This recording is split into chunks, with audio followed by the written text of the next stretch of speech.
Welcome to the Data Science Full Course by Simplilearn. Data is one of the most valuable resources today, and data science helps us make sense of it. It combines programming, statistics, and domain knowledge to run raw data into useful insights, helping businesses make better decisions and solve tough problems. Whether you are just starting in data science or looking to improve your skills, this course will guide you step by step. In this video, we will cover everything you need and moving a data scientist, how to quickly understand the key concepts and the differences between AI and machine learning. We'll also look at tools like LangChain, discuss LLm, benchmarking, and go through the beginner-friendly projects. By the end of this course, you will be ready for interviews with practical tips and answers to common questions. If you're interested to make a career in machine learning and AI, unlock your potential in AI and machine learning with Simplilearn's professional certificate course in generative AI and machine learning in collaboration with IIT Kanpur. Designed for aspiring AI professionals, this program offers hands-on experience with machine learning algorithms, deep learning, and NLP, guided by the industry experts and IIT Kanpur faculty. Gain essential AI skills through interactive live classes, self-paced videos, and practical projects. Network with a community of learners and professionals and earn a prestigious certificate upon completion. Elevate your career and become a sought-after AI expert. You can find the course link in the description box and pinned comments. Are you one of the many who dreams of becoming a data scientist? Keep watching this video if you're passionate about data science, because we will tell you how does it really work under the hood. Emma is a data scientist. Let's see how a day in her life goes while she's working on a data science project. Well, it is very important to understand the business problem first. In our meeting with the clients, Emma asks relevant questions, understands and defines objectives for the problem that needs to be tackled. She's a curious soul who asks a lot of whys, one of the many traits of a good data scientist. Now, she gears up for data acquisition to gather and scrape data from multiple sources like web servers, logs, databases, APIs, and online repositories. Oh, it seems like finding the right data takes both time and effort. After the data is gathered comes data preparation. This step involves data cleaning and data transformation. Data cleaning is the most time-consuming process as it involves handling many complex scenarios. Here, Emma deals with inconsistent data types, misspelled attributes, missing values, duplicate values, and whatnot. Then, in data transformation, she modifies the data based on defined mapping rules. In her project, ETL tools like Talent and Informatica are used to perform complex transformations that helps the team to understand the data structure better. Then understanding what you actually can do with your data is very crucial. For that, Emma does exploratory data analysis. With the help of EDA, she defines and refines the selection of feature variables that will be used in the model development. But what if Emma skips this step? She might end up choosing the wrong variables, which will produce an inaccurate model. Thus, exploratory data analysis becomes the most important step. Now, she proceeds to the core activity of a data science project, which is data modeling. She repetitively applies diverse machine learning techniques like KNN, decision tree, naive Bayes to the data to identify the model that best fits the business requirement. She trains the models on the training dataset and tests them to select the best performing model. Emma prefers Python for modeling the data. However, it can also be done using R and SAS. Well, the trickiest part is not yet over: visualization and communication. Emma meets the clients again to communicate the business findings in a simple and effective manner to convince the stakeholders. She uses tools like Tableau, Power BI, and ClickView that can help her in creating powerful reports and dashboards. And then finally, she deploys and maintains the model. She tests the selected model in a pre-production environment before deploying it in the production environment, which is the best practice, right? After successfully deploying it, she uses reports and dashboards to get real-time analytics. Further, she also monitors and maintains the project's performance. Well, that's how Emma completes the data science project. We have seen the daily routine of a data scientist is a whole lot of fun, has a lot of interesting aspects, and comes with its own share of challenges. Now, let's see how data science is changing the world. Data science techniques along with genomic data provides a deeper understanding of genetic issues in reaction to particular drugs and diseases. Logistic companies like DHL, FedEx have discovered the best routes to ship, the best suited time to deliver, the best mode of transport to choose, thus leading to cost efficiency. With data science, it is possible to not only predict employee attrition, but to also understand the key variables that influence employee turnover. Also, the airline companies can now easily predict flight delay and notify the passengers beforehand to enhance their travel experience. Well, if you're wondering, there are various roles offered to a data scientist, like data analyst, machine learning engineer, deep learning engineer, data engineer, and of course, data scientist. The median base salaries of a data scientist can range from $95,000 to $165,000. So that was about the data science. Are you ready to be a data scientist? If yes, then start today. The world of data needs you. As we know, in 2024, AI and ML are evolving at lightning speed. AI tools like ChatGPT, Google Gemini, and Apple cutting-edge AI are transforming our world. ChatGPT is changing customer service, language translation, and even creative content, whereas Google Gemini is pushing the boundaries of AI, enhancing search experience and making information access smarter and more intuitive. Apple's AI, with innovations like Siri and Apple's intelligence, is taking user experience to the next level with a smarter personal assistant, enhanced device performance, and top-notch privacy features. With these advancements, these technologies are driving a huge demand for AI engineers and ML engineers. Companies across the globe are eager to integrate these advanced solutions to boost efficiency, personalize customer experience, and innovate in the fields like healthcare, logistics, and in many others. So the opportunities in AI and ML field are endless and incredibly exciting. So imagine being a part of this revolutionary wave, shaping the future with your skills. So in this video, we will show you exactly how to get there. We will cover the essential skills you need to learn, the best learning path, exciting hands-on project, and the hottest career opportunities. Whether you are just starting out to looking to advance your career, this roadmap will guide you to successfully become AI and ML engineer. So before moving forward, let me give you a quick information. As the demand for machine learning professionals keep increasing, it's crucial for aspiring individuals to have a clear roadmap to navigate their learning journey. So how this machine learning roadmap will help you? This machine learning roadmap offers a clear and structured path to mastering machine learning. By following this roadmap, you will not only gain valuable knowledge, but also develop a mindset geared towards innovation and adaptability. So what is machine learning and AI? Imagine a computer that learns from data like a student. That's machine learning. And machine learning is a subset of artificial intelligence, AI, that enables computer to learn from the data and make predictions or decisions without being explicitly programmed. It uses algorithm and stat models to improve performance or specific tasks through experience or data input. So artificial intelligence, on the other hand, covers a broader scope and involves developing computer systems that perform tasks typically requiring human intelligence. So machine learning is a crucial component of AI, providing the capability to learn and adapt from the data. So now let's move forward and see the steps for AI ML roadmap. So step-by-step machine learning roadmap. So this step-by-step machine learning roadmap guides you through mastering ML, a vital branch of AI, typically over 7 months to a year. So depending on your background, so start with prerequisites like programming, Python, R, stat, and linear algebra. Progress through understanding data processing, learning algorithms, and model evaluation and optimization. So this structured approach combined with hands-on projects will solidify your ML expertise while preparing you for the advanced topics and machine learning applications in the dynamic field. So now let's get started. This step 1, mastering mathematics. So to excel in machine learning, a strong foundation in mathematics is essential.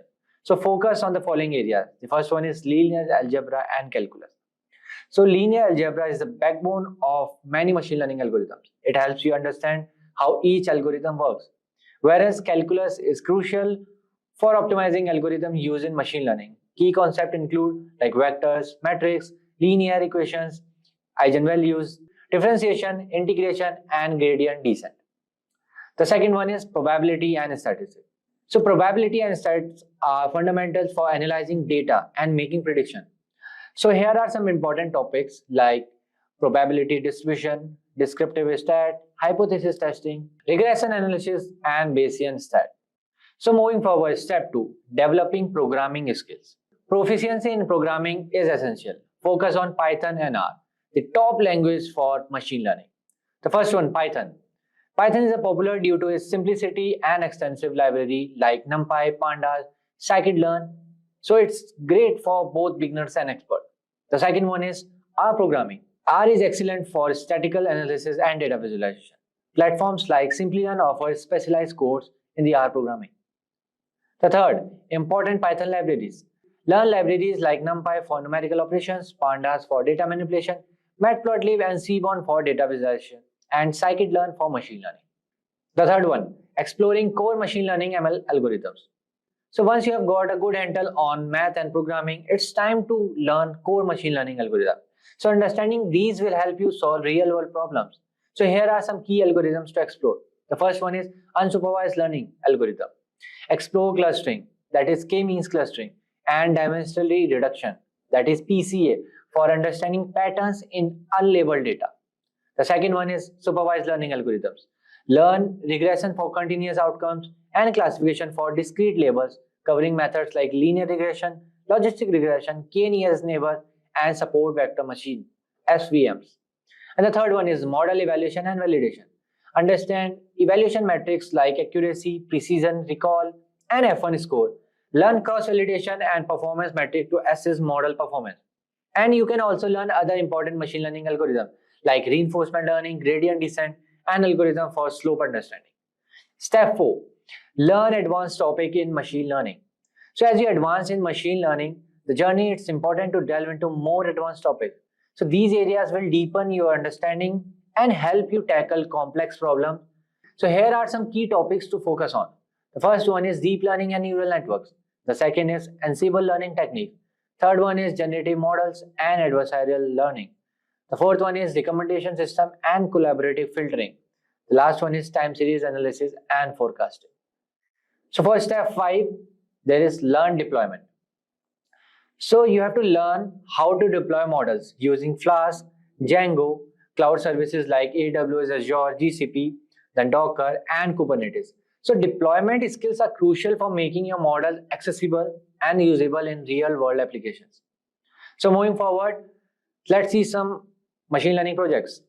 So work on real-world projects to apply your knowledge. Focus on data collection, preparation, and capstone project in image recognition NLP.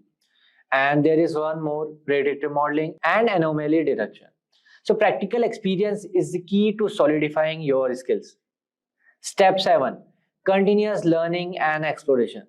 So stay updated with the latest development by the following industry leaders, engaging in online communities, and working on your personal projects. So pursue advanced learning through courses and certification to keep your skills sharp. So now moving forward, let's see machine learning career opportunities with Cell. So the job market for machine learning professional is booming.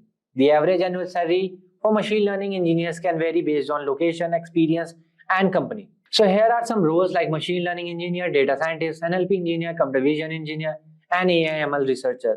So let's see how much they earn. So the first one, machine learning engineer. In US, they earn around $153,000, and in India, they earn around 11 lakhs per annum. The second is data scientist. They earn in US around $157,000, and in India, they earn around 12 lakhs per annum. The third one is NLP engineer. In US, they earn around $107,000, and in India, they earn around 7 lakh per annum. The fourth one, computer vision engineer. They earn around $126,000 in the US, and in India, they earn around 6.5 lakh per annum. The last one, AI and ML researcher. They earn around $130,000 in the US and 9 lakh per annum in India. So note that these figures can vary on the website to website and changes frequently. The machine learning roadmap provides a structured guide to help you navigate this dynamic field. By following this step-by-step guide and continuously honing your skills, you can embark on a successful career in machine learning. Embrace the challenge, stay curious, and equip yourself with the necessary knowledge and expertise to thrive in this ever-evolving domain. So the first step is to learn programming language. Data scientists often use two main languages, Python and R. Python is very popular because it's easy to learn and has lots of libraries or tools that help with data analysis and machine learning.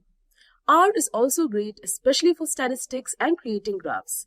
Learning these languages will help you write code to work with data, which is a big part of being a data scientist. So once you have chosen your programming language, it's important to start with the basics. Understand these fundamentals will make everything else you learn much easier. So before you dive into complex stuff, you need to understand the basics of Python. It includes learning about variables, which are like containers that store data, and if-else loops, which are used to make decisions in your code. These basics are like the ABCs of programming, and you'll use them all the time when you start working on data science projects. So now that you have the basics down, it's time to move on to some tools that will make working with data much easier. Let's talk about NumPy and Pandas. So once you're comfortable with Python basics, it's time to learn about two important libraries, NumPy and Pandas. So NumPy helps you work with numbers, especially if you're dealing with large amounts of data. It's like a super-powered calculator. And Pandas is used for handling and organizing data in tables, making it easier to clean, transform, and analyze data. So these tools are essential for any data scientist. Now, data science isn't just about coding. It also involves a lot of math. Here's a quick rundown of the key areas you need to focus on. Statistics. For beginners, focus on descriptive statistics, which involves understanding measures of central tendency like mean, median, and mode, as well as measures of spread like variance and standard deviation. You'll also need to grasp the basics of data distribution, such as normal and binomial distributions. And as you move on to intermediate level statistics, you will explore inferential statistics, which involves drawing conclusions from data samples through concepts like sampling, confidence intervals, and hypothesis testing. You'll also need to understand probability distributions such as Poisson and exponential distributions. At the advanced level, delve into regression analysis, learning techniques like linear regression, logistic regression, and multiple regression, which are crucial for making predictions based on data. Additionally, understanding Bayesian statistics will be key, especially concepts like Bayes' theorem, priors, and likelihoods, which are used in advanced predictive modeling. Next comes linear algebra. So in linear algebra, start by understanding vectors and scalars, which are fundamental in representing data. So as you progress, study matrices and matrix operations, which are crucial for handling data in multiple dimensions. Finally, at an advanced level, learn about eigenvalues and eigenvectors, which are important in many machine learning algorithms such as principal component analysis. Now, calculus is another important area, though you don't need to be an expert in it. Begin by understanding derivatives, which measure how a function changes as its inputs change. This concept is essential when you're optimizing machine learning models. And finally, in probability, start with basic concepts like odds and conditional probability, which will help you understand and manage uncertainty in data. As you advance, explore Bayes' theorem and learn about probability distributions, which are used extensively in statistical modeling and machine learning algorithms. Now, once you have crunched the numbers, the next step is to make your findings easy to understand. That's where data visualization comes in. Now, data visualization is all about presenting your data in a way that's easy for others to understand. So start with Matplotlib, a Python library that allows you to create simple plots like line graphs and scatter plots. This will help you identify trends and patterns in your data. And as you gain confidence, move on to Seaborn, which builds on Matplotlib and allows you to create more complex and aesthetically pleasing visualizations, like heat maps that can show correlations between variables. Additionally, it's important to have a basic understanding of Excel, especially if you'll be working in a business environment. Excel is widely used for quick data analysis, and knowing how to create basic charts and pivot tables will make it easier to share your results with colleagues who may not be familiar with Python. Now, to take your data visualizations to the next level, you can learn tools like Power BI and Tableau. Power BI, a tool from Microsoft, allows you to create interactive dashboards that are easy to share and update in real time. This makes it great for businesses that need to monitor key metrics on an ongoing basis. Tableau is another powerful tool for creating interactive and shareable visualizations. So it's particularly useful for working with large data sets and performing complex analytics. So both of these tools are highly valued in the industry for their ability to turn data into actionable insights, making your visualizations even more impactful and useful for decision making. So now that you can analyze and visualize data, it's time to explore one of the most exciting parts of data science, which is machine learning. Machine learning is a powerful tool that allows computers to learn from data and make predictions or decisions without being explicitly programmed. Let's break down the different types of machine learning. Number 1, supervised learning. So supervised learning is one of the most common types of machine learning. In supervised learning, you train your model on a data set that contains both the input features and the corresponding correct outputs. So this means the data you use to train your model is labeled, and the goal is to teach the model to make predictions based on these labels. For instance, you might model that predicts house prices based on features like the number of bedrooms, location, and size of the house.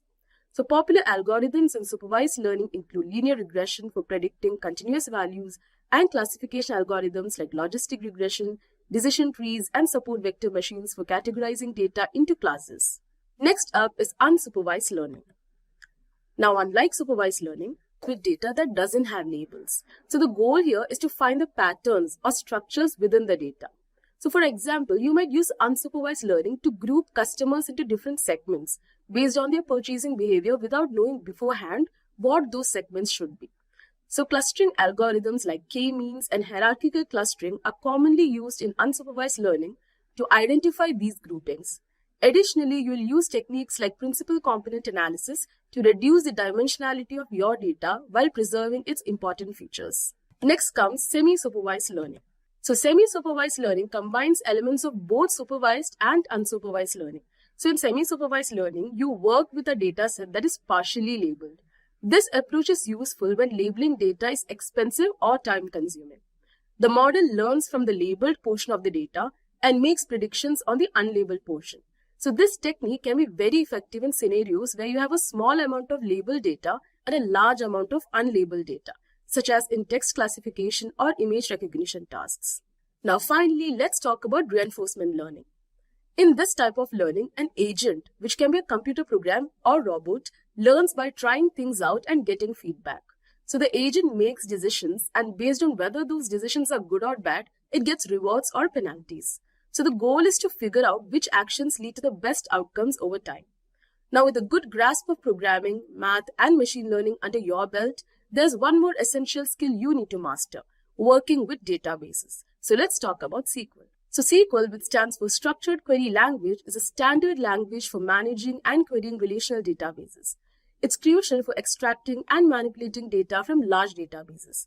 Start by learning the basics like how to write simple queries to select, insert, update, and delete data. Understanding how to join tables is also important, as it allows you to combine data from different sources into a single query.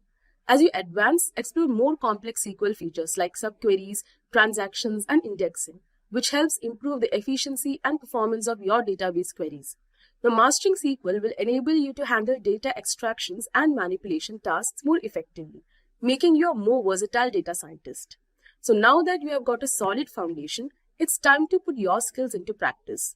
So Kaggle is a fantastic platform to start applying what you have learned. It's a popular website where data scientists and machine learning enthusiasts can join competitions and work with real data. It's a fantastic way to get hands-on experience and build a portfolio. So you can start by exploring the datasets on Kaggle and try solving some easy problems to get used to working with data. You can also join competitions to test your skills and see how you compare to others. So doing projects on Kaggle helps you practice what you have learned and gives you results you can show to future employees. So there you have it, a step-by-step guide on how to become a data scientist. Remember, it takes time and effort, but with dedication, you can definitely make it. Artificial intelligence or AI is transforming our world, making things faster and more efficient. But what happens when AI makes mistakes? When AI is biased? It can have serious consequences for companies and people's lives. Imagine missing out on a job, being wrongly identified in a photo, or being unfairly treated, all because a computer program made a bad decision. These mistakes don't just harm individuals, they can affect entire communities without realizing it. So AI bias is also called algorithmic bias. Happens when AI systems unintentionally favor one group over another.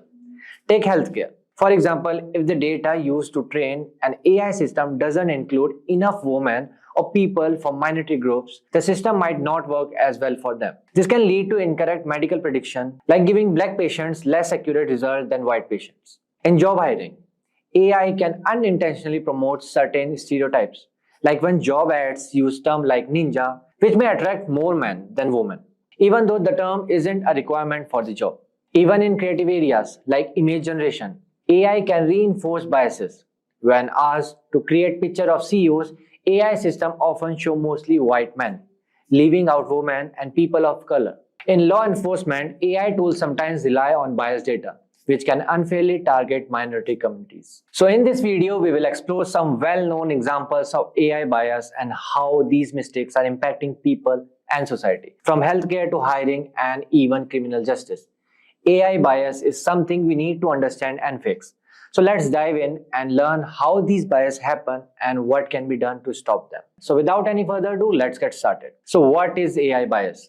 AI bias, also called machine learning bias, happens when human biases affect the data used to train AI system, causing unfair or inaccurate results. When AI bias isn't fixed, it can hurt a business success and prevent some people from fully participating in the economy or society. Biases makes AI less accurate, which reduce its effectiveness. Businesses may struggle to benefit from systems that give unfair results, and scandals from AI bias can lead to loss of trust, especially among groups like people of color, women, people with disabilities, and the LGBTQ community. AI models often learn from the data that reflects society biases. This can lead to unfair treatment of marginalized groups in the areas like hiring, policing, and credit scoring. As the Wall Street Journal notes, businesses still find it challenging to address these widespread biases as the AI use grows. So moving forward, let's see some sources of AI bias. Distorted outcomes can negatively affect both organization and society as a whole. So here are some common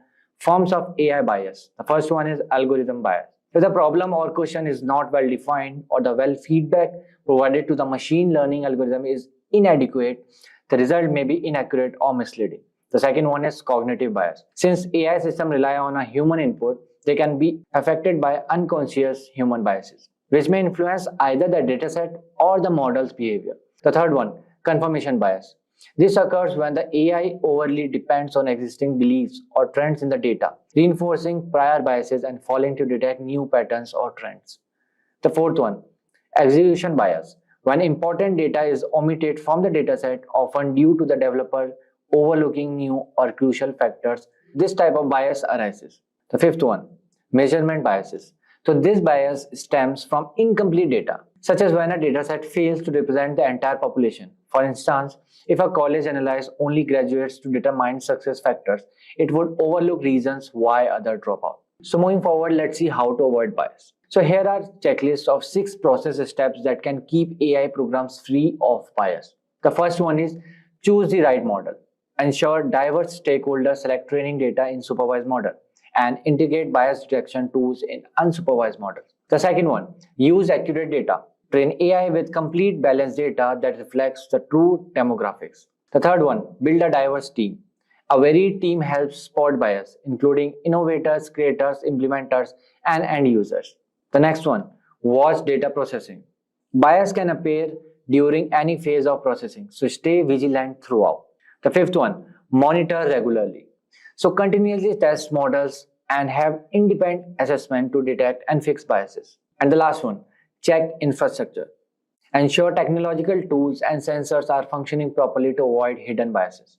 So conclusion is AI biases poses serious challenges by amplifying existing societal biases, affecting individuals and businesses. From healthcare to hiring, AI system can unintentionally reinforce stereotypes and inequalities. Hey everyone, welcome to Simplilearn. Today's video will compare and contrast artificial intelligence, deep learning, machine learning, and data science. But before we get started, consider subscribing to Simplilearn's YouTube channel and hit the bell icon. That way you'll be the first to get notified when we post similar content. Before moving on, let me ask you 2 interesting queries. Which among the following is not a branch of artificial intelligence? Data analysis, machine learning, deep learning, neural networks. And the second query is, what is the main difference between machine learning and deep learning? Please leave your answer in the comments section below, and stay tuned to get the answer. First, we will unwrap deep learning. Deep learning was first introduced in the 1940s. Deep learning did not develop suddenly, it developed slowly and steadily over 7 decades. Many theses and discoveries were made on deep learning from the 1940s to 2000. Thanks to companies like Facebook and Google, the term deep learning has gained popularity and may give the perception that it is a relatively new concept. Deep learning can be considered as a type of machine learning and artificial intelligence, or AI, that imitates how humans gain certain types of knowledge. Deep learning includes statistics and predictive modeling. Deep learning makes processes quicker and simpler, which is advantageous to data scientists to gather, analyze, and interpret massive amounts of data. Having the fundamentals discussed, let's move into the different types of deep learning. Neural networks are the main component of deep learning, but neural networks comprise 3 main types, which contain artificial neural networks, or ANN, convolution neural networks, or CNN, and recurrent neural networks, or RNN. Artificial neural networks are inspired biologically by the animal brain. Convolutional neural networks surpass other neural networks when given inputs such as images, voice, or audio. It analyzes images by processing data. Recurrent neural networks uses sequential data or series of data.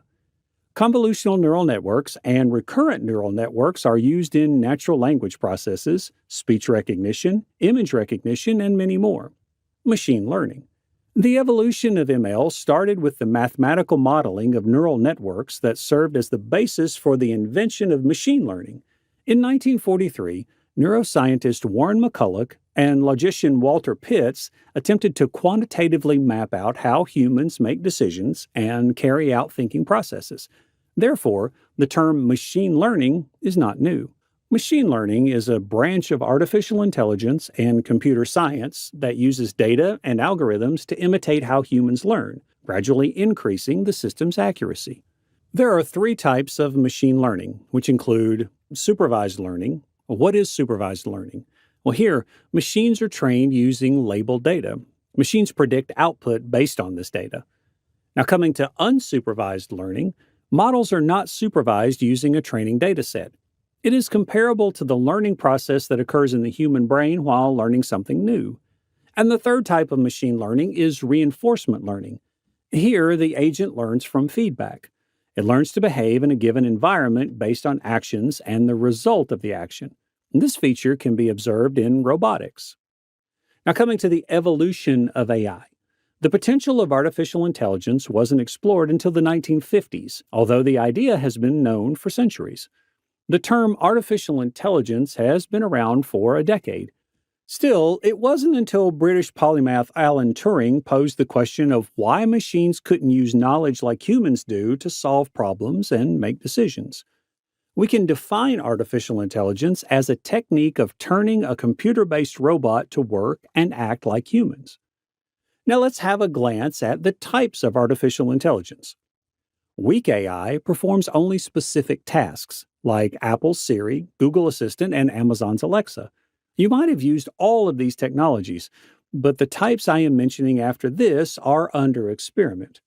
General AI can also be addressed as artificial general intelligence. It is equivalent to human intelligence, hence an AGI system is capable of carrying out any task that a human can. Strong AI aspires to build machines that are indistinguishable from the human mind. Both general and strong AI are hypothetical right now. Rigorous research is going on this matter. There are many branches of artificial intelligence, which include machine learning, deep learning, natural language processing, robotics, expert systems, fuzzy logic. Therefore, the correct answer for which is not a branch of artificial intelligence is option A, data analysis. Now that we have covered deep learning, machine learning, and artificial intelligence, the final topic is data science. Concepts like deep learning, machine learning, and artificial intelligence can be considered a subset of data science. Let us cover the evolution of data science. The phrase data science was coined in the early 1960s to characterize a new profession that would enable the comprehension and analysis of the massive volumes of data being gathered at the time. Since its beginnings, data science has expanded to incorporate ideas and methods from other fields, including artificial intelligence, machine learning, deep learning, and so forth. Data science can be defined as the domain of study that handles vast volumes of data using modern tools and techniques to find unseen patterns, derive meaningful information, and make business decisions. Therefore, data science comprises machine learning, artificial intelligence, and deep learning. So let's first start with understanding the basics. So what exactly is data science? Think of it as the art and science of extracting useful information from the data. It is a mix of various fields like computer science, statistics, and domain-specific knowledge. Data science helps organizations make better decisions, predict future trends, and improve their operations. A data scientist is like a detective who uses and uncover hidden patterns and insight. They have to know programming, understand statistics, and have a good domain knowledge. Now, basically statistics and probability are your best friends here. You will need to understand concepts like mean, median, mode, variance, standard deviations, and probability distributions. These are the building blocks of data analysis. Now, next process is learning a language. Now, what programming language you're going to choose? So I'll refer you to take on Python. Python is a great choice because of its simplicity and vast number of its library available for data science. Start with basics like variables, data types, control structures like if and else loops, and functions. Once you are comfortable in Python, dive into Python libraries like NumPy, Pandas, and Matplotlib. Now let us discuss each of these libraries one by one. So basically, first one is NumPy. Now NumPy's primary object is the homogeneous multidimensional array, an array that can be indexed, sliced, and iterated over similarly to lists in Python, but with much greater efficiency. You are going to get vectorized operations. NumPy is going to allow you for element-wise operations and broadcasting, which makes code more concise and faster compared to Python loops. Now, the third one is mathematical functions. It also provides a wide array of mathematical functions like linear algebra operations, random number generation, and Fourier transforms. Next one we have is Pandas. Now we all know that Pandas is a powerful library for data manipulation and analysis. It introduces two primary data structures, series and data frame, which are built on top of NumPy. If we talk about series is a one-dimensional labeled array capable of holding any data type. Next one we have data frame, a two-dimensional labeled data structure with columns of potentially different types similar to a table in database or an Excel spreadsheet. You can also do data manipulation. Pandas provide functions to handle missing data, for filtering data, merge or join datasets, and perform group operations like aggregation, transformation. And finally, we have Matplotlib. Now, Matplotlib is a powerful plotting library in Python which is used for creating static and animated and also interactive visualizations. It is highly customizable and integrates well with other libraries such as NumPy and Pandas. The key features of this library are that it has versatile plotting functions. It creates a wide range of plots including line plots, scatter plots, bar charts, histograms, etc. Next one, it can be used for customizations. We can customize every aspect of a plot such as titles, labels, legends, colors, and line style. So these were some of the benefits of using Matplotlib. Now let us move on to another programming language which you can also choose, that is R. Now if you prefer R, it is also a powerful tool, especially in the academics world. So when you are starting out, learn the basics of R and explore libraries like dplyr for data manipulation, ggplot2 for data visualization, and tidyr. Now next, let us focus on what are the mathematics that is needed for data science. So we all know that mathematics is a foundation of data science. You don't need to be a math genius, but understanding some key concepts will be very helpful. The first one we are going to choose, that is linear algebra. Learn about vectors, matrices, and their operations. This is crucial for understanding how data is manipulated in algorithm. Next, you have to focus on calculus. Focus on differentiation and integration, partial derivatives, and gradient descent. These concepts help in understanding how optimization algorithms work. Next one, we have statistics and probability. Get comfortable with descriptive statistics like mean, median, and mode, and also standard deviation, probability distributions, hypothesis testing, and inferential statistics. These will help you to make a sense of data and draw conclusion. Now let's start with the next part, that is mastering data manipulation and cleaning. Data is often messy, so learning how to clean and manipulate it is very essential. Use pandas in Python to read data from different sources like CSV files or databases. Clean the data by handling the missing values, removing duplicates, and dealing with the outliers. Next one, you have to transform the data as needed and create a new features to improve your models. Now, after you have done this, you need to get hands-on with data visualization. Visualization is the key to understanding data and communicating your findings. Start with Matplotlib and Seaborn in Python to create basic plots like line bar and scatter plots. Customize your plots with titles, labels, and legends to make them more informative. If you are using R, then ggplot2 is your go-to-go library. It uses the grammar of graphics to create beautiful and complex visualizations with ease. Next one, you have to go for EDA, which stands for Exploratory Data Analysis. EDA is like a detective work. You have to explore the data to uncover patterns, spot anomalies, and check assumptions. Perform univariate and bivariate analysis, look at correlations, and create profiles of the data. This step helps you to understand data better and guides you to your next step. The next step we have is machine learning. Now is the time to get into the heart of data science, that is machine learning. Start with unsupervised learning, which includes regression, predicting continuous values, or classification, which means predicting discrete categories. Then explore unsupervised learning techniques like clustering, which means grouping similar data points, and dimensionality reduction, which means reducing the number of features while retaining important information. Learn how to evaluate models using metrics like accuracy, precision, recall, and F1 score. Cross-validation is also a technique to assess how well your model generalizes to unseen data. After this, you have completed, move on to deep learning. Now, we all know that deep learning is an advanced area of machine learning involving neural networks. Start with the basics of neural networks and then explore more complex architectures like CNN, which means convolutional neural networks for image data and recurrent neural networks for sequential data.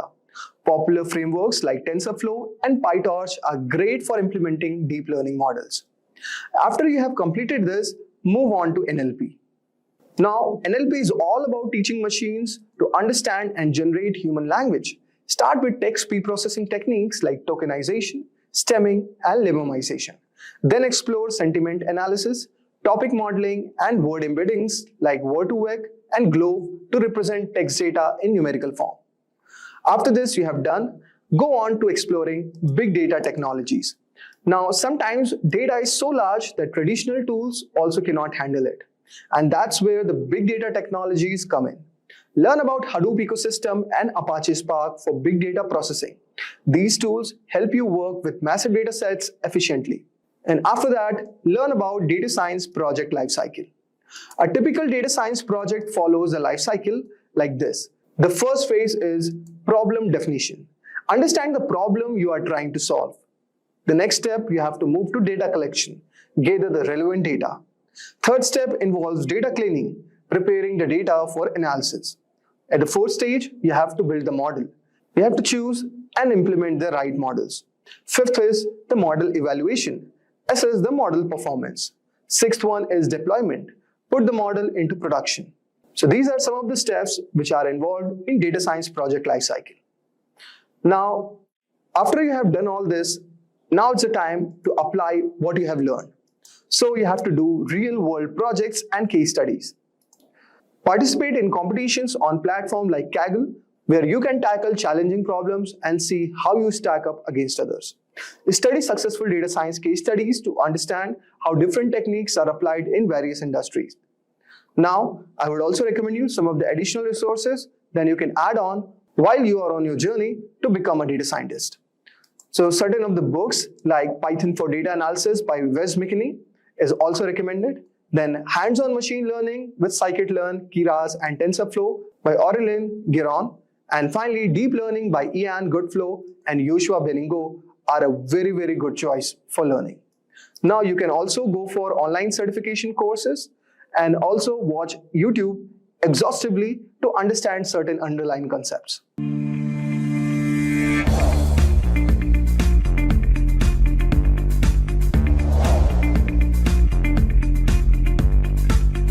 Learning objectives. Welcome to Math Refresher, Probability and Statistics. In this lesson, we are going to explain the concepts of statistics and probability. Describe conditional probability, define the chain rule of probability, discuss the measure of variance, identify the types of Gaussian distribution. Basic of statistics and probability. Probability and statistics. Data science relies heavily on estimates and predictions. A significant portion of data science is made up of evaluations and forecast. Statistical methods are used to make estimates for further analysis. Probability theory is helpful for making predictions. Statistical methods are highly dependent on probability theory, and all probability and statistics are dependent on data. Data is information acquired for reference or research via observations, facts, and measurements. Data is a set of facts structured in the form that computers can interpret, such as numbers, words, estimations, and views. Importance of data. Data aids in seeing more about the information by identifying possible connections between two features. Data assists in the detection of distortion by uncovering hidden patterns. Based on prior information patterns, data may be utilized to anticipate the future or predict the current state of affairs. Also, data aids in determining whether two pieces of information have any instance in common or not. Types of data. Data might be quantitative. That is data that can be measured or counted in numbers. Or it may be qualitative, which is data which is generally divided into groups, or in simpler words, which cannot be counted or measured in numbers. Let's consider an example. A customer information data of a bank may contain quantitative and qualitative data. Consider this snapshot where we have customer ID, surname, geography, gender, age, balance, has C or card, is active member. Amongst these variables, we can see surname is mostly qualitative as it cannot be counted and measured in numbers. Geography and gender are also qualitative as they cannot be counted in numbers and are mostly groups. Has C or card, that is, has credit card, and is active member, although are containing numerical in form. But these are categorical. That means these have been divided into groups of 1 and 0 that represent yes and no as an answer. Hence, these two variables are also qualitative. Customer ID is again, although a numerical data. However, the significance or intuition behind customer ID is categorical. Hence, it may be kept in the qualitative data also. However, age and balance. These are numerical information which have been measured or counted, and numerical operations can be performed on them. Hence, these are under quantitative data categories. Introduction to descriptive statistics. Descriptive statistics. A descriptive measurement is a summary measure that quantitatively portrays the most important features of a set of data, allowing for a better comprehension of the information. Data can be measured as different levels. The levels of measurement describe the nature of information stored in the data assigned to the variables. Qualitative data can be measured as nominal or ordinal. Quantitative data can be measured in terms of interval and ratio type. Nominal data. The data is categorized using names, labels, or qualities. For example, brand name, zip code, and gender. Ordinal data can be arranged in order or ranked and can be compared. Examples include grades, star reviews, position and race, and date.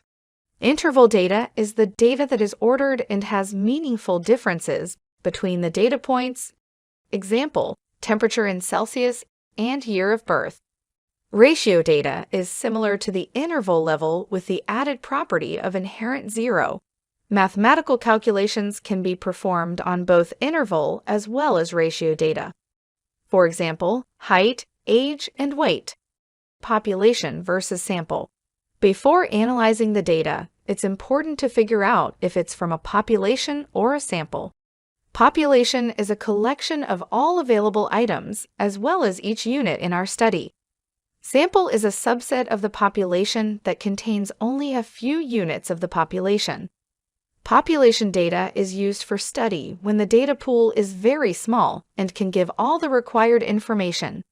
Samples are collected randomly and represent the entire population in the best possible way. Measures of central tendency. The central tendency is a single value that aids in the description of the data by determining its center position. Measures of central tendency are sometimes known as summary statistics or measures of central location. The most popular measurements of central tendency are mean, median, and mode. The normal distribution is a bell-shaped, symmetrical distribution in which mean, median, and mode all are equal. The curve over here shows the bell-shaped curve or the normal distribution of variable x. The point over here that is x1 is the point which represents the mean, median, and mode of this distribution. Mean. Mean is calculated by dividing the sum of all data values by the total number of data values. It gets affected when there are unusual or extreme values. It is sensitive to the outliers. Mean can be calculated as summation over all the values of x in a collection divided by the size of the collection. For example, we have a collection where we have values as 7, 3, 4, 1, 6, and 7. We find out the sum of these values, which is 28, and there are a total of 6 values. So 28 divided by 6 gives us a mean value of 4.66. Median. It is the middle value in the set of the data that has been sorted in ascending order. It is a better alternative to mean, since it is less impacted by outliers and skewness. It is closer to the actual central value. Median is calculated differently for different sizes of data. Differentiated as if the total number of values is odd, or if the total number of values is even, if the size of the data is odd. For example, in this case, we have 5 elements. After sorting, whatever middle value we get. That means n plus 1 by 2th term in this case. 5 plus 1 divided by 2. That is the 3rd term, which is 4 is the median value. In case when the total number of values is even like here, there are 6 values. The average or the mean of the 2 central values is considered as the median. In this case, the median is the mean of 6 and 4, which is 5. Mode. Mode represents the most common value in the dataset. It is not at all affected by extreme observations. It is the best measure of central tendency for highly skewed or non-normal distribution. Mode for categorical data is determined by estimating the frequencies for each categories, and then the category with the highest frequency is considered to be mode. Like in this case, 7 has the highest frequency, hence 7 becomes the mode value. However, in case of continuous data or quantitative data, the calculation of mode is slightly different. The first step in calculation of mode is dividing the data into classes which are equal with, then getting the frequency of data points lying within that range of classes, and finally selecting the class with the highest frequency. Using the range of that class and the frequencies, we can get the final mode value. Using the formula L plus Fm minus F1 multiplied to H divided by Fm minus F1 plus Fm minus F2. Here L is the lower limit or the lower observation of the mode class. H is the size of the mode class. Fm is the frequency of the mode class. F1 is the frequency of the class proceeding to mode. And F2 is the frequency of the class succeeding to mode. This gives us the final mode value. Mean versus expectation. Now let's talk about mean versus expectation. So in general, we use the expected value or expectation when we want to calculate the mean of a probability distribution that represents the average value we expect to occur before collecting any data. And mean, on the other hand, mean is basically used when we want to calculate the average value of a given sample. This represents the average value of raw data that we may have already collected. We can understand this by using a simple example.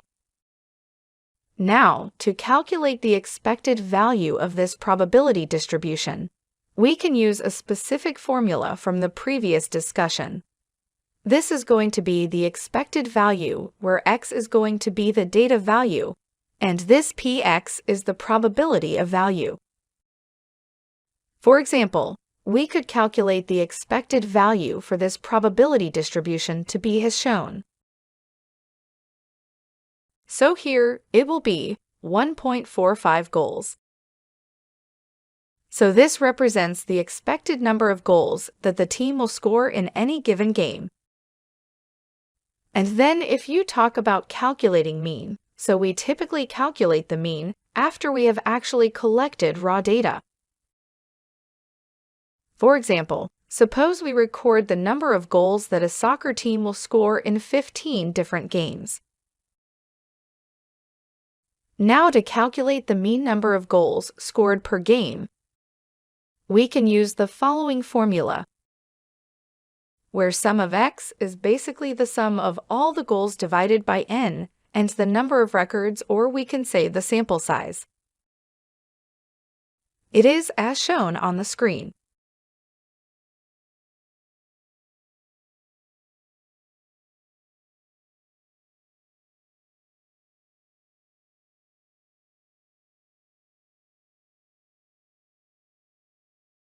So this represents the mean number of goals scored per game by the team.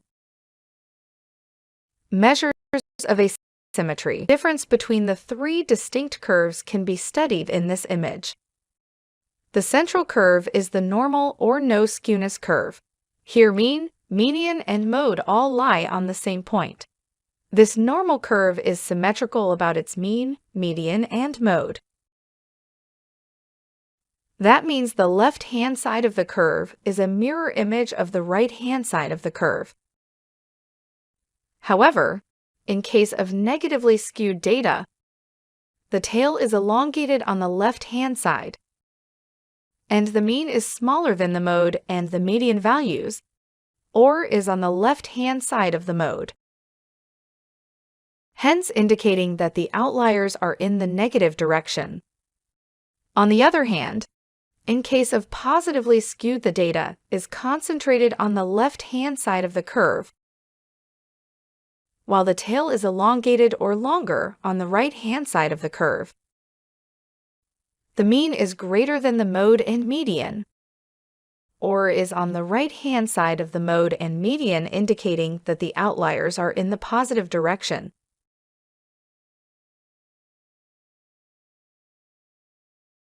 Let's consider an example.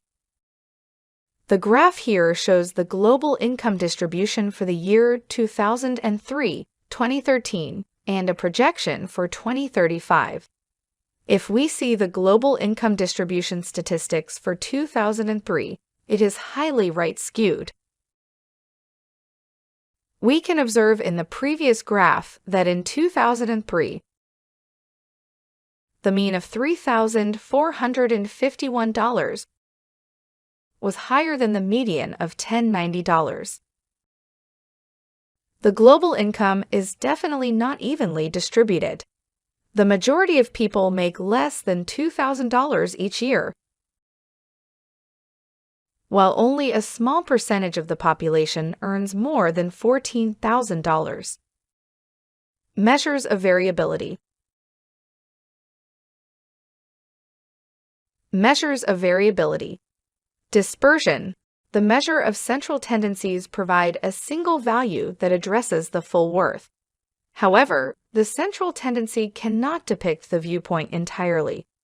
The metric of dispersion helps us focus on the inconsistency in the data spread. Measures of dispersion describe the spread of the data. The range, interquartile range, standard deviation, and variance are examples of dispersion measures. Range.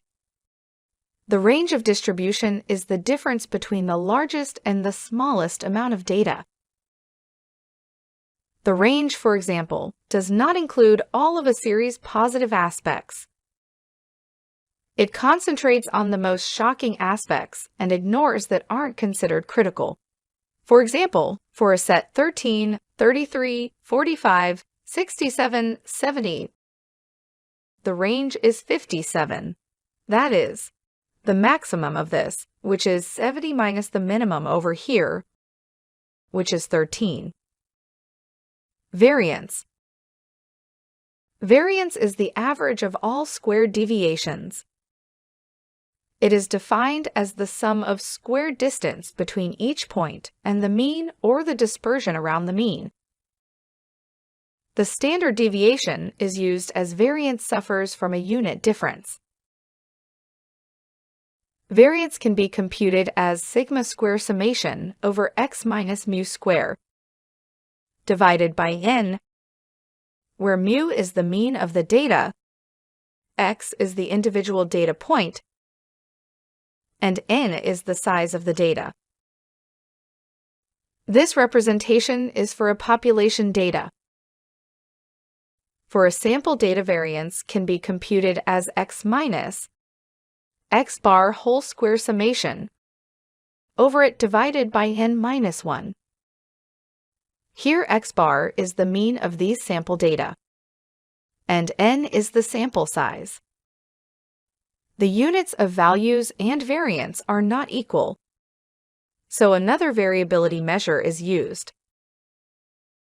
Standard deviation. Standard deviation is a statistical term used to measure the amount of variability or dispersion around a mean. The standard deviation is calculated as the square root of variance. It depicts the concentration of the data around the mean of the dataset. Standard deviation, as indicated previously, can be computed as square root of variance. For a population data, standard deviation sigma can be computed as square root of summation over xi minus mu whole square divided by n, where mu is the mean of the data. Xi are the data points, and n is the size. Let's consider an example. Let's find out the mean, variance, and standard deviation for this data. The data values are 3, 5, 6, 9, and 10.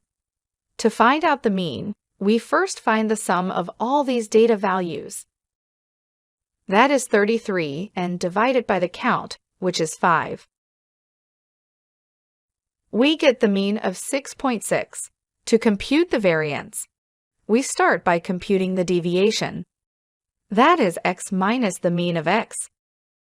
Here 3 is one of the values of the data, and 6.6 is the mean. So 3 minus 6.6 square, and we do that to find out sum of all the deviations divided by the count, which is 5. We end up getting an overall variance of 6.64. Standard deviation, as we know, is measured at square root of variance. That is square root of 6.64, which amounts to 2.576. Measures of relationship. Measures of relationship. Covariance. Covariance is the measure of joint variability of two variables. It measures the direction of the relationship between the variables. It determines if one variable will cause the other to alter in the same way. Covariance between variable x and y can be computed as summation over the product of xi minus x bar and yi minus y bar the whole divided by n minus 1. Here x bar and y bar are the mean of x and y respectively. The value of covariance can range from -infinity to a +infinity. Correlation. Correlation is normalized covariance. It measures the strength of association between two variables. The most common measure for correlation is the Pearson correlation coefficient. Correlation between two variables, x and y, can be measured with respect to covariance as covariance between x and y divided by the standard deviation of x and standard deviation of y. The value of correlation ranges from a -1 to +1. Types of correlation. Correlation can be either a positive correlation, zero correlation, or a negative correlation. The first picture over here represents a perfect positive correlation, wherein a straight line with a positive slope is representing the relationship between the two variables. Zero correlation means that the line representing the relationship between the two variables is horizontal to the x-axis. Perfect negative correlation can be represented by a straight line with a negative slope. Correlation equals to 1 implies a positive relationship. That is when one variable increases, the other variable also increases. A correlation value of -1 implies a negative relationship. That is when one variable increases, the other decreases. The correlation coefficient of 0 shows that the variables are completely independent of each other. Let's consider an example. Here, we have two variables, height and weight. To compute the correlation between height and weight, we use the correlation formula as covariance of x and y divided by standard deviation of x and standard deviation of y. Here, height is the x variable and weight is the y variable. First, to compute covariance, we compute the x minus x bar and y minus y bar values, and then the product of them. We then compute x minus x bar square and y minus y bar square values to compute the standard deviations of height and weight respectively. Correlation, as we know, has been defined as covariance of x and y and y divided by standard deviations of x and y. This can also be represented as summation over x minus x bar multiplied to y minus y bar divided by square root of summation over sum of squared deviations. That is x minus x bar square multiplied to square root of summation over y minus y bar whole square. That is sum of square deviations for y.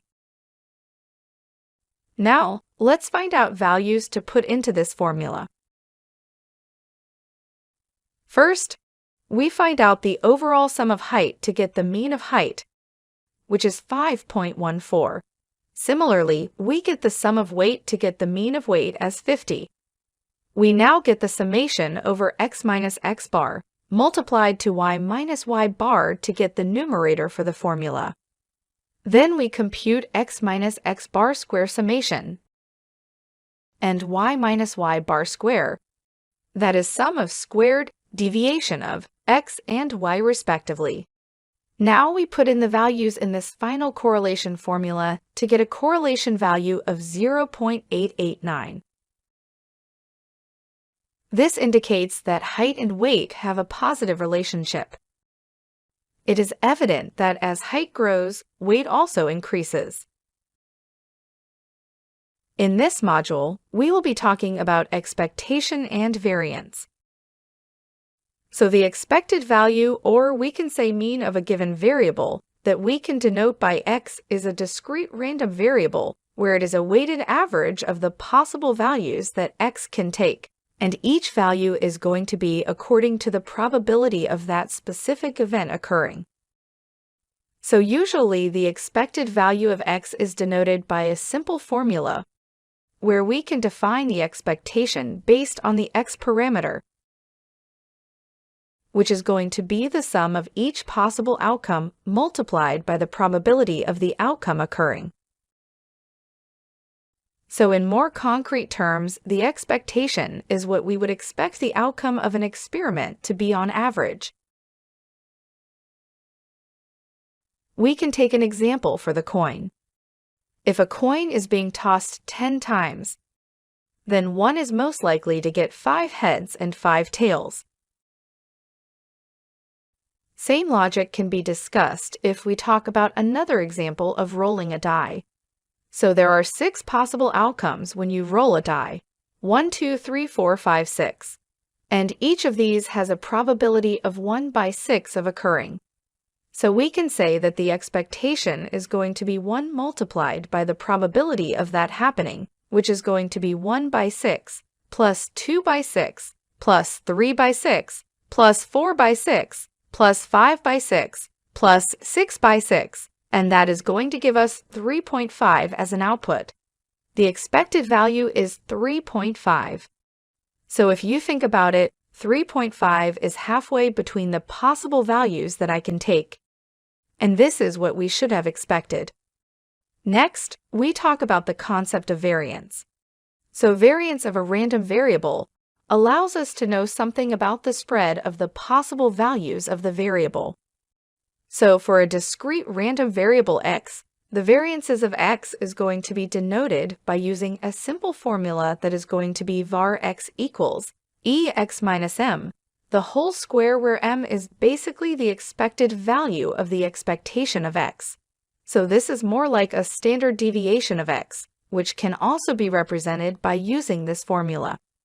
So the variance does not behave in the same way as expectation when we multiply and add constants to random variables. So now there are 2 different types of variance that we can have a fair understanding on. First of all, we have low variance, and then we have high variance. So low variance simply means that there is a small variation in the production of the target function, with changes in the training data set, and at the same time, high variance, as we can see here.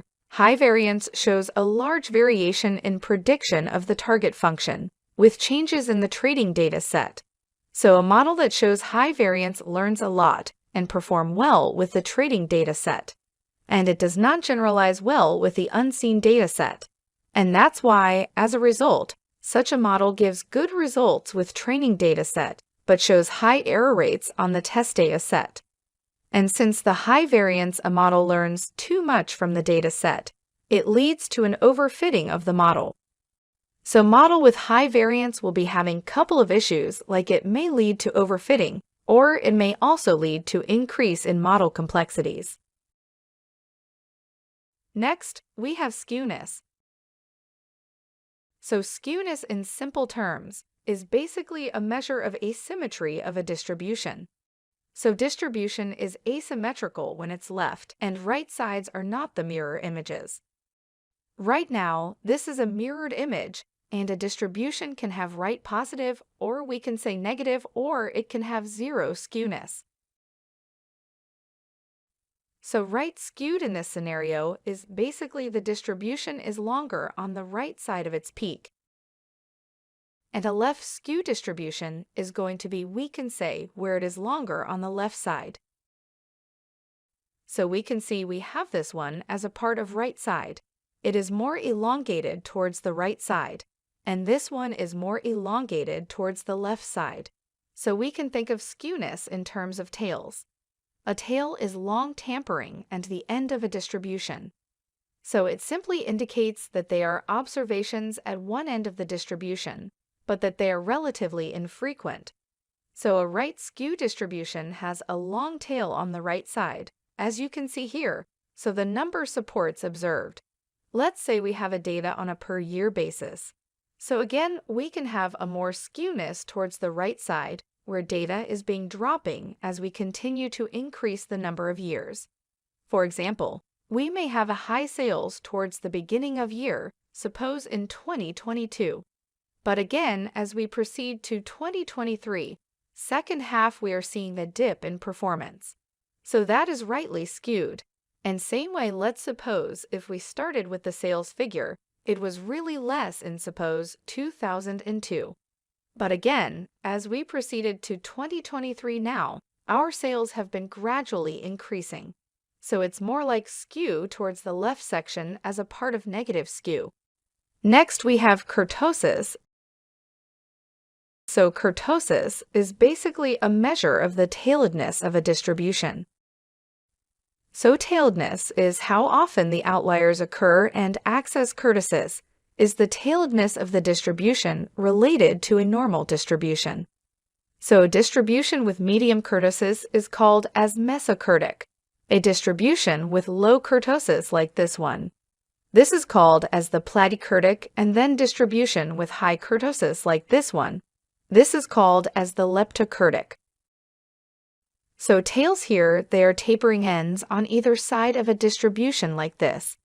So they represent the probability or the frequency of values that are extremely high or extremely low to the mean.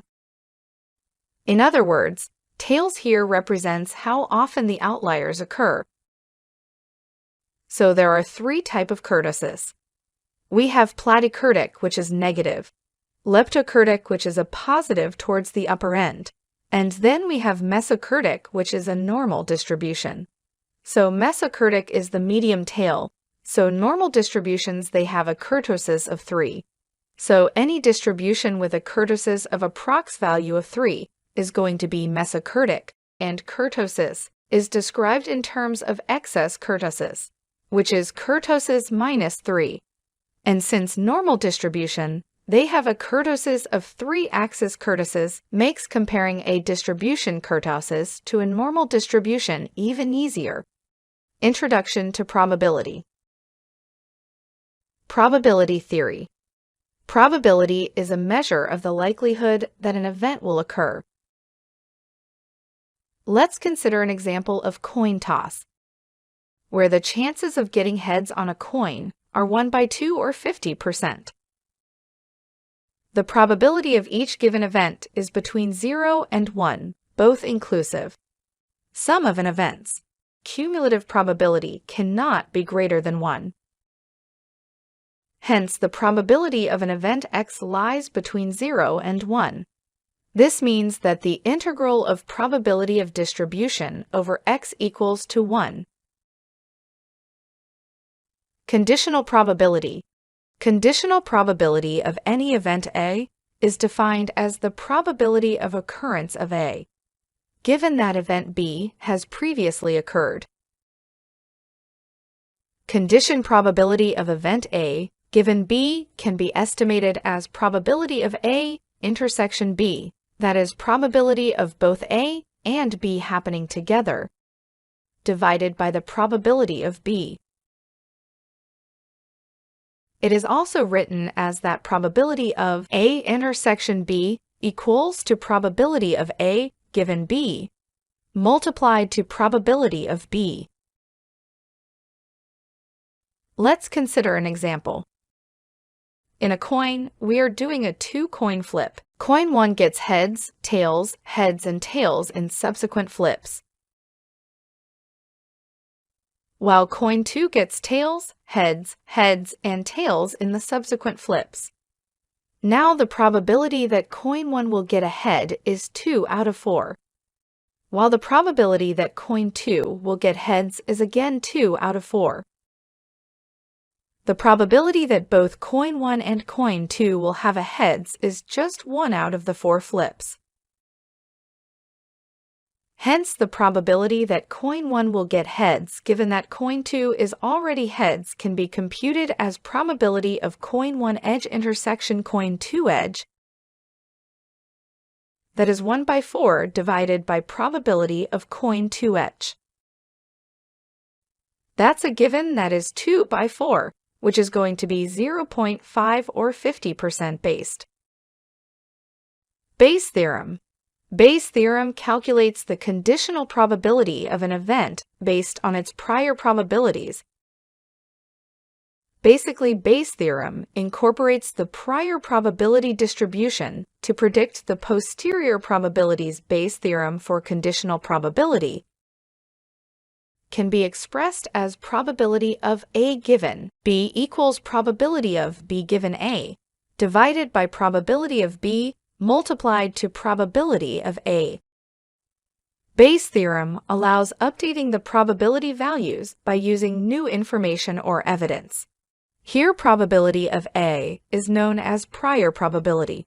That is the probability of event before any new data is collected. Probability of A given B is known as the posterior probability. It is the revised probability of an event occurring after taking into consideration the new information. Probability of B given A is known as the likelihood, and probability of B is probability of observing an evidence. Bayes' model.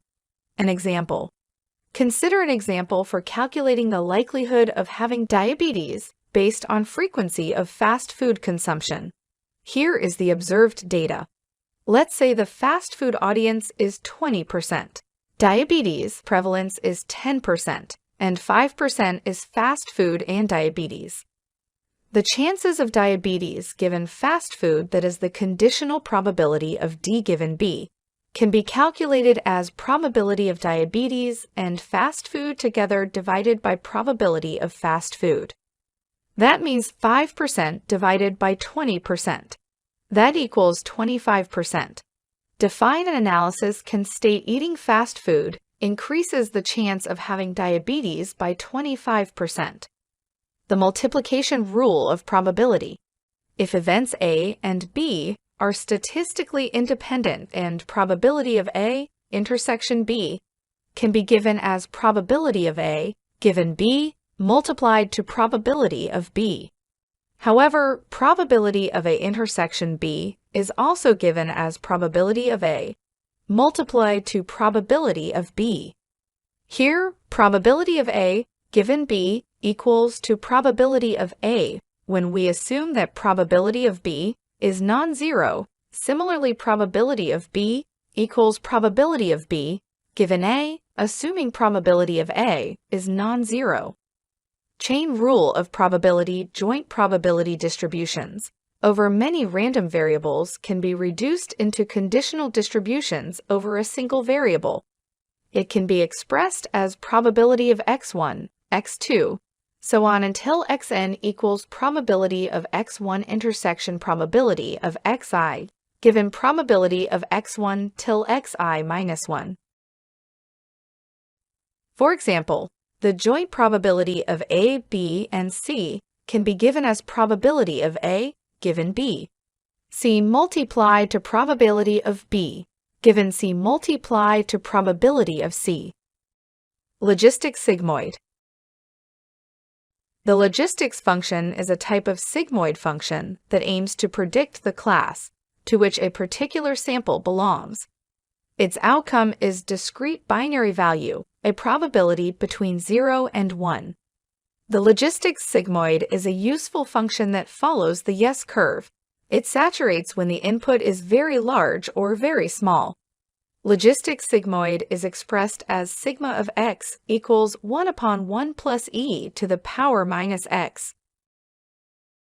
The logistic sigmoid can be expressed as sigmoid function of x is given as 1 upon 1 plus e to the power minus x, where e is the Euler's number.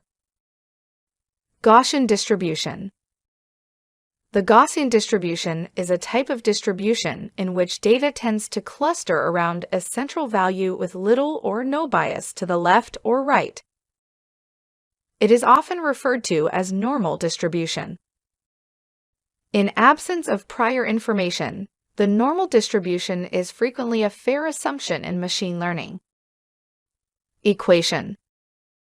The formula for calculating Gaussian distribution is described as the normal distribution of x. That is the function of x given mean as mu and variance is sigma square can be calculated as 1 upon sigma square root of 2 pi, e to the power minus half x minus mu divided by sigma whole square, where mu is the mean or peak value, which also is the expected value of x. Sigma is the standard deviation, sigma square is the variance. A standard normal distribution has a mean of 0 and a standard deviation of 1. Gaussian distribution can be univariate, which describes the distribution of a single variable x. It can also be multivariate, where it can just use to describe the distribution of several variables. It is represented in 3D of ND formats. Law of large numbers. Now let's talk about law of large numbers. The law of large numbers states that an observed sample average from a large sample will be close to the true population average, and that it will get closer in the larger sample. So the law of large number does not guarantee that a given sample, spatially a small sample, will reflect the true population characteristics, or that a sample does not reflect the true population will be balanced by a subsequent sample. This is for the law of large numbers to express the relationship between scale and growth rate. So there are multiple examples through which we can understand, and it is widely used in statistical analysis in working with the central limit theorem in terms of the business growth. So there are multiple real-time setup in which these are going to be used. So if you talk about tossing a coin, so tossing a coin in a number of times will give us two different type of outcomes. The result will spread evenly between head and tails, and the expected average value is going to be half. That means 50 times tails and 30 times heads. But again, if you toss a coin 1,000 times, then the result can be in different manners, because out of 1,000, let's say 850 times it has been head, and only 150 times it has been tails, and so on. So that's why the possibility of one event occurring is going to be changed in large sample sets as compared to a small sample sets, as in let's say 10 times. So the number of heads and tails unbalanced for lower number of trials, so we can see it is unbalanced. But again, as soon as we toss more number of coins, more leans towards the balance value, or we can see the observed averages. Next, we have p-value. So p-value is basically a number calculated from the statistical test that describes how likely we are to have found a particular set of observations if the null hypothesis were true. So p-values are used in hypothesis testing to help decide whether to reject the null hypothesis. And the smaller the p-value, the more likely we are to reject the null hypothesis. So we have a term called as null hypothesis. So all statistical tests, they have null hypothesis. So for most tests, the null hypothesis is that there is no relationship between our variables of in first, or that there is no difference among groups. For example, in a two-tailed t-test, the non-hypothesis is that the difference between two groups is going to be 0. So p-value is going to tell us how likely it is that our data could have occurred under the null hypothesis. It is done by calculating the likelihood of a test statistic, which is the number calculated by a statistical test using our data. So p-value tell us how often we would expect to see a test statistic as extreme or more extreme than one calculated by a statistical test if the null hypothesis of the test was true. So there are multiple limitations as well. So first one is the results can be significant, but again, they may not be practical as we have compared. It can be based on multiple hypotheses for a game, for the healthcare test. If the test is going to be positive or not, it may show even values of the effect of a variable, but not the magnitude in real life. What exactly is going to be the application of a drug test being failed in pharma company? Therefore, It is recommended to use confidence and levels in addition to the p-values to quantify, or we can say to give a solid figure to the reserve, which we are going to get. The p-values, they are interpreted as supporting, or we can say refuting, the alternative hypothesis.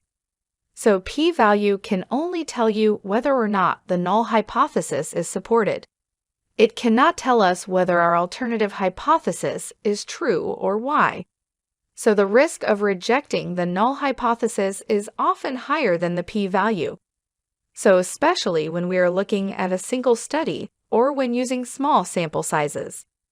So this is because the smaller frame of reference, the greater are the chance that as we stumble across a statistically significant pattern completely by accident. Key takeaways. Key takeaways. Probability and statistics structure the premise of the data.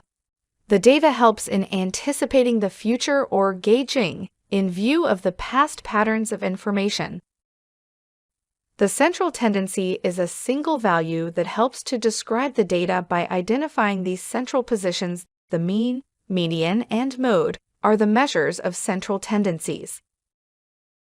The distribution where the data tends to be around a central value with a lack of bias or minimal bias towards the left or right is called as Gaussian distribution. If you're excited about diving into the world of data but aren't sure where to start, you're in the right place. With more data being generated every day, companies are eager to hire skilled professionals who can turn this raw data into actionable insights. It's like having a superpower in today's world of information overload. So, in today's video, we are breaking down a fast-track roadmap to learn data science in just 2 months. There are various roles within this field, like data analysts who focus on interpreting data, data engineers who build and maintain data pipelines, and machine learning engineers who develop algorithms to make predictions. The demand for these roles is skyrocketing. But why? Because every industry is becoming more data-driven and businesses need experts to make sense of all that information. So, grab your notebooks and let's jump right in. So first, let's understand what data science is. Data science is all about extracting insights from data using techniques from statistics, programming, and machine learning. Let's understand this with a simple case study. So imagine an e-commerce company wants to improve its sales. By analyzing customer data, a data scientist can identify purchasing patterns, such as which products are often brought together. This insight can lead to strategic decisions like bundling products or personalizing marketing campaigns, ultimately boosting sales. So to start with, let's quickly see what a data scientist's life cycle looks like. The data scientist life cycle is a structured process that involves several key phases. It starts with problem identification, where the data scientist defines the problem or question to be addressed. Next is data collection, where relevant data is gathered from various sources. Then comes data cleaning. Data cleaning follows, where raw data is processed to remove inaccuracies and inconsistencies. In the exploratory data analysis phase, initial patterns and insights are discovered. This leads to model building, where algorithms are applied to predict outcomes or classify data. So the cycle continues with model evaluation, where the performance of the model is tested and refined. And finally, deployment and monitoring are carried out, where the model is put into production and its performance is continuously monitored to ensure it remains accurate and effective. So now let's talk about the essential skills you'll need to get started in data science. Number 1, programming languages. You'll need to learn Python or R. Python is widely used because it's easy to learn and has many useful libraries for data science. R is also great, especially for statistical analysis. Then comes tools and technologies. Tools like Jupyter Notebooks make coding easier and more interactive. SQL is important for working with databases, allowing you to retrieve and manage data. For creating visuals, libraries like Matplotlib and Seaborn help you turn data into graphs and charts. Then comes mathematics and statistics. You don't need to be a math expert, but it's helpful to understand the basics of statistics, probability, and some linear algebra. Data manipulation and cleaning. This is a big part of data scientist's job. You'll often spend time cleaning up data to make sure it's accurate and ready for analysis. Python's Pandas library is perfect for sorting, filtering, and transforming data. And finally, learning about machine learning algorithms is crucial. This is where you use data to make predictions and decisions, which is a key part of data science. So, how do you learn all this so that you can quickly reach your goal? Next up, we are diving into an exciting 2-month plan to kickstart your journey to become a data scientist. So without any further ado, let's get started. So in week 1, start with Python, a must-know programming language for any aspiring data scientist. You'll begin by familiarizing yourself with Python syntax, essentially how to write code, and understanding different data types like numbers and strings. You should also learn about variables, which act as containers for storing data. Next, you can explore how to use operators and control flow tools. These include loops, which are useful for repeating tasks, and conditionals like if-else statements that make your code more dynamic and responsive. As you become comfortable, you should move on to intermediate topics such as lists for storing multiple items, dictionaries for storing data in key value pairs, and file handling for reading and writing files. These skills are essential for efficiently managing and manipulating data. Now, week 2 consists of mathematics and statistics. In week 2, focus on math side of data science. Start with basic algebra concepts and then move on to linear algebra, which is crucial for understanding data relationships and transformations. You should also learn about statistics, a vital tool in data science. This includes understanding descriptive statistics, which help summarize data, and probability distributions, which provide insights into data patterns and likelihoods. Now, in week 3, you can go with data manipulation and cleaning. Focus on data manipulation and cleaning. You can use Pandas, a powerful Python library, to handle data frames, merge data sets, and perform basic data transformations. Pandas is your go-to tool for making data analysis straightforward and efficient. You should also learn data cleaning techniques such as handling missing values, like deciding how to deal with blanks in your data and detecting outliers. Clean data is essential for accurate analysis and reliable results. Now it's time to talk about databases. You can learn SQL, the language used for managing and querying databases. Start with basic commands like select for choosing data, where for filtering data, and order by for sorting data.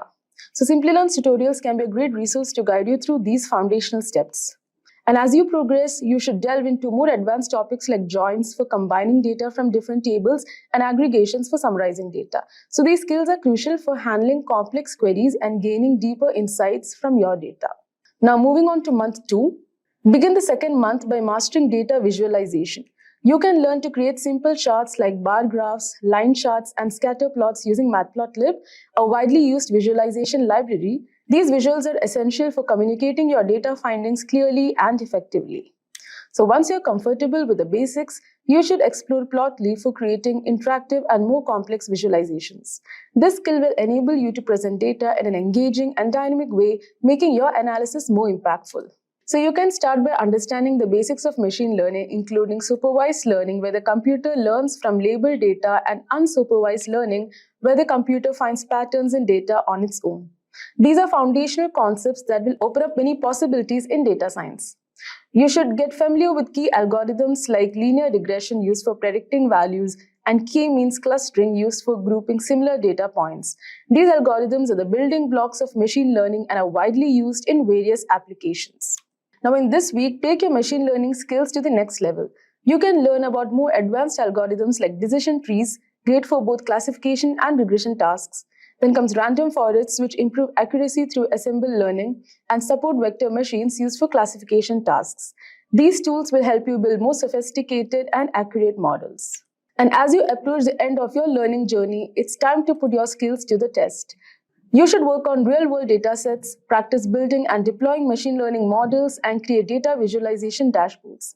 These projects are crucial for reinforcing what you have learned and gaining practical experience.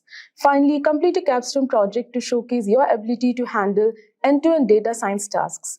This comprehensive project is a great way to demonstrate your skills and knowledge in a real-world context.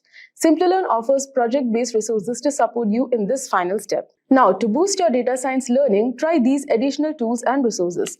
Number 1, Kaggle. This site lets you work with real-world datasets and join competitions. It's a great way to practice your skills and see different approaches to solving problems. Then comes GitHub. Explore open source projects to see what others are working on. You can also share your own projects and get feedback from the community. And then Google Colab. This cloud-based tool allows you to write and run Python code directly into your browser. It's ideal for trying out code without having to set up anything on your computer. Deep learning. Deep learning was first introduced in the 1940s. Deep learning did not develop suddenly. It developed slowly and steadily over 7 decades. Many theses and discoveries were made on deep learning from the 1940s to 2000. Thanks to companies like Facebook and Google, the term deep learning has gained popularity and may give the perception that it is a relatively new concept. Deep learning can be considered as a type of machine learning and artificial intelligence, or AI, that imitates how humans gain certain types of knowledge. Deep learning includes statistics and predictive modeling. Deep learning makes processes quicker and simpler, which is advantageous to data scientists to gather, analyze, and interpret massive amounts of data. Having the fundamentals discussed, let's move into the different types of deep learning. Neural networks are the main component of deep learning, but neural networks comprise three main types, which contain artificial neural networks, or ANN, convolution neural networks, or CNN, and recurrent neural networks, or RNN. Artificial neural networks are inspired biologically by the animal brain. Convolutional neural networks surpass other neural networks when given inputs such as images, voice, or audio. It analyzes images by processing data. Recurrent neural networks uses sequential data or series of data. Convolutional neural networks and recurrent neural networks are used in natural language processes, speech recognition, image recognition, and many more. Machine learning. The evolution of ML started with the mathematical modeling of neural networks that served as the basis for the invention of machine learning. In 1943, neuroscientist Warren McCulloch and logician Walter Pitts attempted to quantitatively map out how humans make decisions and carry out thinking processes. Therefore, the term machine learning is not new. Machine learning is a branch of artificial intelligence and computer science that uses data and algorithms to imitate how humans learn, gradually increasing the system's accuracy. There are three types of machine learning, which include supervised learning. What is supervised learning? Well, here, machines are trained using labeled data. Machines predict output based on this data. Now, coming to unsupervised learning, models are not supervised using a training data set. It is comparable to the learning process that occurs in the human brain while learning something new. And the third type of machine learning is reinforcement learning. Here, the agent learns from feedback. It learns to behave in a given environment based on actions and the result of the action. And this feature can be observed in robotics. Now, coming to the evolution of AI. The potential of artificial intelligence wasn't explored until the 1950s, although the idea has been known for centuries. The term artificial intelligence has been around for a decade. Still, it wasn't until British polymath Alan Turing posed the question of why machines couldn't use knowledge like humans do to solve problems and make decisions. We can define artificial intelligence as a technique of turning a computer-based robot to work and act like humans. Now let's have a glance at the types of artificial intelligence. Weak AI performs only specific tasks, like Apple's Siri, Google Assistant, and Amazon's Alexa. You might have used all of these technologies, but the types I am mentioning after this are under experiment. General AI can also be addressed as artificial general intelligence. It is equivalent to human intelligence, hence, an AGI system is capable of carrying out any task that a human can. Strong AI aspires to build machines that are indistinguishable from the human mind. Both general and strong AI are hypothetical right now. Rigorous research is going on this matter. There are many branches of artificial intelligence, which include machine learning, deep learning, natural language processing, robotics, expert systems, fuzzy logic. Therefore, the correct answer for which is not a branch of artificial intelligence is option A, data analysis. Now that we have covered deep learning, machine learning, and artificial intelligence, the final topic is data science.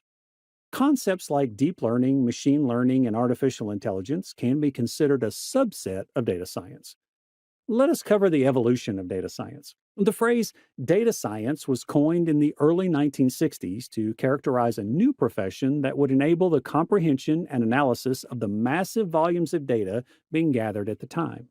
Since its beginnings, data science has expanded to incorporate ideas and methods from other fields, including artificial intelligence, machine learning, deep learning, and so forth. Data science can be defined as the domain of study that handles vast volumes of data using modern tools and techniques to find unseen patterns, derive meaningful information, and make business decisions.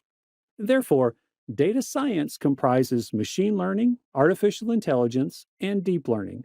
There are a lot of areas where data science can be used. One of the very common one is fraud detection or fraud prevention. There are a lot of fraudulent activities or transactions primarily on the internet. It's very easy to commit fraud, and therefore we can use data science to either prevent or detect fraud. There are certain algorithms, machine learning algorithms, that can be used, like for example some outlier techniques, clustering techniques that can be used to detect fraud and prevent fraud as well. So who is a data scientist rather? It is actually a very generic role that defines somebody who is working with data is known as a data scientist, but there can be very specific activities and the roles can be actually much more specific. What exactly a person does within the area of data science can be much more specific. But broadly, anybody working in the area of data science is known as a data scientist. So what does a data scientist do? These are some of the activities: data acquisition, data preparation, data mining, data modeling, and then model maintenance. We will talk about each of these in a great detail, but at a very high level, the first step obviously is to get the raw data, which is known as data acquisition. It can be in all kinds of format and it could be multiple sources, but obviously that raw data cannot be used as it is for performing data mining activities or data modeling activities. So the data has to be cleansed and prepared for using in the data models or in the data mining activity. So that is the data preparation.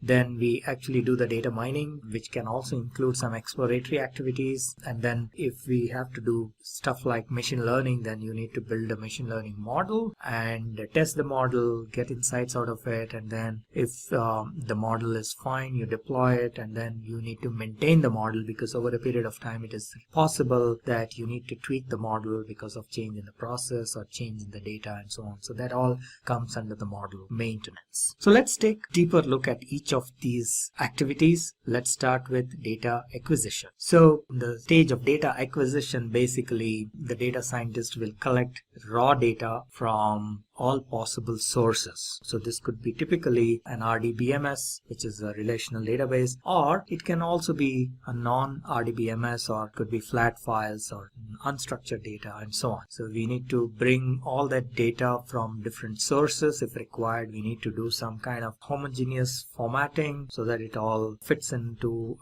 in a looks, at least format, from a format perspective, it looks homogeneous. So that may be requiring some kind of transformation. Very often this is loaded into what is known as data warehouse. So this can also be sometimes referred to as ETL, or extract, transform, and load. So our data warehouse is like a common place where data from different sources is brought together so that people can perform data science activities like reporting or data mining or statistical analysis and so on. So data from various sources is put in a centralized place, which is known as a data warehouse. So that is also known as ETL. And in order to do this, there can be data scientists can take help of some ETL tools. There are some existing tools that a data scientist can take help of, like for example DataStage or Talent or Informatica. These are pretty good tools for performing these ETL activities and getting the data. The next stage, now that you have the raw data into a data warehouse, you still probably are not in a position to straight away use this data for performing the data mining activities. So that is where data preparation comes into play, and there are multiple reasons for that. One of them could be the data is dirty, there are some missing values, and so on and so forth. So a lot of time is actually spent in this particular stage. So a data scientist spends a lot of time, almost 60 to 70% of the time, in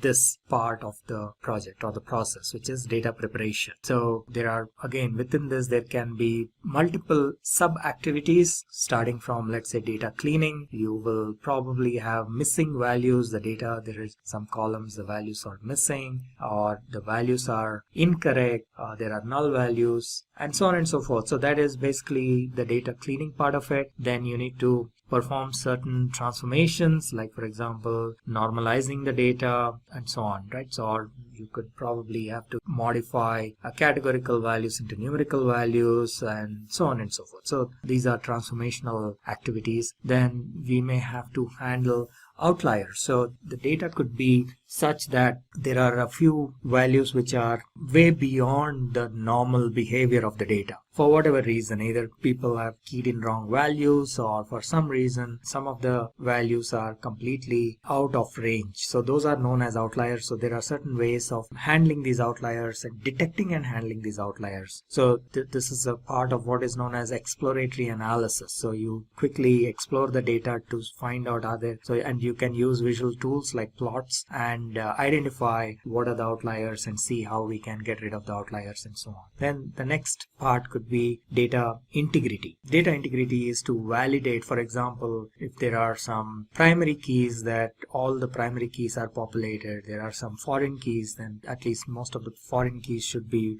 populated, and otherwise when we are trying to query the data you may get wrong values and so on. So that is the data integrity part of it. And then we have what is known as data reduction. Sometimes we may have duplicate values, we may have columns that may be duplicated because they are coming from different sources, the same values are there and so on. So a lot of this can be done using what is known as data reduction, and thereby you can reduce the size of the data drastically, because very often this could be redundant data which can be removed and so on. So let's take a look at what are the various techniques that are used for data cleaning. So we need to ensure that the data is valid and it is consistent and uniform and accurate. So these are the various parameters that we need to ensure as a part of the data cleaning process. Now, what are the techniques that are used for data cleaning? So we will see what each of these are in this particular case. And so what is the data set that we have? We have data about a bank and its customer details. So let's take an example and see how we go about cleaning the data. And in this particular example, we are assuming we are using Python. So let's assume we loaded this data, which is the raw file.csv. This is how the customer data looks like. And we will see, for example, if we take a closer look at the geography column, we will see that there are quite a few blank spaces. So how do we go about when we have some blank spaces? Or if it is a string value, then we put an empty string here, or we just use a space or empty string. If they are numerical values, then we need to come up with a strategy. For example, we put the mean value. So wherever it is missing, we find the mean for that particular column. So in this case, let's assume we have credit score and we see that quite a few of these values are missing. So what do we do here? We find the mean for this column for all the existing values, and we found that the mean is equal to 638.6. So we kind of write a piece of code to replace wherever there are blank values. NaN is basically like null, and we just go ahead and say fill it with the mean value. So this is the piece of code we are writing to fill it. So all the blanks or all the null values get replaced with the mean value. Now, one of the reasons for doing this is that very often if you have some such situation, many of your statistical functions may not even work. So that's the reason you need to fill up these values, or either get rid of these records or fill up these values with something meaningful. So this is one mechanism, which is basically using a mean. There are a few others. As we move forward, we can see what are the other ways. For example, we can also say that any missing value in a particular row, if even one column the value is missing, you just drop that particular row, or delete all rows where even a single column has missing values. So that is one way of dealing. Now the problem here can be that if a lot of data has, let's say, one or two columns missing, and we drop many such rows, then overall you may lose out on, let's say, 60% of the data has some value or the other missing, 60% of the rows. Then it may not be a good idea to delete all the rows like in that manner, because then you're losing pretty much 60% of your data. Therefore your analysis won't be accurate. But if it is only 5 or 10%, then this will work. Another way is only to drop values where, or rather drop rows where all the columns are empty, which makes sense because that means that record is of really no use because it has no information in it. So there can be some situations like that. So we can provide a condition saying that drop the records where all the columns are blank or not applicable. We can also specify some kind of a threshold. Let's say you have 10 or 20 columns in a row. You can specify that maybe 5 columns are blank or null, then you drop that record. So again, we need to take care that such a condition, such a situation, the amount of data that has been removed or excluded is not large. If it is like maybe 5%, maximum 10%, then it's okay. But by doing this, if you're losing out on a large chunk of data, then it may not be a good idea. You need to come up with something better. What else we need to do next is, so the data preparation part is done. So now we get into the data mining part. So what exactly we do in data mining? Primarily, we come up with ways to take meaningful decisions. So data mining will give us insights into the data, what is existing there, and then we can do additional stuff like maybe machine learning and so on to perform advanced analytics and so on. So one of the first steps we do is what is known as data discovery, and which is basically like exploratory analysis. So we can use tools like Tableau for doing some of this. So let's just take a quick look at how we go about that. So Tableau is excellent data mining, or actually more of a reporting or a BI tool.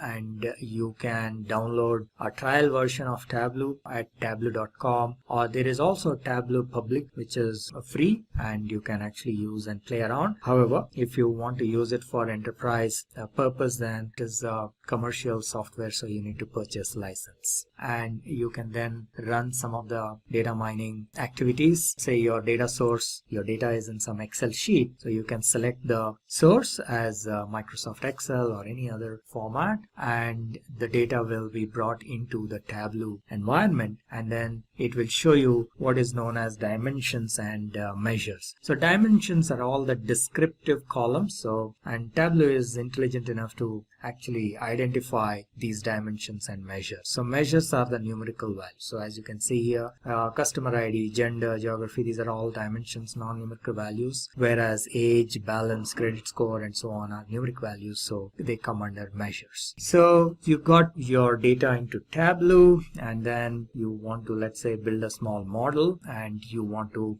let's say, solve a particular problem. So what is the problem statement? All right, let's say we want to analyze why customers are leaving the bank, which is known as exit, and we want to analyze and see what are some of the factors for exiting the bank, and we want to, let's assume, consider these 3 of them, like let's say gender, credit card, and geography, these as a criteria, and analyze if these are in any way impacting or have some bearing on the customer exiting or the customer exit behavior. Okay, so let's use Tableau, and very quickly we will be able to find out how these parameters are affecting. All right, so let's see.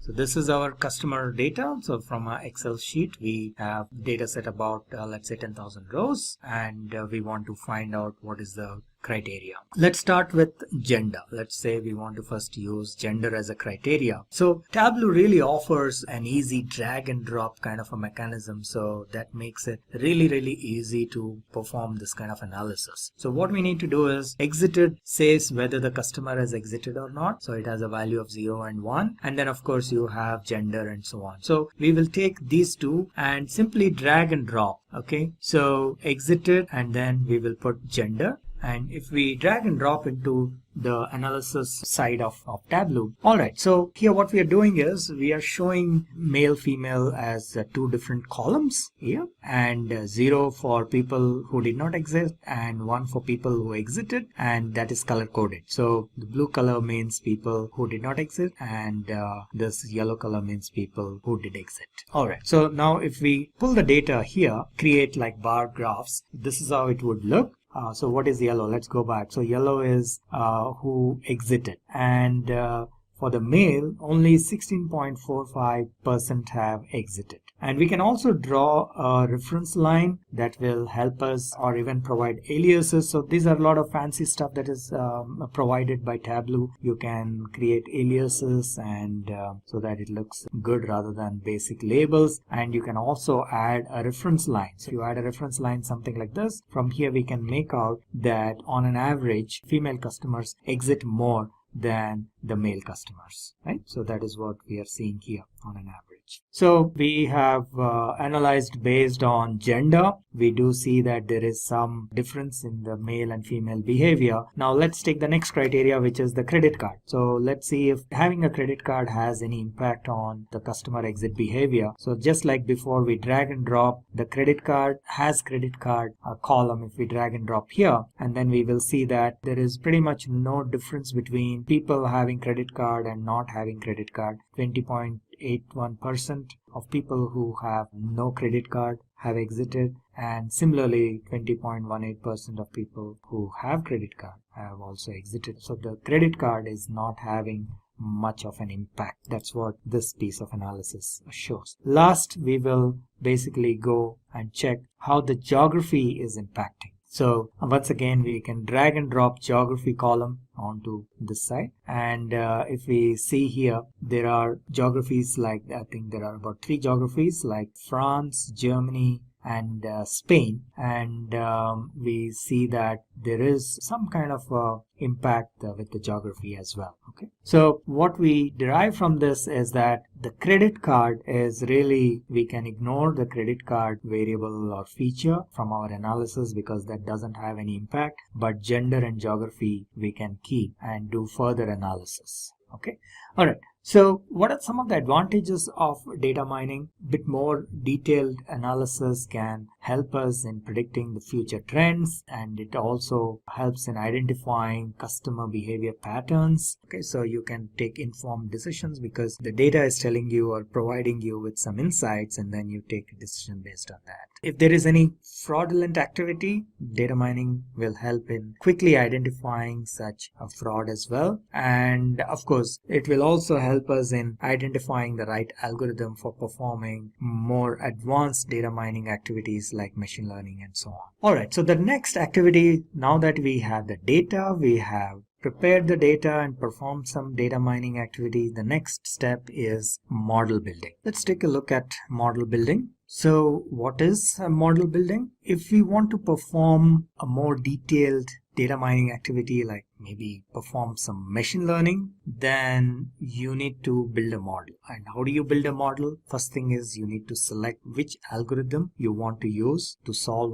the problem on hand, and also what kind of data that is available, and so on and so forth. So you need to make a choice of the algorithm, and based on that you go ahead and create a model, train the model, and so on. Now machine learning is kind of at a very high level classified into supervised and unsupervised.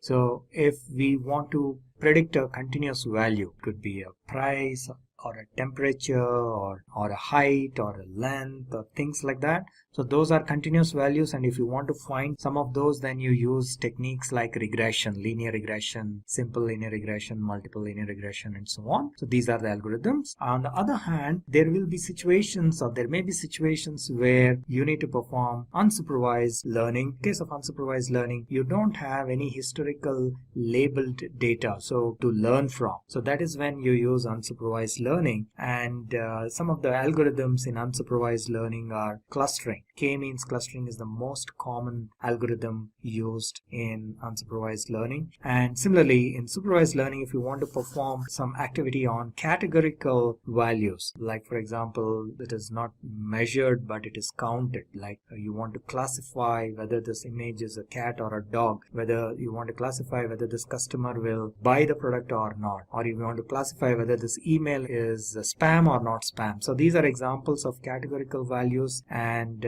these are examples of classification. Then you have algorithms like logistic regression, k nearest neighbor or KNN, and support vector machine. So these are some of the algorithms that are used in this case. And similarly, in case of unsupervised learning, if you need to perform on categorical values, you have some algorithms like association analysis and hidden Markov model. Okay, so in order to understand this better, let's take an example and take you through the whole process, and then we will also see how the code can be written to perform this. Now let's take our example here where we want to perform a supervised learning, which is basically we want to do a multilinear regression, which means there are multiple independent variables, and then we want to perform a linear regression to predict certain value. So in this particular example, we have world happiness data. So this is the data about the happiness quotient of people from various countries, and we are trying to predict and see whether how our model will perform. So what is the question that we need to ask? First of all, how to describe the data, and then can we make a predictive model to calculate the happiness score, right? So based on this, we can then decide on what algorithm to use and what model to use and so on. So variables that are available or used in this model, this is a list of variables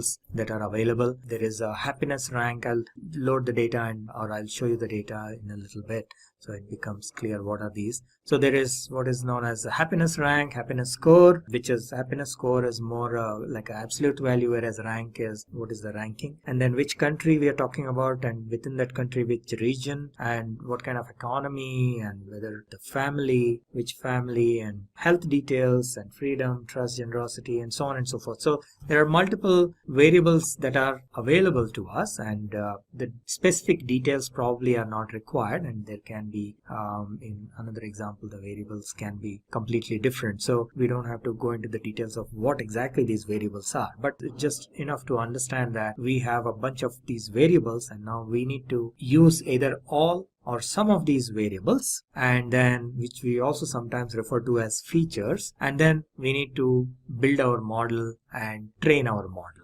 Alright, so let's assume we will use Python in order to perform this analysis or perform this machine learning activity, and I will actually show you in our lab in a little bit. This whole thing we will run the live code, but quickly I will run you through the slides and then we will go into the lab. So what are we doing here? First thing we need to do is import a bunch of libraries in Python which are required to perform our analysis. Most of these are for manipulating the data, preparing the data, and then scikit-learn or sklearn is the library which we will use actually for this particular machine learning activity, which is linear regression. So we have NumPy, we have pandas, and so on and so forth. So all these libraries are imported, and then we load our data, and the data is in the form of a CSV file, and there are different files for each year. So we have data for 2015, 16, and 17, and so we will load this data and then combine them, concatenate them to prepare a single data frame. And here we are making an assumption that you are familiar with Python, so it becomes easier if you are familiar with Python programming language, or at least some programming language, so that you can at least understand by looking at the code. So we are reading the file, each of these files for each year, and this is basically we are creating a list of all the names of the columns we will be using later on. You will see in the code. So we have loaded 2015, then 2016, and then also 2017. So we have created 3 data frames, and then we concatenate all these 3 data frames. This is what we are doing here. Then we identify which of these columns are required, which, for example, some of the categorical values do we really need? We probably don't. Then we drop those columns so that we don't unnecessarily use all the columns and make the computation complicated. We can then create some plots using Plotly library, and it has some powerful features including creation of maps and so on, just to understand the pattern, the happiness quotient, or how the happiness is across all the countries. So it's a nice visualization. We can see each of these countries, how they are in terms of their happiness score. This is the legend here. So the lighter colored countries have lower ranking, and so these are the lower ranking ones, and these are higher ranking, which means that the ones with these dark colors are the happiest ones. So as you can see here, Australia and maybe this side US and so on are the happiest ones.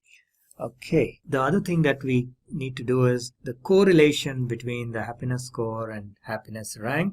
we can find a correlation using a scatter plot, and we find that yes, they are kind of inversely proportional, which is obvious. So if the score is high, happiness score is high, then they are ranked number 1, for example. Highest is scored as number 1. So that's the idea behind this. So the happiness score given here and the happiness rank is actually given here. So they are inversely proportional, because the higher the score, the absolute value of the rank will be lower, right? So number 1 has the highest value of the score and so on. So they are inversely correlated, but there is a strong, what this graph shows is that there is a strong correlation between happiness rank and happiness score. And then we do some more plots to visualize this. We determine that probably rank and score are pretty much conveying the same message, so we don't need both of them, so we will kind of drop one of them, and that is what we are doing here. So we drop the happiness rank. And similarly, so this is one example of how we can remove some columns which are not adding value. So we will see in the code as well how that works. Moving on, this is a correlation between pretty much each of the columns with the other columns. So this is a correlation you can plot using plot function, and we will see here that, for example, happiness score and happiness score are correlated, strongest correlation, right? Because every variable will be highly correlated to itself. So that's the reason. So the darker the color is, the higher the correlation. And and correlation in numerical terms goes from 0 to 1. So 1 is the highest value, and it can only be between 0 and 1. Correlation between two variables can be only have a value between 0 and 1. So the numerical value can go from 0 to 1, and 1 here is dark color, and 0 is kind of dark, but it is blue color. From red it goes down, the dark blue color indicates pretty much no correlation. So from this heat map we see that happiness and economy and family are probably, also health probably, are the most correlated, and then it keeps decreasing after freedom, kind of keeps decreasing and coming to pretty much 0.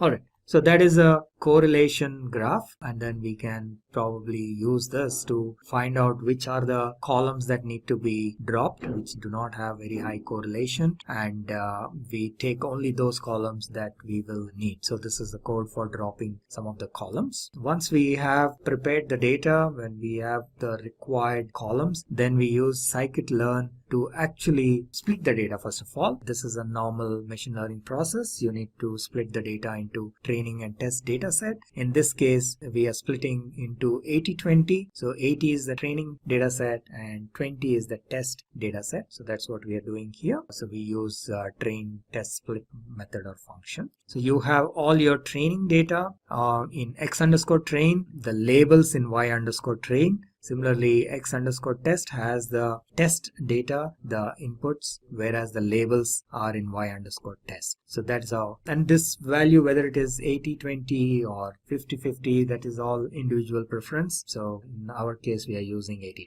All right. And then the next is to create a linear regression instance. So this is what we are doing. We are creating an instance of linear regression, and then we train the model using the fit function, and we are passing x and y, which is the x value and the label data, regular input and the label data, label information. Then we do the test. We run we perform the evaluation on the test data set. So this is what we are doing with the test data set, and then we will evaluate how accurate the model is and using the scikit-learn functionality itself. We can also see what are the various parameters and what are the various coefficients, because in linear regression you will get like a equation of like a straight line, y is equal to beta 0 plus beta 1 x1 plus beta 2 x2. Those beta 1, beta 2, beta 3 are known as the coefficients, and beta 0 is the intercept. After the training, you can actually get these information of the model. What is the intercept value, what are the coefficients, and so on, by using these functions. So let's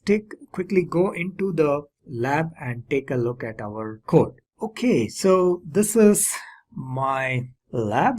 This is my Jupyter notebook where the code, I have the actual code, and I will take you through this code to run this linear regression on the world happiness data. So we will import a bunch of libraries, NumPy, Pandas, Plotly, and so on. Also, yeah, scikit-learn, that's also very important. So that's the first step. Then I will import my data, and the data is in 3 parts. There are 3 files, one for each year, 2015, 2016 and 2017, and it is a CSV file. So I've imported my data. Let's take a look at the data, quickly glance at data. So this is how it looks. We have the country, region, happiness rank, and then happiness score. There are some standard errors, and then what is the per capita, family, and so on. So and then we will keep going. We will create a list of all these column names we will be using later. So for now, I will run this code, and no need of major explanation at this point. We know that some of these columns probably are not required. So you can use this drop functionality to remove some of the columns which we don't need. Like for example, region and standard error will not be contributing to our model. So we will basically drop those values out here. So we use the drop, and then we created a vector with these names, column names. That's what we are passing here. Instead of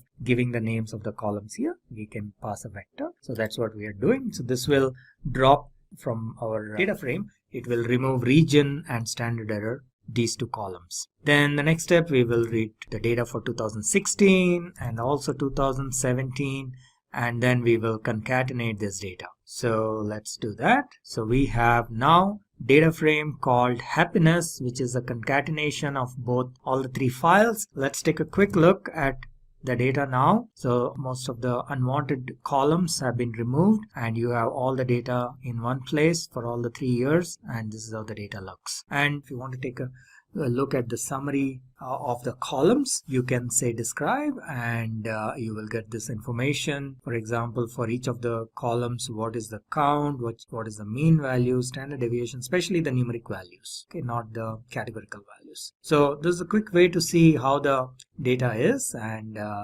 initial little bit of exploratory analysis can be done here. So what is the maximum value, what's the minimum value, and so on for each of the columns. All right, so then we go ahead and create some visualizations using Plotly. So let us go and build a plot. So if we see here, now this is the correlation between happiness rank and happiness score. This is what we have seen in the slides as well. We can see that there is a tight correlation between them. Only thing is it is inverse correlation, but otherwise they are very tightly correlated, which also says that they both probably provide the same information. So there is not much of value add. So we'll go ahead and drop the happiness rank as well from our columns. So that's what we are doing here. And now we can do the creation of the correlation heat map. Let us plot the correlation heat map to see how each of these columns is correlated to the others. And as we have seen in the slides, this is how it looks. So happiness score is very highly correlated. So this is the legend we have seen in the slide as well. So blue color indicates pretty much 0 or very low correlation. Deep red color indicates very high correlation, and the value correlation is a numeric value, and the value goes from 0 to 1. If 2 items or 2 features or columns are highly correlated, then there will be as close to 1 as possible, and 2 columns that are not at all correlated will be as close to 0 as possible. So that's how it is. For example, here happiness score and happiness score, every column or every feature will be highly correlated to itself. So it is like between them there will be correlation value will be 1. So that's why we see deep red color. But then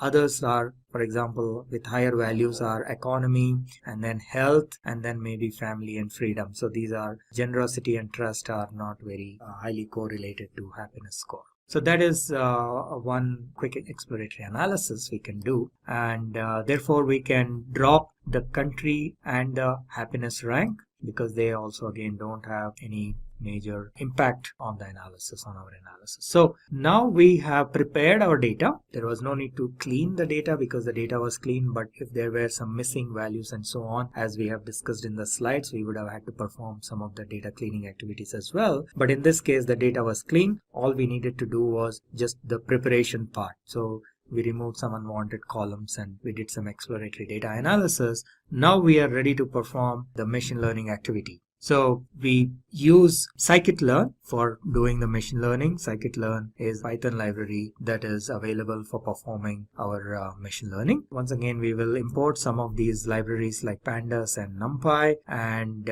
also scikit-learn. First step we will do is split the data in 2080 format. So you have all the test data, which is 20% of the data is test data and 80% is your training data. So this test size indicates how much of it is in the what is the size of the test data. So the remaining, which is here we are saying 0.2, therefore that means training is 0.8. So training data is 80%.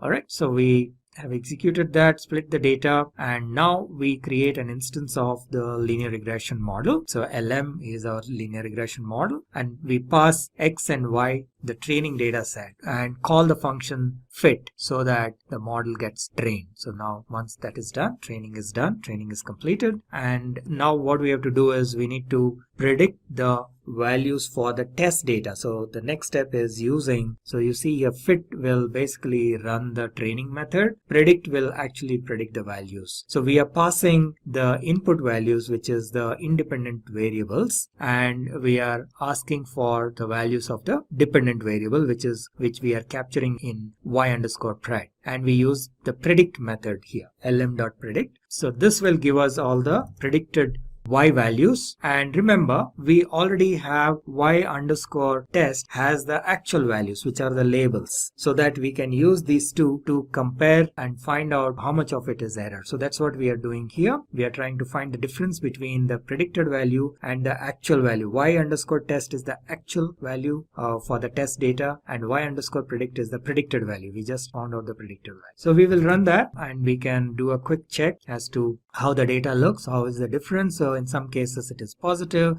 some cases it is negative, but in most of the cases I think the difference is very small. This is exponential to the power of 0, -0.4 and so on. So looks like our model has performed reasonably well. We can now check some of the parameters of our model, like the intercept and the coefficients. So that's what we are doing here. So these are the coefficients of the various parameters that we are, the coefficients of the various independent variables. Okay, so these are the values. Then we can quickly go ahead and list them down as well against the corresponding independent variable. So the coefficients against the corresponding independent variable. So 1.00051 is the coefficient for economy, 0.99983 is for family, coefficient for family and health, and so on and so forth, right? So that's what this is showing. Now we can use the functionality, readily available functionality of scikit-learn, and then plot that to find some of the parameters which determine the accuracy of this model, like for example what is the mean square error and so on. So that's what we are doing here. So let's just go ahead and run this. So you can see here that the root mean square error is pretty low, which is a good sign, and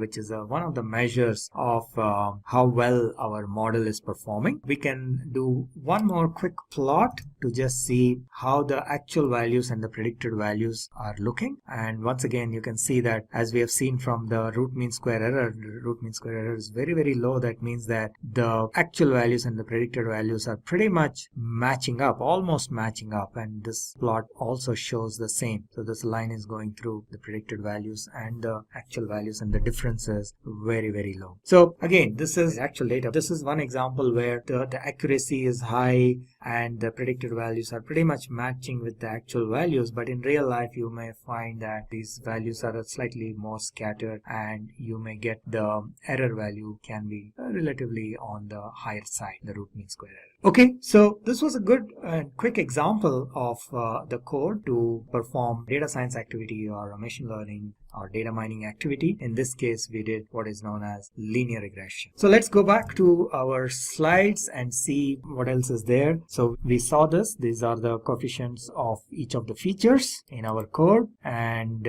we have seen the root mean square error as well, and we can take a few hundred countries, certain values, and actually predict to see if how the model is performing, and I think we have done this as well. And in this case, as we have seen, pretty much the predicted values and the actual values are pretty much matching, which means our model is almost 100% accurate. As I mentioned, in real life it may not be the case, but in this particular case we have got a pretty good model, which is very good. Also, subsequently, we can assume that this is how the equation in linear regression, the model is nothing but an equation like y is equal to beta 0 plus beta 1 x1 plus beta 2 x2 plus beta 3 x3 and so on. So this is what we are showing here. So this is our intercept, which is beta 0, and then we have beta 1 into economy value, beta 2 into the family value, beta 3 into health value, and so on. So that is what is shown here. Okay, so I think the next step, once we have the results from the data mining or machine learning activity, the next step is to communicate these results to the appropriate stakeholders. So that is what we will see here now. So how do we communicate? Usually you take these results and then either prepare a presentation or put it in a document and then show them these actionable results or actionable insights. And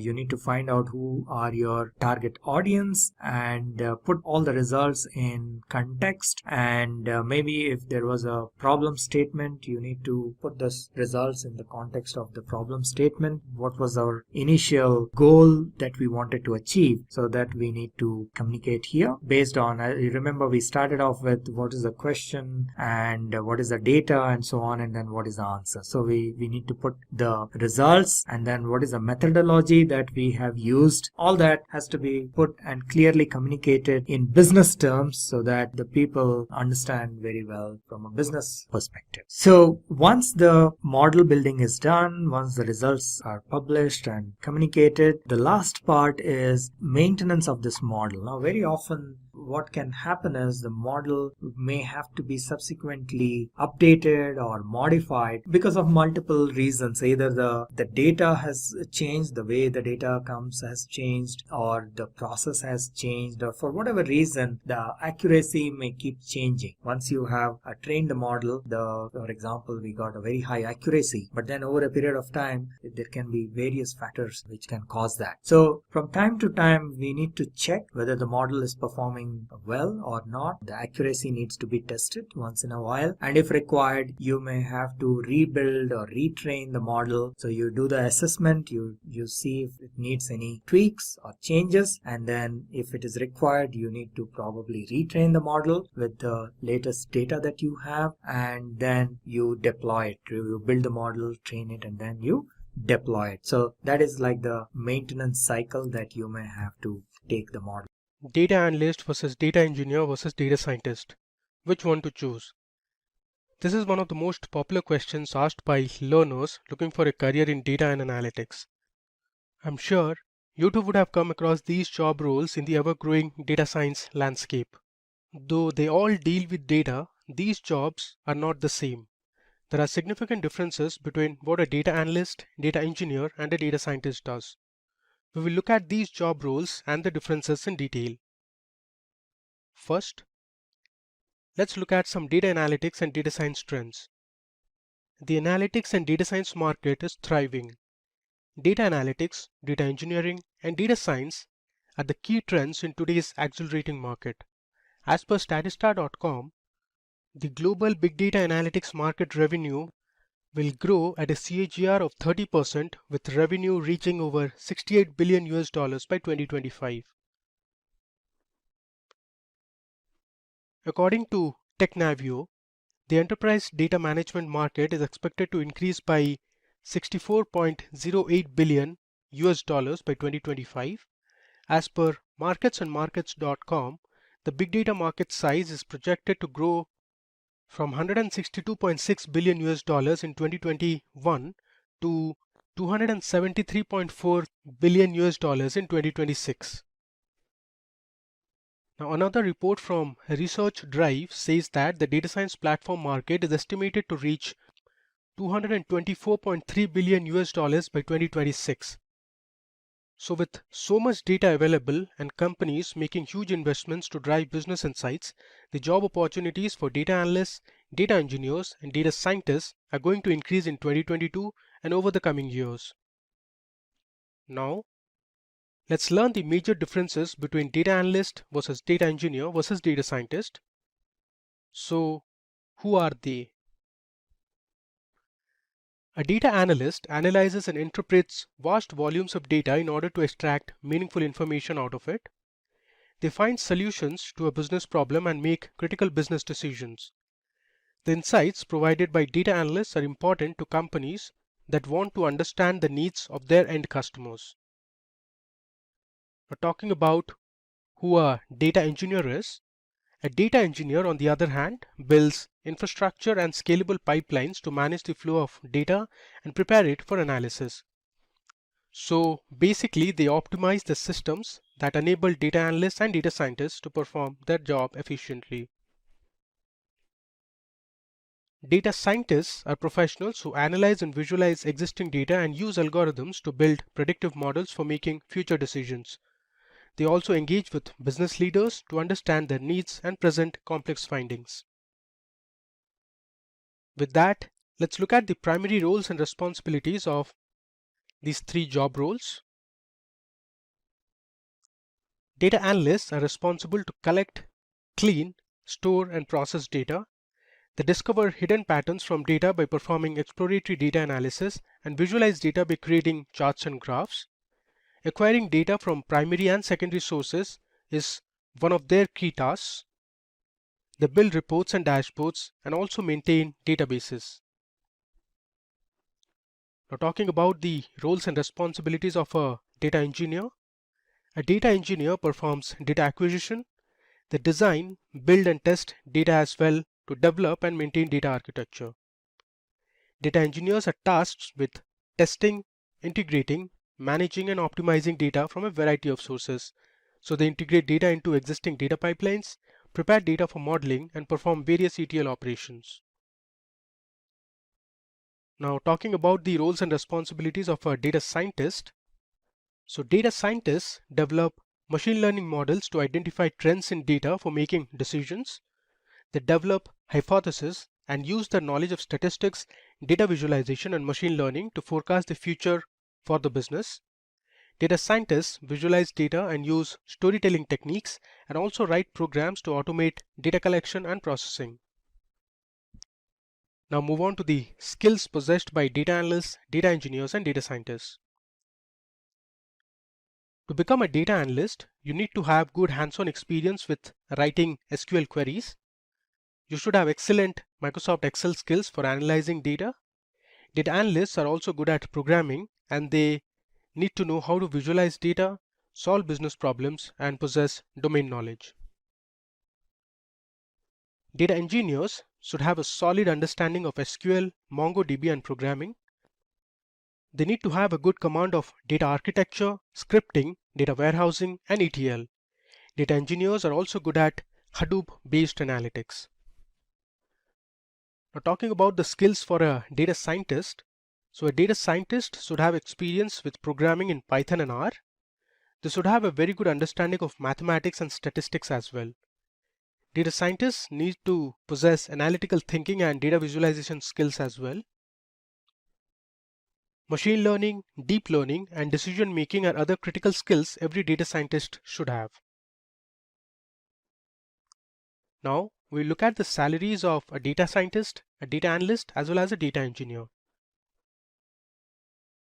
So a data analyst in the United States earns over $70,000 per annum, while in India, a data analyst can earn nearly 7,25,000 rupees per annum. A data engineer in the United States can earn over $112,500 per year, and in India, you can earn over 9 lakh rupees per annum. We're talking about the salary of a data scientist. A data scientist in the United States earns over $117,000 per annum, and in India, a data scientist can earn over 11 lakh rupees per annum. Now, coming to the final section of this video, we'll look at the top companies hiring for data analysts, data engineers, and data scientists. So we have the first company as Google, then we have Tesla, next we have the e-commerce giant Amazon, the internet giant Facebook or the social media giant Facebook, we have the tech giant Oracle, we also have Verizon and Airbnb. So these are some of the top companies that hire for the three roles. If you are an aspiring data scientist who's looking out for online training and certification in data science from the best universities and industry experts, then search no more. Simplilearn's postgraduate program in data science from Caltech University in collaboration with IBM should be the right choice. For more details on this program, please use the link in the description box below. Now let's talk about the life cycle of a data science project. Okay, the first step is the concept study. In this step, it involves understanding the business problem, asking questions, get a good understanding of the business model, meet up with all the stakeholders, understand what kind of data is available, and all that is a part of the first step. So here are a few examples. We want to see what are the various specifications, and then what is the end goal, what is the budget, is there an example of this kind of a problem that has been maybe solved earlier. So all this is a part of the concept study. And another example could be a very specific one to predict the price of a 1.35 carat diamond, and there may be relevant information, inputs that are available, and we want to predict the price.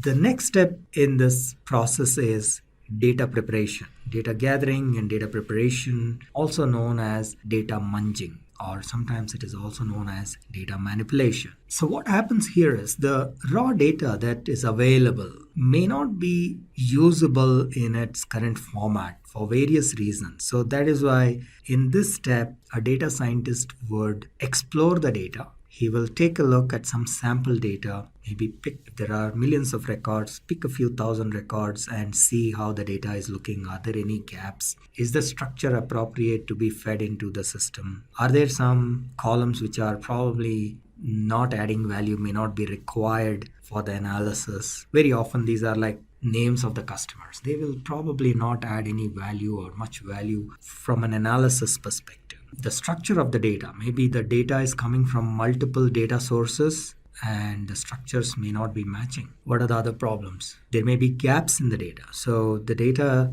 all the columns, all the cells are not filled. If you're talking about structured data, there are several blank records or blank columns. So if you use that data directly, you'll get errors or you'll get inaccurate results. So how do you either get rid of that data, or how do you fill these gaps with something meaningful? So all that is a part of data munging or data manipulation. So these are some additional subtopics within that. So data integration is one of them. If there are any conflicts in the data, data may be redundant. Yeah, data redundancy is another issue. There may be, you have, let's say, data coming from two different systems and both of them have customer table, for example, customer information. So when you merge them, there is a duplication issue. So how do we resolve that? So that is one. Data transformation. As I said, there will be situations where data is coming from multiple sources, and then when we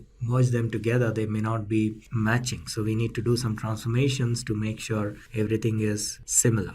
We may have to do some data reduction. If the data size is too big, you may have to come up with ways to reduce it meaningfully without losing information. Then data cleaning. So there will be either wrong values or null values, or there are missing values. So how do you handle all of that? A few examples of very specific stuff. So if there are missing values, how do you handle missing values or null values? Here in this particular slide, we are seeing three types of issues. One is missing value. Then you have null value. You see the difference between the two, right? So in the missing value, there is nothing, blank. Null value, it says null. Now the system cannot handle if there are null values. Similarly, there is improper data. So it's supposed to be numeric value, but there is a string or a non-numeric value. So how do we clean and prepare the data so that our system can work flawlessly? So there are multiple ways, and there is no one common way of doing this. It can vary from project to project. It can vary from what exactly is the problem we are trying to solve. It can vary from data scientist to data scientist, organization to organization. So these are like some standard practices people come up with. And of course, there will be a lot of trial and error. Somebody would have tried out something and it worked and will continue to use that mechanism. So that's how we need to take care of data cleaning. Now, what are the various ways of doing, if values are missing? how do you take care of that? Now, if the data is too large and only a few records have some missing values, then it is okay to just get rid of those entire rows, for example. So if you have 1,000,000 records and out of which 100 records don't have full data, so there are some missing values in about 100 records. So it's absolutely fine because it's a small percentage of the data. So you can get rid of the entire records which have missing values. But that's not a very common situation. Very often you will have multiple or at least a large number of a data set. For example, out of 1,000,000 records, you may have 50,000 records which are like having missing values. Now that's a significant amount. You cannot get rid of all those records. Your analysis will be inaccurate. So how do you handle such situations? So there are again multiple ways of doing it. One is you can probably, if a particular values are missing in a particular column, you can probably take the mean value for that particular column and fill all the missing values with the mean value, so that first of all you don't get errors because of missing values, and second, you don't get results that are way off because these values are completely different from what is there. So that is one way. Then a few other could be either taking the median value or depending on what kind of data we are talking about. So something meaningful we will have put in there. If we are doing some machine learning activity, then obviously as a part of data preparation, you need to split the data into training and test data set. The reason being, if you try to test with a data set which the system has already seen as a part of training, then it will tend to give reasonably accurate results because it has already seen that data, and that is not a good measure of the accuracy of the system. So typically you take the entire data set, the input data set, and split it into two parts. And again, the ratio can vary from person to person, individual preferences. Some people like to split it into 50-50. Some people like it as 63.33 and 33.3 is basically 2/3 and 1/3. And some people do it as 80-20. 80 for training and 20 for testing. So you split the data, perform the training with the 80%,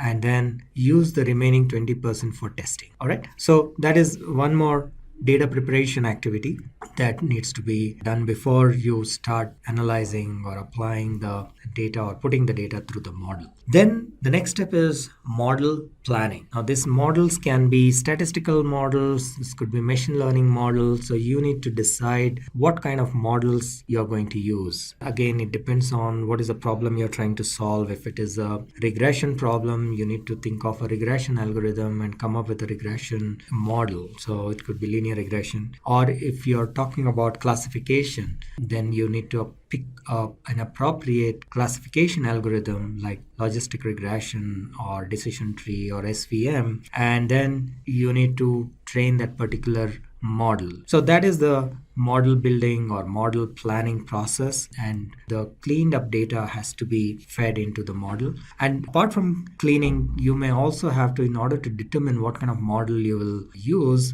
you have to perform some exploratory data analysis to understand the relationship between the various variables and see if the data is appropriate and so on, right? So that is the additional preparatory step that needs to be done. So a little bit of details about exploratory data analysis. So what exactly is exploratory data analysis? It's basically to, as the name suggests, you're just exploring. You just receive the data and you're trying to explore and find out what are the data types and what is the data clean in each of the columns. What is the maximum minimum value? So for example, there are out of the box functionality available in tools like R. So if you just ask for a summary of the table, it will tell you for each column, it will give some details as to what is the mean value, what is the maximum value, and so on and so forth. So this exercise or this exploratory analysis is to get an understanding of your data. And then you can take steps to, during this process, you find there are a lot of missing values. You need to take steps to fix those. You will also get an idea about what kind of model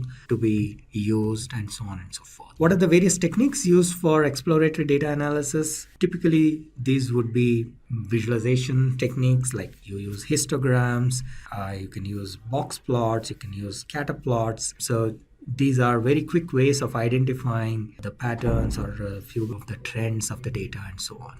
And then once your data is ready, you've decided on the model, what kind of algorithm you're going to use. If you're trying to do machine learning, you need to pass your 80% the training data, or rather you use that training data to train your model. And the training process itself is iterative. So the training process you may have to perform multiple times. And once the training is done and you feel it is giving good accuracy, then you move on to test. So you take the remaining 20% of the data. Remember, we split the data into training and test. So the test data is now used to check the accuracy or how well our model is performing. And if there are further issues, let's say, and model is still during testing, if the accuracy is not good, then you may want to retrain your model or use a different model. So this whole thing again can be iterative. But if the test process is passed, or if the model passes the test, then it can go into production and it will be deployed. All right. So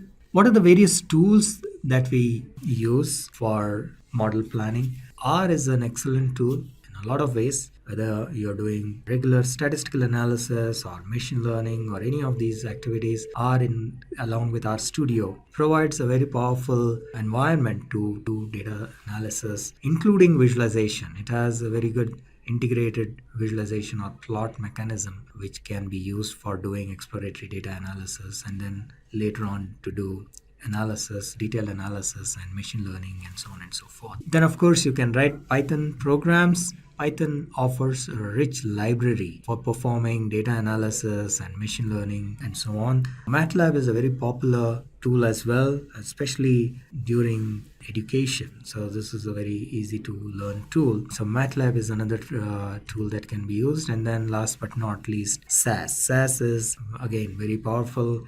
It is a proprietary tool and it has all the components that are required to perform very good statistical analysis or perform data science. So those are the various tools that would be required for, or that can be used for model building. And so the next step is model building. So we have done the planning part. We said, okay, what is the algorithm we are going to use? What kind of model we are going to use? Now we need to actually train this model, or build the model rather, so that it can then be deployed. So what are the various ways, or what are the various types of model building activities? So it could be, let's say in this particular example that we have taken, you want to find out the price of 1.35 carat diamond. So this is, let's say, a linear regression problem. You have data for various carats of diamond and you use that information, you pass it through a linear regression model, or you create a linear regression model which can then predict your price for 1.35 carat. So this is one example of model building. And then a little bit details of how linear regression works. So linear regression is basically coming up with a relation between an independent variable and a dependent variable. So it is pretty much like coming up with equation of a straight line which is the best fit for the given data. So like for example here, y is equal to mx plus c. So y is the dependent variable and x is the independent variable. We need to determine the values of m and c for our given data. So that is what the training process of this model does. At the end of the training process, you have a certain value of m and c, and that is used for predicting the values of any new data that comes. All right, so the way it works is we use the training and the test data set to train the model and then validate whether the model is working fine or not using test data. And if it is working fine, then it is taken to the next level, which is put in production. If not, the model has to be retrained. If the accuracy is not good enough, then the model is retrained, maybe with more data, or you come up with a newer model or algorithm and then repeat that process. So it is an iterative process. Once the training is completed, training and test, then this model is deployed and we can use this particular model to determine what is the price of 1.35 carat diamond. Remember, that was our problem statement. So now that we have the best fit for this given data, we have the price of 1.35 carat diamond, which is 10,000. So this is one example of how this whole process works. Now, how do we build the model? There are multiple ways. You can use Python, for example, and use libraries like Pandas or NumPy to build the model and implement it. This will be available as a separate tutorial, a separate video in this playlist. So stay tuned for that. Moving on, once we have the results, the next step is to communicate these results to the appropriate stakeholders. So which is basically taking this results and preparing like a presentation or a dashboard and communicating these results to the concerned people. So finishing or getting the results of the analysis is not the last step, but you need to, as a data scientist, take these results and present it to the team that has given you this problem in the first place and explain your findings, explain the findings of this exercise and recommend maybe what steps they need to take in order to overcome this problem or solve this problem. So that is the pretty much once that is accepted, and the last step is to operationalize. So if everything is fine, your data scientist presentations are accepted, then they put it into practice and thereby they will be able to improve or solve the problem that they stated in step 1. Okay, so quick summary of the life cycle. You have a concept study, which is basically understanding the problem, asking the right questions, and trying to see if there is enough data to solve this problem. And then even maybe gather the data. Then data preparation, the raw data needs to be manipulated. You need to do data munging so that you have the data in a certain proper format to be used by the model or our analytics system. And then you need to do the model planning, what kind of a model, what algorithm you will use for a given problem. And then the model building. So the exact execution of that model happens in step 4, and you implement and execute that model and put the data through the analysis in this step, and then you get the results. These results are then communicated, packaged and presented and communicated to the stakeholders, and once that is accepted, that is operationalized. So that is the final step. Let's begin this lesson by defining the term statistics. Statistics is a mathematical science pertaining to the collection, presentation, analysis, and interpretation of data. It's widely used to understand the complex problems of the real world and simplify them to make well-informed decisions. Several statistical principles, functions, and algorithms can be used to analyze primary data, build a statistical model, and predict the outcomes. An analysis of any situation can be done in 2 ways: statistical analysis or a non-statistical analysis. Statistical analysis is the science of collecting, exploring, and presenting large amounts of data to identify the patterns and trends. Statistical analysis is also called quantitative analysis. Non-statistical analysis provides generic information and includes text, sound, still images, and moving images. Non-statistical analysis is also called qualitative analysis. Although both forms of analysis provide results, statistical analysis gives more insight and a clearer picture, a feature that makes it vital for businesses. There are 2 major categories of statistics: descriptive statistics and inferential statistics. Descriptive statistics helps organize data and focuses on the main characteristics of the data. It provides a summary of the data numerically or graphically. Numerical measures such as average, mode, standard deviation or SD, and correlation are used to describe the features of a dataset. Suppose you want to study the height of students in a classroom. In the descriptive statistics, you would record the height of every person in the classroom and then find out the maximum height, minimum height, and average height of the population. Inferential statistics generalizes the larger dataset and applies probability theory to draw a conclusion. It allows you to infer population parameters based on the sample statistics and to model relationships within the data. Modeling allows you to develop mathematical equations which describe the interrelationships between 2 or more variables. Consider the same example of calculating the height of students in the classroom. In inferential statistics, you would categorize height as tall, medium, and small, and then take only a small sample from the population to study the height of students in the classroom. The field of statistics touches our lives in many ways, from the daily routines in our homes to the business of making the greatest cities run. The effect of statistics are everywhere. There are various statistical terms that one should be aware of while dealing with statistics: population, sample, variable, quantitative variable, qualitative variable, discrete variable, continuous variable.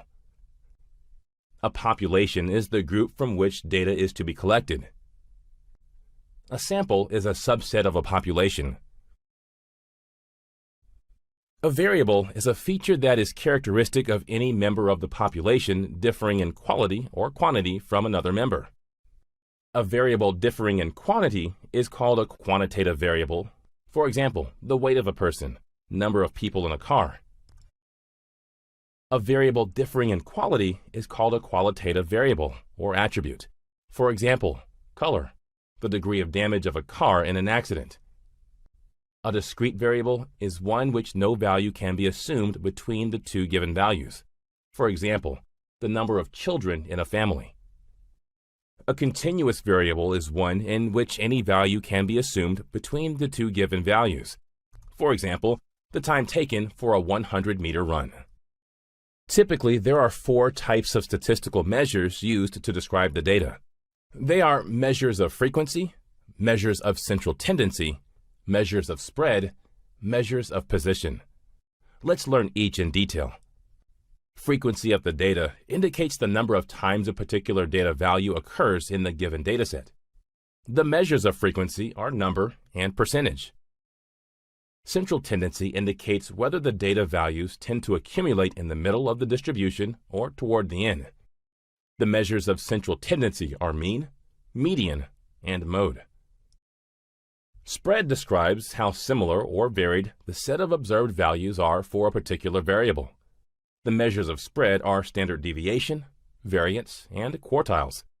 The measure of spread are also called measures of dispersion. Position identifies the exact location of a particular data value in the given data set. The measures of position are percentiles, quartiles, and standard scores. Statistical Analysis System, or SAS, provides a list of procedures to perform descriptive statistics. They are as follows: proc print, proc contents, proc means, proc frequency, proc univariate, proc gchart, proc boxplot, proc gplot. Proc print. It prints all the variables in a SAS dataset. Proc contents. It describes the structure of a dataset. Proc means. It provides data summarization tools to compute descriptive statistics for variables across all observations and within the groups of observations. Proc frequency. It produces one-way to n-way frequency and cross-tabulation tables. Frequencies can also be an output of a SAS dataset. Proc univariate. It goes beyond what proc means does and is useful in conducting some basic statistical analyses and includes high-resolution graphical features. Proc gchart.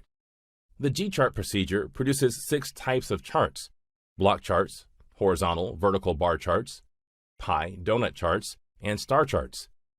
These charts graphically represent the value of a statistic calculated for one or more variables in an input SAS dataset. The charted variables can be either numeric or character. Proc boxplot. The boxplot procedure creates side-by-side box and whisker plots of measurements organized in groups.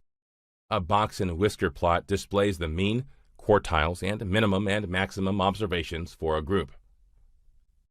Proc gplot.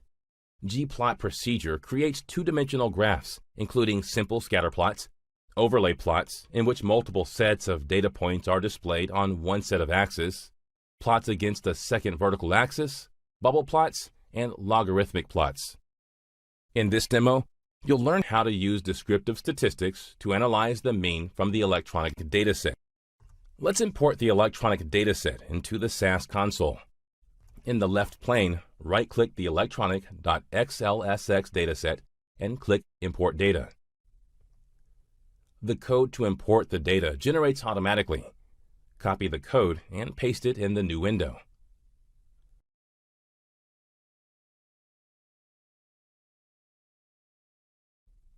The proc means procedure is used to analyze the mean of the imported dataset.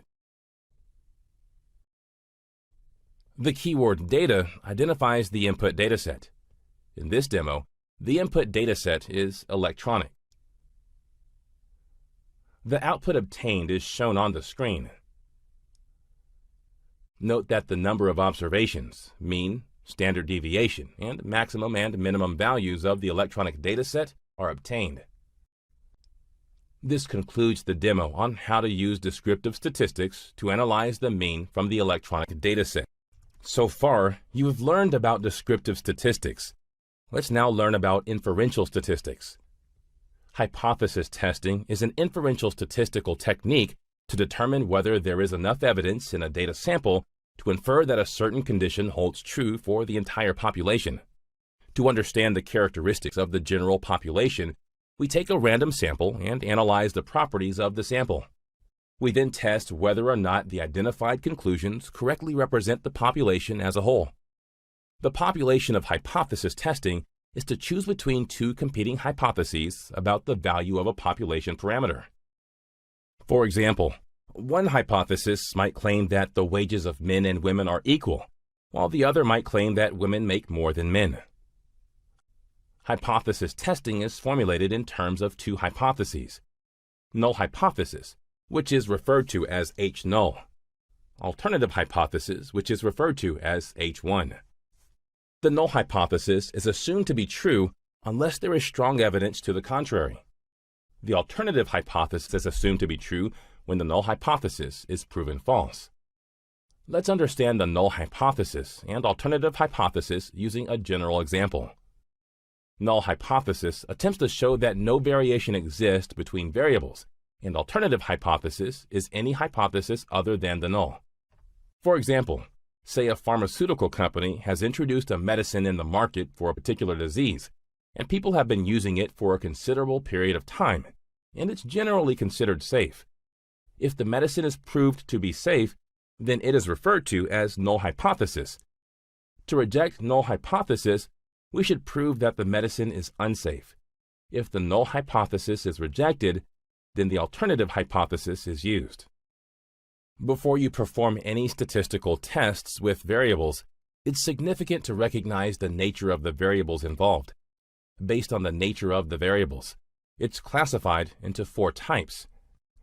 They are categorical or nominal variables, ordinal variables, interval variables, and ratio variables.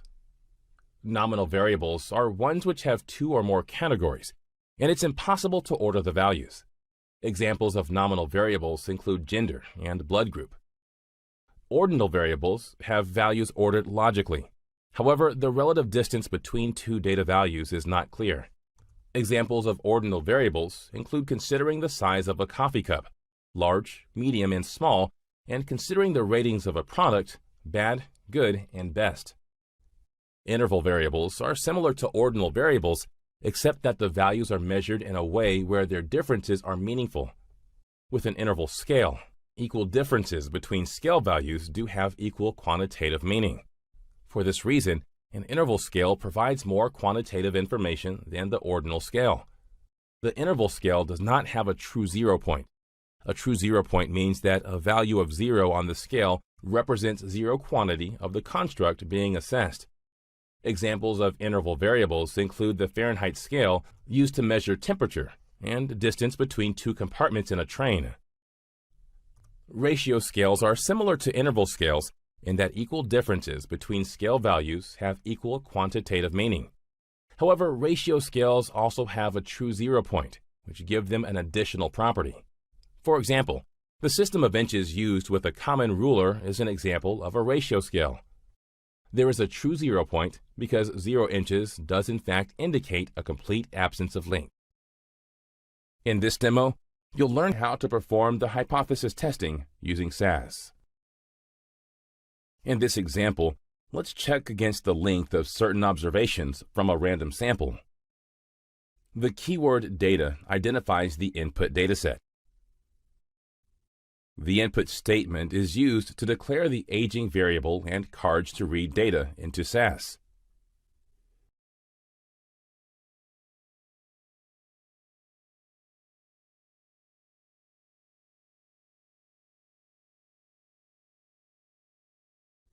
let's perform a t-test to check the null hypothesis.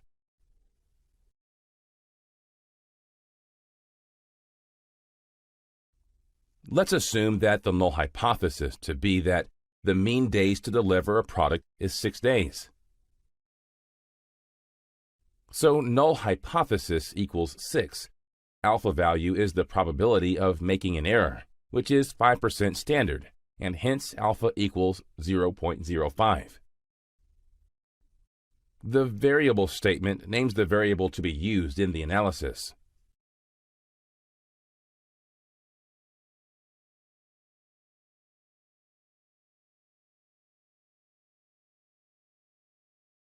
The output is shown on the screen. Note that the p-value is greater than the alpha value, which is 0.05. Therefore, we fail to reject the null hypothesis. This concludes the demo on how to perform the hypothesis testing using SAS. Let's now learn about hypothesis testing procedures. There are two types of hypothesis testing procedures. They are parametric tests and non-parametric tests. In statistical inference or hypothesis testing, the traditional tests, such as t-test and ANOVA, are called parametric tests. They depend on the specification of a probability distribution except for a set of free parameters. In simple words, you can say that if the population information is known completely by its parameter, then it is called a parametric test. If the population or parameter information is not known, and you are still required to test the hypothesis of the population, then it's called a non-parametric test. Non-parametric tests do not require any strict distributional assumptions. There are various parametric tests. They are as follows: t-test, ANOVA, chi-squared, linear regression. Let's understand them in detail. T-test. A t-test determines if two sets of data are significantly different from each other. The t-test is used in the following situations: to test if the mean is significantly different than a hypothesized value, to test if the mean for two independent groups is significantly different, to test if the mean for two dependent or paired groups is significantly different. For example, let's say you have to find out which region spends the highest amount of money on shopping. It's impractical to ask everyone in the different regions about their shopping expenditure. In this case, you can calculate the highest shopping expenditure by collecting sample observations from each region. With the help of the t-test, you can check if the difference between the regions are significant or a statistical fluke. ANOVA. ANOVA is a generalized version of the t-test and used when the mean of the interval-dependent variable is different to the categorical independent variable. When we want to check variance between two or more groups, we apply the ANOVA test.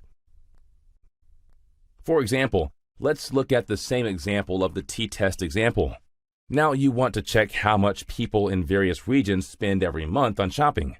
In this case, there are four groups, namely East, West, North, and South. With the help of the ANOVA test, you can check if the difference between the regions is significant or a statistical fluke. Chi-square. Chi-square is a statistical test used to compare observed data with data you would expect to obtain according to a specific hypothesis.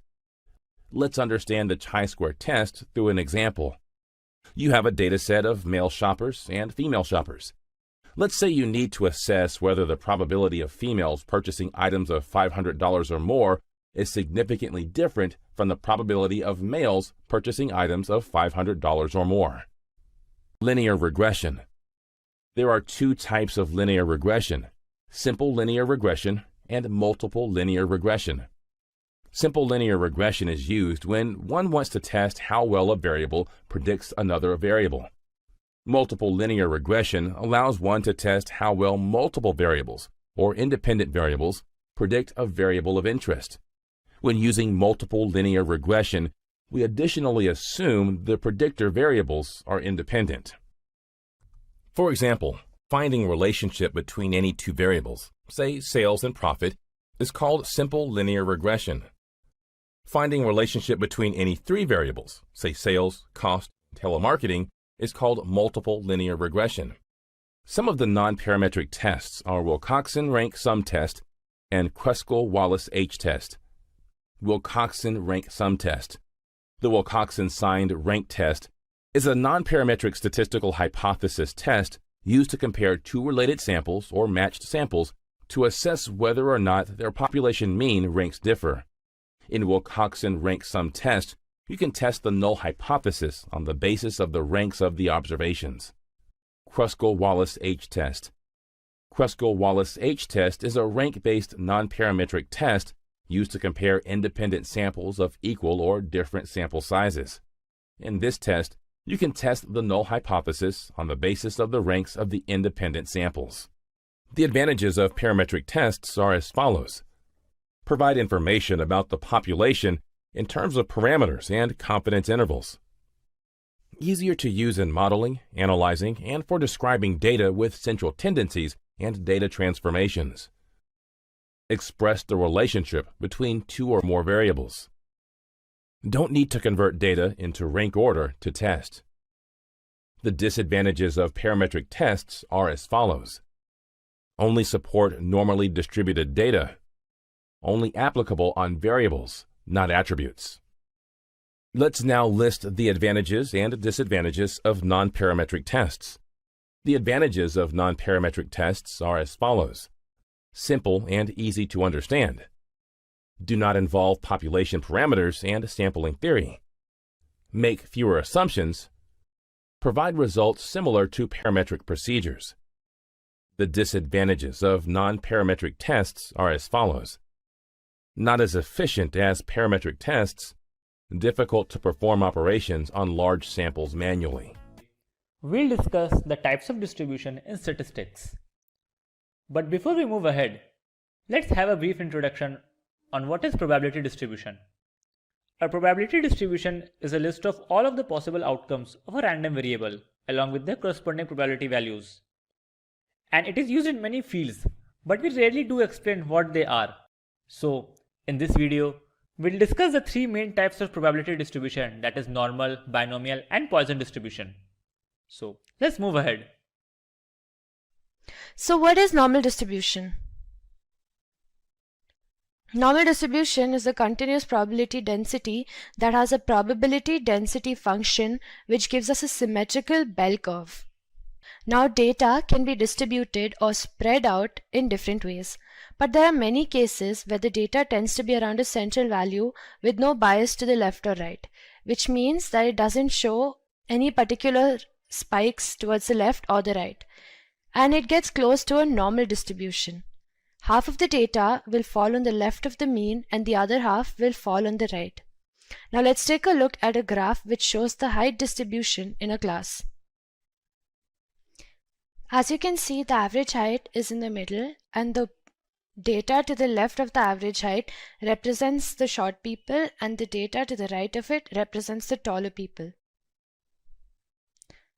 The y-axis shows us the likelihood of any of these heights occurring. The average height has the most distribution, or it has the most number of cases in the class, and as the height decreases or increases, the number of people who have that height also decreases. This kind of a distribution is called a normal distribution, where the average or the mean is always the highest point and any other point after that or before that is significantly lower. The resulting data gives us a bell curve, and as you can see, there is no abrupt bias or spike in the data anywhere except for the average height. So this kind of a curve is called a bell curve, and it's usually seen in a normal distribution. The reason we call this a normal distribution is because the data is normally distributed, with the average being the highest and all the other data points having a lower likelihood. Now we came across two terms which are associated with normal distribution: continuous probability density and probability density function. What is continuous probability density? Continuous probability density is a probability distribution where the random variable x can take any given value. Because there are infinite values that x could assume, the probability of x taking on any specific value is 0. For example, let's say you have a continuous probability density for men's height. What is the probability that a man will have the exact height of 70 inches? It is impossible to find this out, because the probability of one man measuring exactly 70 inches is very low. It is more probable that he will measure around 70.1 inches or maybe 69.97 inches. And it doesn't stop there. The fact is that it's impossible to exactly measure any variable that's on a continuous scale. And because of this, it's impossible to figure out the probability of one exact measurement which is occurring in a continuous probability density. Next, we have the probability density function. It's nothing but a function or an expression which is used to define the range of values that a continuous random variable can take. An example of this would be to gauge the risk and reward of a stock. A probability density function is a statistical measure which is used to gauge the likelihood of a discrete value. A discrete variable can be measured exactly, while a continuous variable can have infinite values. However, for both continuous as well as discrete variables, we can define a function which gives us the range of values within which these variables will fall, and that function is known as the probability density function. Now let's take a look at standard deviation. What is standard deviation? Standard deviation is used to measure how the values in your data differ from one another, or how spread out your data is. A standard deviation is a statistic that measures the dispersion of a data set relative to its mean. The standard deviation is calculated as the square root of variance by determining each data point's deviation relative to the mean. If the data points are further from the mean, that means that there's a higher deviation within the data set, and then the data is said to be more spread out. This leads to a higher standard deviation too. Let's take an example of income in rural and urban areas. In rural areas, let's say such as farming areas, the income doesn't differ that much. More or less everyone earns the same. Because of this, our bell curve has a very low standard deviation and it has a very narrow peak. However, in urban areas, the wealth distribution is very uneven. Some people can have very high incomes and can be earning a lot, while other people can have very low incomes. Furthermore, the data distribution between these two income points is going to be more spread out, because there are a lot more people living there who work in various fields and who have various incomes. Because of this, our standard deviation is more spread out and our bell curve will also have a wider peak. Now, how can we find the standard deviation? Standard deviation is obtained by subtracting each data value from the mean and finding the squared average of these values. Let's look at how we can do this with the help of an example. These values correspond to the height of various dogs. We can find the mean by finding the average of all these values, which is nothing but adding all the values and dividing it by the total number of values. The mean that we get is 394. This means that the average height of a dog is 394 millimeters. To find the standard deviation, first we need to subtract the height from the mean. This will tell us how far from the mean our data points actually are. Next, we will square up all of these differences and add them up, and again divide it by the total number of values that we have. This is called the variance. The variance that we get in this case is 21704. Finally, when we find the square root of this value, we will get the standard deviation. The standard deviation here is 147.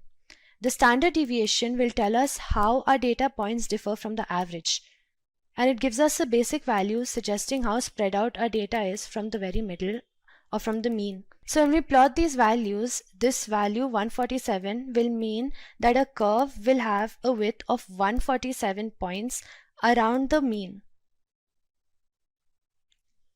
Now, what is the standard normal distribution? The standard normal distribution is a type of normal distribution that has a mean of 0 and a standard deviation of 1.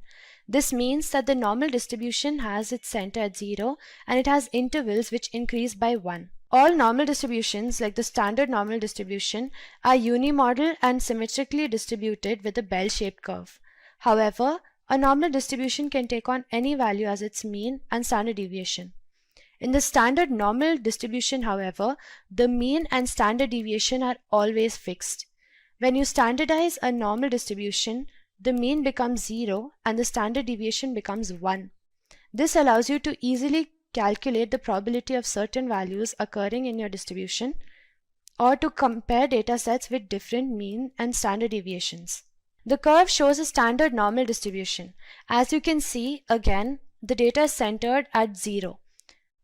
This does not mean that the data necessarily starts at 0. This means that after standardizing, this point is where our mean will lie.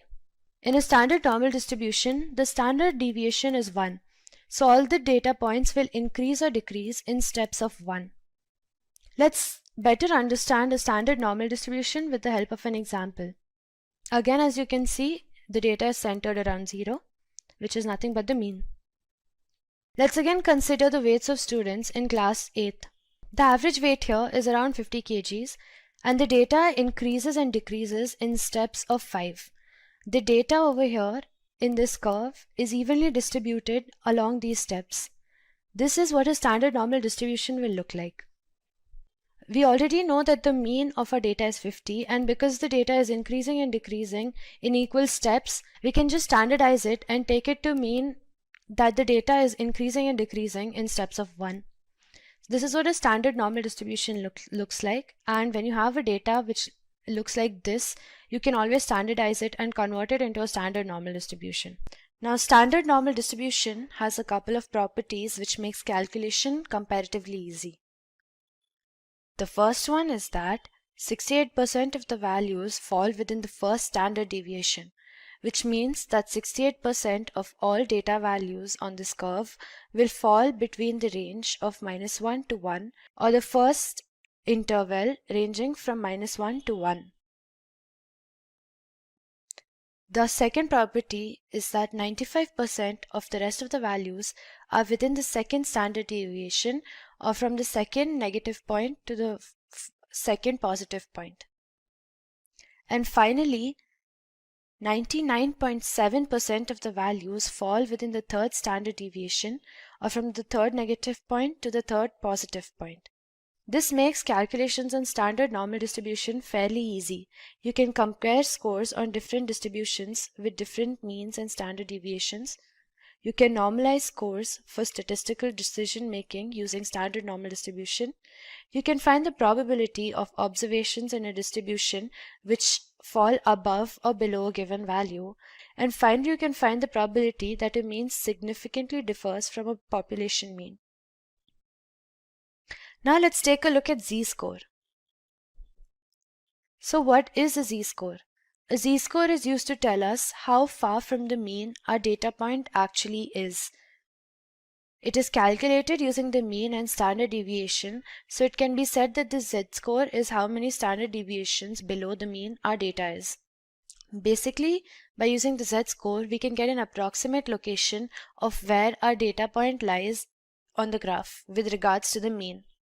Now the z-score is given by subtracting the data point from the mean and dividing it by standard deviation. This can also be written as x minus mu divided by sigma.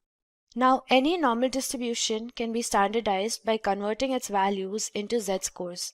The z-score will tell you how many standard deviation from the mean each values lie. While data points are referred to as x in a normal distribution, they are called z or z-scores in the z distribution. A z-score is a standard score that will tell you how many standard deviations away from the mean an individual point will lie. A positive z-score will mean that your x value is greater than the mean, and a negative z-score will mean that your x value is less than the mean. A z-score of 0 will mean that your x value is equal to the mean. And again, to standardize a value from a normal distribution, all we have to do is convert it to a z-score by subtracting the mean from our individual value and dividing it by the standard deviation. Now let's see how we can find the z-score from data points with the help of a solved example. Let's do a case study. In this case study, we'll be taking the summary of daily travel time of a person who's commuting to and from work. All these values are in minutes, and using these values, we have to calculate the mean, the standard deviation, and the z-score. These values are as shown. As we can see, there are 13 values in total. Let's start by finding the mean. The mean is the average, and it can be gotten by adding all of these values and dividing it by the total number of values. This gives us a value of 38.6. The mean tells us the average of all our data points, which means on an average, he travels for 38.6 minutes to reach work. Next, let's subtract the individual values from our mean and calculate the variance and standard deviation. The values on the left give us the values that we get after subtracting it from the mean, and the variance can be calculated by squaring all of these values, adding up all of the squared values, and dividing it by the total number of values. At the end of the day, we get a variance of 140. To calculate the standard deviation, all we have to do is take a square root of the variance, which gives us a value of 11.8. Now, the mean signifies the average of our values, and we already know this. It gives us the average time which is taken to travel. But the standard deviation will tell us the average value of how much our data points differ from the mean. It tells us the deviation within our own data, and it tells us how far away on an average a point is from the mean. Now, the value that we get is 11.8, which means that on an average, a single data point is around 11.8 data points away from the mean. Now let's calculate the z-score. The z-score is given by subtracting individual data points from the mean and dividing it by the standard deviation. We know that we have a standard deviation of 11.8 and a mean of 38.6. Using these values, we can calculate the z-scores for individual x values. Now we know that a negative z-score means that our x value is lower than our mean. But what does the number 1.06 mean? This means that the z-score for 26 is 1.06 standard deviations away from the mean. The negative symbol here means that our x value is less than the mean. And by how less? 1.06 times the standard deviation. Now we know that the negative value of a z-score means that our x value is less than our mean. But what does the number 1.06 mean? This means that the z-score is 1.06 times the standard deviation less than the mean. The same thing can be said for the z-score of 33. It is 0.47 times the standard deviation less than the mean. The z-score of 65 is 2.23 times the standard deviation more than the mean. That means it has to be added to the mean. The reason that we know it's more than the mean is because this has a positive value. So this means that using z-scores, we can know where our data points fall relative to other points on the graph. The z-score will tell us how far away from the mean a point is in steps of our standard deviation. Basics and terminology. The first one is outcome. Whenever we do an experiment like flipping a coin or rolling a dice, we get an outcome. For example, if we flip a coin, we get an outcome of heads or tails. And if we roll a die, we get an outcome of 1, 2, 3, 4, 5 or 6. Random experiment. A random experiment is any well-defined procedure that produces an observable outcome that could not be perfectly predicted in advance. A random experiment must be well defined to eliminate any vagueness or surprise. It must produce a definite observable outcome so that you know what happened after the random experiment is run. Random events.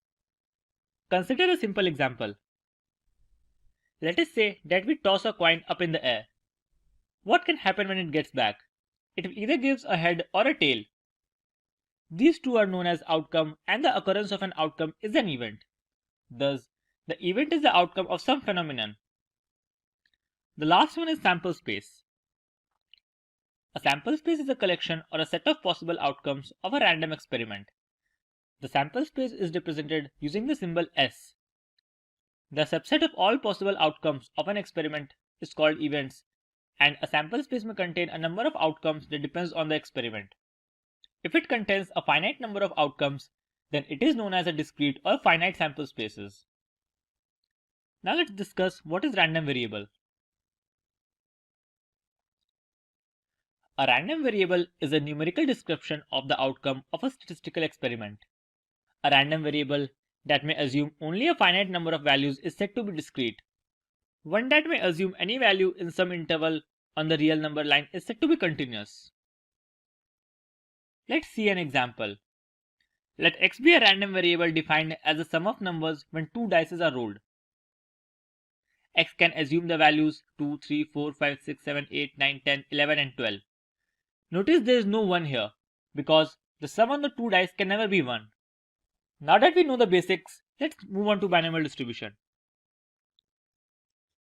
The binomial distribution is used when there are exactly two mutually exclusive outcomes of a trial. These outcomes are appropriately labeled success and failure. The binomial distribution is used to obtain the probability of observing x successes in n number of trials, with the probability of success on a single trial denoted by p. The binomial distribution assumes that p is fixed for all the trials. Here is a real-life example of a binomial distribution. Suppose you purchase a lottery ticket, then either you are going to win the lottery or not. In other words, the outcome will be either success or failure that can be proved through binomial distribution. There are four important conditions that needs to be fulfilled for an experiment to be a binomial experiment. The first one is there should be a fixed number of n trials carried out. The outcome of a given trial is only 2, that is either a success or a failure. The probability of success remains constant from trial to trial. It does not change from one trial to another. And the trials are independent. The outcome of a trial is not affected by the outcome of any other trial. To calculate the binomial coefficient, we use the formula which is NCR into p to the power r into 1 minus p to the power n minus r, where r is the number of success in n number of trials and p is the probability of success. 1 minus p denotes the probability of a failure. Now, let's use this formula to solve an example. Suppose a die is tossed 3 times. What is the probability of no 5 turning up, 1 5 and 3 5s turning up? To calculate the no 5 turning up, here r is equal to 0 and n is equal to 3. Substituting the value in the formula, we have 3c0 into 1 by 6 to the power 0 into 5 by 6 to the power 3, where 1 by 6 is the probability of success and 5 by 6 is the probability of failure. Calculating this equation, we'll get the value to be 0.5787. In a similar manner, to calculate the probability of 1 5 turning up, we'll replace r with 1 and n will be 3. So px1 will be equal to 3c1 into 1 by 6 to the power 1 into 5 by 6 to the power 2, which will come out to be 0.347.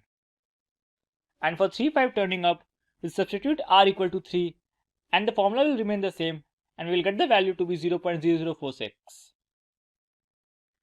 Now that we are done with the concepts of binomial probability distribution, here's a problem for you to solve. Post your answers in the comment section and let us know.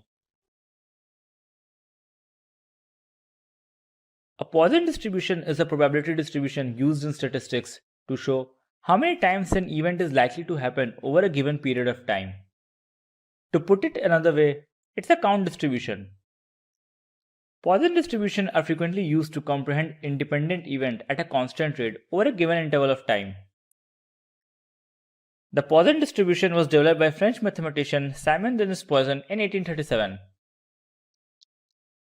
A Poisson distribution is used in cases where the chances of any individual event being a success is very small. The number of defective pencils per box of a 6,000 pencil, the number of plane crashes in India in 1 year, or the number of printing mistakes in each page of a book. All of these examples can have use of Poisson distribution. The Poisson distribution can be used to calculate how likely it is that something will happen x number of times. A random variable x has a Poisson distribution with parameter lambda, and the formula for that is e to the power minus lambda into lambda to the power x divided by x factorial, where x can be the number of times the event is happening. The value of E is taken as 2.7182. Let's discuss some application of Poisson distribution. If you want to calculate the number of deaths per day or week due to rare disease in a hospital, you can use the Poisson distribution. In a similar manner, the count of bacteria per cc in blood or the number of computers infected with virus per week. The number of mishandled baggage per 1000 passengers can also have an application for Poisson distribution. Let's discuss one example to see how you can calculate the Poisson distribution. Suppose on an average, a cancer kills 5 people each year in India. What is the probability that one person is killed this year? We'll assume all these events are independent random events. So, by the formula, we have x is equal to 1 because we have to calculate the probability of one person that is killed this year. So, p x equal to 1 will be equal to e to the power minus 5 into 5 to the power 1 divided by 1 factorial, which will come out to be 0.033, which will be near to 3.3%. So, the probability that only one person is killed this year due to cancer is 3.3%. If you are an aspiring data scientist who's looking out for online training and certification in data science from the best universities and industry experts, then search no more. Simplilearn's postgraduate program in data science from Caltech University in collaboration with IBM should be the right choice. For more details on this program, please use the link in the description box below.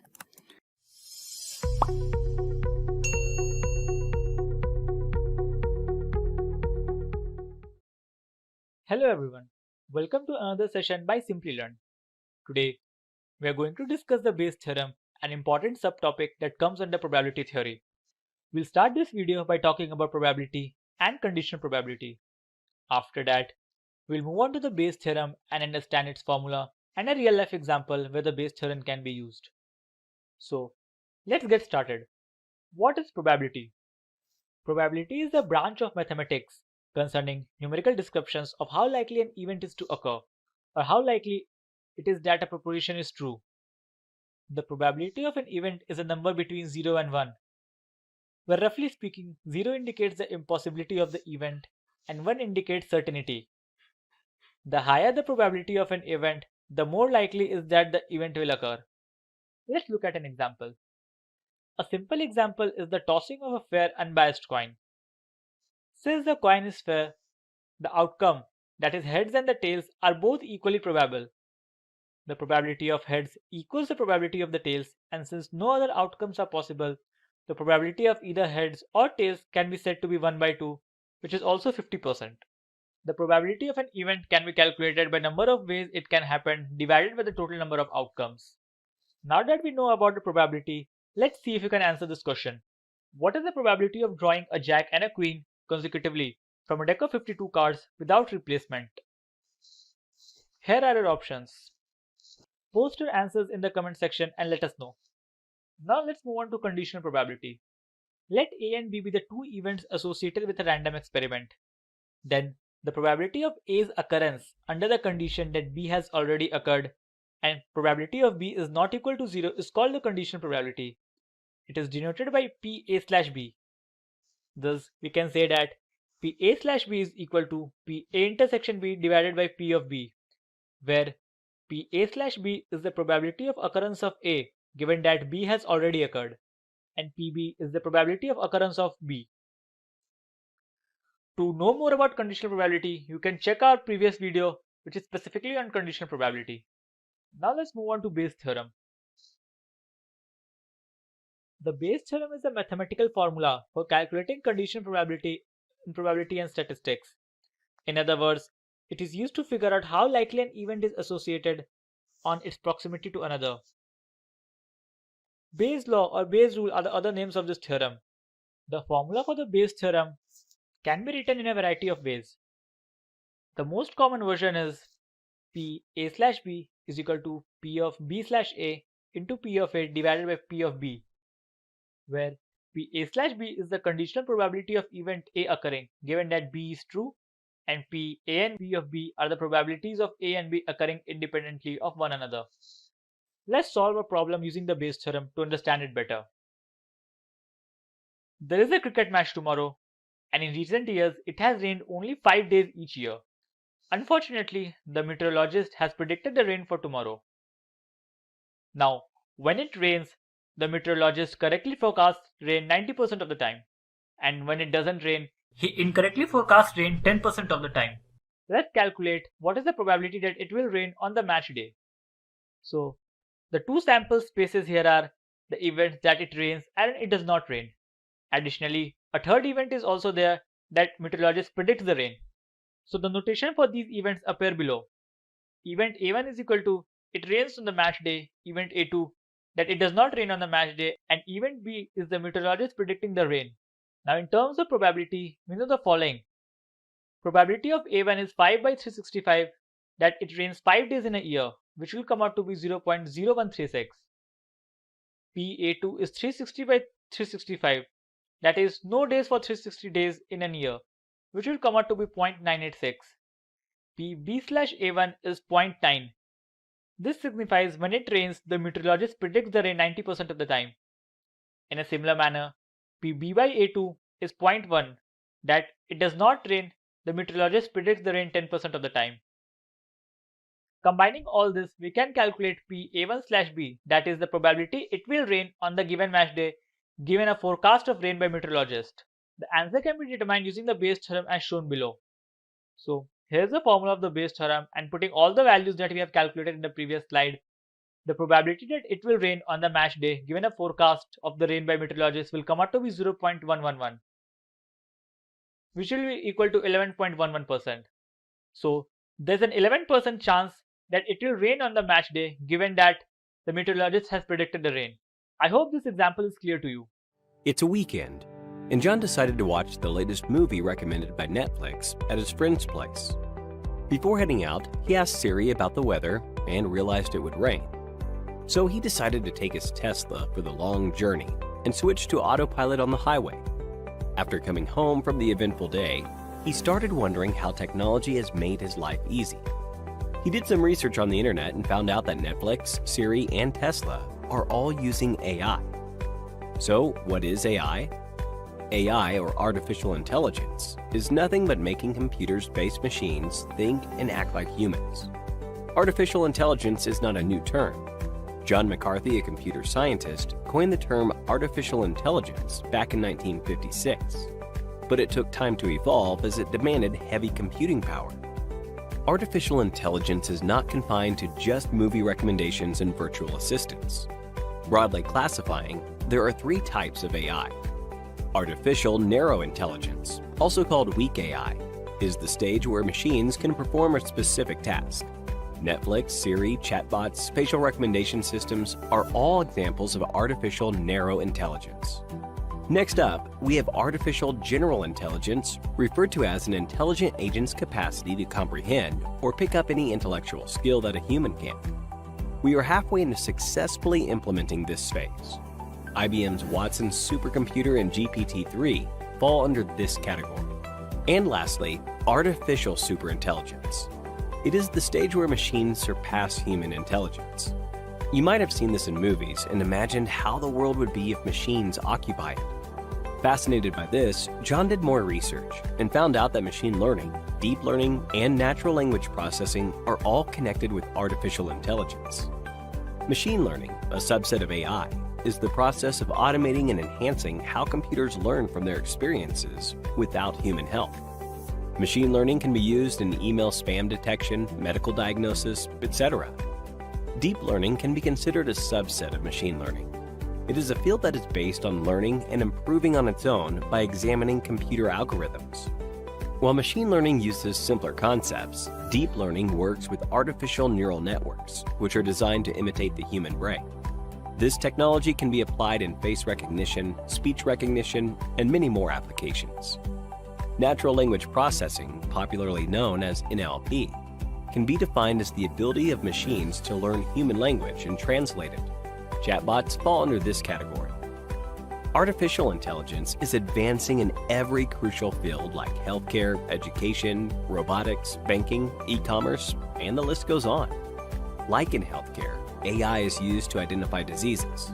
helping healthcare service providers and their patients make better treatment and lifestyle decisions. Coming to the education sector, AI is helping teachers automate grading, organizing, and facilitating parent-guardian conversations. In robotics, AI-powered robots employ real-time updates to detect obstructions in their path and instantaneously design their routes. Artificial intelligence provides advanced data analytics that is transforming banking by reducing fraud and enhancing compliance. With this growing demand for AI, more and more industries are looking for AI engineers who can help them develop intelligent systems and offer them lucrative salaries going north of $120,000. The future of AI looks promising, with the AI market expected to reach $190 billion by 2025. We know humans learn from their past experiences, and machines follow instructions given by humans. But what if humans can train the machines to learn from their past data and do what humans can do and much faster? Well, that's called machine learning. But it's a lot more than just learning. It's also about understanding and reasoning. So today, we will learn about the basics of machine learning. So that's Paul. He loves listening to new songs. He either likes them or dislikes them. Paul decides this on the basis of the song's tempo, genre, intensity, and the gender of voice. For simplicity, let's just use tempo and intensity for now. So here, tempo is on the x-axis, ranging from relaxed to fast, whereas intensity is on the y-axis, ranging from light to soaring. We see that Paul likes the song with fast tempo and soaring intensity, while he dislikes the song with relaxed tempo and light intensity. So now we know Paul's choices. Let's say Paul listens to a new song. Let's name it as Song A. Song A has fast tempo and a soaring intensity, so it lies somewhere here. Looking at the data, can you guess whether Paul will like the song or not? Correct. So Paul likes this song. By looking at Paul's past choices, we were able to classify the unknown song very easily, right? Let's say now Paul listens to a new song. Let's label it as Song B. So Song B lies somewhere here with medium tempo and medium intensity. Neither relaxed nor fast, neither light nor soaring. Now can you guess whether Paul likes it or not? Not able to guess whether Paul will like it or dislike it? Are the choices unclear? Correct. We could easily classify Song A. But when the choice became complicated, as in the case of Song B, yes, and that's where machine learning comes in. Let's see how. In the same example, for Song B, if we draw a circle around the Song B, we see that there are 4 votes for like, whereas 1 vote for dislike. If we go for the majority votes, we can say that Paul will definitely like the song. That's all. This was a basic machine learning algorithm also. It's called k-nearest neighbors. So this is just a small example in one of the many machine learning algorithms. Quite easy, right? Believe me, it is. But what happens when the choices become complicated, as in the case of Song B? That's when machine learning comes in. It learns the data, builds the prediction model, and when the new data point comes in, it can easily predict for it. More the data, better the model, higher will be the accuracy. There are many ways in which the machine learns. It could be either supervised learning, unsupervised learning, or reinforcement learning. Let's first quickly understand supervised learning. Suppose your friend gives you 1 million coins of 3 different currencies, say 1 rupee, 1 euro and 1 dirham. Each coin has different weights. For example, a coin of 1 rupee weighs 3 grams, 1 euro weighs 7 grams and 1 dirham weighs 4 grams. Your model will predict the currency of the coin. Here, your weight becomes the feature of coins, while currency becomes their label. When you feed this data to the machine learning model, it learns which feature is associated with which label. For example, it will learn that if a coin is of 3 grams, it will be a 1 rupee coin. Let's give a new coin to the machine. On the basis of the weight of the new coin, your model will predict the currency. Hence, supervised learning uses labeled data to train the model. Here the machine knew the features of the object and also the labels associated with those features. On this note, let's move to unsupervised learning and see the difference. Suppose you have cricket dataset of various players with their respective scores and wickets taken. When we feed this dataset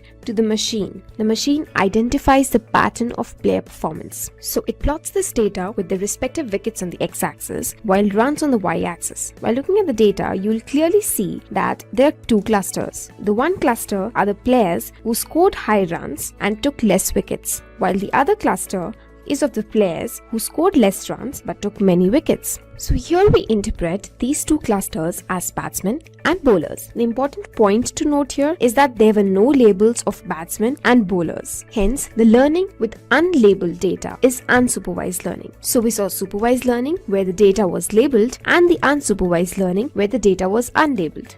And then there is reinforcement learning, which is reward-based learning, or we can say that it works on the principle of feedback. Here, let's say you provide the system with an image of a dog and ask it to identify it. The system identifies it as a cat. So you give a negative feedback to the machine saying that it's a dog's image. The machine will learn from the feedback, and finally if it comes across any other image of a dog, it will be able to classify it correctly. That is reinforcement learning. To generalize machine learning model, let's see a flowchart. Input is given to a machine learning model, which then gives the output according to the algorithm applied. If it's right, we take the output as our final result. Else, we provide feedback to the training model and ask it to predict until it learns. I hope you've understood supervised and unsupervised learning. So let's have a quick quiz. You have to determine whether the given scenarios or unsupervised learning.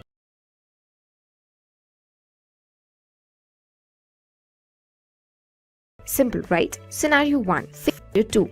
New sparse movie choices. Scenario 3. Analyzing bank data for suspicious transactions and flagging the fraud transactions. Think wisely and comment below your answers. Moving on. Don't you sometimes wonder, how is machine learning possible in today's era? Well, that's because today we have humongous data available.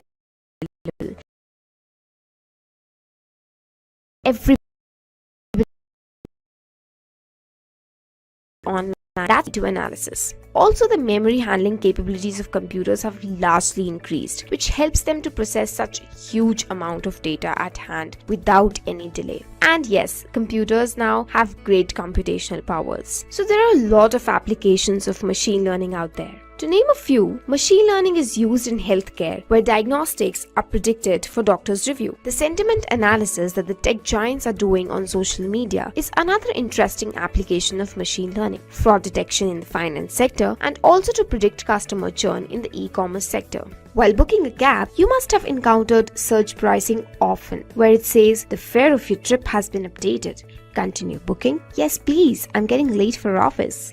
Well, that's an interesting machine learning model which is used by global taxi giant Uber and others, where they have differential pricing in real time based on demand, the number of cars available, bad weather, rush hour, etc. So they use the surge pricing model to ensure that those who need a cab can get one. Also, it uses predictive modeling to predict where the demand will be high, with the goal that drivers can take care of the demand and surge pricing can be minimized. Great! Hey Siri, can you remind me to book a cab at 6 p.m. today? Okay, I'll remind you. Thanks. No problem. If you are an aspiring data scientist who's looking out for online training and certification in data science from the best universities and industry experts, then search no more.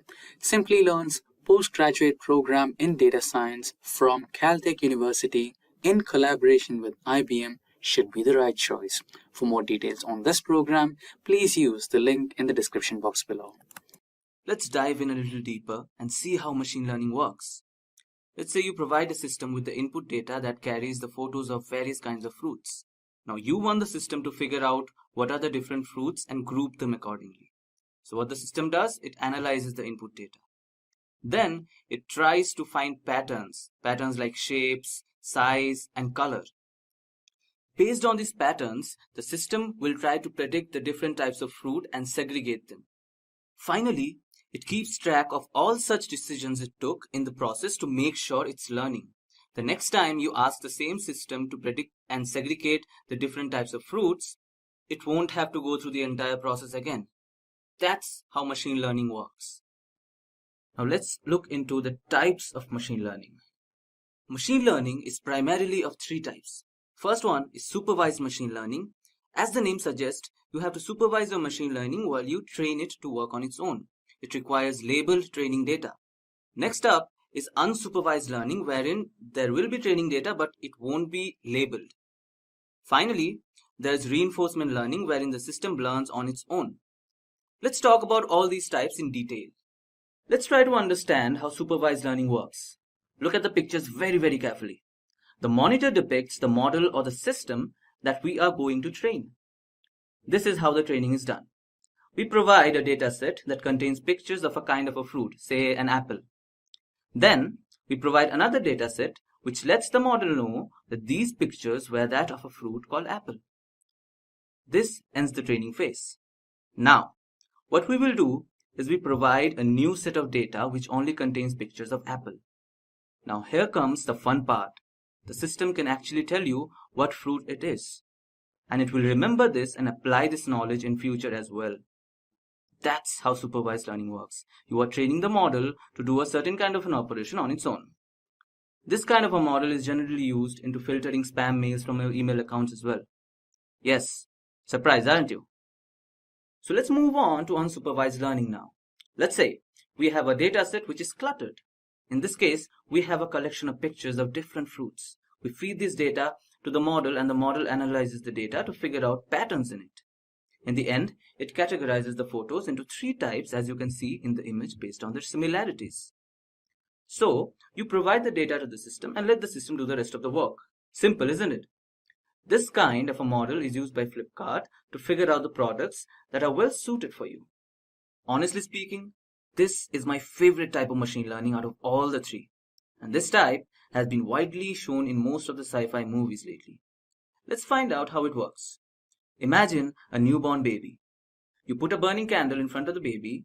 The baby does not know that if it touches the flame, its fingers might get burned. So it does that anyway and gets hurt. The next time you put that candle in front of the baby, it will remember what happened the last time and would not repeat what it did. That's exactly how reinforcement learning works. We provide the machine with a data set wherein we ask it to identify a particular kind of a fruit, in this case an apple. So what it does as a response, it tells us that it's a mango.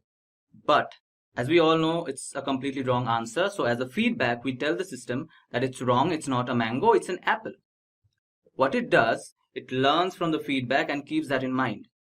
When the next time when we ask a same question, it gives us the right answer. It is able to tell us that it's actually an apple. That is a reinforced response. So that's how reinforcement learning works. It learns from its mistakes and experiences. This model is used in games like Prince of Persia or Assassin's Creed or FIFA, wherein the level of difficulty increases as you get better with the games. Just to make it more clear for you, let's look at a comparison between supervised and unsupervised learning. Firstly, the data involved in case of supervised learning is labeled. As we mentioned in the examples previously, we provide the system with a photo of an apple and let the system know that this is actually an apple. That is called labeled data. So the system learns from the labeled data and makes future predictions. Now, unsupervised learning does not require any kind of labeled data because its work is to look for patterns in the input data and organize it. The next point is that you get a feedback in case of supervised learning. That is, once you get the output, the system tends to remember that and uses it for the next operation. That does not happen for unsupervised learning. And the last point is that supervised learning is mostly used to predict data, whereas unsupervised learning is used to find out hidden patterns or structures in data. I think this would have made a lot of things clear for you regarding supervised and unsupervised learning. Now, let's talk about a question that everyone needs to answer before building a machine learning model. What kind of a machine learning solution should we use? Yes, you should be very careful with selecting the right kind of solution for your model. Because if you don't, you might end up losing a lot of time, energy, and processing cost. I won't be naming the actual solutions because you guys aren't familiar with them yet. So we will be looking at it based on supervised, unsupervised, and reinforcement learning. So let's look into the factors that might help us select the right kind of machine learning solution. First factor is the problem statement describes the kind of model you will be building, or as the name suggests, it tells you what the problem is. For example, let's say the problem is to predict the future stock market prices. So for anyone who is new to machine learning would have trouble figuring out the right solution. But with time and practice, you will understand that for a problem statement like this, solution based on supervised learning would work the best for obvious reasons. Then comes the size, quality, and nature of the data. If the data is cluttered, you go for unsupervised. If the data is very large and categorical, we normally go for supervised learning solutions. Finally, we choose the solution based on their complexity. As for the problem statement wherein we predict the stock market prices, it can also be solved by using reinforcement learning. But that would be very difficult and time consuming, unlike supervised learning. Algorithms are not types of machine learning. In the most simplest language, they are methods of solving a particular problem. So the first kind of method is classification, which falls under supervised learning. Classification is used when the output you are looking for is a yes or a no, or in the form A or B, or true or false. Like if a shopkeeper wants to predict if a particular customer will come back to his shop or not, he will use a classification algorithm. The algorithms that fall under classification are decision tree, naive Bayes, random forest, logistic regression, and KNN. The next kind is regression. This kind of a method is used when the predicted data is numerical in nature. Like if the shopkeeper wants to predict the price of a product based on its demand, it would go for regression. The last method is clustering. Clustering is a kind of unsupervised learning again. It is used when the data needs to be organized. Most of the recommendation systems used by Flipkart, Amazon, etc. make use of clustering. Another major application of it is in search engines. The search engines study your old search history to figure out your preferences and provide you the best search results. One of the algorithms that fall under clustering is K-means. Now that we know the various algorithms, let's look into 4 key algorithms that are used widely. We will understand them with very simple examples. The 4 algorithms that we will try to understand are K-nearest neighbor, linear regression, decision tree, and naive Bayes. Let's start with our first machine learning solution, K-nearest neighbor. K-nearest neighbor is again a kind of a classification algorithm. As you can see on the screen, the similar data points form clusters. The blue one, the red one, and the green one. There are 3 different clusters. Now if we get a new and unknown data point, it is classified based on the cluster closest to it or the most similar to it. K in KNN is the number of nearest neighboring data points we wish to compare the unknown data with. Let's make it clear with an example. Let's say we have 3 clusters in a cost to durability graph. The first cluster is of footballs, the second one is of tennis balls, and the third one is of basketballs. From the graph, we can say that the cost of footballs is high and the durability is less. The cost of tennis balls is very less, but the durability is high. And the cost of basketballs is as high as the durability. Now let's say we have an unknown data point. We have a black spot, which can be one kind of the balls, but we don't know what kind it is. So what we'll do, we'll try to classify this using KNN. So if we take K is equal to 5, we draw a circle keeping the unknown data point as the center, and we make sure that we have 5 balls inside that circle. In this case, we have a football, a basketball, and 3 tennis balls. Now since we have the highest number of tennis balls inside the circle, the classified ball would be a tennis ball. So that's how K-nearest neighbor classification is done. Linear regression is again a type of supervised learning algorithm. This algorithm is used to establish linear relationship between variables, one of which would be dependent and the other one would be independent. Like if we want to predict the weight of a person based on his height, weight would be the dependent variable and height would be independent. Let's have a look at it through an example. Let's say we have a graph here showing a relationship between height and weight of a person. Let's put the y-axis as age and the x-axis as weight. So the green dots are the various data points. These green dots are the data points. And D is the mean squared error, that is the perpendicular distances from the line to the data points are the error values. This error tells us how much the predicted values vary from the original value. Let's ignore this blue line for a while. So let's say if this is our regression line, you can see the distance from all the data points from this line is very high. So if we take this line as a regression line, the error in the prediction will be too high.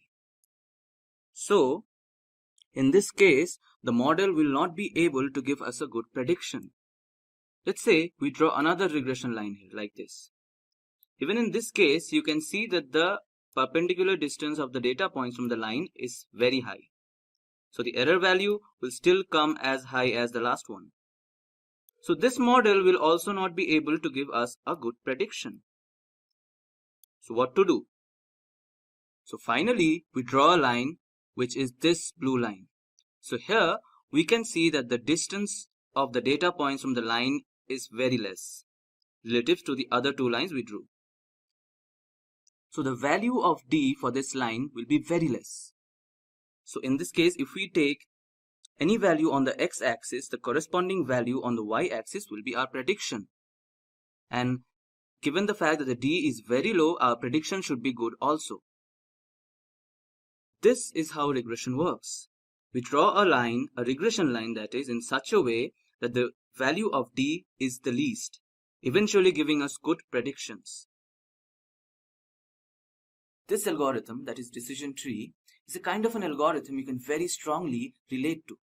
It uses a kind of a branching method to realize the problem and make decisions based on the conditions. Let's take this graph as an example. Imagine yourself sitting at home getting bored. You feel like going for a swim. What you do is you check if it's sunny outside. So that's your first condition. If the answer to that condition is yes, you go for a swim. If it's not sunny, then the next question you would ask yourself is if it's raining outside. So that's condition number 2. If it's actually raining, you cancel the plan and stay indoors. If it's not raining, then you would probably go outside and have a walk. So that's the final node. That's how decision tree algorithm works. You probably use this every day. It realizes a problem and then takes the decisions based on the answers to every conditions. Naive-Bayes algorithm is mostly used in cases where a prediction needs to be done on a very large dataset. It makes use of conditional probability. Conditional probability is the probability of an event, say A, happening given that another event B has already happened. This algorithm is most commonly used in filtering spam mails in your email account. Let's say you receive a mail. The model goes through your old spam mail records. Then it uses Bayes' theorem to predict if the present mail is a spam mail or not. So PC of A is the probability of event C occurring when A has already occurred. PA of C is the probability of event A occurring when C has already occurred. And PC is the probability of event C occurring, and PA is the probability of event A occurring. Let's try to understand naive Bayes with a better example. Naive Bayes can be used to determine on which days to play cricket. Based on the probabilities of a day being rainy, windy or sunny, the model tells us if a match is possible. If we consider all the weather conditions to be event A for us, and the probability of a match being possible event C, so the model applies the probabilities of event A and C into the Bayes theorem and predicts if a game of cricket is possible on a particular day or not. In this case, if the probability of C of A is more than 0.5, we can be able to play a game of cricket. If it's less than 0.5, we won't be able to do that. That's how naive-Bayes algorithm works. We're going to cover reinforcement learning today. And what's in it for you? We'll start with why reinforcement learning. We'll look at what is reinforcement learning. We'll see what the different kinds of learning strategies are that are being used today in computer models under supervised versus unsupervised versus reinforcement. We'll cover important terms specific to reinforcement learning. We'll talk about Markov's decision process, and we'll take a look at a reinforcement learning example. Well, we'll teach a tic-tac-toe how to play. Why reinforcement learning? Training a machine learning model requires a lot of data, which might not always be available to us. Further, the data provided might not be reliable. Learning from a small subset of actions will not help expand the vast realm of solutions that may work for a particular problem. You can see here we have the robot learning to walk. Very complicated setup when you're learning how to walk, and you'll start asking questions like, if I'm taking one step forward and left, well, what happens if I pick up a 50-pound object? How does that change how a robot would walk? These things are very difficult to program because there's no actual information on it until it's actually tried out. Learning from a small subset of actions will not help expand the vast realm of solutions that may work for a particular problem. And we'll see here it learned how to walk.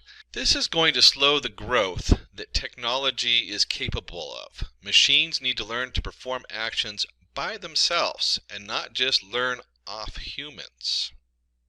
And you see the objective climb a mountain. A real interesting point here is that as human beings we can go into a very unknown environment and we can adjust for it and kind of explore and play with it. Most of the models, the non-reinforcement models in computer machine learning, aren't able to do that very well. There's a couple of them that can be used or integrated. To see how it goes is what we're talking about with reinforcement learning. So what is reinforcement learning? Reinforcement learning is a sub-branch of machine learning that trains a model to return an optimum solution for a problem by taking a sequence of decisions by itself. Consider a robot learning to go from one place to another. The robot is given a scenario and must arrive at a solution by itself. The robot can take different paths to reach the destination. It will know the best path by the time taken on each path. It might even come up with a unique solution all by itself. And that's really important as we're looking for unique solutions. We want the best solution, but you can't find it unless you try it.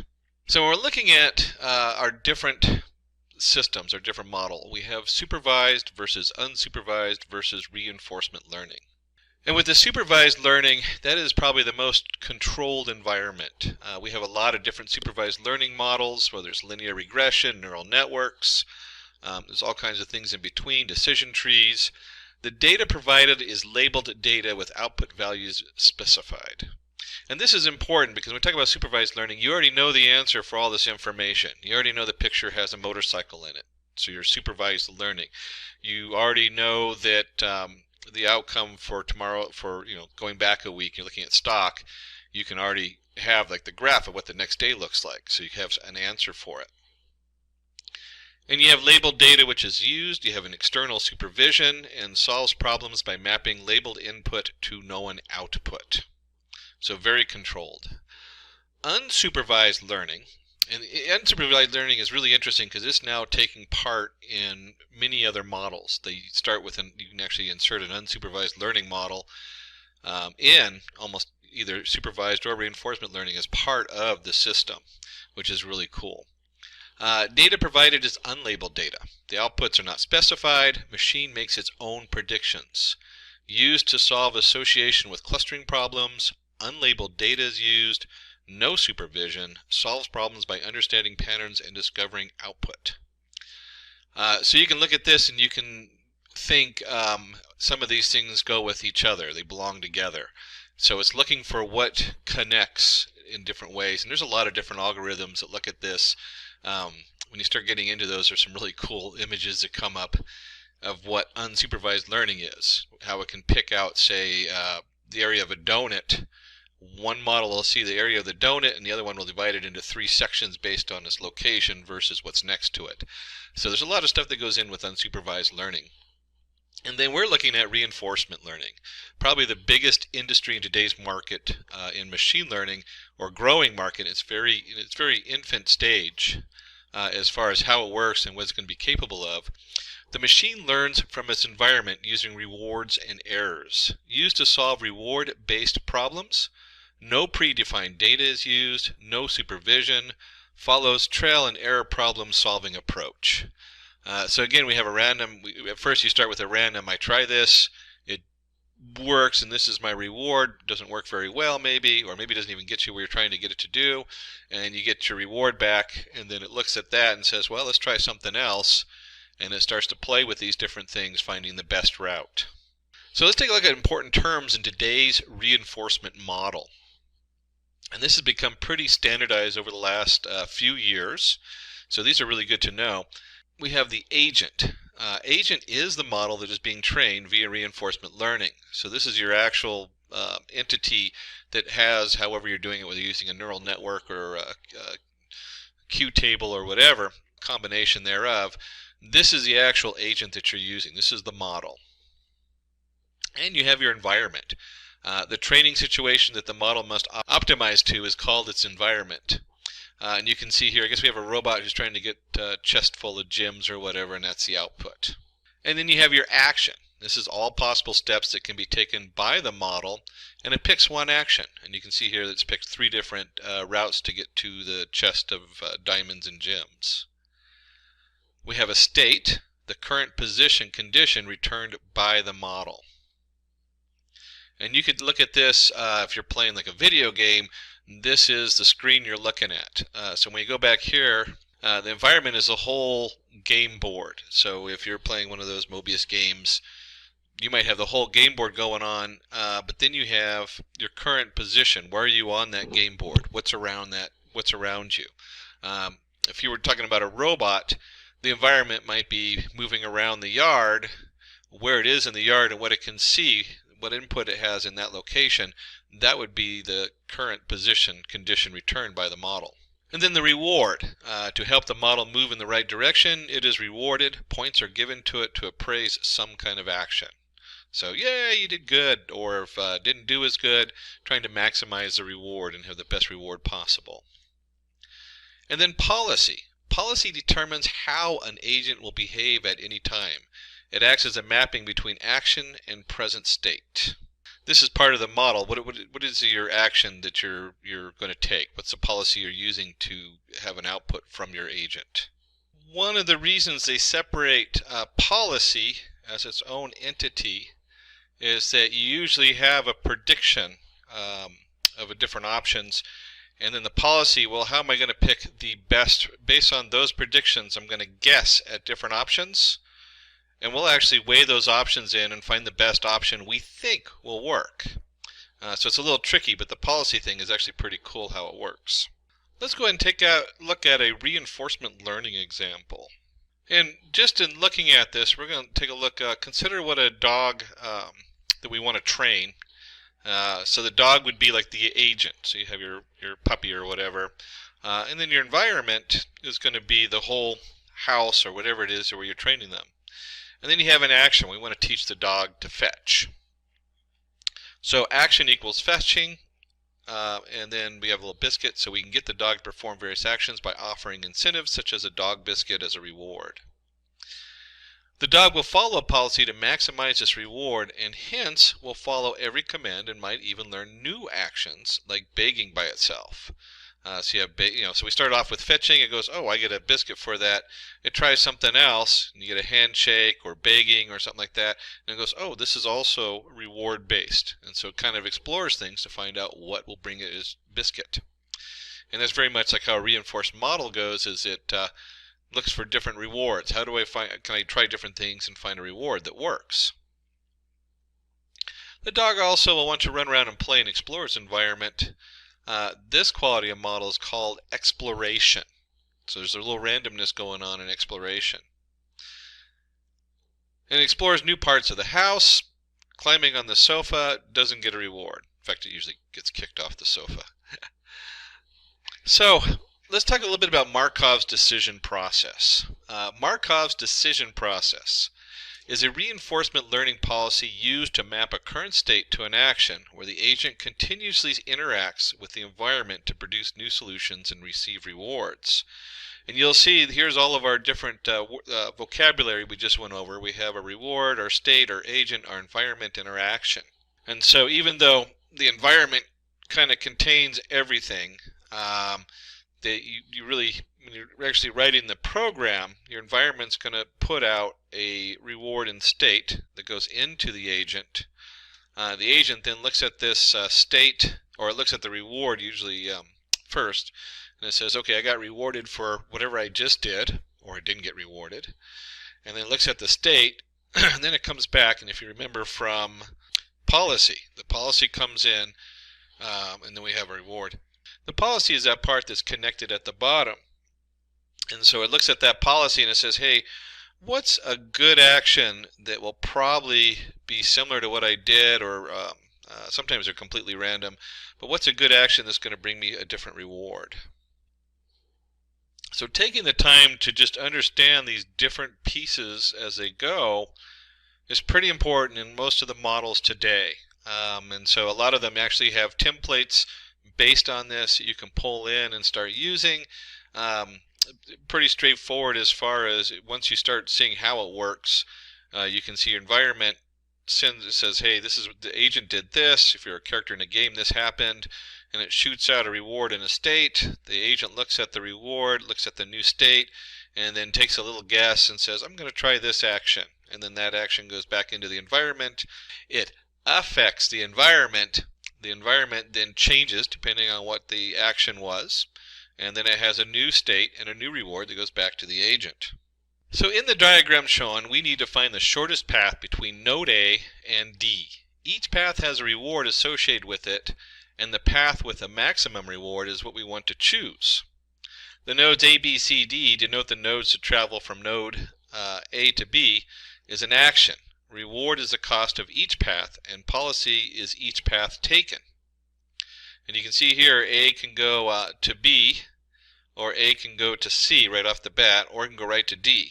And if you explored all three of these, you would find that A going to D was a 0 reward, A going to C and D would generate a different reward, or you could go A, C, B, D.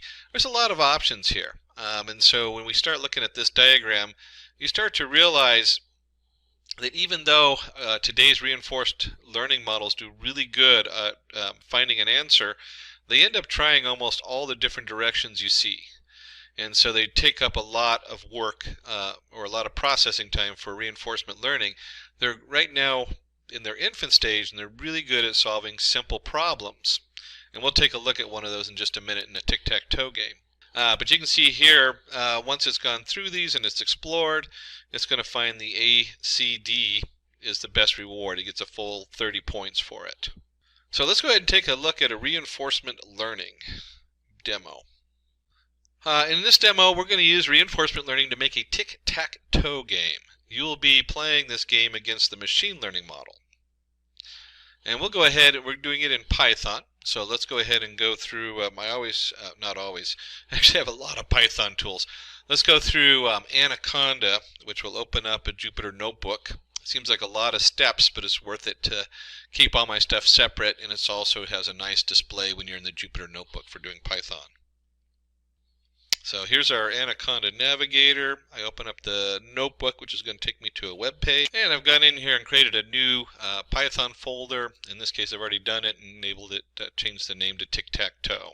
And then for this example, we're going to go ahead and import a couple things. We're going to import numpy as np. We'll go ahead and import pickle.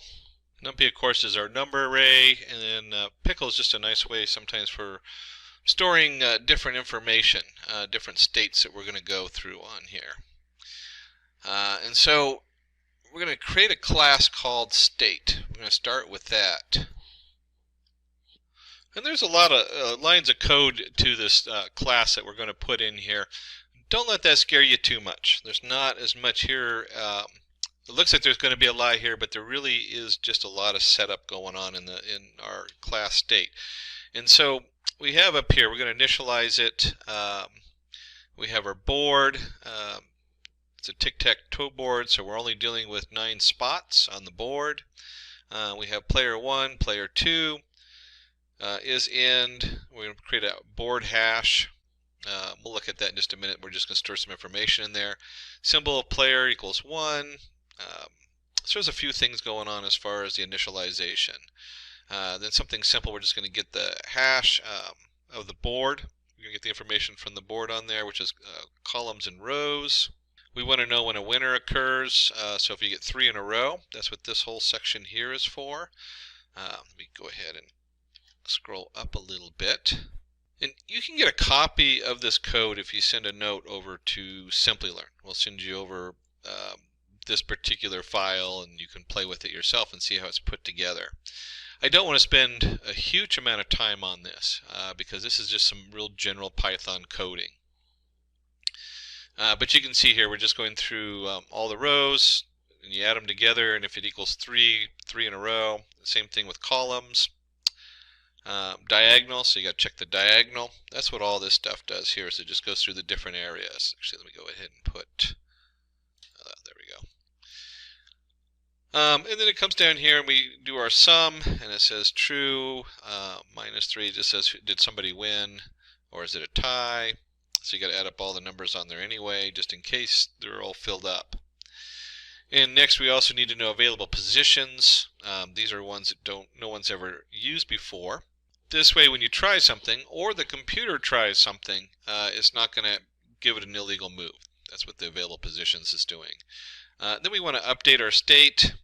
And so you have your position going in. We're just sending in the position that you just chose. And you'll see there's a little user interface we put in there. You can pick the row and column in there. And again, I mean, this is a lot of code. So really it's kind of a thing you'd want to go through and play with a little bit and just read through it, get a copy of it. A great way to understand how this works. And here is a given reward. So we're going to give a reward, result equals self winner. This is one of the hearts of what's going on here, is we have a result self.winner. So if there's a winner, then we have a result. If the result equals 1, here's our feedback. If it doesn't equal 1, then it gets a 0. So it only gets a reward in this particular case if it wins. And that's important to know because different systems of reinforced learning do rewarding a lot differently depending on what you're trying to do. This is a very simple example with a 3x3 board. Imagine if you're playing a video game, certainly you only have so many actions, but your environment is huge. You have a lot going on in the environment. And suddenly a reward system like this is going to be just, it's going to have to change a little bit. It's going to have different rewards and different setup. And there's all kinds of advanced ways to do that as far as weighing, you add weights to it. And so they can add the weights up depending on where the reward comes in. So it might be that you actually get a reward. In this case, you get the reward at the end of the game. And I'm spending just a little bit of time on this because this is an important thing to note. But there's different ways to add up those rewards. It might have, like if you take a certain path, the first reward is going to be weighed a little bit less than the last reward because the last reward is actually winning the game or scoring or whatever it is. So this reward system gets really complicated in some of the more advanced setups.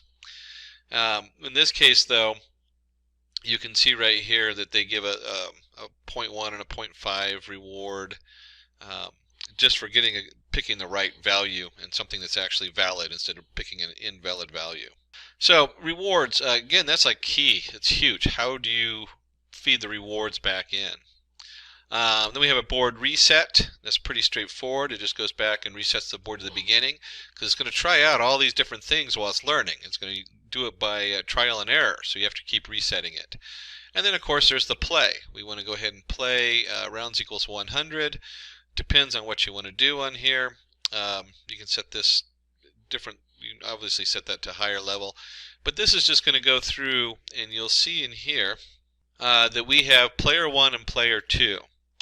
This is the computer playing itself. One of the more powerful ways to learn to play a game or even learn something that isn't a game is to have two of these models that are basically trying to beat each other.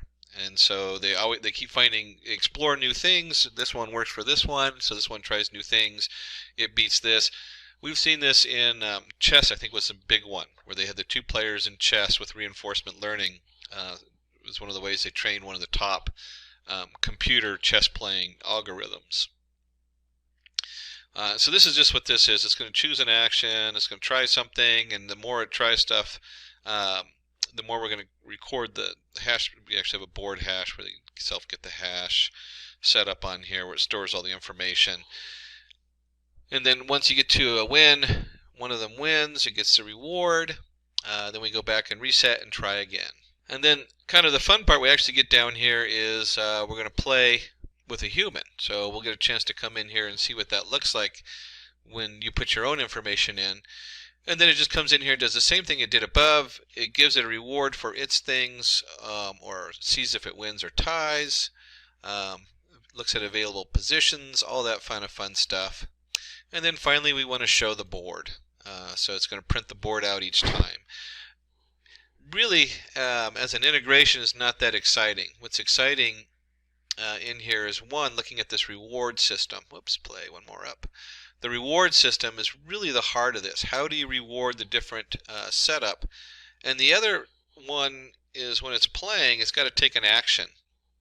And so what it chooses for an action is also the heart of reinforcement learning. How do we choose that action? And those are really key to right now where reinforcement learning is in today's technology, is figuring this out. How do we reward it, and how do we guess the next best action? So we have our environment, and you can see the environment is or the state, which is kind of like what's going on. We're going to return the state depending on what happens. And we want to go ahead and create our agent, in this case our player. So each one is, let me go and grab that. And so we look at a class player. This is where a lot of the magic is really going on, is how is this player figuring out how to maneuver around the board, and then the board of course returns a state that it can look at and a reward. So we want to take a look at this. We have name, self-state. This is class player. And when we say class player, we're not talking about a human player. We're talking about just the computer players. And this is kind of interesting. So remember I told you, depending on what you're doing, there's going to be a decay gamma, explore rate. These are what I'm talking about, is how do we train it? As you try different moves, it gets to the end. The first move is important, but it's not as important as the last one. And so you could say that the last one has the heaviest weight, and then as you get there, the first one, let's see, the first move gives you a 5 reward, the second gives you a 2 reward, and the third one gives you a 10 reward, because that's the final ending. You got it. The 10's going to count more than the first step. And here's our, we're going to get the board information coming in, and then choose an action. This was the second part that I was talking about that was so important. So once you have your training going on, we have to do a little randomness, and you can see right here is our NP random uniform. So it's picking out a random number. Take a random action. This is going to just pick which row and which column it is. And so choosing the action, this one you can see we're just doing random states, choice, length of positions, action position, and then it skips in there and takes a look at the board. For P in positions, it's actually storing the different boards each time you go through. So it has a record of what it did, so it can properly weigh the values. And this simply just appends a hash state. What's the last state? Append it to the to our states on here. Here's our feedback reward. So the reward comes in, and it's going to take a look at this and say, is it none? What is the reward? And here is that formula. Remember I was telling you about up here that was important because it has decay gamma times the reward. This is where, as it goes through each step, and this is really important. This is kind of the heart of this, of what I was talking about earlier. You have step 1, and this might have a reward of 2. You have step 2. I probably should have done ABC. This has a step 3, step 4, and so on until you get to step N. And this might have a reward of 10. So reward of 10 we're going to add that, but we're not adding, let's say this one right here, let's say this reward here right before 10 was, let's say it's also 10. That just makes the math easy. So we had 10 and 10. We had 10, this is 10 and 10n, whatever it is, but it's 0.9. So instead of putting a full 10 here, we only do 9. That's 0.9 times 10. And so this formula, as far as the decay times the reward minus the cell state value, it basically adds in, it says here's 1, or here's 2, I'm sorry, I should have done this ABC, would have been easier. So the first move goes in here and it puts 2 in here. Then we have ourself set up on here. You can see how this gets pretty complicated in the math, but this is really the key, is how do we train our states? And we want the final state, the win, to get the most points. If you win, you get most points. And the first step gets the least amount of points. So you're really training this almost in reverse. You're training it from the last place where you have, like it says, okay, this is now where I need to sum up my rewards, and I want to sum them up going in reverse, and I want to find the answer in reverse. Kind of an interesting play on the mind when you're trying to figure this stuff out.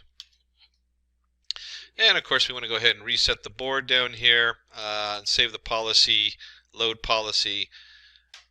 These are the different things that are going in between the agent and the state to figure out what's going on. Let's go ahead and load that up. And then finally we want to go ahead and create a human player. And the human player is going to be a little different in that you choose an action, row and column. Here's your action.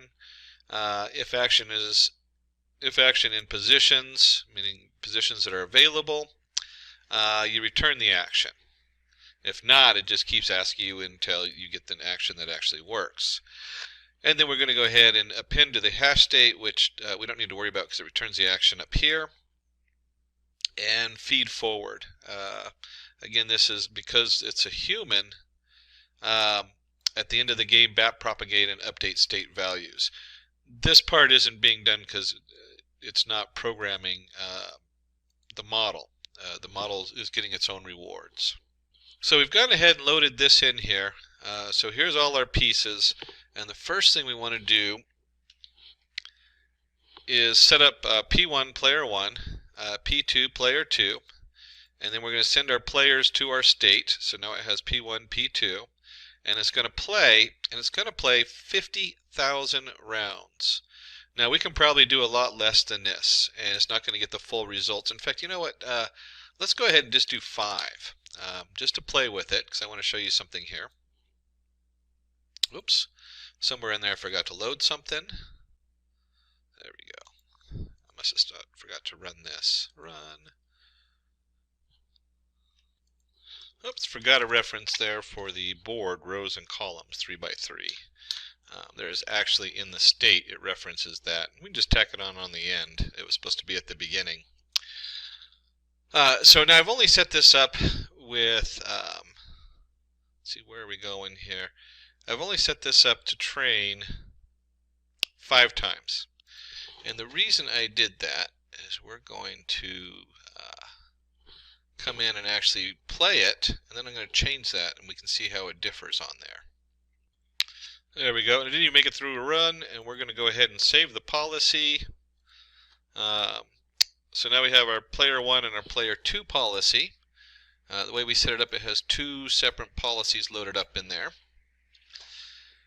And then we're going to come in here and we're going to do player 1 is going to be the computer, experience rate 0, load policy 1, human player human, and we're going to go ahead and play this. Now remember, I only went through it just 1 round of training, in fact minimal training. And so it puts an X there, and I'm going to go ahead and do row 0, column 1. You can see this is very basic on here. And so I put in my 0, and then I'm going to go 0, block it, 0, 0. And you can see right here, it let me win. Just like that, I was able to win. 0, 2, and woo, human wins. So I only trained it 5 times. We're going to run this again, and this time, instead of 5, let's do 5,000 or 50,000. I think that's what the guys in the back had. And this takes a while to train it. This is where reinforcement learning really falls apart. Look how simple this game is. We're talking about a 3x3 set of columns. And so for me to train it on this, I could do a Q table which would go much quicker. You could build a quick Q table with almost all the different options on there, and you would probably get the same result much quicker. We're just using this as an example. So when we look at reinforcement learning, you need to be very careful what you apply it to. It sounds like a good deal until you do like a large neural network where you're doing, you set the neural network to a learning increment of 1, so every time it goes through it learns, and then you do your actions. So you pick from the learning setup, and you actually try actions on the learning setup until you get what you think is going to be the best action. So you actually feed what you think is right back through the neural network. There's a whole layer there, which is really fun to play with.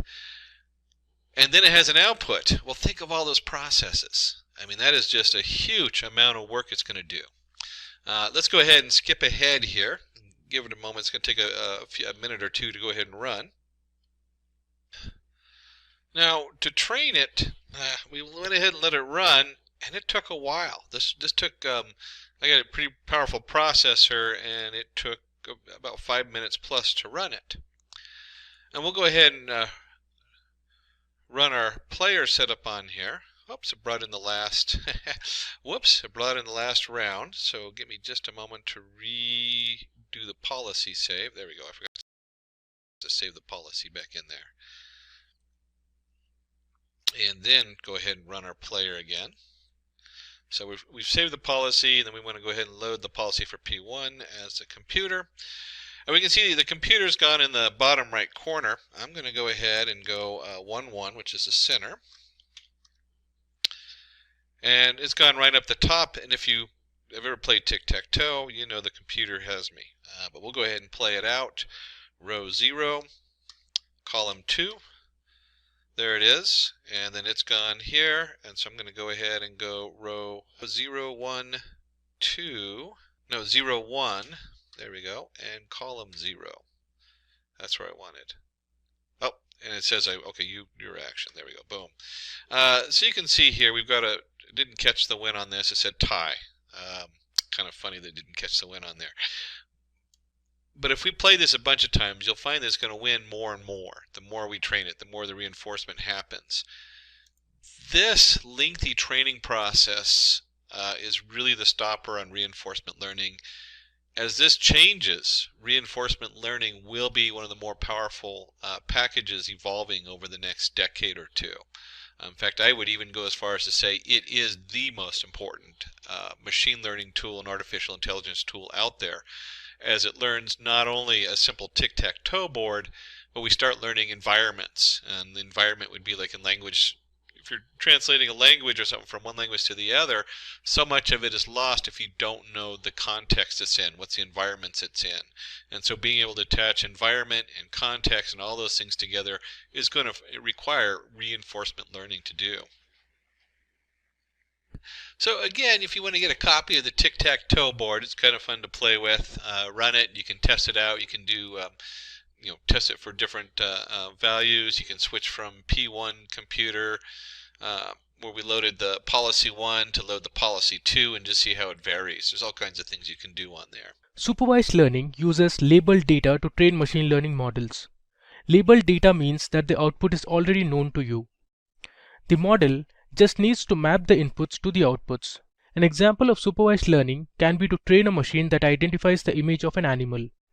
Below you can see we have a trained model that identifies the picture of a cat. Unsupervised learning uses unlabeled data to train machines. Unlabeled data means there is no fixed output variable. The model learns from the data, discovers patterns and features in the data, and returns the output. Here is an example of an unsupervised learning technique that uses the images of vehicles to classify if it's a bus or a truck. So the model learns by identifying the parts of a vehicle such as the length and width of the vehicle, the front and rear end covers, roof hoods, the types of wheels used, etc. Based on these features, the model classifies if the vehicle is a bus or a truck. Reinforcement learning trains a machine to take suitable actions and maximize reward in a particular situation. It uses an agent and an environment to produce actions and rewards. The agent has a start and an end state, but there might be different paths for reaching the end state, like a maze. In this learning technique, there is no predefined target variable. An example of reinforcement learning is to train a machine that can identify the shape of an object given a list of different objects such as square, triangle, rectangle, or a circle. In the example shown, the model tries to predict the shape of the object, which is a square here. Now, let's look at the different machine learning algorithms that come under these learning techniques.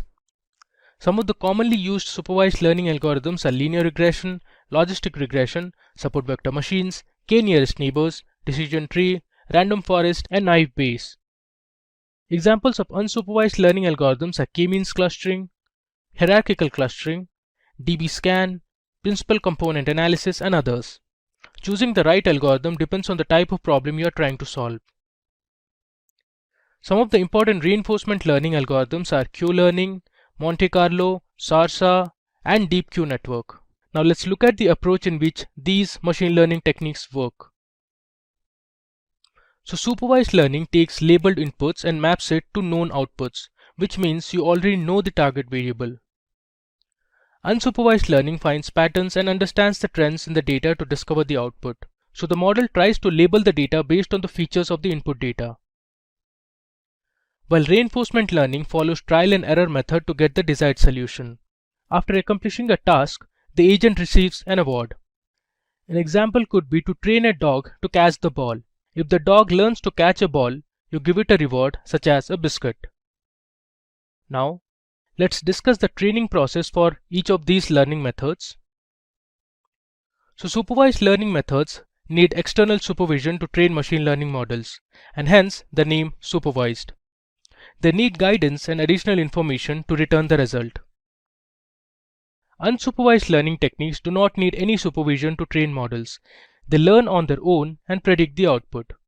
Similarly, reinforcement learning methods do not need any supervision to train machine learning models. And with that, let's focus on the types of problems that can be solved using these three types of machine learning techniques.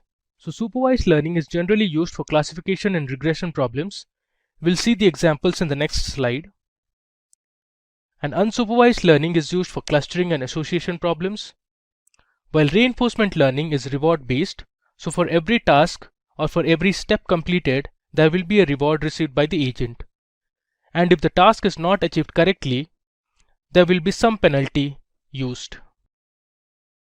Now, let's look at a few applications of supervised, unsupervised, and reinforcement learning.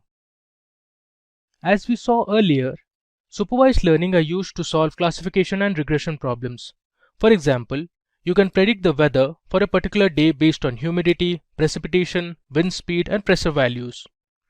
You can use supervised learning algorithms to forecast sales for the next month or the next quarter for different products. Similarly, you can use it for stock price analysis or identifying if a cancer cell is malignant or benign.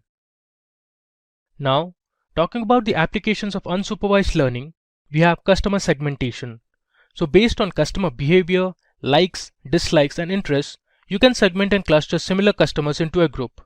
Another example where unsupervised learning algorithms are used is customer churn analysis. Now, let's see what applications we have in reinforcement learning. So reinforcement learning algorithms are widely used in the gaming industries to build games. It is also used to train robots to perform human tasks. If you are an aspiring data scientist who's looking out for online training and certification in data science from the best universities and industry experts, then search no more. Simplilearn's postgraduate program in data science from Caltech University in collaboration with IBM should be the right choice. For more details on this program, please use the link in the description box below. Often, professionals want to know if there is a relationship between two or more variables. For instance, Is there a relationship between the grade on the third French exam a student takes and the grade on the final exam? If yes, then how is it related and how strongly? Regression can be used here to arrive at a conclusion. This is an example of bivariate data, that is, two variables. However, statisticians are mostly interested in multivariate data. Regression analysis is used to predict the value of one variable, the dependent variable, on the basis of other variables, the independent variables. In the simplest form of regression, linear regression, you work with one independent variable. The formula for simple linear regression is shown on the screen. In the next screen, we'll look at a few examples of regression analysis. Regression analysis is used in several situations, such as those described on the screen. In example 1, using the data given on the screen, you have to analyze the relation between the size of a house and its selling price for a realtor. In example 2, you need to predict the exam scores of students who study for 7.2 hours with the help of the data shown on the slide. A couple more examples are given on the screen. In example 3, based on the expected number of customers and the previous day's data given, you need to predict the number of burgers that will be sold by a KFC outlet. In example 4, you have to calculate the life expectancy for a group of people with the average length of schooling based on the data given. Let's look at the two main types of regression analysis, simple linear regression and multiple linear regression. Both of these statistical methods use a linear equation to model the relationship between two or more variables. Simple linear regression considers one quantitative and independent variable x to predict the other quantitative but dependent variable y. Multiple linear regression considers more than one quantitative and qualitative variable to predict a quantitative and dependent variable y. We'll look at the two types of analyses in more detail in the slides that follow. In simple linear regression, the predictions of the explained variable y, when plotted as a function of the explanatory variable x from a straight line. The best fitting line is called the regression line. The output of this model is a function to predict the dependent variable on the basis of the values of the independent variable. The dependent variable is continuous, and the independent variable can be continuous or discrete. Let's look at the different kinds of linear and nonlinear analyses. List of linear techniques are simple, method of least squares, coefficient of multiple determination, standard error of the estimate, dummy variable, and interaction. Similarly, there are many nonlinear techniques available, such as polynomial, logarithmic, square root, reciprocal, and exponential. To understand this model, we'll first look at a few assumptions.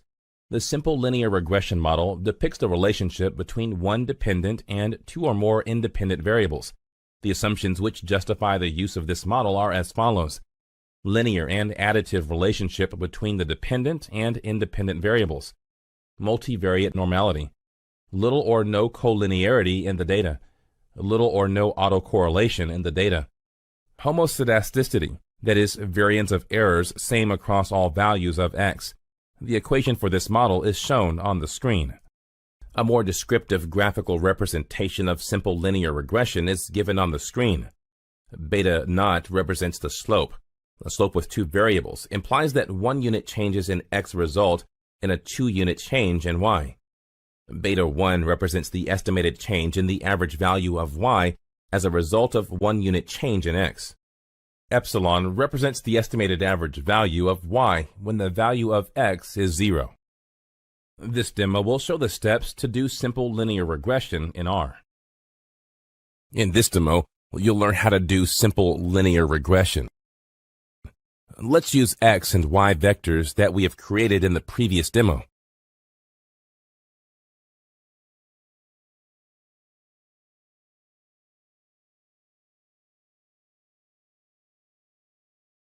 We also ensured there exists a relationship between x and y visually by plotting a graph.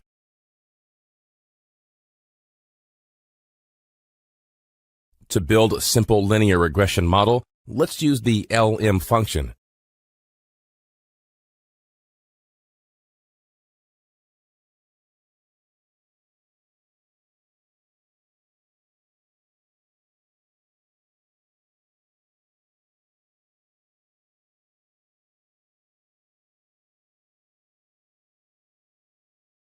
To see how the linear model fits into x and y, let's plot the linear line by the AB line function.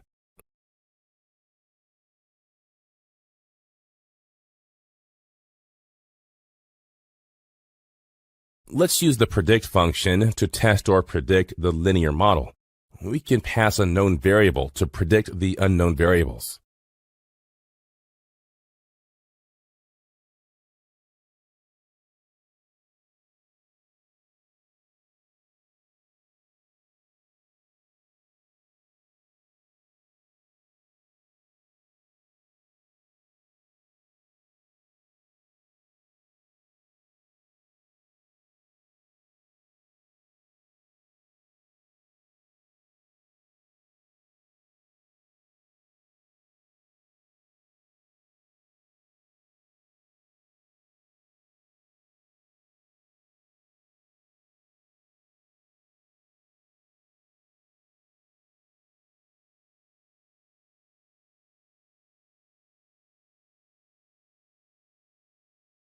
Let's look at an example of a common use for linear regression, profit estimation of a company. If I was going to invest in a company, I would like to know how much money I could expect to make. So we'll take a look at a venture capitalist firm and try to understand which companies they should invest in. So we'll take the idea that we need to decide the companies to invest in. We need to predict the profit the company makes, and we're going to do it based on the company's expenses, and even just a specific expense. In this case, we have our company, we have the different expenses, so we have our R&D, which is your research and development, we have our marketing, we might have the location, we might have what kind of administration it's going through. Based on all this different information, we would like to calculate the profit. Now, in actuality, there's usually about 23 to 27 different markers that they look at if they're a heavy-duty investor. We're only going to take a look at one basic one.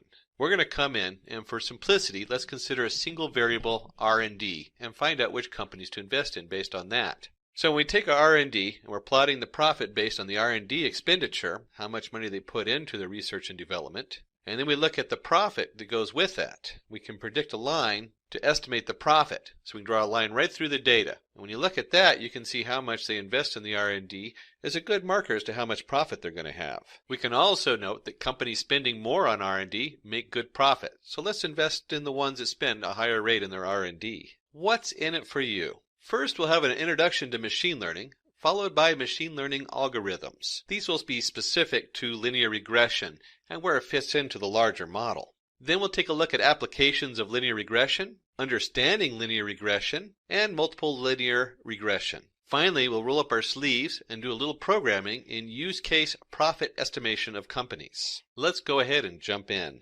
Let's start with our introduction to machine learning, along with some machine learning algorithms and where that fits in with linear regression. Let's look at another example of machine learning. Based on the amount of rainfall, how much would be the crop yield? So here we have our crops, we have our rainfall, and we want to know how much we're going to get from our crops this year. So we're going to introduce two variables, independent and dependent. The independent variable is a variable whose value does not change by the effect of other variables and is used to manipulate the dependent variable. It is often denoted as x. In our example, rainfall is the independent variable. This is a wonderful example because you can easily see that we can't control the rain, but the rain does control the crop. So when we talk about the independent variable controlling the dependent variable, let's define dependent variable as a variable whose value change when there is any manipulation in the values of the independent variables. It is often denoted as y. And you can see here our crop yield is dependent variable, and it is dependent on the amount of rainfall received.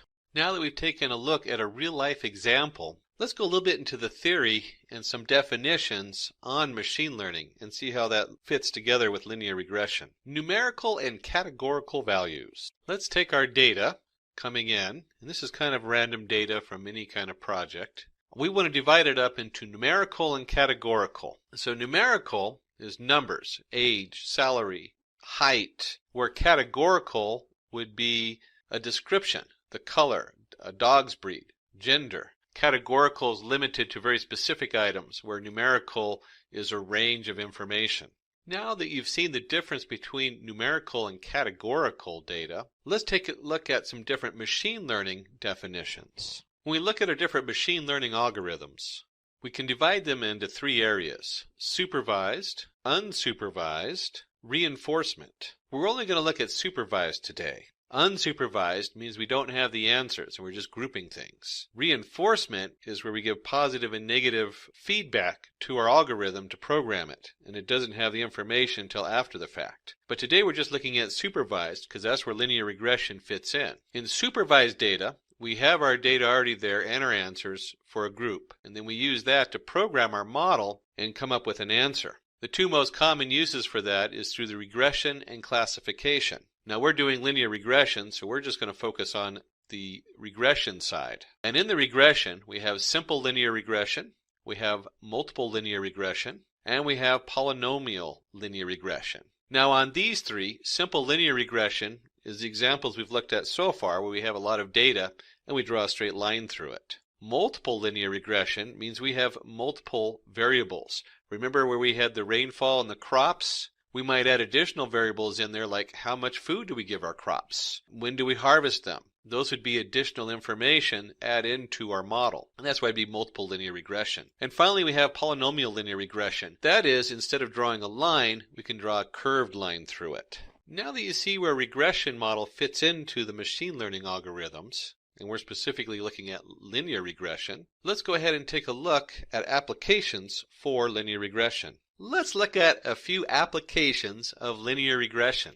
Economic growth, used to determine the economic growth of a country or a state in the coming quarter, can also be used to predict the GDP of a country. Product price can be used to predict what would be the price of a product in the future. We can guess whether it's going to go up or down, or should I buy today. Housing sales, to estimate the number of houses a builder would sell and what price in the coming months. Score predictions, cricket fever, to predict the number of runs a player would score in the coming matches based on the previous performance.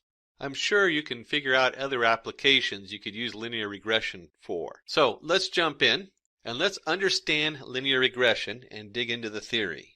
Understanding linear regression. Linear regression is a statistical model used to predict the relationship between independent and dependent variables by examining two factors. The first important one is which variables in particular are significant predictors of the outcome variable. And the second one that we need to look at closely is how significant is the regression line to make predictions with the highest possible accuracy. If it's inaccurate, we can't use it. So it's very important we find out the most accurate line we can get. Since linear regression is based on drawing a line through data, we're going to jump back and take a look at some Euclidean geometry. The simplest form of a simple linear regression equation with one dependent and one independent variable is represented by y equals m times x plus c. And if you look at our model here, we plotted 2 points on here, x1 and y1, x2 and y2. Y being the dependent variable, remember that from before, and x being the independent variable. So y depends on whatever x is. M, in this case, is the slope of the line, where m equals the difference in the y2 minus y1 and x2 minus x1. And finally we have c, which is the coefficient of the line, or where it happens to cross the zero axes. Let's go back and look at an example we used earlier of linear regression. We're going to go back to plotting the amount of crop yield based on the amount of rainfall. And here we have our rainfall. Remember, we cannot change rainfall. And we have our crop yield, which is dependent on the rainfall. So we have our independent and our dependent variables. We're going to take this and draw a line through it as best we can through the middle of the data. And then we look at that, we put the red point on the y-axis is the amount of crop yield you can expect for the amount of rainfall, represented by the green dot. So if we have an idea what the rainfall is for this year and what's going on, then we can guess how good our crops are going to be. And we've created a nice line right through the middle to give us a nice mathematical formula. Let's take a look and see what the math looks like behind this. Let's look at the intuition behind the regression line. Now, before we dive into the math and the formulas that go behind this and what's going on behind the scenes, I want you to note that when we get into the case study and we actually apply some Python script, that this math that you're going to see here is already done automatically for you. You don't have to have it memorized. It is, however, good to have an idea what's going on, so if people reference the different terms, you'll know what they're talking about. Let's consider a sample data set with 5 rows and find out how to draw the regression line. We're only going to do 5 rows because if we did like the rainfall with hundreds of points of data, that would be very hard to see what's going on with the mathematics. So we'll go ahead and create our own 2 sets of data, and we have our independent variable x and our dependent variable y. And when x was 1, we got y equals 2. When x was 2, y was 4, and so on and so on. If we go ahead and plot this data on a graph, we can see how it forms a nice line through the middle. You can see where it's kind of grouped going upwards to the right. The next thing we want to know is what the means is of each of the data coming in, the x and the y. The means doesn't mean anything other than the average. So we add up all the numbers and divide by the total. So 1 plus 2 plus 3 plus 4 plus 5 over 5 equals 3. And the same for y, we get 4. If we go ahead and plot the means on the graph, we'll see we get 3, 4, which draws a nice line down the middle. A good estimate. Here we're going to dig deeper into the math behind the regression line. Now remember before I said you don't have to have all these formulas memorized or fully understand them, even though we're going to go into a little more detail of how it works. And if you're not a math whiz and you don't know, if you've never seen the sigma character before, which looks a little bit like an E that's opened up, that just means summation. That's all that is. So when you see the sigma character, it just means we're adding everything in that row. And for computers, this is great because as a programmer, you can easily iterate through each of the XY points and create all the information you need. So in the top half, you can see where we've broken that down into pieces. And as it goes through the first 2 points, it computes the squared value of x, the squared value of y, and x times y. And then it takes all of x and adds them up, all of y adds them up, all of x squared adds them up, and so on and so on. And you can see we have the sum of equal to 15, the sum is equal to 20, all the way up to x times y, where the sum equals 66. This all comes from our formula for calculating a straight line, where y equals the slope times x plus the coefficient c. So we go down below, and we're going to compute more like the averages of these, and we're going to explain exactly what that is in just a minute, and where that information comes from is called the square means error. But we'll go into that in detail in a few minutes. All you need to do is look at the formula and see how we've gone about computing it line by line instead of trying to have a huge set of numbers pushed into it. And down here you'll see where the slope m equals, and on the top part, if you read through the brackets, you have the number of data points times the sum of x times y, which we computed one line at a time there, and that's just the 66. And take all that and you subtract it from the sum of x times the sum of y. And those have both been computed. So you have 15 times 20. And on the bottom, we have the number of lines times the sum of x squared, easily computed as 86 for the sum, minus, I'll take all that and subtract the sum of x squared. And we end up, as we come across with our formula, you can plug in all those numbers, which is very easy to do on the computer. You don't have to do the math on a piece of paper or a calculator. And you'll get a slope of 0.6. And you'll get your c coefficient. If you continue to follow through that formula, you'll see it comes out as equal to 2.2. Continuing deeper into what's going behind the scenes, let's find out the predicted values of y for corresponding values of x using the linear equation where m equals 0.6 and c equals 2.2. We're going to take these values and we're going to go ahead and plot them. We're going to predict them, so y equals 0.6 times where x equals 1, plus 2.2 equals 2.8, so on and so on. And here, the blue points represent the actual y values, and the brown points represent the predicted y values, based on the model we created. The distance between the actual and predicted values is known as residuals or errors. The best fit line should have the least sum of squares of these errors, also known as e square. If we put these into a nice chart where you can see x and you can see y, what the actual values were, and you can see y predicted, you can easily see where we take y minus y predicted and we get an answer. What is the difference between those two? And if we square that, y minus y prediction squared, we can then sum those squared values. That's where we get the 0.64 plus the 0.36 plus 1, all the way down until we have a summation equals 2.4. So The sum of squared errors for this regression line is 2.4. We check this error for each line and conclude the best fit line having the least e-square value. In a nice graphical representation, we can see here where we keep moving this line through the data points to make sure the best fit line has the least square distance between the data points and the regression line. Now, we only looked at the most commonly used formula for minimizing the distance. There are lots of ways to minimize the distance between the line and the data points, like sum of squared errors, sum of absolute errors, root mean square error, etc. What you want to take away from this is whatever formula is being used, you can easily, using a computer programming and iterating through the data, calculate the different parts of it. That way, these complicated formulas you see with the different summations and absolute values are easily computed one piece at a time. Up until this point, we've only been looking at two values, x and y. Well, in the real world, it's very rare that you only have two values when you're figuring out a solution. So let's move on to the next topic, multiple linear regression. Let's take a brief look at what happens when you have multiple inputs. So in multiple linear regression, we have, we'll start with the simple linear regression, where we had y equals m plus x plus c, and we're trying to find the value of y.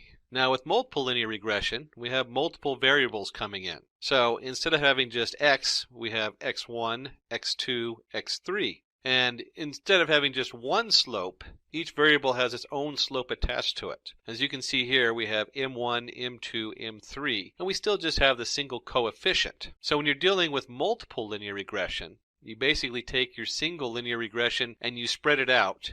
So you have y equals m1 times x1 plus m2 times x2, so on all the way to m to the nth, x to the nth, and then you add your coefficient on there. Implementation of linear regression. Now we get into my favorite part. Let's understand how multiple linear regression works by implementing it in Python. If you remember before, we were looking at a company and just based on its R&D, trying to figure out its profit. We're going to start looking at the expenditure of the company. We're going to go back to that and we're going to predict its profit. But instead of predicting it just on the R&D, we're going to look at other factors like administration costs, marketing costs, and so on. And from there, we're going to see if we can figure out what the profit of that company is going to be. To start our coding, we're going to begin by importing some basic libraries. And we're going to be looking through the data before we do any kind of linear regression. We're going to take a look at the data to see what we're playing with. Then we'll go ahead and format the data to the format we need to be able to run it in the linear regression model. And then from there, we'll go ahead and solve it and just see how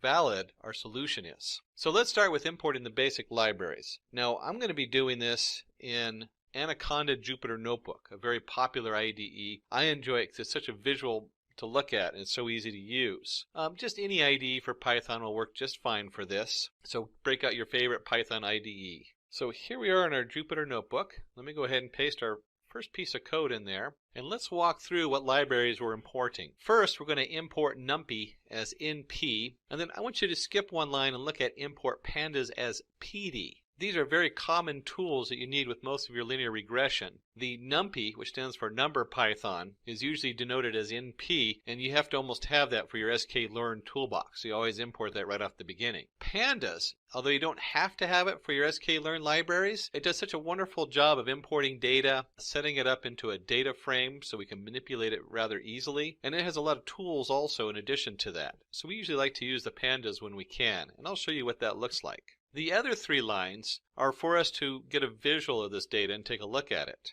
So we're going to import matplotlibary.pyplot as PLT and then Seaborn as SNS. Seaborn works with the matplot library. So you have to always import matplotlibary and then Seaborn sits on top of it. And we'll take a look at what that looks like. You could use any of your own plotting libraries you want. There's all kinds of ways to look at the data.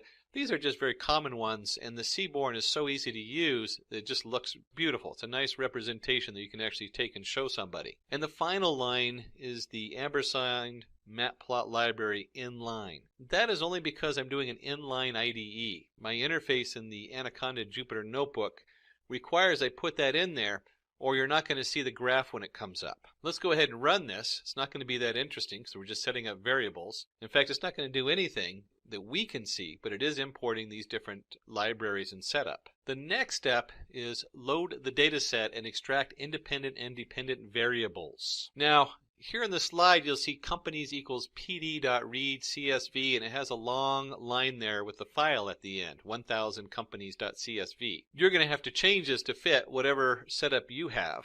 And the file itself, you can request. Just go down to the commentary below this video and put a note in there, and Simplilearn will try to get in contact with you and supply you with that file so you can try this coding yourself. So we're going to add this code in here, and we're going to see that I have companies equals pd.reader_csv, and I've changed this path to match my computer, c:/Simplilearn/1000_companies.csv. And then below there, we're going to set the x equals to companies under the I location, and because this is companies is a PD data set, I can use this nice notation that says take every row, that's what the first colon is, comma, except for the last column. That's what the second part is, where we have a :-1, and we want the values set into there. So X is no longer a data set, a pandas data set, but we can easily extract the data from our pandas data set with this notation. And then Y, we're going to set equal to the last row. Well, the question is going to be, what are we actually looking at?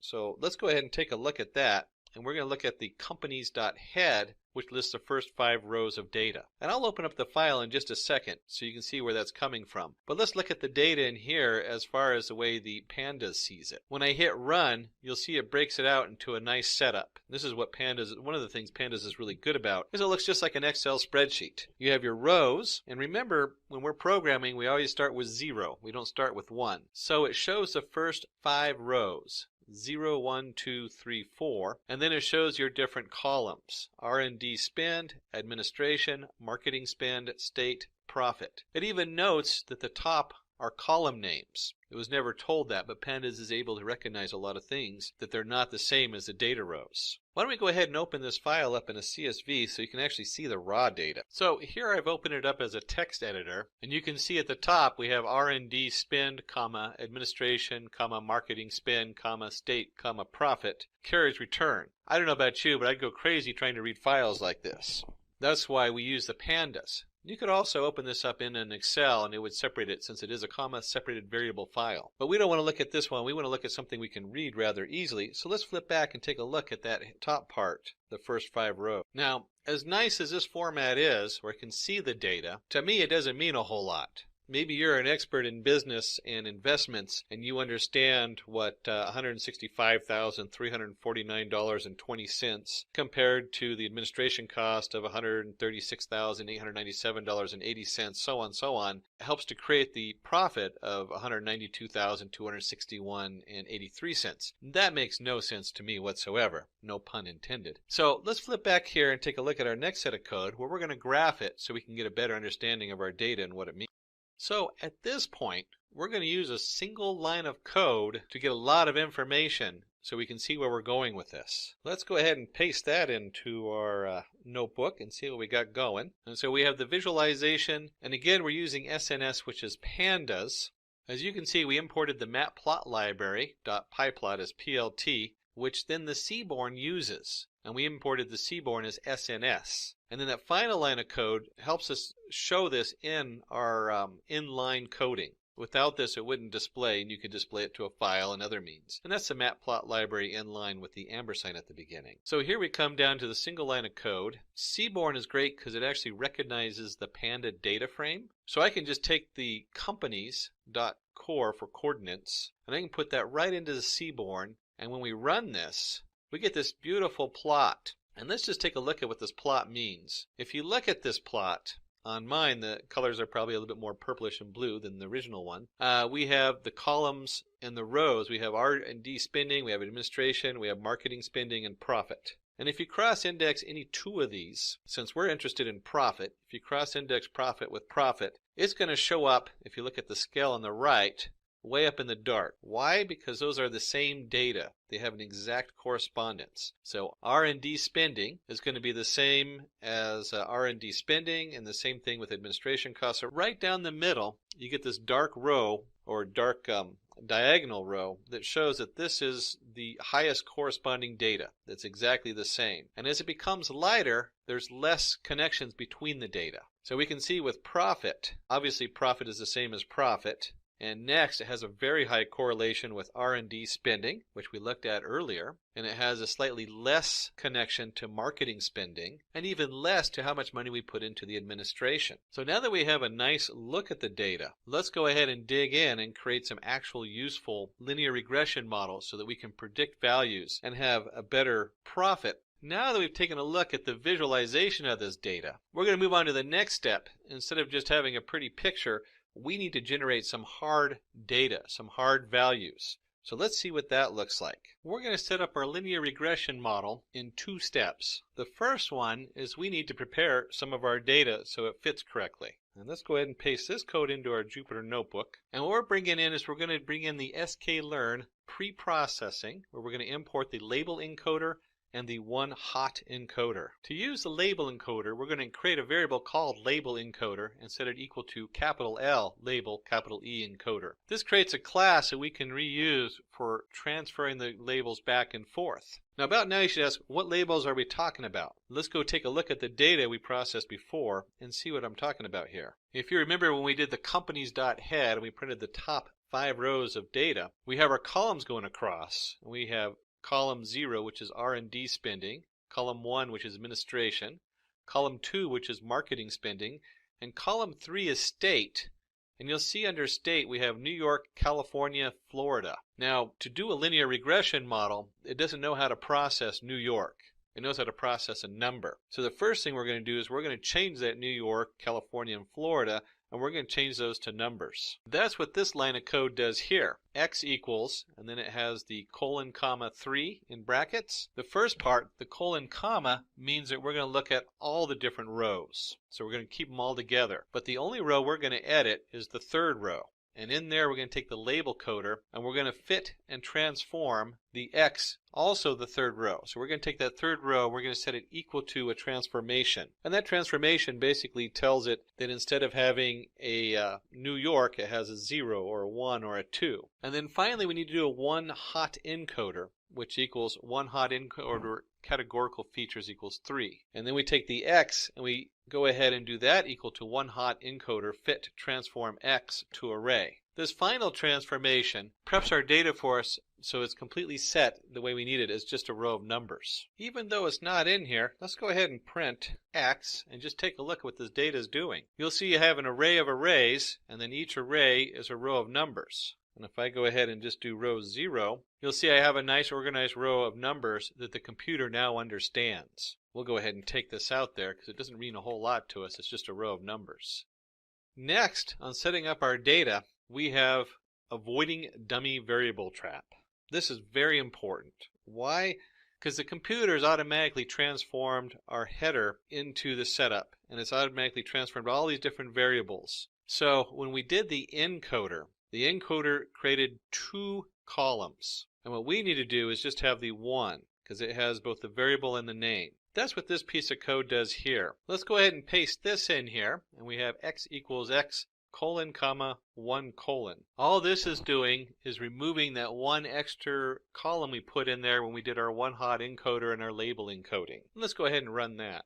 And now we get to create our linear regression model. And let's see what that looks like here. And we're going to do that in 2 steps. The first step is going to be in splitting the data.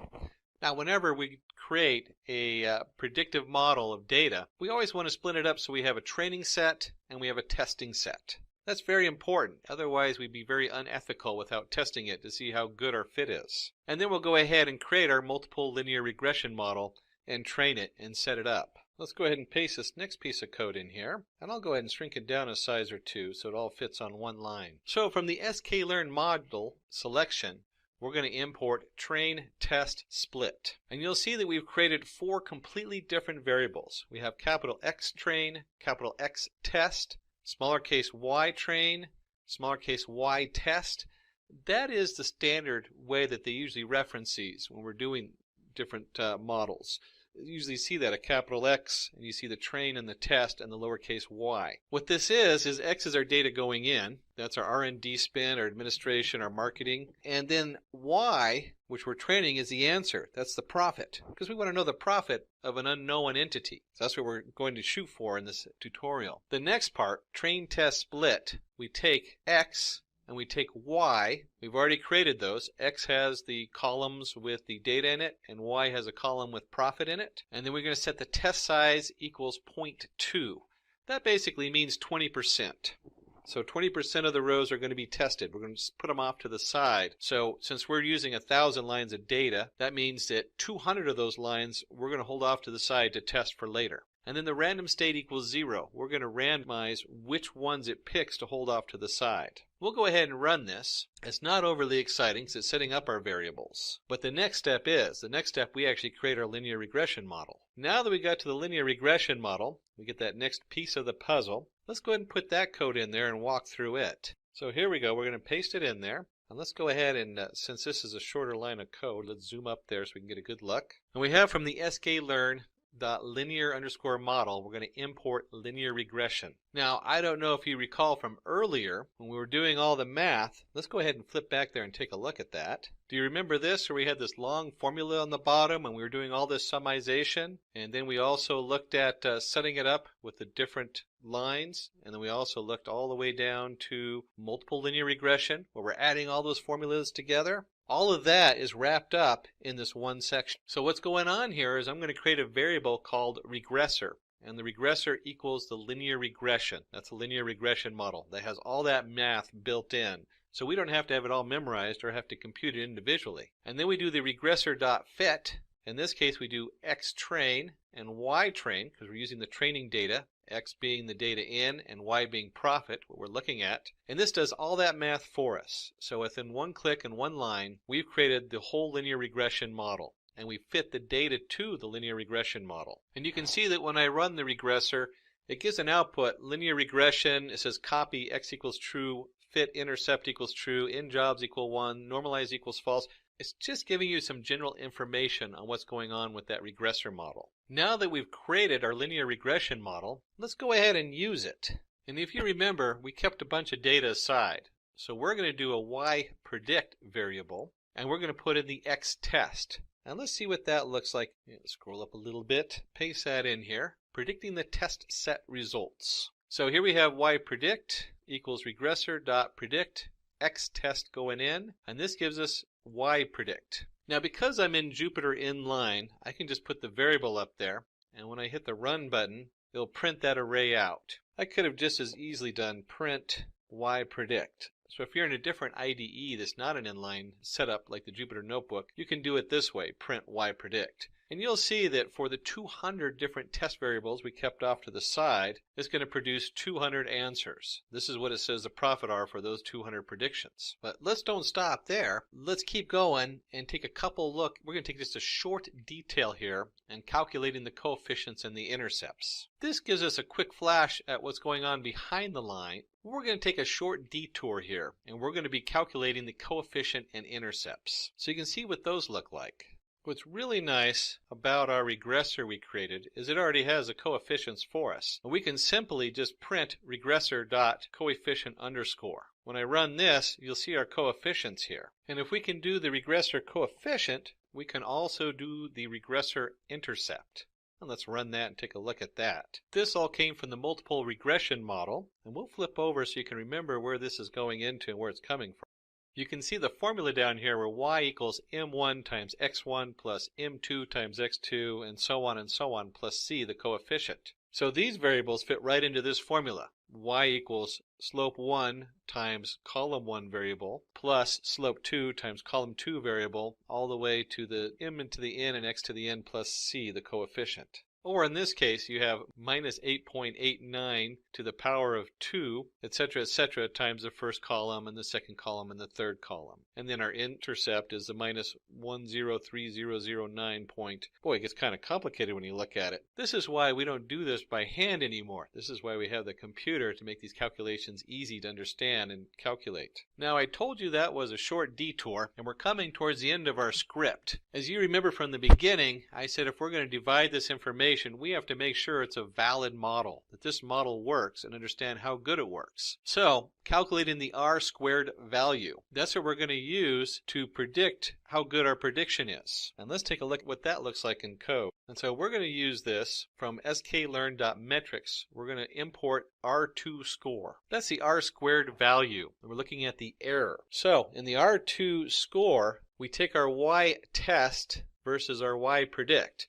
Y-test is the actual values we're testing. That was the one that was given to us so we know are true. The y-predict of those 200 values is what we think it was true. And when we go ahead and run this, we see we get a 0.9352. That's the R2 score. Now, it's not exactly a straight percentage, so it's not saying it's 93% correct. But you do want that in the upper 90s, and higher, shows that this is a very valid prediction based on the R2 score. And if R-squared value of 0.91, or 92 as we got on our model, because remember it does have a random generation involved, this proves the model is a good model, which means success! Yay! We successfully trained our model with certain predictors and estimated the profit of the companies using linear regression. So now that we have a successful linear regression model, let's take a look at what we went over today and take a look at our key takeaways. First, if you are an aspiring data scientist who's looking out for online training and certification in data science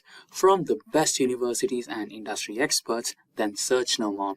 Simplilearn's postgraduate program in data science from Caltech University in collaboration with IBM should be the right choice. For more details on this program, please use the link in the description box below. What is logistic regression? Let's say we have to build a predictive model or a machine learning model to predict whether the passengers of the Titanic ship have survived or not, the shipwreck. So how do we do that? So we use logistic regression to build a model for this. How do we use logistic regression? So we have the information about the passengers, their ID, whether they have survived or not, their class and name and so on and so forth. And we use this information where we already know whether the person has survived or not. That is the labeled information. And we help the system to train based on this information, based on this labeled data. This is known as labeled data. And during the process of building the model, we probably will remove some of the non-essential parameters or attributes here. We only take those attributes which are really required to make these predictions. And once we train the model, we run new data through it, whereby the model will predict whether the passenger has survived or not. So let's see what we will learn in this video. We will talk about what is supervised learning, and we will go into details about classification, which is one of the techniques for supervised learning. And then we will further focus on logistic regression, which is one of the algorithms for performing classification, especially binary classification. Then we will compare linear and logistic regression and what are some of the logistic regression applications. And finally, we will end with a use case or a demo of actual Python code for doing logistic regression in Jupyter Notebook. Alright, so let's start with what is supervised learning. Supervised learning is one of the two main types of machine learning methods. Here we use what is known as labeled data to help the system learn. This is very similar to how we human beings learn. So let's say you want to teach a child to recognize an apple. How do we do that? We never tell the child, okay, this is an apple has a certain diameter on the top, a certain diameter at the bottom, and this has a certain RGB color. No, we just show an apple to the child and tell the child this is apple. And then next time when we show an apple, child immediately recognizes, yes, this is an apple. Supervised learning works very similar on the similar lines. So where does logistic regression fit into the overall machine learning process? Machine learning is divided into two types, mainly two types. There is a third one called reinforcement learning, but we will not talk about that right now. So one is supervised learning and the other is unsupervised learning. Unsupervised learning uses techniques like clustering and association, and supervised learning uses techniques like classification and regression. Now, supervised learning is used when you have labeled data. You have historical data, then you use supervised learning. When you don't have labeled data, then you used unsupervised learning. In supervised learning, there are two types of techniques that are used, classification and regression, based on what is the kind of problem we are solving. Let's say we want to take the data and classify it. It could be binary classification, like a 0 or a 1. An example of classification we have just seen, whether the passenger has survived or not survived. It's like a 0 or 1. That is known as binary classification. Regression, on the other hand, is you need to predict a value, what is known as a continuous value. Classification is for discrete values. Regression is for continuous values. Let's say you want to predict a share price, or you want to predict the temperature that will be there. What will be the temperature tomorrow? That is where you use regression. Whereas classification are discrete values. Will the customer buy the product or will not buy the product? Will you get a promotion or you will not get a promotion? I hope you're getting the idea. Or it could be multi-class classification as well. Let's say you want to build an image classification model. So the image classification model would take an image as an input and classify into multiple classes, whether this image is of a cat or a dog or an elephant or a tiger. So there are multiple classes, so not necessarily binary classification. So that is known as multi-class classification. So we are going to focus on classification because logistic regression is one of the algorithms used for classification. Now, the name may be a little confusing. In fact, whenever people come across logistic regression, it always causes confusion because the name has regression in it, but we are actually using this for performing classification. Okay, so yes, it is logistic regression, but it is used for classification. And in case you are wondering, is there something similar for regression? Yes, for regression we have linear regression. Keep that in mind. So linear regression is used for regression, logistic regression is used for classification. So in this video, we are going to focus on supervised learning, and within supervised learning, we are going to focus on classification, and then within classification, we are going to focus on logistic regression algorithm. So first of all, classification. So what are the various algorithms available for performing classification? The first one is decision tree. There are of course multiple algorithms, but here we will talk about a few. Decision trees are quite popular and very easy to understand, and therefore they are used for classification. Then we have k-nearest neighbors. This is another algorithm for performing classification. And then there is logistic regression, and this is what we are going to focus on in this video, and we are going to go into a little bit of details about logistic regression. Alright, what is logistic regression? As I mentioned earlier, logistic regression is an algorithm for performing binary classification. So let's take an example and see how this works. Let's say your car has not been serviced for quite a few years, and now you want to find out if it is going to break down in the near future. So this is like a classification problem. Find out whether your car will break down or not. So how are we going to perform this classification? So here's how it looks. If we plot the information along the x and y axis. X is the number of years since the last service was performed, and y is the probability of your car breaking down. And let's say this data was collected from several car users. It's not just your car, but several car users. So that is our labeled data. So the data has been collected, and for the number of years and when the car broke down and what was the probability, and that has been plotted along x and y axis. So this provides an idea, or from this graph we can find out whether your car will break down or not. We'll see how. So first of all, the probability can go from 0 to 1. As you all are aware, probability can be between 0 and 1. And as we can imagine, it is intuitive as well. As the number of years are on the lower side, maybe 1 year, 2 years, or 3 years till after the service, the chances of your car breaking down are very limited, right? So for example, chances of your car breaking down, or the probability of your car breaking down within 2 years of your last service are 0.1 probability. Similarly, 3 years is maybe 0.3, and so on. But as the number of years increases, let's say if it was 6 or 7 years, there is almost a certainty that your car is going to break down. That is what this graph shows. So this is an example of an application of the classification algorithm. And we will see in little details how exactly logistic regression is applied here. One more thing needs to be added here is that the dependent variables outcome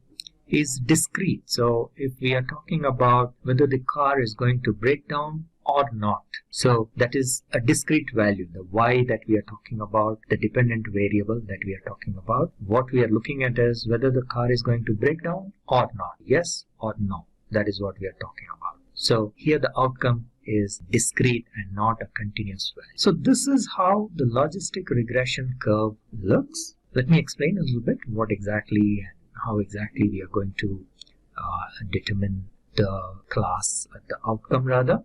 So for a logistic regression curve, a threshold has to be set saying that because this is a probability calculation, remember this is a probability calculation and the probability itself will not be 0 or 1. But based on the probability, we need to decide what the outcome should be. So there has to be a threshold. Like for example, 0.5 can be the threshold, let's say in this case. So any value of the probability below 0.5 is considered to be 0 and any value above 0.5 is considered to be 1. So an output of let's say 0.8 will mean that the car will break down. So that is considered as an output of 1, and let's say an output of 0.29 is considered as 0, which means that the car will not break down. So that's the way logistic regression works. Now let's do a quick comparison between logistic regression and linear regression because they both have the term regression in them, so it can cause confusion. So let's try to remove that confusion. So what is linear regression? Linear regression is a process, is once again an algorithm for supervised learning. However, here you're going to find a continuous value. You're going to determine a continuous value. It could be the price of a real estate property. It could be your hike, how much hike you're going to get, or it could be a stock price. These are all continuous values. These are not discrete compared to a yes or a no kind of a response that we are looking for in logistic regression. So this is one example of a linear regression. Let's say the HR team of a company tries to find out what should be the salary hike of an employee. So they collect all the details of their existing employees, their ratings and their salary hikes, what has been given, and that is the labeled information that is available, and the system learns from this. It is trained and it learns from this labeled information so that when a new employee's information is fed based on the rating, it will determine what should be the hike. So this is a linear regression problem and a linear regression example. Now, salary is a continuous value. You can get 5,000, 5,500, 5,600. It is not discrete like a cat or a dog or an apple or a banana. These are discrete, or a yes or a no. These are discrete values, right? So this where you're trying to find continuous values is where we use linear regression. So let's say, just to extend on this scenario, we now want to find out whether this employee is going to get a promotion or not. So we want to find out, that is a discrete problem, right? A yes or no kind of a problem. In this case, we actually cannot use linear regression, even though we may have labeled data. So this is the labeled data. So based on the employee rating, these are the ratings, and then some people got the promotion, and this is the ratings for which people did not get promotion. That is a no. And this is the rating for which people got promotion. We just plotted the data about whether a person has got, an employee has got promotion or not. Yes, no, right? So there is nothing in between. And what is the employee's rating? Okay. And ratings can be continuous. That is not an issue. But the output is discrete in this case. Whether employee got promotion, yes, no. Okay, so if we try to plot that and we try to find a straight line, this is how it would look. And as you can see, it doesn't look very right because it looks like there will be a lot of errors. The root mean square error, if you remember, for linear regression would be very, very high. And also the values cannot go beyond 0 or beyond 1. So the graph should probably look somewhat like this, clipped at 0 and 1. But still, the straight line doesn't look right. Therefore, instead of using a linear equation, we need to come up with something different. And therefore, the logistic regression model looks somewhat like this. So we calculate the probability And if we plot that probability not in the form of a straight line, but we need to use some other equation, we will see very soon what that equation is, then it is a gradual process, right? So you see here, people with some of these ratings are not getting any promotions, and then slowly at certain rating they get promotion. So that is a gradual process. And this is how the math behind logistic regression looks. So we are trying to find the odds for a particular event happening. And this is the formula for finding the odds. So the probability of an event happening divided by the probability of the event not happening. So P, if it is the probability of the event happening, probability of the person getting a promotion, and divided by the probability of the person not getting a promotion, that is 1 minus P.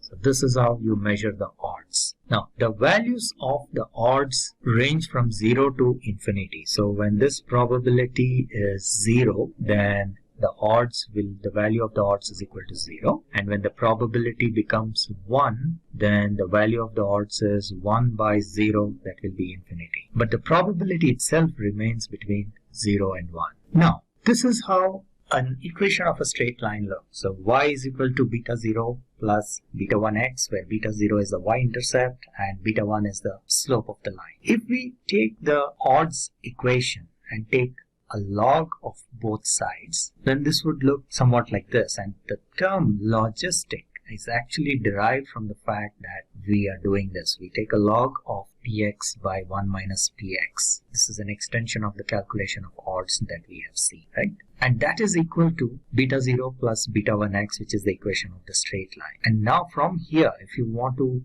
find out the value of px, you will see we can take the exponential on both sides, and then if we solve that equation, we will get the equation of px like this. Px is equal to 1 by 1 plus e to the power of minus beta 0 plus beta 1x. And recall, this is nothing but the equation of the line, which is equal to y. Y is equal to beta 0 plus beta 1x. So this is the equation also known as the sigmoid function, and this is the equation of the logistic regression algorithm. Alright, and if this is plotted, this is how the sigmoid curve is obtained.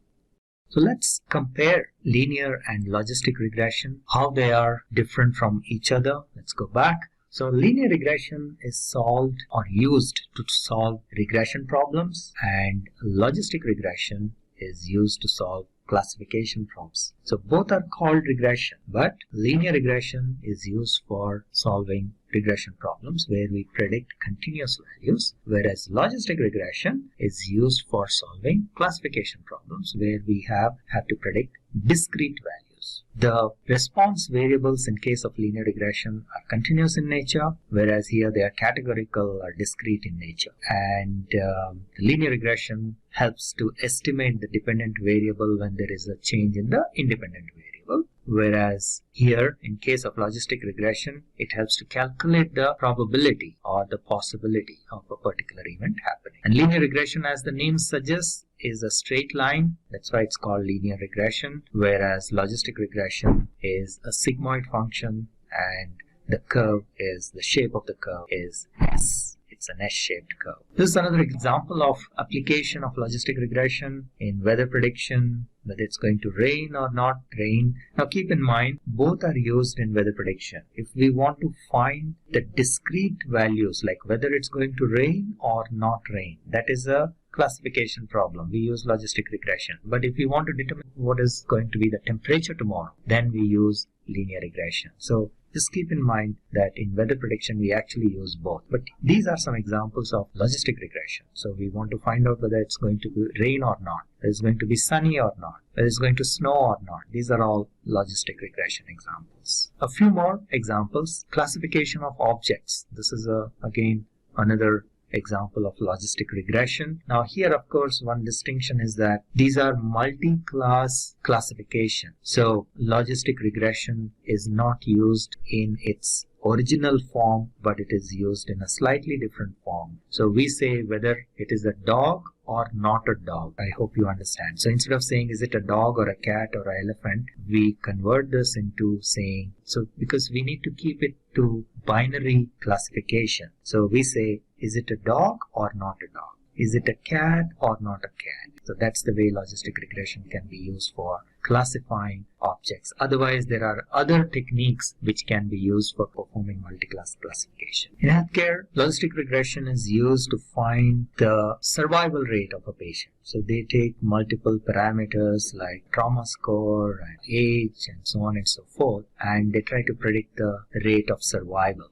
Alright, now finally let's take an example and see how we can apply logistic regression to predict the number that is shown in the image. So this is actually a live demo. I will take you into Jupyter Notebook and show the code. But before that, let me take you through a couple of slides to explain what we are trying to do. So let's say you have an 8x8 image and the image has a number 1, 2, 3, 4, and you need to train your model to predict what this number is. So how do we do this? So the first thing is, obviously, in any machine learning process, you train your model. So in this case, we are using logistic regression. So, and then we provide a training set to train the model, and then we test how accurate our model is with the test data, which means that like any machine learning process, we split our initial data into two parts, training set and test set. With the training set, we train our model, and then with the test set, we test the model till we get good accuracy, and then we use it for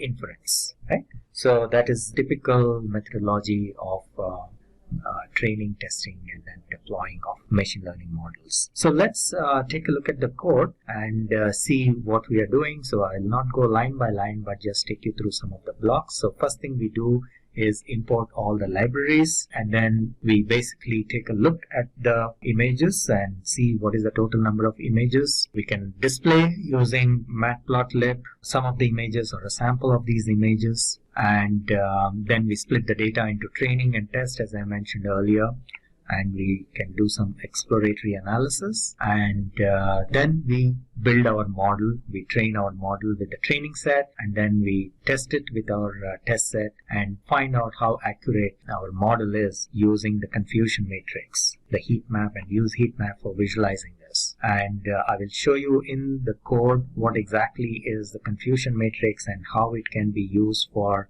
finding the accuracy. In our example, we get an accuracy of about 0.94, which is pretty good, or 94%, which is pretty good. Alright, so what is a confusion matrix? This is an example of a confusion matrix, and this is used for identifying the accuracy of a classification model, or like a logistic regression model. So the most important part in a confusion matrix is that, first of all, this, as you can see, this is a matrix, and the size of the matrix depends on how many outputs we are expecting. So the most important part here is that the model will be most accurate when we have the maximum numbers in its diagonal. Like in this case, that's why it has almost 93-94%, because the diagonals should have the maximum numbers, and the others other than diagonals, the cells other than the diagonals, should have very few numbers. So here that's what is happening. So there is a 2 here, there is a 1 here, but most of them are along the diagonal. What does this mean? This means that the number that has been fed is 0, and the number that has been detected is also 0. So the predicted value and the actual value are the same. So along the diagonals, that is true, which means that let's take this diagonal, right?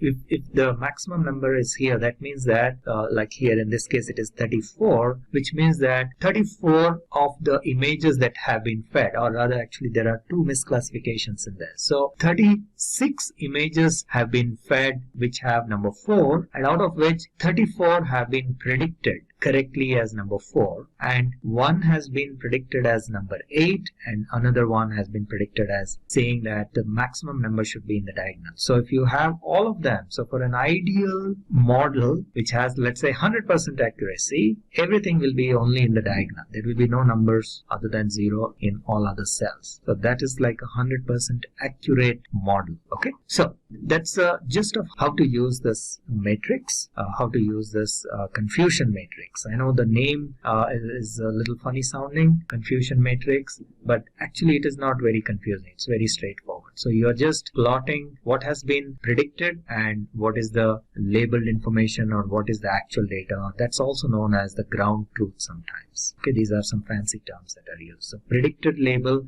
and the actual label, that's all it is. Okay, yeah, so we are showing a little bit more information here. So 38 have been predicted, and here you will see that all of them have been predicted correctly. There have been 38 zeros, and the predicted value and the actual value is exactly the same. Whereas in this case, right, it has, there are, I think, 37 plus 5, 42 have been fed the images. 42 images are of digit 3, and the accuracy is only 37 of them have been accurately predicted. 3 of them have been predicted as number 7, and 2 of them have been predicted as number 8, and so on and so forth. Okay. All right. So with that, let's go into Jupyter Notebook and see how the code looks. So this is the code in Jupyter Notebook for logistic regression. In this particular demo, what we are going to do is train our model to recognize digits,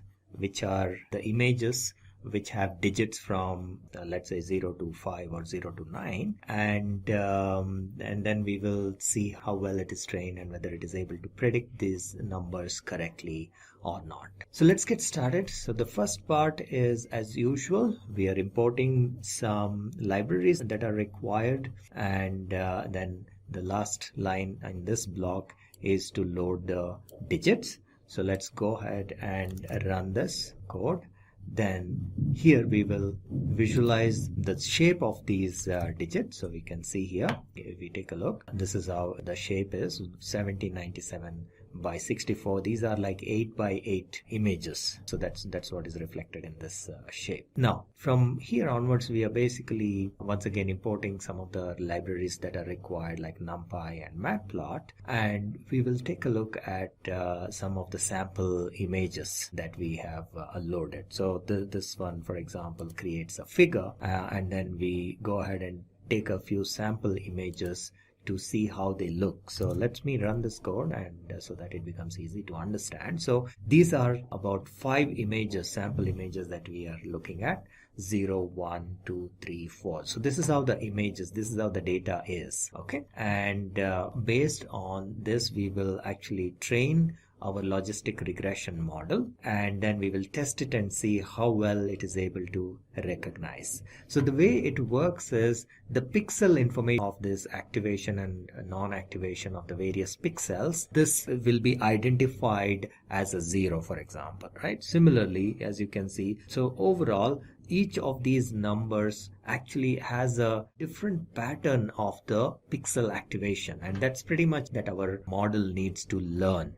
For which number, what is the pattern of the activation of the pixels, right? So that is what we are going to train our model. Okay, so the first thing we need to do is to split our data into training and test data set.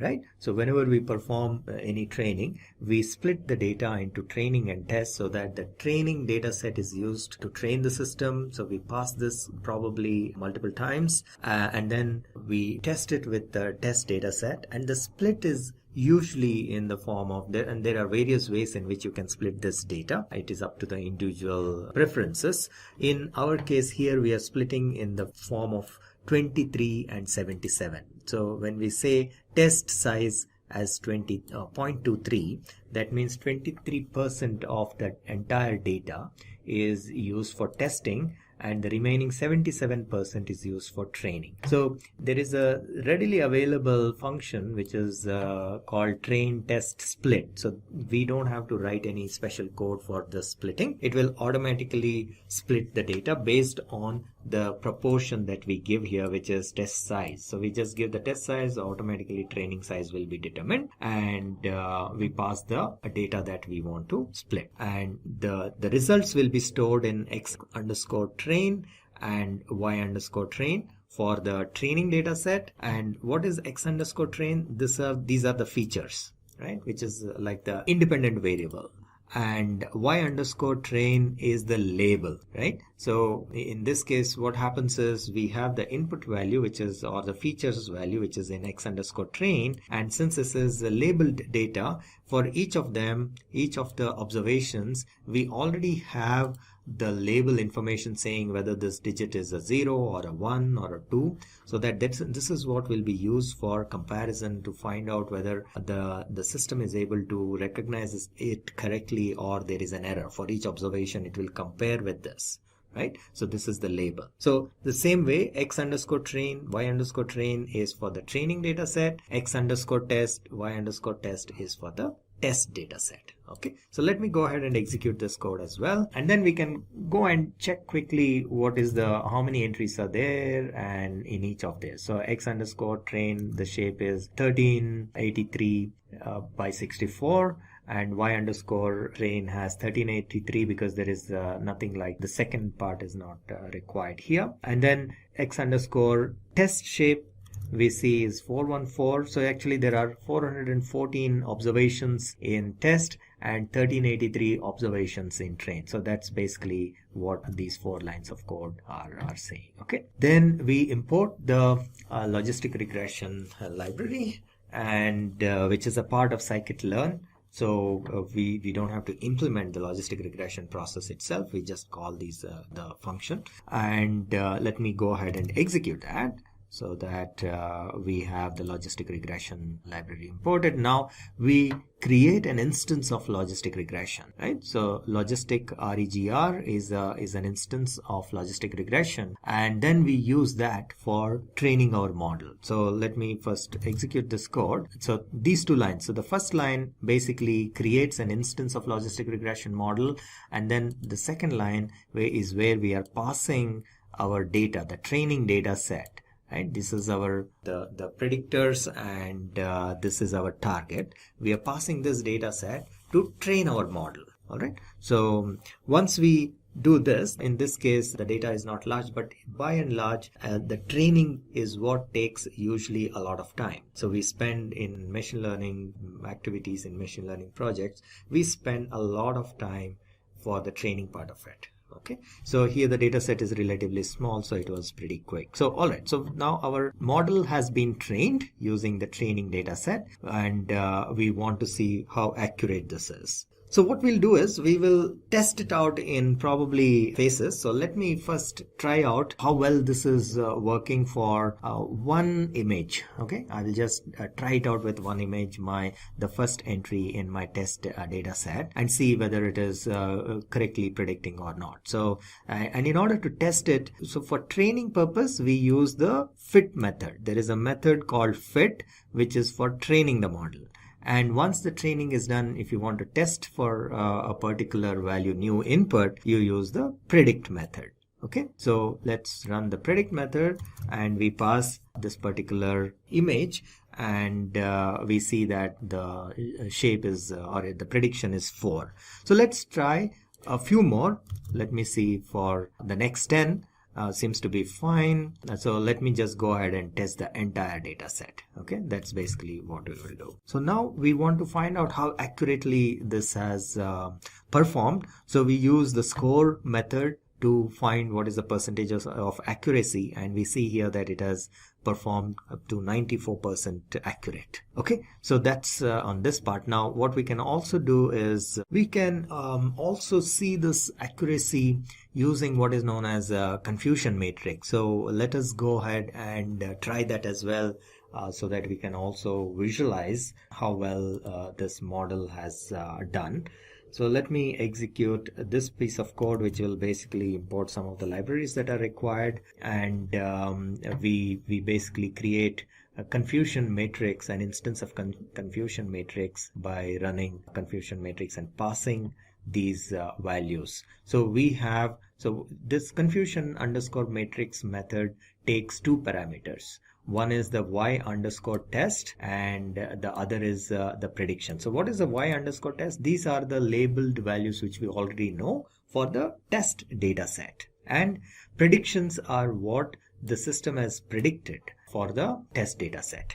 Okay, so this is known to us, and this is what the system has, the model has generated. So we kind of create the confusion matrix and we will print it, and this is how the confusion matrix looks. As the name suggests, it is a matrix, and the key point out here is that the accuracy of the model is determined by how many numbers are there in the diagonal. The more the numbers in the diagonal, the better the accuracy is. Okay, and first of all, the total sum of all the numbers in this whole matrix is equal to the number of observations in the test data set. That is the first thing, right? So if you add up all these numbers, that will be equal to the number of observations in the test data set, and then out of that the maximum number of them should be in the diagonal. That means the accuracy is pretty good. If the numbers in the diagonal are less and in all other places there are a lot of numbers, which means the accuracy is very low. The diagonal indicates a correct prediction.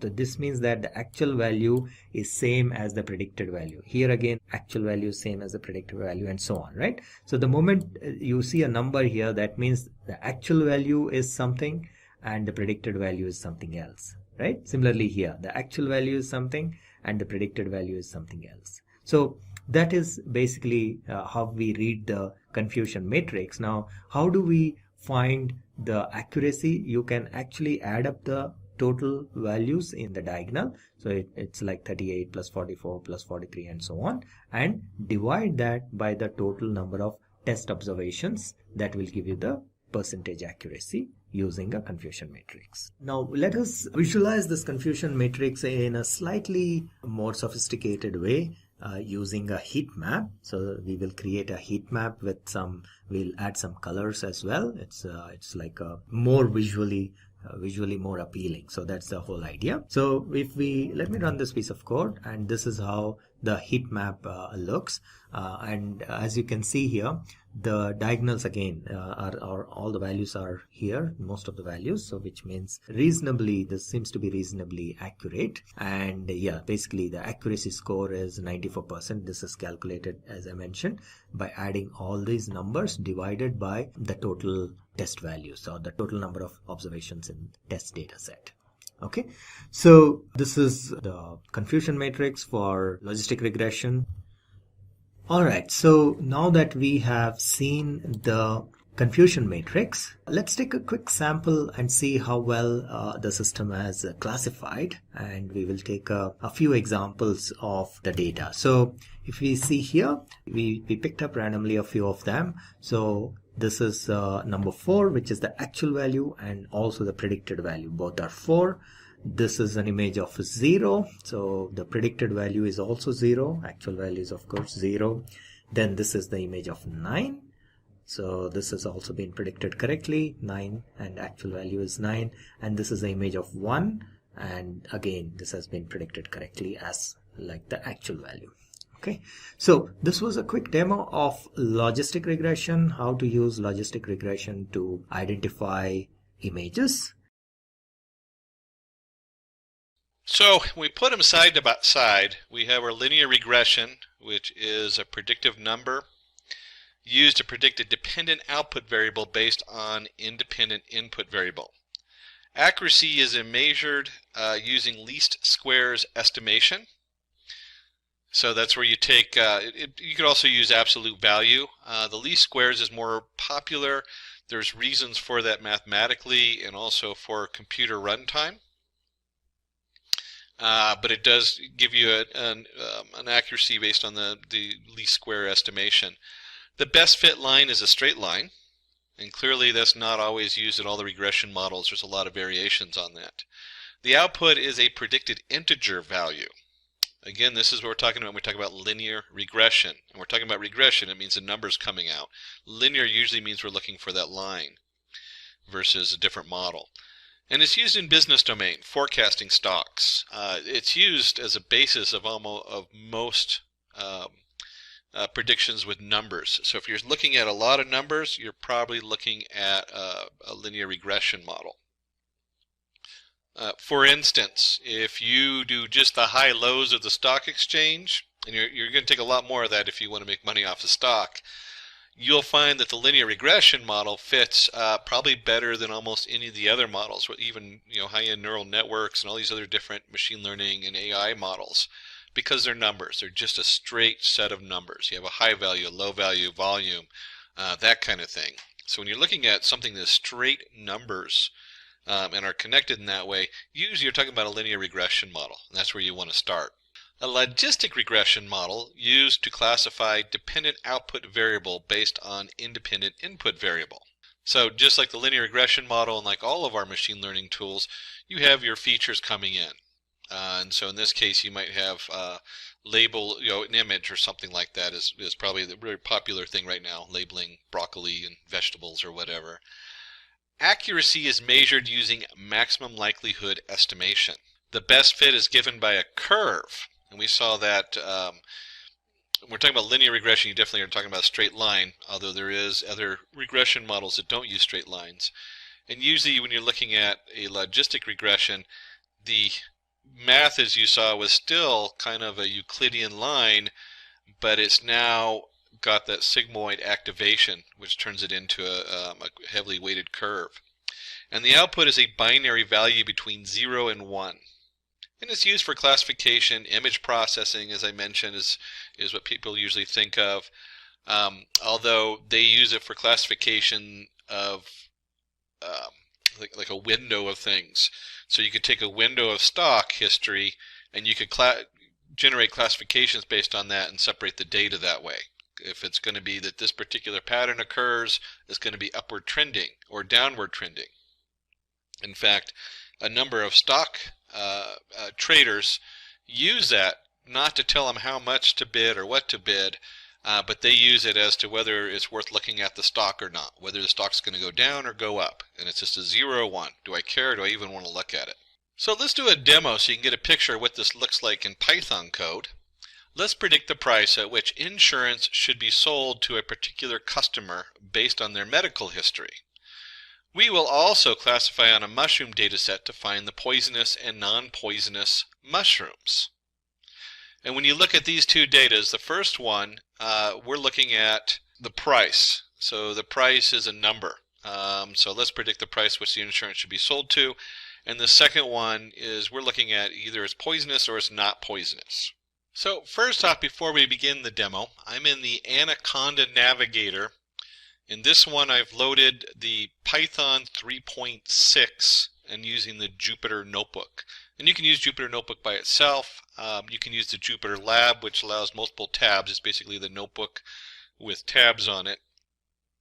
But the Jupyter Notebook is just fine, and it'll go into Google Chrome, which is what I'm using for my Internet Explorer.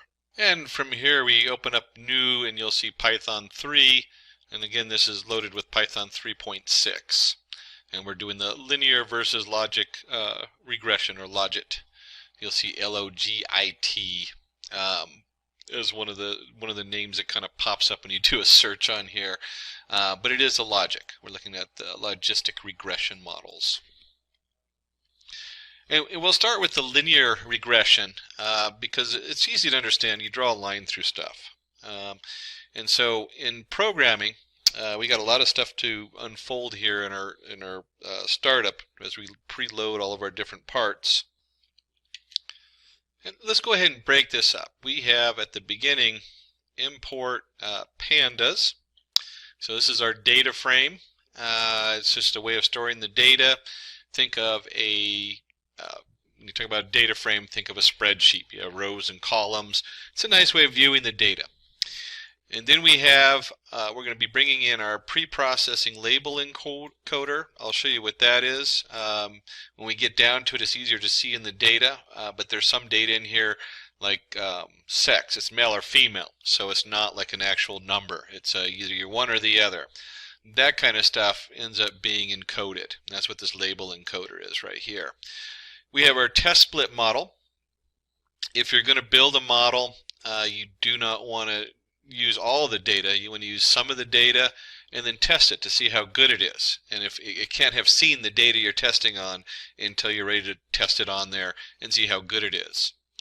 And then we have our logistic regression model, our categorical one, and then we have our linear regression.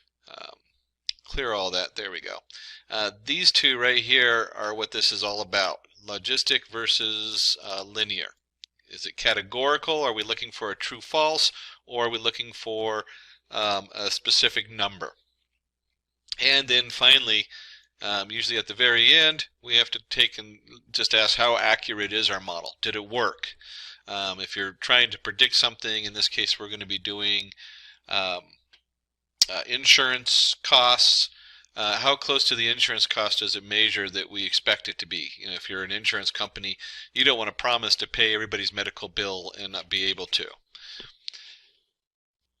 And in the case of the mushrooms, you probably want to know just how much at risk you are for following this model as to far as whether you're going to eat a poisonous mushroom and die or not. So we'll look at both of those, and we'll talk a little bit more about the shortcomings and the value of these different processes. So let's go ahead and run this. This is loaded the data set on here, and then because we're in Jupyter Notebook, I don't have to put the print on there. We just do data set, and it prints out all the different data on here, and you can see here for our insurance, because that's what we're starting with, we're loading that with our pandas, and it prints it in a nice format where you can see the age, sex, body mass index, number of children, smoker. So this might be something that the insurance company gets from the doctor. It says, hey, this is what we need to know to give you a quote for what we're going to charge you for your insurance.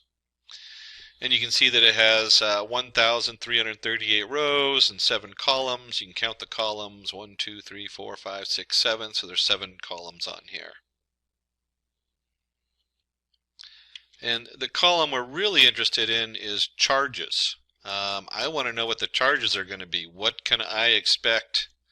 Not a very good arrow drawn. What to expect them to charge on there.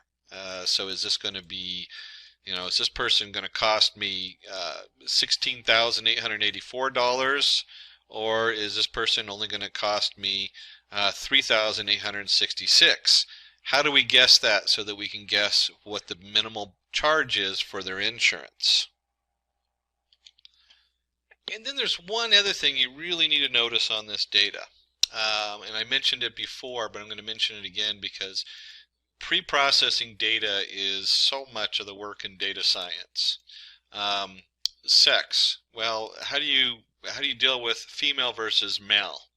Are you a smoker? Yes or no? What does that mean? Region. How do you look at region? It's not a number. How do you draw a line between southwest and northwest? They're objects. It's either your southwest or your northwest. It's not like I'm southwest. I guess you could do longitude and latitude, but the data doesn't come in like that. It comes in as true, false, or whatever. It's either your southwest or your northwest. So we need to do a little bit of pre-processing of the data on here to make this work. Oops, there we go. Okay, so let's take a look and see what we're doing with pre-processing. And again, this is really where you spend a lot of time with data science, is trying to understand how and why you need to do that. And so we're going to do, you'll see right up here, label. And then we're going to do a label encoder, one of the modules we brought in. So this is sklearn's label encoder. I like the fact that it's all pretty much automated, but if you're doing a lot of work with the label encoder, you should start to understand how that fits. And then we have label.fit right here, where we're going to go ahead and do the dataset .sex.drop duplicates. And then for dataset sex, we're going to do the label transform the dataset sex. And so we're looking right here at male or female. And so it usually just converts it to a 0 or 1 because there's only 2 choices on here. Same thing with the smoker. It's 0 or 1, so we're going to change the smoker 0 or 1 on this. And then finally we did region down here. Region does it a little bit different. We'll take a look at that. And I think in this case it's probably going to do it because we did it on this label transform. With this particular setup, it gives each region a number, like 0, 1, 2, 3. So let's go ahead and take a look and see what that looks like. Go ahead and run this. And you can see that our new data set has age, that's still a number, Sex is 0 or 1. So 0 is female, 1 is male. Number of children, we left that alone. Smoker, 1 or 0. It says no or yes on there. We actually just do 1 for no, 0 or no. Yeah, 1 for no. I'm not sure how it organized them, but it turns the smoker into 0 or 1, yes or no. And then region, it did this as 0, 1, 2, 3. So it's 3 regions. Now, a lot of times when you're working with data science and you're dealing with regions or even word analysis, instead of doing one column and labeling it 0, 1, 2, 3, a lot of times you increase your features. And so you would have region northwest would be 1 column, yes or no. Region southwest would be 1 column, yes or no. True, 0, 1. But for this particular setup, this will work just fine on here. Now that we spent all that time getting it set up, here's the fun part. Here's the part where we're actually using our setup on this, and you'll see right here we have our Y linear regression data set drop the charges, because that's what we want to predict. And so our X linear data set drop the charges, because that's what we're going to predict. We're predicting charges right here, so we don't want that as our input for our features. And our Y output is charges. That's what we want to guess. We want to guess what the charges are. And then what we talked about earlier is we don't want to do all the data at once. So we're going to take 0.3, means 30%. We're going to take 30% of our data, and it's going to be as the testing site. So here's our Y test and our X test down there. And so that part, our model will never see it until we're ready to test to see how good it is. And then of course right here you'll see our training set, and this is what we're going to train it. We're going to train it on 70% of the data. And then finally the big ones, this is where all the magic happens. This is where we're going to create our magic setup, and that is right here. Our linear model, we're going to set it equal to the linear regression model, and then we're going to fit the data on here. And then at this point, I always like to pull up, if you're working with a new model, it's good to see where it comes from. And this comes from the Scikit-learn, and this is the sklearn linear model, linear regression that we imported earlier. And you can see they have different parameters. The basic parameter works great if you're dealing with just numbers. I mentioned that earlier with stock, high-lows. This model will do as good as any other model out there if you're doing just the very basic high-lows and looking for a linear fit, a regression model fit. And one of the things when I'm looking at this is I look for methods. And you'll see here's our fit that we're using right now, and here's our predict. And we'll actually do a little bit in the middle here as far as looking at some of the parameters hidden behind it, the math that we talked about earlier. And so when we go in this, and we go ahead and run this, you'll see it loads the linear regression model and just has a nice output that says, hey, I loaded the linear regression model. And then the second part is we did the fit. And so this model is now trained. Our linear model is now trained on the training data. And so one of the things we can look at is the, for IDX and column name and enumerate X linear trained columns. Kind of an interesting thing. This prints out the coefficients. So when you're looking at the back end of the data, you remember we had that formula, bxx1 plus bxx2 plus the intercept, and so forth. These are the actual coefficients that are in here. This is what it's actually multiplying these numbers by. And you can see like region gets a minus value, so when it adds it up, I guess region. You can read a lot into these numbers. It gets very complicated. There's ways to mess with them. If you're doing a basic linear regression model, you usually don't look at them too closely. But you might start looking in these and saying, hey, you know what, smoker, look how smoker impacts the cost. It's just massive. So this is a flag that, hey, the value of the smoker really affects this model. And then you can see here where the body mass index, so somebody who is overweight is probably less healthy and more likely to have cost money. And then of course age is a factor, And then you can see down here we have sex is then a factor also, and it changes as you go in there. Negative number, it probably has its own meaning on there.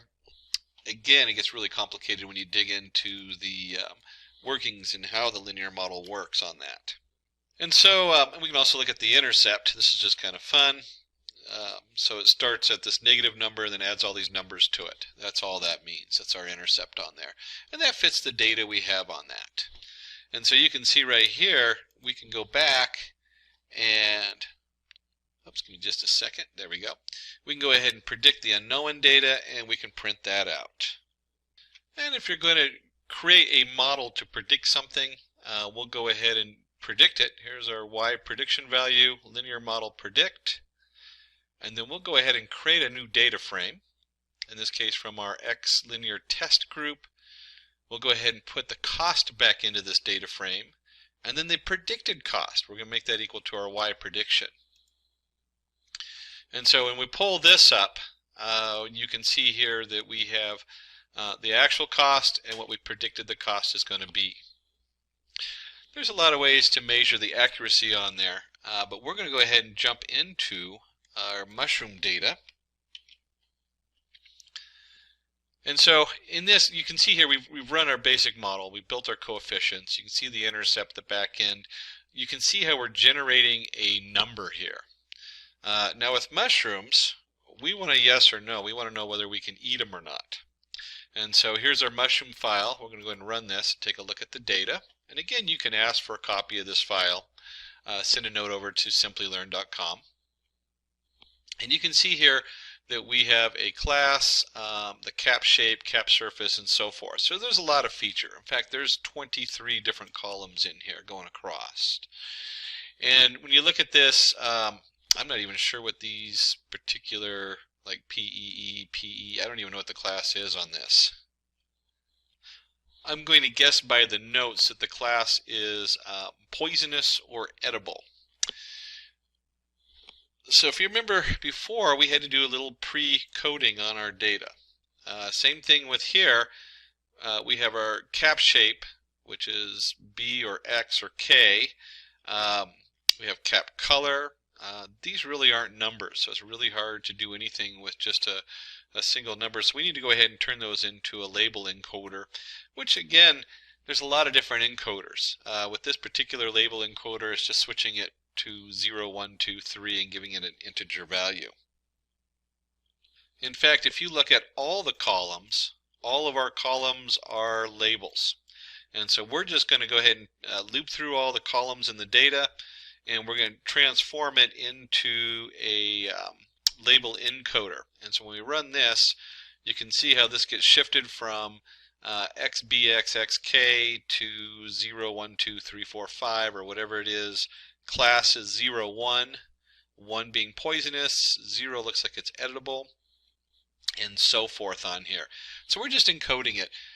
If you were doing this project, depending on the results, you might encode it differently. Like I mentioned earlier, you might actually increase the number of features as opposed to labeling it 0, 1, 2, 3, 4, 5. In this particular example, it's not going to make that big of a difference how we encode it.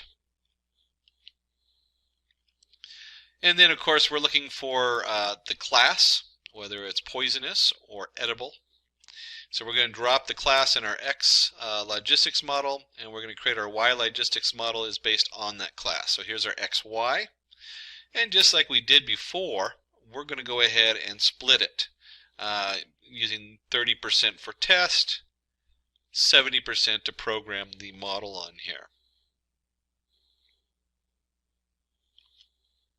And that's right here. Whoops, there we go. There's our train and test.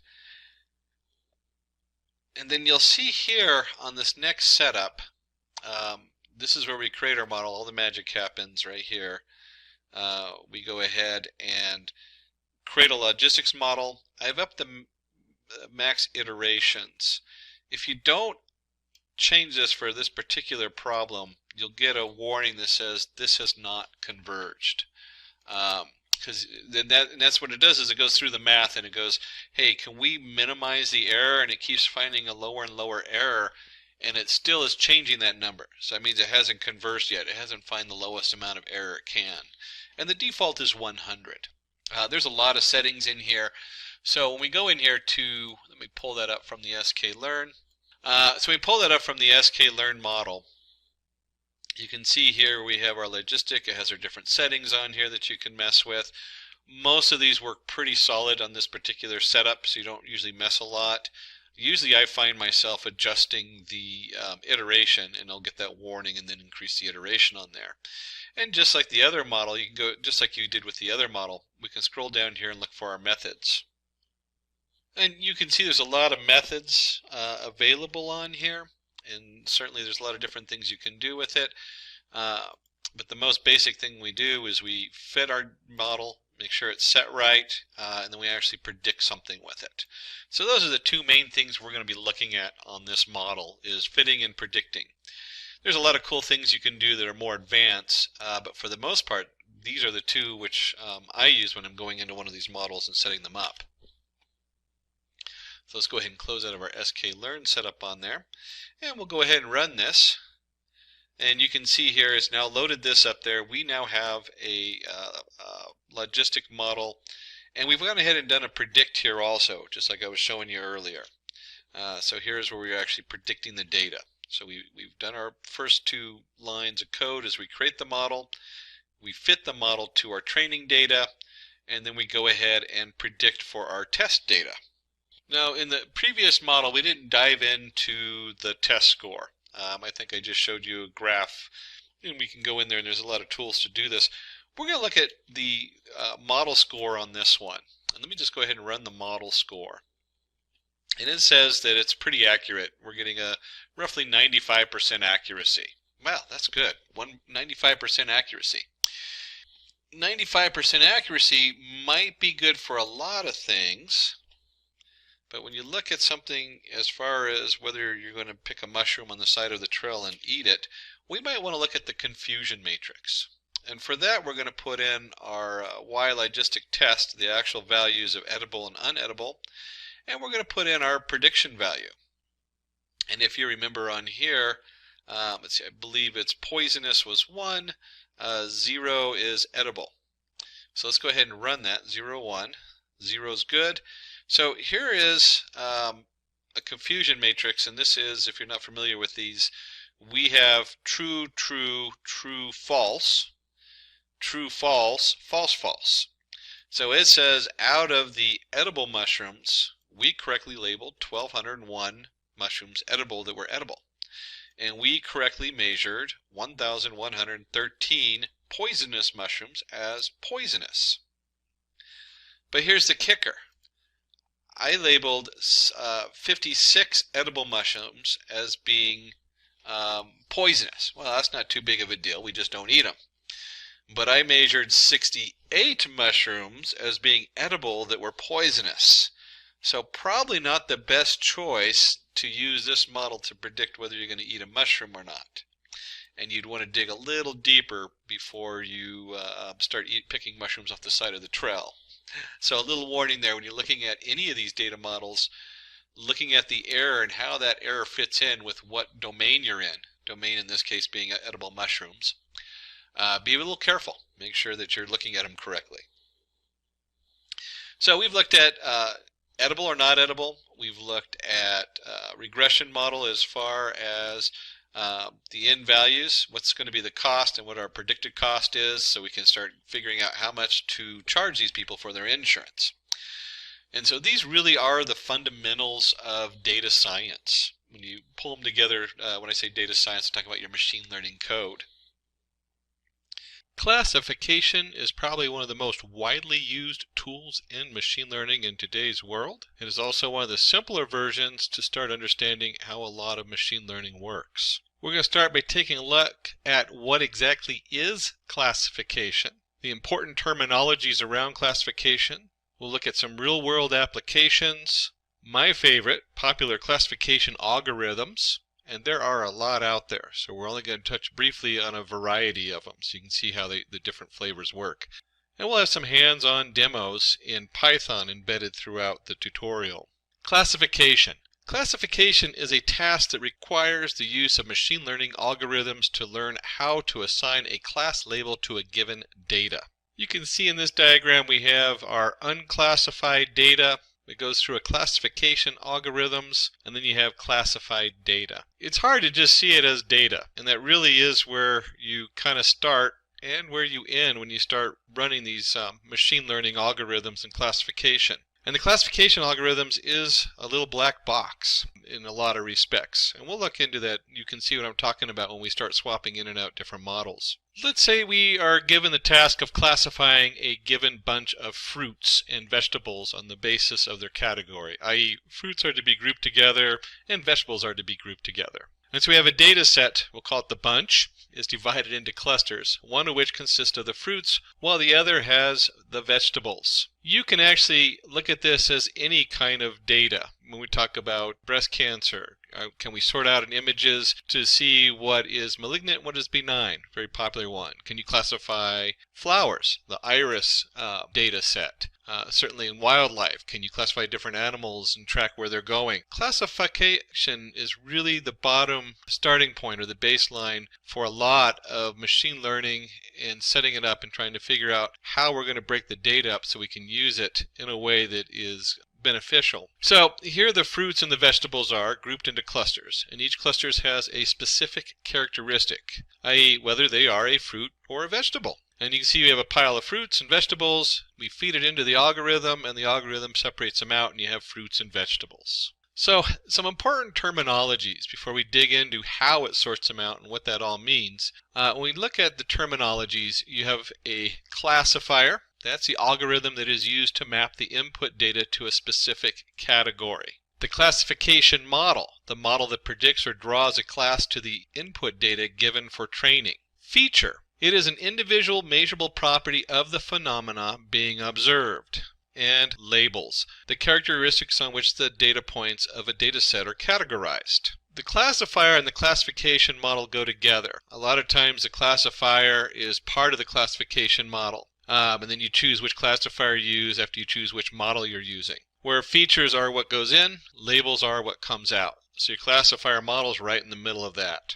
That's that little black box we were just talking about. Clusters. They are a group of data points which have some common characteristics. Binary classification. It is a classification condition with two outcomes which are either true or false. Multi-label classification. This is a classification condition where each sample is assigned to a set of labels or targets. Multi-class classification, the classification with more than two classes. Here each sample is assigned to one and only one label. When we look at this group of terminologies, a few important things to notice. Going from the top, clusters, when we cluster data together, we don't necessarily have to have an end goal.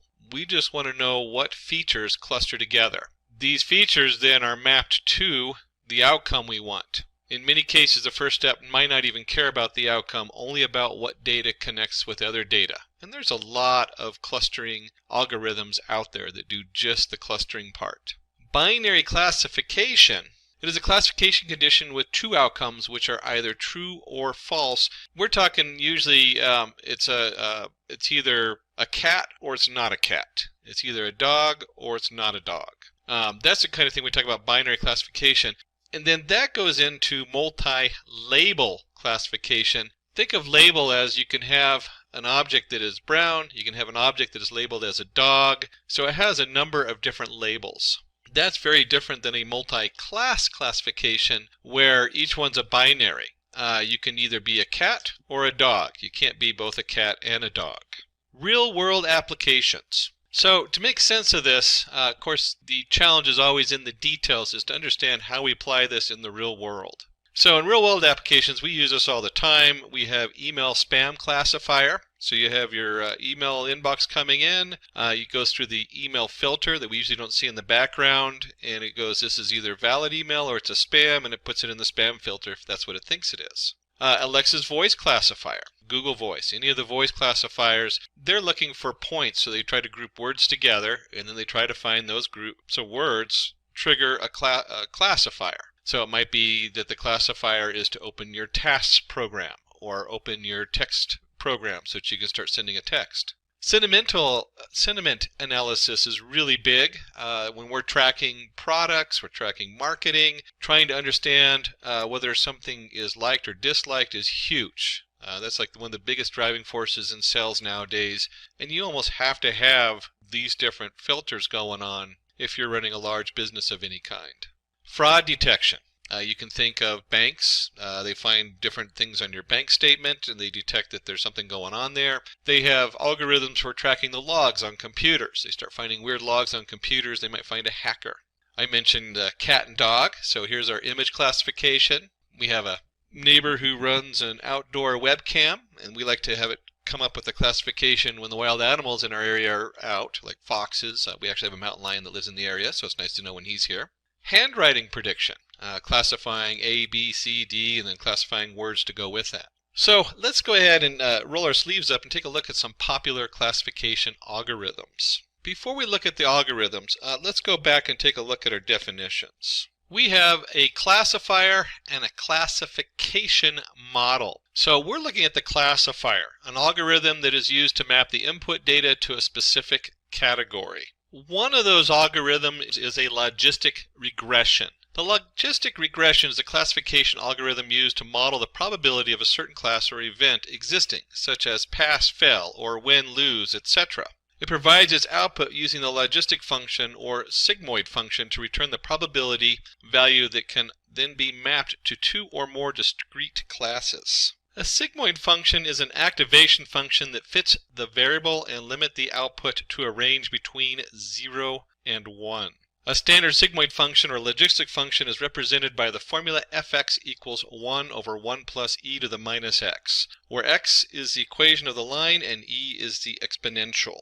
Just taking a quick look at this, you can think of this as being a point of uncertainty. And so as we get closer and closer to the middle of the line, it's either activated or not. And we want to make that just shoot way up. So you'll see a lot of the activation formulas kind of have this nice S-curve where it approaches 1 and approaches 0. And based on that, there's only a small region of error. And so you can see in the sigmoid logistic function, the 1 over 1 plus e minus x to the minus x, you can see it frames that nice S-curve. We also can use a tangent variation. There's a lot of other different models here as far as the actual algorithm. This is the most commonly used one. Let's go ahead and roll up our sleeves and take a look at a demo that is going to use a logistic regression. So we're going to have the activation formula and the model, because you have to have both. For this, we will go into our Jupyter notebook.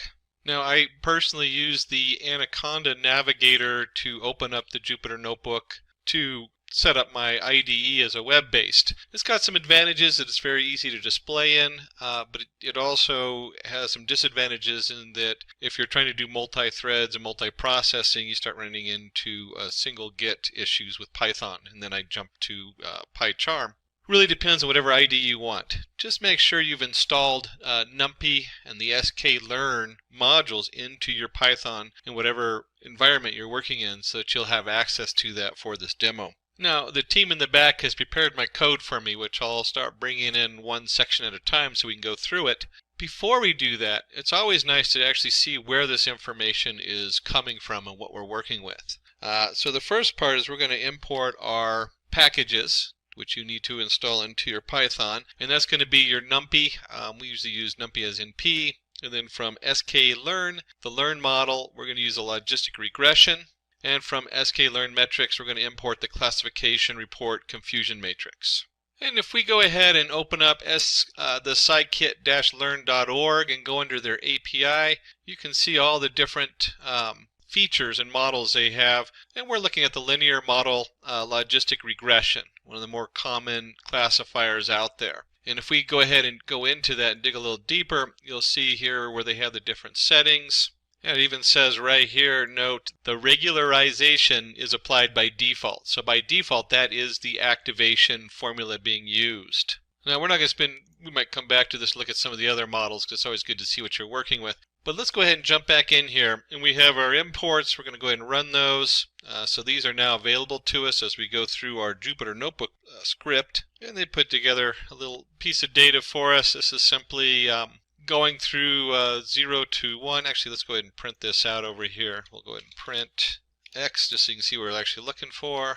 And when we run this, you can see that we have our X is 0, 1, 2 through 9. We reshaped it.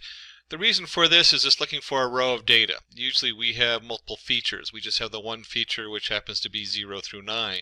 And then we have our 10 answers right down here. 0, 1, 0, 0, 1, 1, 1, 1, 1, 1. You can bring in a lot of different data depending on what you're working with. You can make your own. You can, instead of having this as just a single, you could actually have like multiple features in here, but we just have the one feature for this particular demo. And this is really where all the magic happens right here. And I told you it's like a black box. That's the part that is kind of hard to follow. And so if you look right here, we have our model. We talked about the model right there, and then we went ahead and set it for library linear. As I showed you earlier, that's actually default, so it's not that important. Random state equals 0. This stuff you don't worry too much about. And then with the scikit-learn, you'll see the model fit. This is very common to scikit. They use similar stuff in a lot of other different packages, but you'll see that that's very common. You have to fit your data. And that means we're just taking the data and we're fitting our X right here, which is our features. That's our X. And here's Y. These are the labels we're looking for. So before we were looking at, is it fraud? Is it not? Is it cat? Is it not? That kind of thing. And this is looking at 0, 1, so we want to have a binary setup on this. And we'll go ahead and run this. You can see right here it just tells us what we loaded it with as our defaults, and that this model has now been created and we've now fit our data to it. And then comes the fun part. You work really hard to clean your data, to bake it and cook it. There's all kinds of, I don't know why they go with the cooking terms as far as how we get this data formatted. Then you go through and you pick your model, you pick your solver, and you have to test it to see, hey, which one's going to be best. And so we want to go ahead and evaluate the model. And you do this is that once you've figured out which one is going to work the best for you, you want to evaluate it so you can compare it to your last model. And you can either update it to create a new one or maybe change the solver to something else. I mentioned tangent. That's one of the other common ones that's commonly used with language. For some reason the tangent, even though it looks almost to me identical to the one we're using with the sigmoid function, for some reason it activates better with language, even though it's a very small shift in the actual math behind it. We already looked at the data early, but we'll go ahead and look at it again just so you can see what we look at. We have our rows of 0, 1, row, it only has one entity, and we have our output that matches these rows, and these do have to match. You'll get an error if you put in something with a different shape. So if you have 10 rows of data and 9 answers, it's going to give you an error because you need to have 10 answers for it. A lot of times you separate this too when you're doing larger models. But for this, we're just going to take a quick look at that. The first thing we want to start looking at is the intercept, one of the features inside our linear regression model. We'll go ahead and run that and print it. You'll see here we have an intercept of minus 1.516. And if we're going to look at the intercept, we should also look at our coefficients. And if you run that, you'll see that we get our coefficient is the 0.7035. You can just think of this as your Euclidean geometry for a very basic model like this, where it intercepts the y at some point and we have a coefficient multiplying by it. A little more complicated in the back end, but that is the gist of this simple model with just the one feature in there. And we'll go ahead and we'll reprint the y because I want to put them on top of each other with the y predict. And so these were the y values we put in, and this is the y predict we had coming out. And you can see, here we go. There's the y actual, and there's what the prediction comes in. Now keep in mind that we used the actual complete data as part of our training. That is, if you're doing a real model, a big stopper right there, because you can't really see how good it did unless you split some data off to test it on. This is the first step, is you want to see how your model actually tests on the data you trained it with. And you can see here, there is this point right here where it has it wrong, and this point right here where it also has it wrong. And it makes sense because our input is 0 through 9, and it has to break it somewhere, and this is where the break is. So it says this half the data is going to be 0 because that's what it looked like to me if I was looking at it without an algorithm, and this data is probably going to be 1. And I forgot to point this out, so let's go back up here. I just kind of glanced over this window here where we did a lot of stuff. Let's go back and just take a look at that. What was done here is we ran a prediction. So this is where our predict comes in, is our model.predict. So we had a model fit. We created the model. We programmed it to give us the right answer. Now we go ahead and predict what we think it's going to be. There's our model.predict probability of X. And then we have our Y predict, which is very similar, but this has to do more with the probability numbers. So if you remember down below, we had the setup where we're looking at that sigmoid function. That's what this is returning. And the Y predict is returning a 0 or a 1. And then we have our confusion matrix. We'll look at that. And we have our report, which just basically compares our Y to our Y predict, which we just did. It's kind of nice. It's simple data, so it's really easy to see what we're doing. That's why we use the simple data. This can get really complicated when you have a lot of different features and things going on and splits. So here we go. I printed out our actual and our prediction. So this is the actual data. This is what the predict ran. And then we'll go ahead and we're going to print out the confusion matrix. We were just talking about that. This is great if you have a lot of data to look at. But you can see right here our confusion matrix says, if you remember from the confusion matrix, we have the 2. This is 2 correct. 1, 2. And it's been a while since I looked at a confusion matrix. There's the 2, and then we have this one, which is our 6. That's where the 6 comes from. And then we have this one, which is the 1 false. This is the 2 1s, so we have this one here and this one here, which is misclassified. This really depends on what data you're working with as to what is important. You might be looking at this model, and if this confusion matrix comes up and says that you've misclassified even one person as being non-malignant cancer, that's a bad model. I wouldn't want that classification. I'd want this number to be 0. I wouldn't care if this false positive was off by a little bit more, as long as I knew that I was correct on the important factor that I don't have cancer. So you can see that this confusion matrix really aims you in the right direction of what you need to change in your model, how you need to adjust it. And then there's, of course, a report. Reports are always nice. If you notice, we generated a report earlier. We'll go and just print the report up, and you can remember this is our report. It's a classification report, Y, Y predict. So we're just putting in our 2 values. Basically what we did here visually with our actual and our predicted value.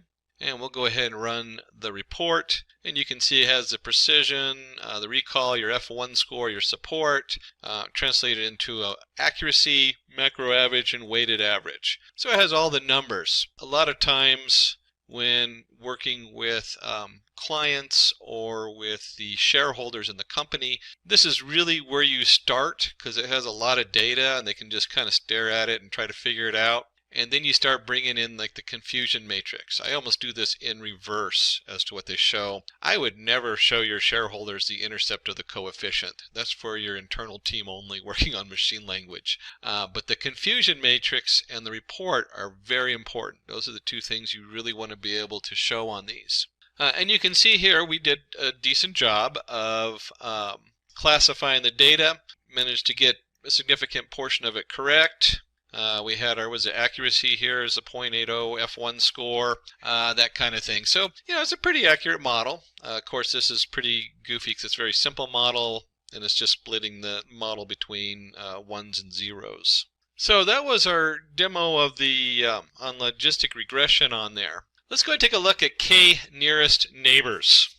This one is another very highly used and important algorithm to understand. K-nearest neighbors is a simple algorithm which stores all available cases and classifies new cases based on the similarity measure. The k-nearest neighbor finds out the class of the new data point by finding its nearest neighbors. If there are 3 data points of class A and 2 data points of class B near to the new data point, then the KNN classifies the new data point as class A. The k in k nearest neighbors is the number of nearest neighbors we are looking for. i.e., if we say k equals 3, this means that we are looking for nearest 3 neighbors of unclassified data point. Usually we take the k value between 3 to 10 as it leads to a better result. A smaller value of k means that noise will have a bigger influence on the result, and a larger value of k makes it computationally expensive. Hence, the data scientists prefer the range of k between 3 and 10. When we talk about noise, you remember the data we just looked at was 0, 1, 1, 0, 0. It had some values where cut it and said everything to the right is a 1, everything to the left is a 0, but it had some 1s and 0s mixed in there. That's called noise. That's what they're talking about, is there's some things that are right in the middle in the classification, which makes it very hard to classify. So suppose we're trying to find the class for a new point indicated by the red color. And you can see it's kind of right between the cat, right between the dogs. Let k equal 3, so we are finding the 3NN for the red data point. By looking at the plot on the right, we can see that the red data point belongs to the class dogs, as it has 2 votes for class dog and 1 vote for class cat. And if you ask the question, well, what are you measuring the distance? What is that distance? It could be the measurements of the ears, whether they're pointed or floppy. That might be one of the features you're looking at, is how floppy the ears are. Another one might be the whiskers versus the nose.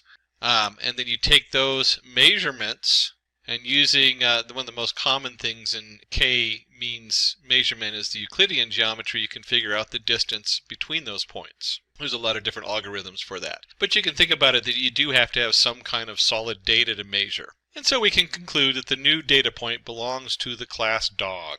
So let's go ahead and see what this looks like in code and do a demo on the k nearest neighbors in here. And we'll go right back into our Jupyter Notebook and open up a new Python programming script page. Of course, once we're in here, we'll want to look at the scikit-learn. I did just a quick search for sk neighbors, kn neighbors classifier. This actually is the older version, 0.023 is the one we want. And you'll see here that we have all their defaults. N neighbors equals 5. At defaults, we were talking about that between 3 and 10. There's different ways to weigh it. There's an algorithm based on it. I mentioned Euclidean geometry, finding the distance. There's other algorithms for figuring out what that distance is and how to weight those. And there's a lot of other parameters you can adjust. For the most part, the k-means basic setup is a good place to start, and just let the defaults go. We might play with some of those. We'll see what the guys in the back did. And from here we're going to import NumPy. We're going to use pandas. If you haven't been running pandas, pandas is our data frame which sits on top of NumPys. Data frames are, NumPys is our number array, pandas is our data frame. Matplot library, because we're going to plot some graphs. Everybody likes some pretty pictures. It makes it a lot easier to see what's going on when you have a nice display. And that's also what the Seaborn is in here in the setup that sits on top of the Matplot library. The ones we really want to look at right here are what we're bringing in from sklearn.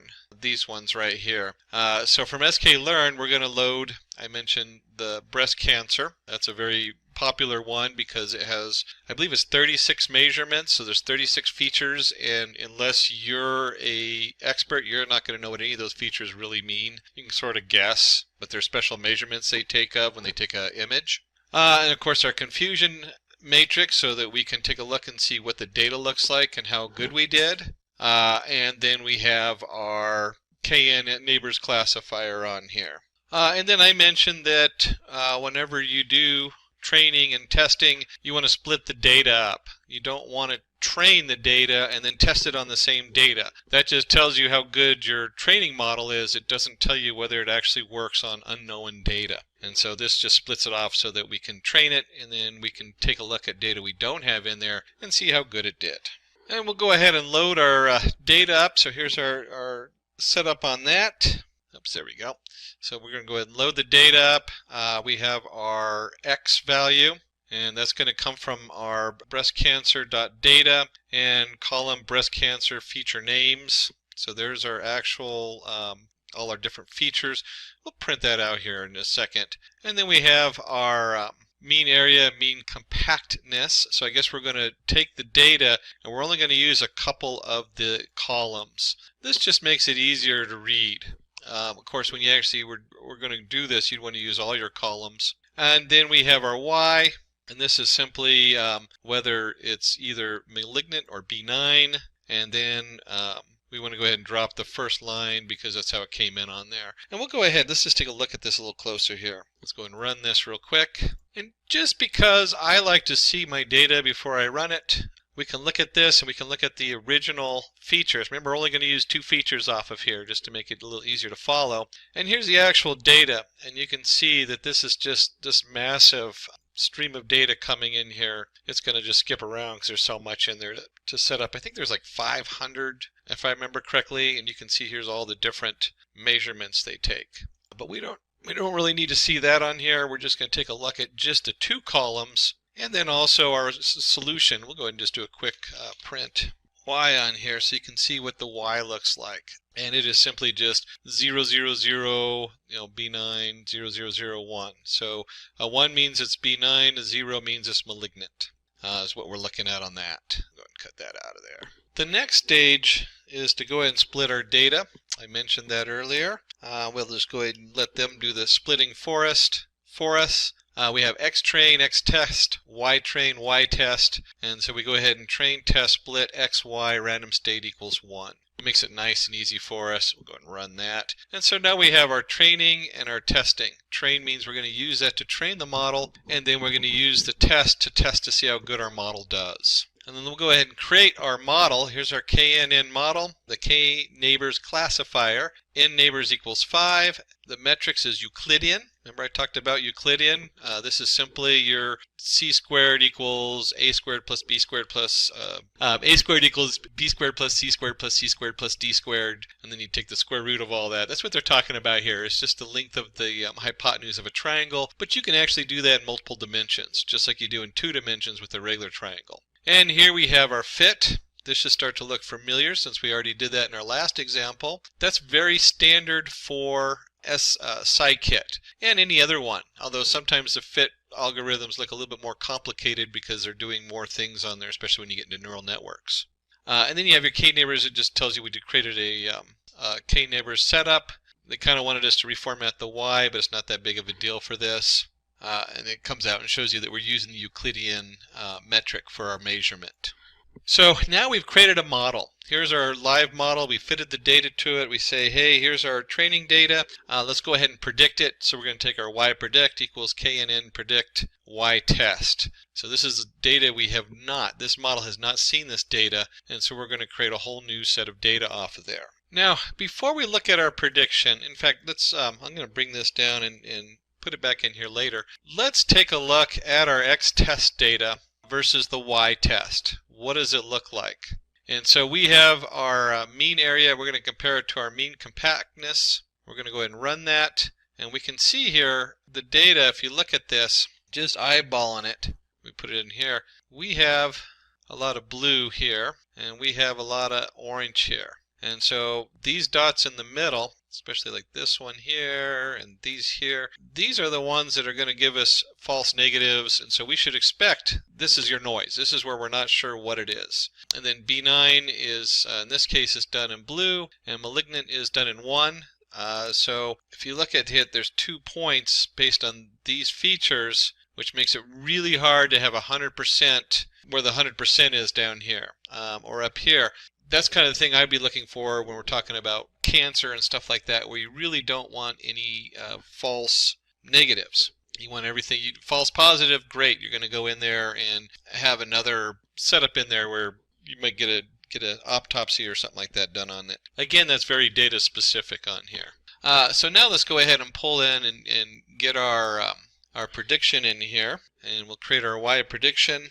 We'll go ahead and run that. So now this is loaded with what we think the unknown data is going to be. And we can go ahead and take that and go ahead and plot it, because it's always nice to have some pretty pictures. And when we plot it, we're going to do the mean area versus mean compactness. Again, you look at this map and you can see that there's some clear division here. We can clearly say on some of the stuff that our Y prediction, if we look at this map up here, and this map down here, we probably got some pretty good deal. It looks pretty good, like they match a lot. This is, of course, just eyeballing it. Really, you don't want to eyeball these things. you want to show people the pictures so that they can see it and you can say, hey, this is what it looks like, but we really want the confusion matrix. And when we do the Y test and the Y predict, we can see in the confusion matrix here, it did pretty good. And we'll just go ahead and point that out real quick.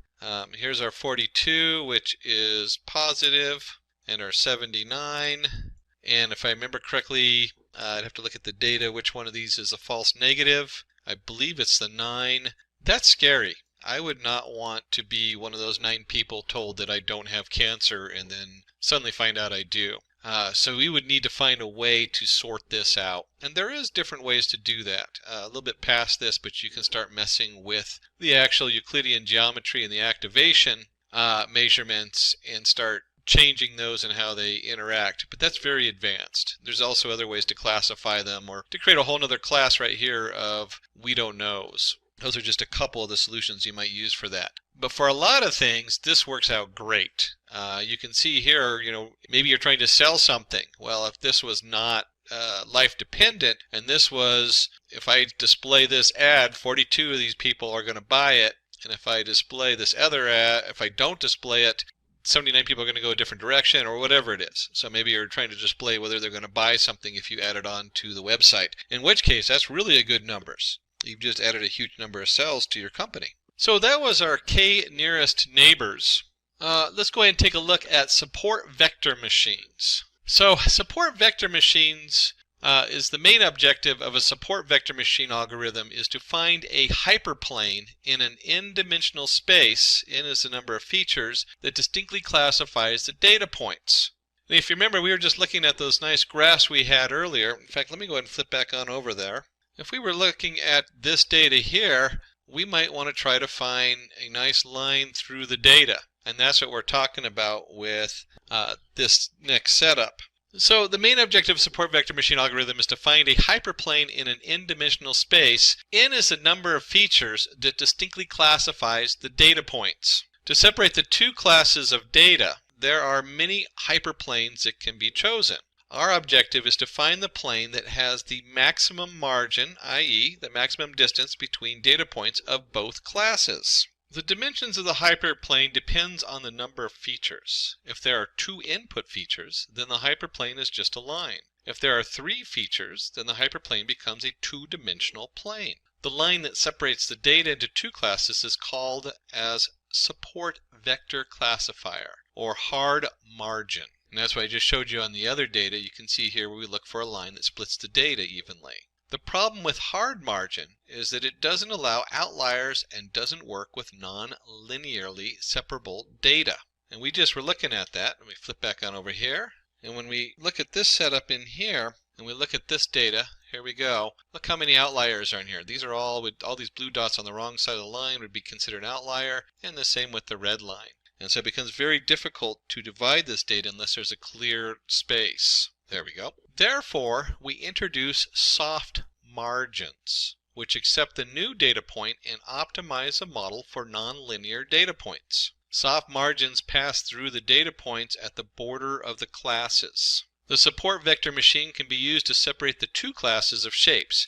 Here we can see that although triangles and diamond shapes have pointy edges, but we are able to classify them in 2 categories using a support vector machine. Let's go ahead and see what that looks like in a demo. We'll flip back on over to our Jupyter notebook. We always want to start with taking a look at the sklearn API, in this case the SVM SVC. There is a significant number of parameters because the SVM has been a lot of development in the recent years and it's become very popular. If we scroll all the way down to methods, you'll see right here is our fit and our predict. That's what you should see in most of the scikit-learn packages. So this should look very familiar to what we've already been working on.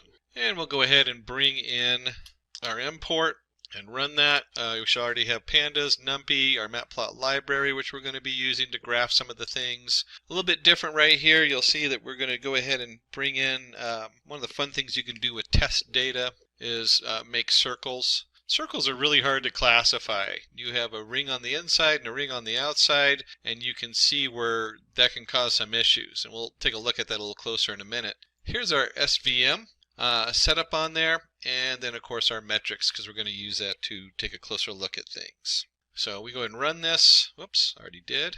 Once we've gone ahead and done that, we're going to go ahead and start making ourselves some data.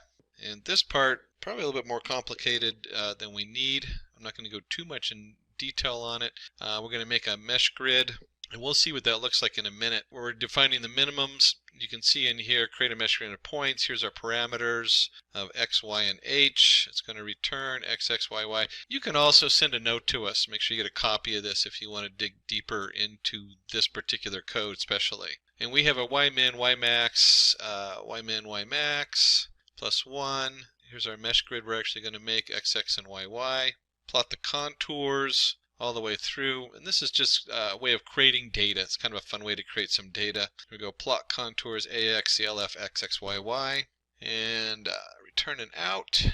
Add some perimeters here so that when we're doing it, we have our setup on there, train property, and then we'll go ahead and make our data. Just throw that right in there too in the same setup and run that. So now we have X and Y. We're going to make our circles. We have n samples equals samples. In this case, we're going to have 500 samples. We went ahead and gave it noise of 0.05, random state 123. These are all going into, oops, go back up. Here we go. Make our mesh grid, make circles. There it is. So this is going into our make circles up here. And this is part of that setup on this. And then once we've gone ahead and make the circle, let's go ahead and plot it. That way you can see what we're talking about. Right now what I'm saying is really confusing because without a visual it doesn't really mean very much what we're actually doing. So let me go ahead and run this with the plot. And let's go back up here and just take a look. We've made our circle. We have our n samples equals samples. So we're going to have 500. We're going to have training property 0.8. Here's our data frame. We go and load it into the data frame so we can plot it. Groups, df group by label. This is kind of a fun way if you have multiple columns. You can really quickly pull whatever setup is in there. And then we go ahead and plot it. And you can see here we have 2 rings that are formed. And that's all this is doing, is just making this data for us. This is really hard data to figure out. A lot of programs get confused in this because there's no straight line or anything like that. But we can add planes and different setups on here. And so you can see we have some very interesting data. We have our zeros in blue and our ones in the yellow in the middle, and the data points are an XY coordinate plot on this. One of the things we might want to do on here is go ahead and find the min to max ratio set up in there. And we can even do, let's just do a print x so you can see what the data looks like that we're producing on this. There we go. So x equals x minus x min over x max minus x min. All we're doing is putting this between 0 and 1. Whatever this data is, we want a 0 to 1 setup on here. And if you look at this, all our data is 0.8, 0.5. That's what this particular line is doing. That's a pretty common thing to do in processing data, especially in neural networks.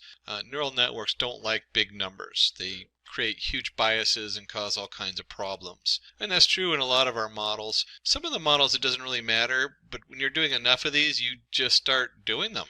You just start putting everything between 0 and 1. There's even some algorithms to do that in the sklearn, although it's pretty, as you can see, it's pretty easy to do it here. So let's go ahead and jump into the next thing, which is a linear kind of setup. C equals 1.0. This is the SVM regularization parameter we're going to use. Models, here's our SVM. And let's go and scroll up just a notch. There we go. So here we are with our model. We're going to create the setup with the SVC. Kernel is linear. And we'll come back to that because that's an important setup in there as far as what our kernel is. And you'll see why that's so important here in a minute, because we're going to look at a couple of these. And so this one is, we're actually going to be changing how that processes it. And then our C, here's our 0.0, and then the rest of this is plotting. We're just adding titles, making the contours so it's a pretty graph. You can actually spend, this would be a whole class just to do all the cool things you can do with scatter plots and regular plots and colors and things like that. In this case, we're going to create a graph with a nice white line down the middle so that you can see what's going on here.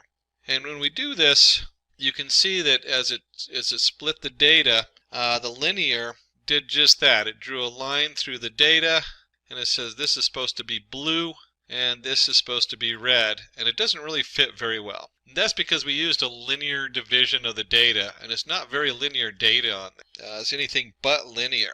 So when we look at that, it's like, well, okay, that didn't work. What's the next option? Well, there's a lot of choices in here. One of them is just simply we can change this from the kernel being linear to poly. And we'll just go back up here and use the same chart. Oops, here we go. So here we go, linear kernel. We'll change this to poly. And then when we come in here and create our model, here's our model up here, linear. We can actually just go right in and change this to the poly model. And if you remember, when we go back over here to the SVC, and let's scroll back up here, there's a lot of different options. Oops, even further. Okay, so when we come up here and we start talking about the kernel, here's the kernel. There's linear, there's poly, RBF, sigmoid, pre-computed. There's a lot of different ways to do this setup, and their actual default is RBF. Very important to note that. So when you're running these models, understanding which parameter really has a huge effect on what's going on. In this particular one with the SVM, the kernel is so important. You really need to know that. And we switched our kernel to poly, and when we run this, you can see it's changed a little bit. We now have quite an interesting looking diagram, and you can see on here it now has these classifications correct, but it messes up in this blue up here, and it messes up on this blue is correct, and this blue is supposed to be red. You can see that it still isn't quite fitting on there. And so that is, when we do a polyfit, you can see if you have a split in data where there's a group in the middle that's one kind of data and the groups on the outside are different, the polyfit or the polykernel is what's going to be fit for that. So if that doesn't work, then what are we going to use? Well, they have the RBF kernel. And let's go ahead and take a look and see what the RBF looks like. And let me go and turn my drawing off. And the RBF kernel, oops, there we go, RBF. And then of course for our title, it's always nice to have it match with the RBF kernel. And we go ahead and run this, and you can see that the RBF kernel does a really good job. It actually has divided the data up on here, and this is the kind of what you expect here was that ring. Here's our inner ring and an outer ring of data, and so the RBF fits this data package quite nicely. And that, when we talk about SVM, it really is powerful in that it has this kind of sorting feature to it in its algorithms. This is something that is really hard to get the SK means to do, or the k-means setup. And so when you start looking at these different machine learning algorithms, understanding your data and how it's grouped is really important. It makes a huge difference as far as what you're computing and what you're doing with it. So that was a demo on the support vector. Certainly you could have continued on that and done like a confusion matrix and all that kind of fun stuff to see how good it was and split the data up to see how it vectorizes. The visual on that's so important. It makes a big difference just to see what it looks like and that giant donut and why it does circles so well, or your poly version or your linear version. So we've looked at some very numerical kind of setups where there's a lot of math involved, Euclidean geometry, that kind of thing. A totally different machine learning algorithm for approaching this is the decision trees. And there's also forests that go with the decision trees. They're based on multiple trees combined. The decision tree is a supervised learning algorithm used for classification.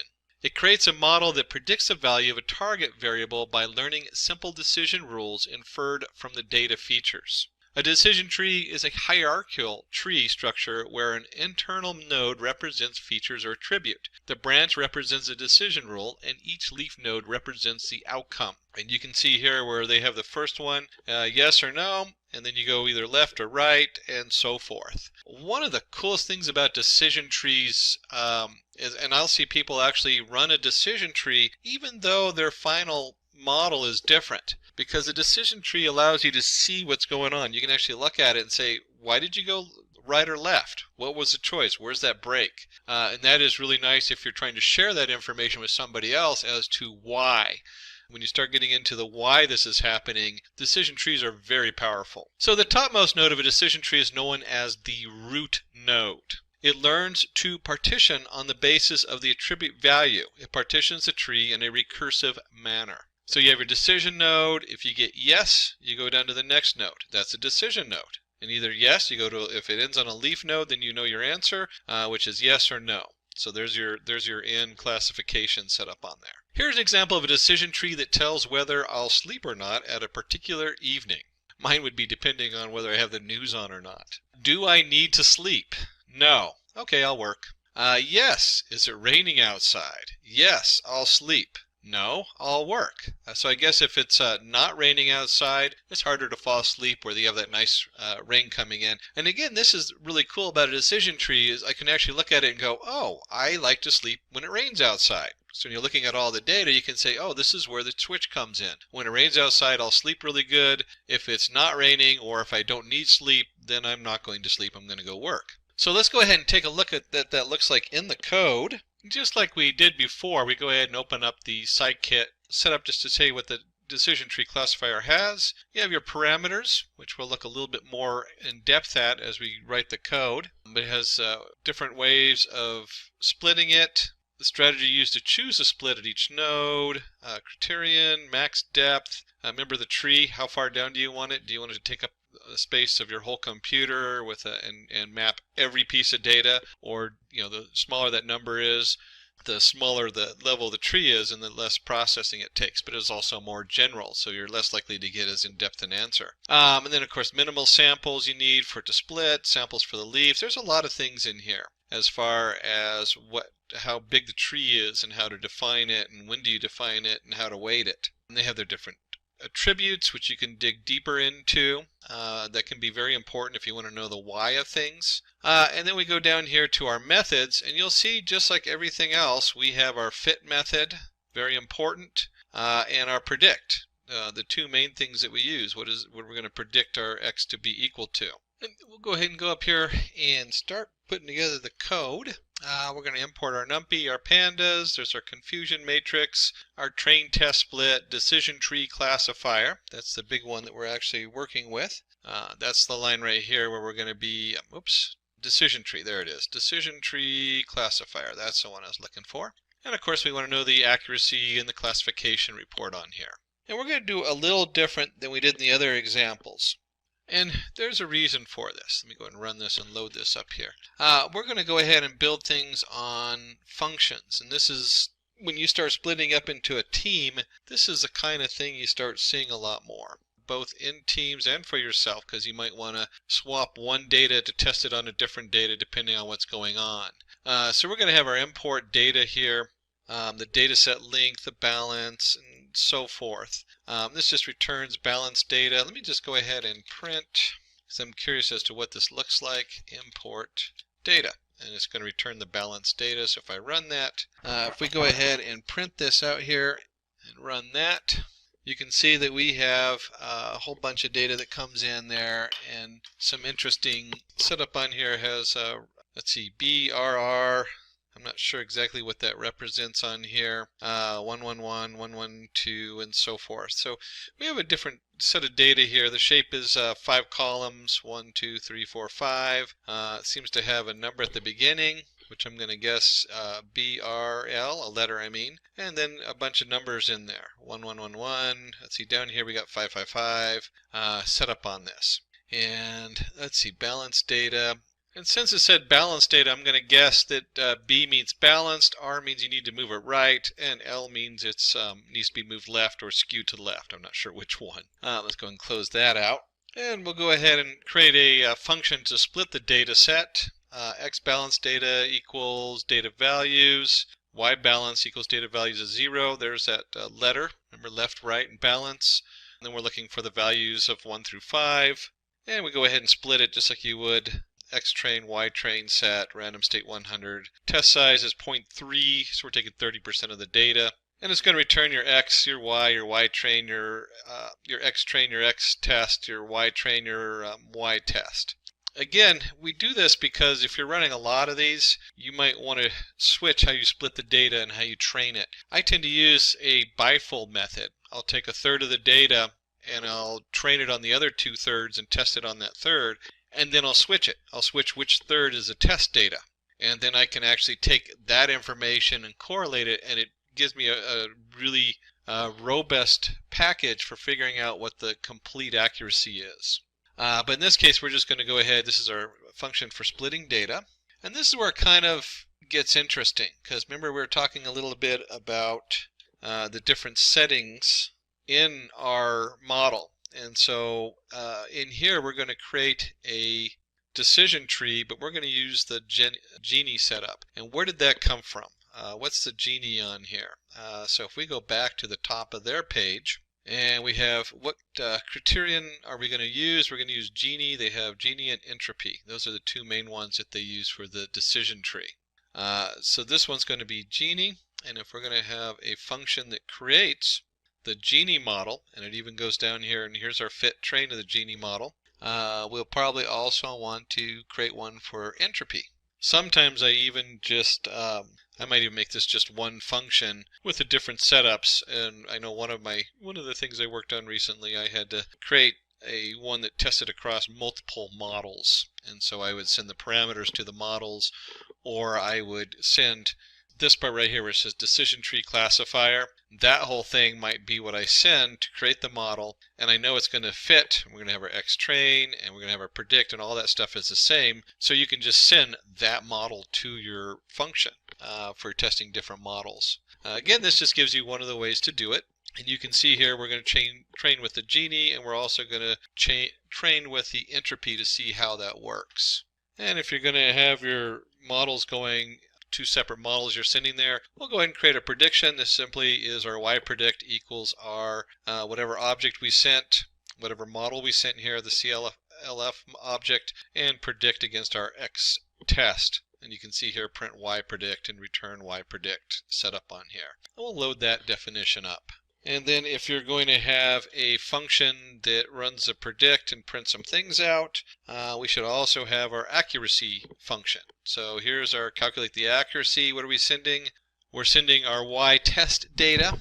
This could also be y actual and y predict. And then we'll print out a confusion matrix.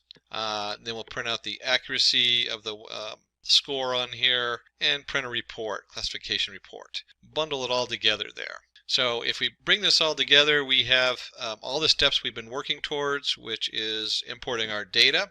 By the way, you'll spend 80% of your time importing data in most machine learning setups and cooking it and burning it and getting it formatted so that it works with whatever models you're working with. The decision tree has some cool features in that if you're missing data, it can actually pick that up and just skip that and says, I don't know how to split this. There's no way of knowing whether it rained or didn't rain last night, so I'll look at something else, like whether you watched TV after 8 o'clock, that blue screen thing.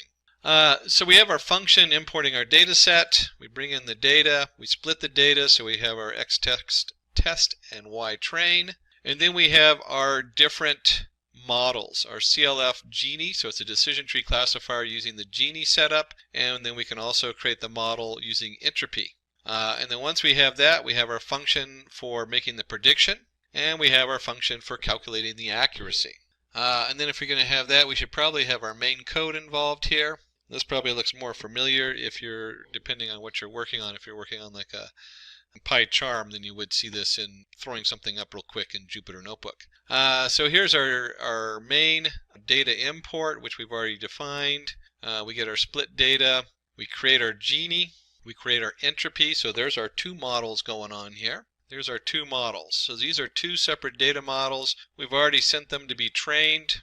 Then we're going to go ahead and print the results using Genie index. So we'll start with the Genie, and we want to go ahead with the Genie and print our predictions, x test to the Genie, and calculate the accuracy on here. And then we want to print the results using entropy. So this is just the same thing coming down like we did with the Genie. We're going to put out our y predict entropy and our calculations. So let's go ahead and run that and just see what this piece of code does.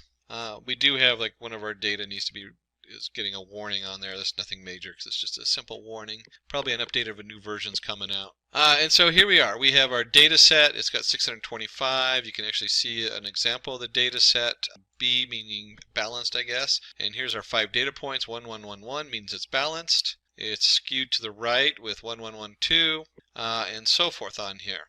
And then we're going to go ahead and predict from our prediction whether it's to the right or to the left. You can think of a washing machine that's banging on one side of the thing, or maybe it's an automated car where we're down the middle of the road that's in balance and it starts veering to the right, so we need to correct for it.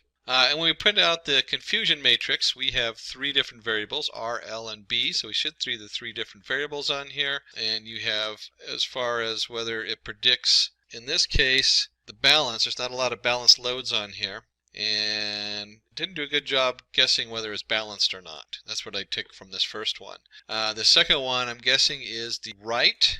So it did pretty good job guessing the right balance. You can see that a bunch of them came up left unbalanced.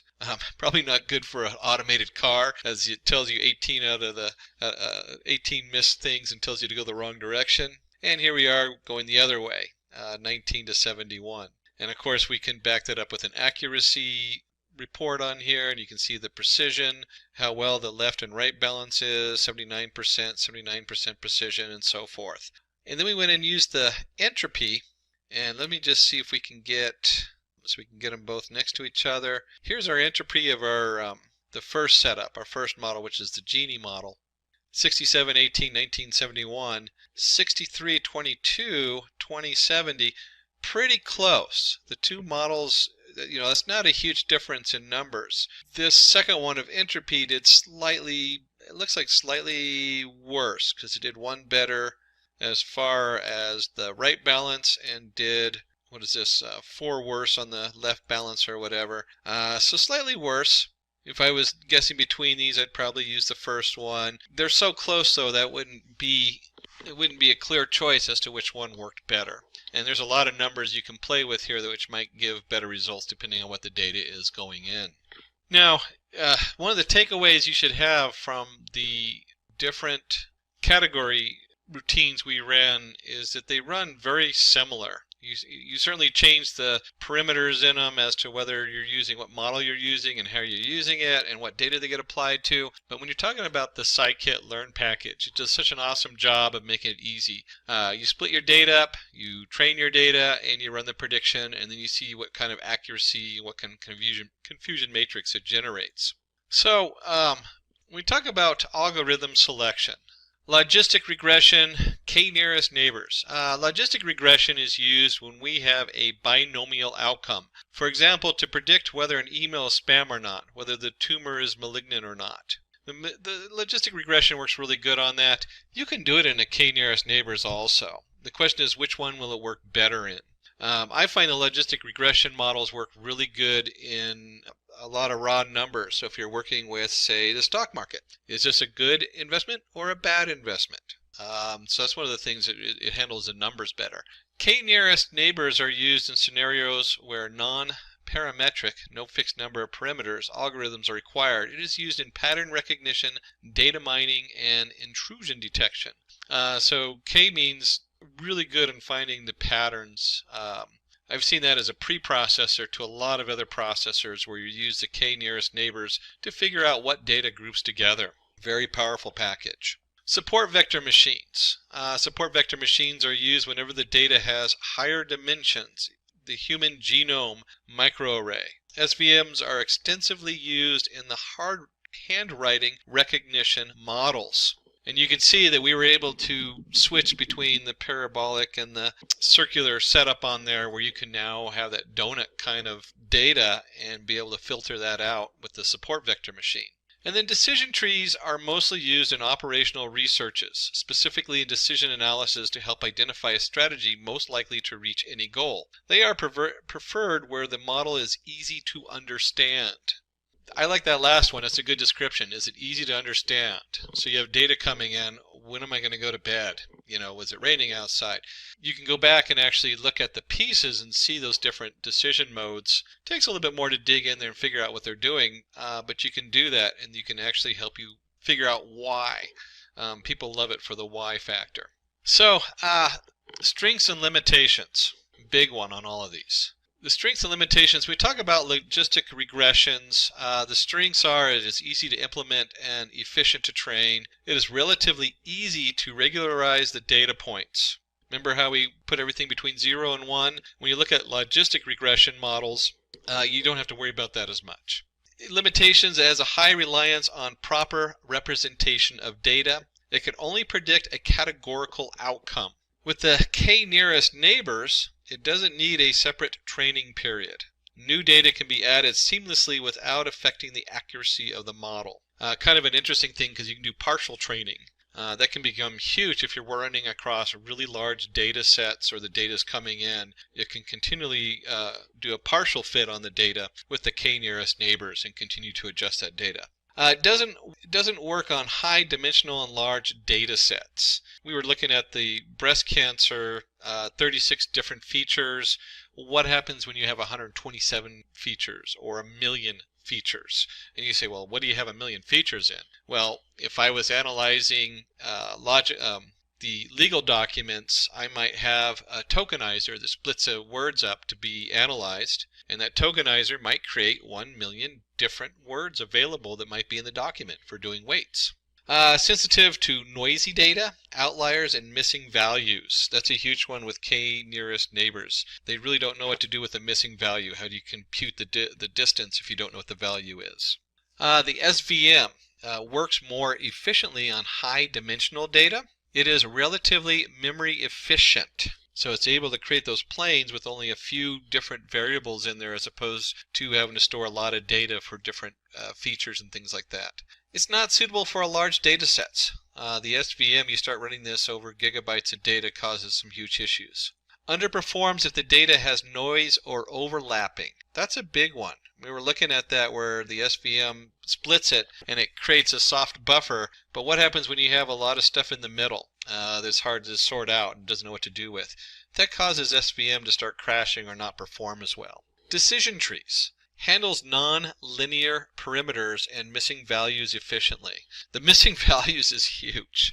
I've seen this in, the wine tasting data sets where they have 3 different data sets and they share certain features, but then each one has some features that aren't in the other ones and it has to figure out how to handle those. Well, the decision tree does that automatically instead of having to figure a way to fill that data in before processing like you would with the other models. It's easy to understand and has less training period. So it trains pretty quickly.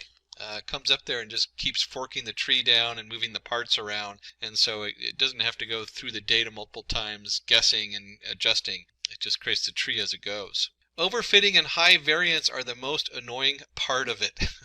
That's an understatement. That has to do with how many leaves and how many decisions you have it do. The more you have, the more overfit it is to the data. It also, just in making the choices and how the choices come in, it might overfit to a specific feature because that's where it started at and that's what it knows. And it really is challenged with large data sets. They've been working on that with the data forest, but it's not suitable for large data sets. It's really something you'd probably run on a single machine and not across a data pool or anything. Hello everyone, I am Mayank and welcome to this video where I will show you how to run Llama 3.1 on your systems, all while keeping your data private. If you are curious about AI and want to use it on your own PC without relying on online services, you are in the right place. Llama 3.1 is a powerful AI tool that can help with tasks like text generation, but instead of using it in the cloud, you can run it directly on your computer. So in this video, I will guide you through everything from setting up your system to installing and running Llama 3.1 step by step. It's a great way to experiment with AI while keeping your work private. So by the end of this video, you will have Llama 3.1 up and running on your own systems. And you won't need to worry about sharing your data with anyone else. Whether you are just learning about AI or planning to use it for bigger projects, this tutorial will make it easy for you to get started. So let's dive in, follow along, and by the end, you will have your own private AI setup. Don't forget to like, subscribe, and let's start running Llama 3.1. So yeah, welcome to this demo part of this Llama. How to install Llama 3.1 in your system. So I'm using Windows right now. It is available for Mac OS, Linux, and Windows. So first what we will do, we will install this Llama. Just type ollama.com and I will provide this link in the description as well.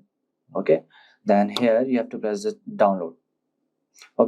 Here you can choose your system, your OS, Mac OS, Linux, Windows. Just follow the steps later. So I will download for the Windows. So the application will get download. It is like 625 MB. So it is downloading. Okay, till then there is no official documentation for this Ollama. So here in GitHub there is one. Okay, so Ollama, this is Windows for here, Windows, macOS, Linux, you can download, and these are some models. Okay, see Llama 3.1, Llama 3.1, Llama 3.1, and 5, Gemma, and Mistral is there, Moondream is there, and so on. Okay, and see these are some parameters. Okay, 8B is 4.7 GB, 70B is 40 GB, and for 05B is 231 GB. Okay, so here note, you should have at least 8 GB of RAM available to run 7B models. Okay, 16 GB RAM to run 13B models, and 32 GB RAMs to run 32B models. Okay, so here we will install this 8B parameters. Okay, you can choose anyone as per your specification of your system, your OS. Okay, so still it's downloading. I have already installed in this, but again I will reinstall it. Fine. So now we have Ollama setup. Okay, just double click on this and install. Okay, see why it is showing this error. And why it is showing this error?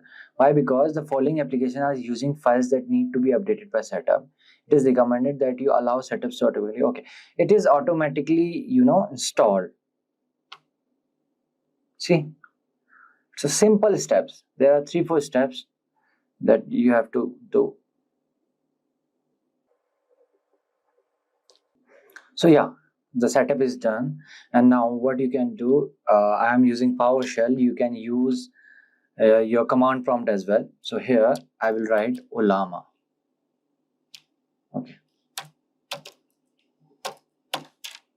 Okay, so here you can see these are some available command I can do.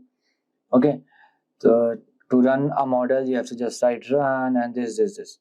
Okay, now if you will see here, to install, to download Llama 3.1, 8B parameter 1, 4.7 GB will be the size. So this is the command. Just copy it and paste it here. Okay, and enter. So why it is coming like this? Because it is already installed on my system. Fine. So now Llama 3.1 is installed. Okay, so here you can write your questions. Okay, what is Llama 3.1? So see, it is start generating the output. So this is how you can privately run or install Llama into your large language models applications into your system.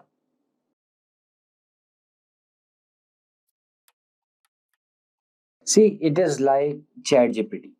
If you are looking for more details, can you please provide context or more background about why you are interested in Llama 3.1? That would be me try to find more relevant information for you. Okay, so here what I will write, what is ChatGPT? Okay, so it will give you the answer. See, ChatGPT is a conversational AI model developed by OpenAI, a leading artificial intelligence research laboratory. Okay, what you have to note, just you have to note what is the size of your RAM. Okay, I have 16 GB of RAM, that's why I installed this 8B one.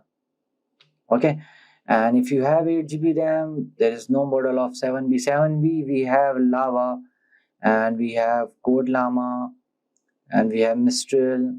So if you have 16 GB of RAM and this one Llama 3.1, the latest one, is enough.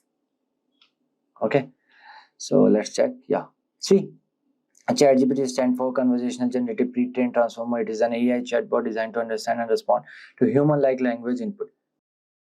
And some key features are this. So this is how you can be protected from your data as well, and you can ask anything to this. Okay, and there is one more thing. If you will go here, this API section. Okay, yeah, So there is one thing, I guess here is the thing.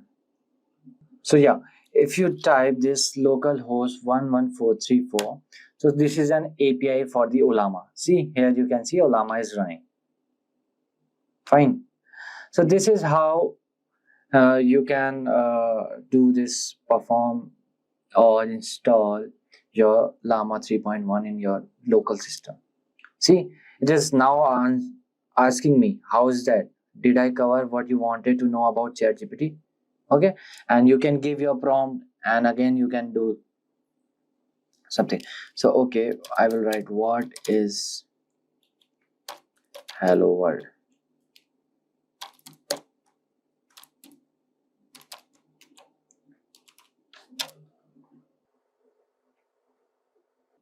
See, hello world is a simple phrase that has become iconic in the world of computer programming. Everyone know to print hello world, I guess so.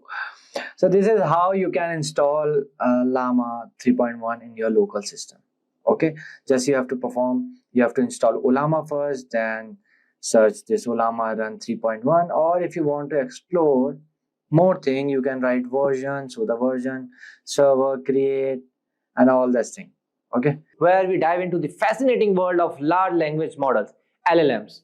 If you ever wondered how machine learning can now understand and generate human-like text, you are in the right place. From chatbots like ChatGPT to AI assistant that power search engines, LLMs are transforming how we interact with technology. One of the most exciting advancements in this space is Google's Gemini or OpenAI ChatGPT, a cutting-edge large language model designed to push the boundaries of what AI can achieve. In this video, we will explore what LLMs are, how they work, and why models like Gemini are critical for the future of AI.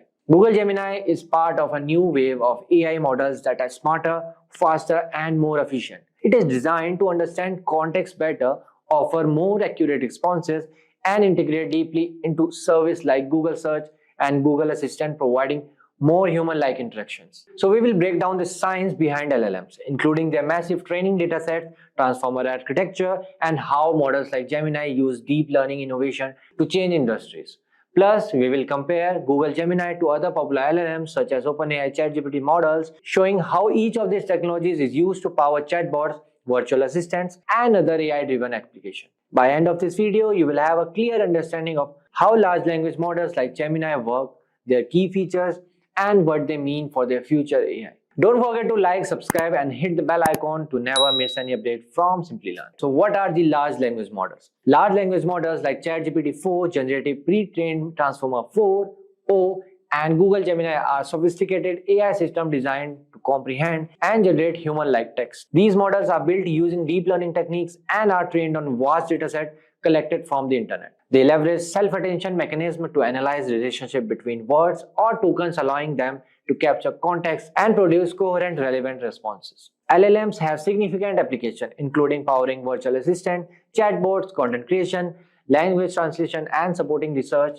and decision making. Their ability to generate fluent and contextually appropriate text has advanced natural language processing and improved human-computer interaction. So now let's see what are large language models used for. Large language models are utilized in scenarios with limited or no domain-specific data available for training. These scenarios include both few-shot and zero-shot training approaches, which rely on the model's strong inductive bias and its capability to derive meaningful representation from a small amount of data or even no data at all. So now let's see how are large language models trained. Large language models typically undergo pre-training on a board, all-encompassing dataset that shares statistical similarities with the dataset specific to the target task. The objective of pre-training is to enable the model to acquire high-level features that can later be applied during the fine-tuning phase for specific tasks. So there are some training processes of LLM which involve several steps. The first one is text pre-processing. The textual data is transformed into a numerical representation that the LLM model can effectively process. This conversion may involve techniques like tokenization, encoding, and creating input sequences. The second one is random parameter initialization. The model's parameters are initialized randomly before the training process begins. The third one is input numerical data. The numerical representation of the text data is fed into the model of processing. The model's architecture, typically based on transformers, allows it to capture the contextual relationship between the words or tokens in the next. The fourth one is loss function calculation. A loss function calculation measures the discrepancy between the model's prediction and the actual next word or token in a syntax. The LLM model aims to minimize this loss during training.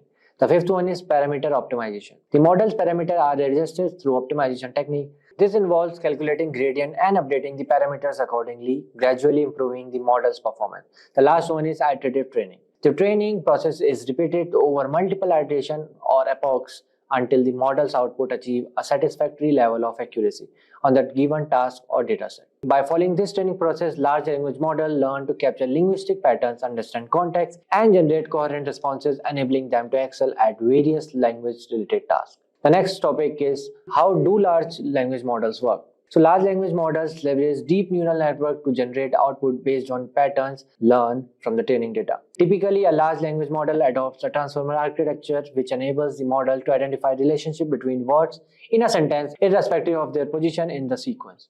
In contrast to RNNs that rely on recurrence to capture token relationship, transformer neural network employs self-attention as their primary mechanism. Self-attention calculates attention scores that determine the importance of each token with respect to the other token in the text sequence, facilitating the modeling of intricate relationships within the data.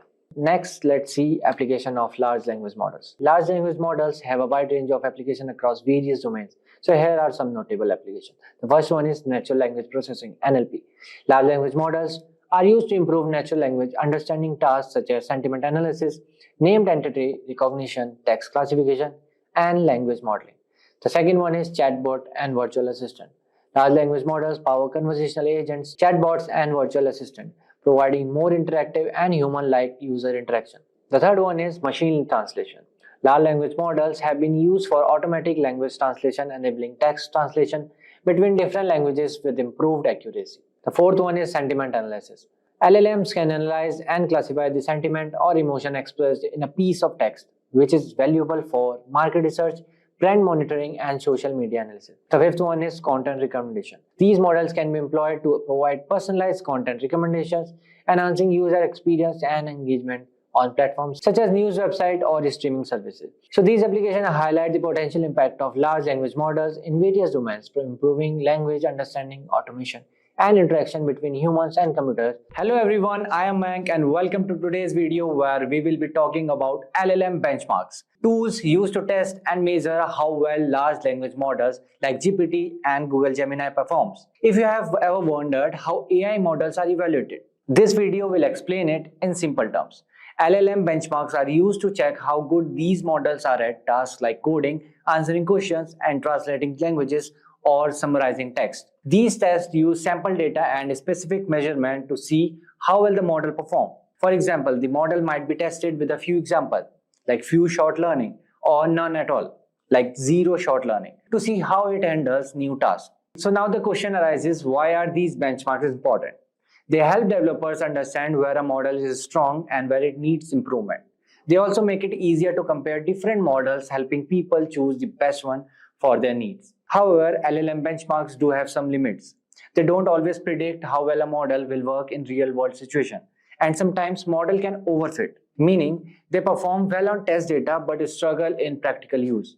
We will also cover how LLM leaderboards rank different models based on their benchmark scores, giving us a clear picture of which models are performing the best. So stay tuned as we dive into how LLM benchmarks work and why they are so important for advancing AI. So without any further ado, let's get started. So what are LLM benchmarks? LLM benchmarks are standardized tools used to evaluate the performance of large language models. They provide a structured way to test LLMs on a specific task or question, using sample data and predefined metrics to measure their capabilities. These benchmarks assess various skills such as coding, common sense reasoning, and NLP tasks like machine translation, question answering, and text summarization.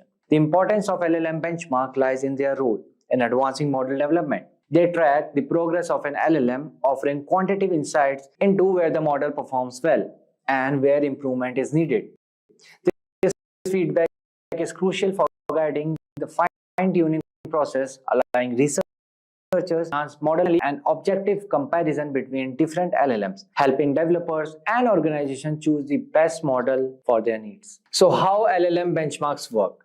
LLM benchmarks follow a clear and systematic process. They present a task for LLM to complete, evaluate its performance using specific metrics, and assign a score based on how well the model performs. So here is a breakdown of how this process works. The first one is setup. LLM benchmark come with pre-prepared sample data, including coding challenges, long documents, math problem, and real-world conversation. The task span various areas like common sense reasoning, problem solving, question answering, summary generation, and translation, all present to the model at the start of testing. The second step is testing. The model is tested on one of the three ways. Few shot, the LLM is provided with a few examples before being prompted to complete a task, demonstrating its ability to learn from limited data. The second one is zero shot. The model is asked to perform a task without any prior examples, testing its ability to understand new concepts and adapt to unfamiliar scenarios. The third one is fine-tune. The model is trained on a dataset similar to the one used in the benchmark, aiming to enhance its performance on the specific task involved. The third step is scoring. So after completing the task, the benchmark compares the model's output with the expected answer and generates a score, typically ranging from 0 to 100, reflecting how accurately the LLM performed. So now moving forward, let's see key metrics for benchmarking LLMs. So LLM's benchmark uses various metrics to assess the performance of large language model. So here are some commonly used metrics. The first one is accuracy or precision. Measure the percentage of correct prediction made by the model. The second one is recall, also known as sensitivity. Measure the number of true positive reflecting the correct prediction made by the model.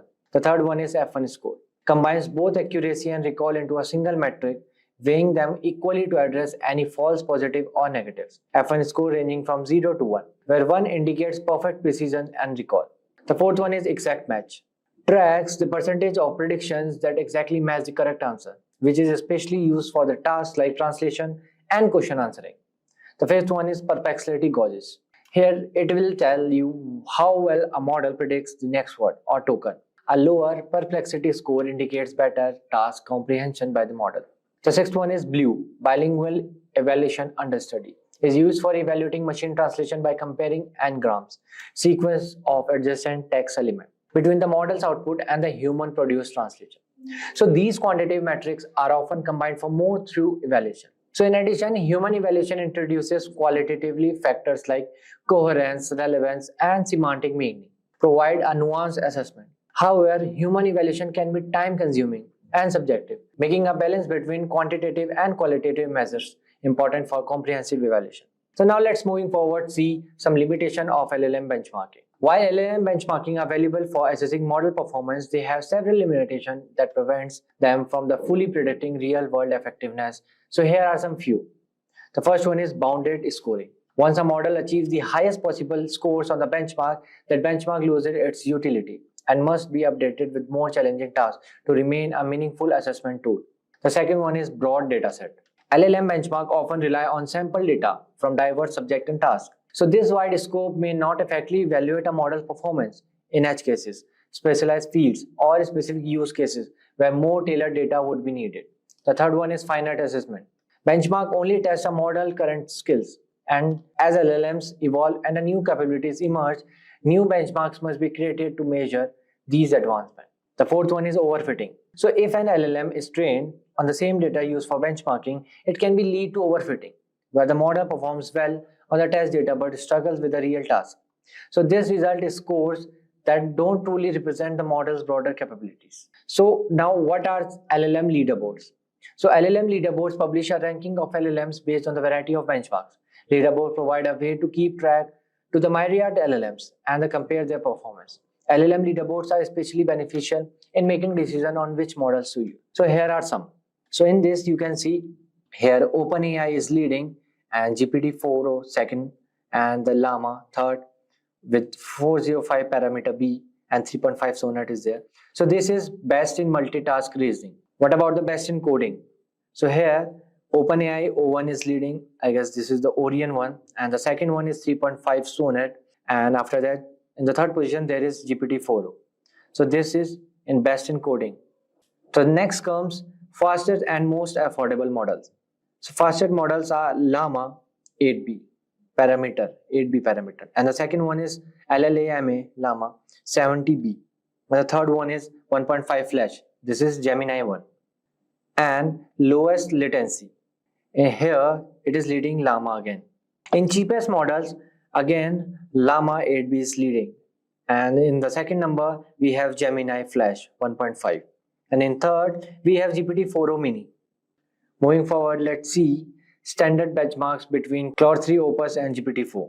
So in general, they are equal. In reasoning, Claude 3 Opus is leading, and in coding, GPT-4 is leading. In math, again GPT-4o is leading. In tool use, Claude 3 Opus is leading, and in multilingual, Claude 3 Opus is leading. Think about this. You're about to create something amazing, an AI that can think, learn, and grow in ways we only dreamed of. And here's the best part. You don't need to be an AI expert to make it happen. What if you could use LangChain, a tool that connects most advanced language models to real-time data, allowing you to build AI applications that are both smart and flexible? It sounds like something out of science fiction, but with LangChain, it's real. As large language models quickly become the backbone of many applications, LangChain has emerged as a game-changing tool, transforming the way we use these powerful technologies. Today, we are diving into LangChain, the ultimate framework that makes AI development easier for everyone. Whether you want to understand user questions with one LLM, create human-like responses with another, or pull in data insights, LangChain makes it all happen. But LangChain is more than just making AI easy to use. It's about getting these models to work together seamlessly. LangChain simplifies what could be a complex process into a simple, powerful system. From smart chatbots to enhancing data for machine learning, the possibilities with LangChain are endless. So why has LangChain become one of the fastest growing open source projects ever? And how you can use LangChain to get ahead in the world of AI. So let's first start by understanding what is LangChain. LangChain is an open source framework designed to help developers build AI-powered applications using large language models or LLMs, just like GPT-4.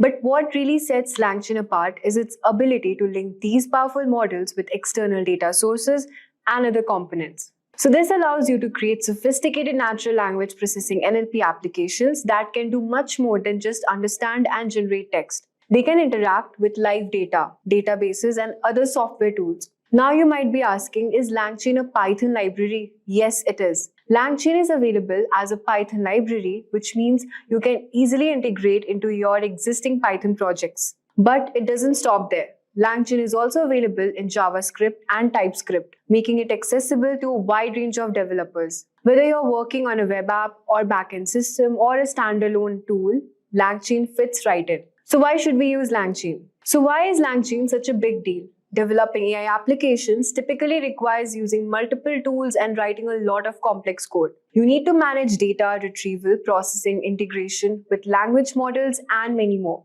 This can be time-consuming and complicated, especially if you're not deeply familiar with AI. LangChain simplifies the entire process, allowing you to develop and deploy and even manage AI applications more easily and efficiently. Let's break down this with an example. Imagine you're building a chatbot that needs to provide real-time weather updates. Without LangChain, you would need to manually connect your AI to a weather API, fetch data, process it, and then format the response. But with LangChain, the process becomes much more straightforward. You can focus on what matters the most, building the features and functionalities of your application, while LangChain handles the complex integrations behind the scenes. So let's discuss the key features of LangChain. LangChain is packed with features that make it incredibly powerful and flexible. Let's take a closer look at some of the key components. At first, we have model interaction. LangChain allows you to interact with any language model seamlessly. It manages the inputs and outputs to these data models, ensuring that you can integrate them into your application without a hitch. For example, if you want to use GPT-4 to generate responses to customer inquiries, LangChain makes it easy to plug that model into your workflow. Next, we have data connection and retrieval. One of the LangChain's strengths is its ability to connect to external data sources. So whether you need to pull data from a database or web API or even a file system, LangChain simplifies this process. You can retrieve, transform, and use data from almost any source, making your AI applications more robust and versatile. Next, we have chains. LangChain introduces the concept of chains, where you can link multiple models and components together to perform complex tasks. For example, you might have a chain where one component retrieves data and another processes it. and a third generates a human-like response. This chaining ability allows you to build workflows that would otherwise require extensive coding. Next, we have agents. Agents are like the decision makers in LangChain. They can create commands deciding the best course of action based on the input they receive. For example, an agent cloud determines which language model to use based on the type of query it's handling, making your application smarter and more adaptive. Then we have memory. LangChain supports both short-term and long-term memory, making that your AI can remember past interactions. This is particularly useful for applications like chatbots, where maintaining context over multiple interactions are significantly improve the user experience. Imagine you're building a virtual assistant. The assistant needs to remember previous interactions to provide relevant responses. Now, with the help of LangChain, you can easily implement memory so that the assistant knows what you have talked before, making the conversation more natural and engaging. So what are the integrations supported by LangChain? Well, LangChain is designed to work seamlessly with a wide variety of integrations, making it extremely versatile for different use cases. LLM providers. LangChain supports integration with major LLM providers like OpenAI, Hugging Face, and Cohort. This means you can easily incorporate the latest and most powerful language models into your applications. Then we have data sources. LangChain can connect to a variety of data sources such as Google Search, Wikipedia, and cloud platforms like AWS, Google Cloud, and Azure. This makes it easy to retrieve and use the most up-to-date information in your applications. Vector databases are used for handling large volumes of complex data such as images or long text. So LangChain integrates with vector databases like Pinecone, and these databases store data as high-dimensional vectors, which helps in allowing for efficient and accurate retrieval. So this is particularly useful for applications that require searching through large data sets quickly. For example, let's say you're building an application that needs to analyze thousands of documents to find relevant information. With LangChain, you can integrate a vector database like Pinecone, store your documents as vectors, and quickly search through using them powerful language models. This capability can save you a lot of time and make your application much more effective. Now the question arises, how to create prompts in LangChain. Creating prompts in LangChain is much easier with something called a prompt template. A prompt template acts as a set of instructions for language model, and these templates can be customized to varying levels of customizations. For example, you might design a prompt template to ask simple questions, or you could create more detailed instructions that guide the language model to produce high-quality responses. Let's walk through how you can create a prompt using LangChain in Python. Step 1 is installing LangChain. First, you'll need to have Python installed in your system. Once that's set up, you can install LangChain by opening your Python shell or terminal and running the following command: pip install LangChain. The next step is adding integrations to LangChain. This often requires at least one integration to function properly. A common choice is OpenAI's language model API. To use OpenAI's API, you'll need to create an account on the OpenAI website and obtain your API key. After that, install OpenAI's Python package and input your API key like this. So this is the following command which is inserted below. You can look into that. Next step is importing and using a prompt template. Now that you have LangChain and the necessary integration set up, you can start creating your prompts. LangChain offers a pre-made prompt template that allows you to structure your text in a way that the language model can easily understand. Here's how you can do it through this particular prompt given below. So in this example, the prompt template asks two variables, which is an adjective and a content subject, and uses them to generate a prompt. The output might be something like, tell me an interesting fact about zebras. The language model would then take this prompt and return a relevant fact about zebras based on the given adjective. This is a simple but powerful way to generate dynamic prompt that can be adapted to a wide range of tasks, from answering questions to generating creative content. Let's now talk about how to develop applications with LangChain. So building applications with LangChain is straightforward and involves a few key steps. First, define your application, know exactly what problem it's solving, and identify the necessary components like language models, data sources, and user interaction. The next step is to build the functionality using LangChain's components such as prompt, chains, and agents. This is where you can create the logic that drives your application, like processing user input or retrieving data. Then we have customizing your application to meet specific needs. LangChain's flexibility allows you to tweak prompts, integrate additional data sources, and fine-tune models for optimal performance. Before going live, it's crucial to test and deploy your application. Testing helps catch any issues and LangChain makes debugging easy, so you can deploy your application with confidence. For example, let's build a chatbot using LangChain. First, we have to define it is a chatbot that answers questions about technology trends. We then create a functionality by setting a prompt and a chain to process input. Next, we have customization. We customize it by integrating a new API to pull in the latest information. And finally, we test and deploy the chatbot to ensure it responds accurately to users. So LangChain offers endless possibilities across various industries. Let's now look into the examples and use cases of LangChain. LangChain offers endless possibilities across various industries. You can create customer service chatbots that manage queries and transaction or coding assistants that suggest code snippets and debug issues. In healthcare, LangChain can assist doctors with diagnosis and patient data management. Then we have marketing and e-commerce. It can analyze consumer behavior, generate product recommendations, and craft compelling product descriptions. So with the help of this AI assistant, it helps doctors make quicker, more informed decisions. So LangChain is a powerful framework that makes AI development accessible and efficient. So what are confusion matrices and why do we need them?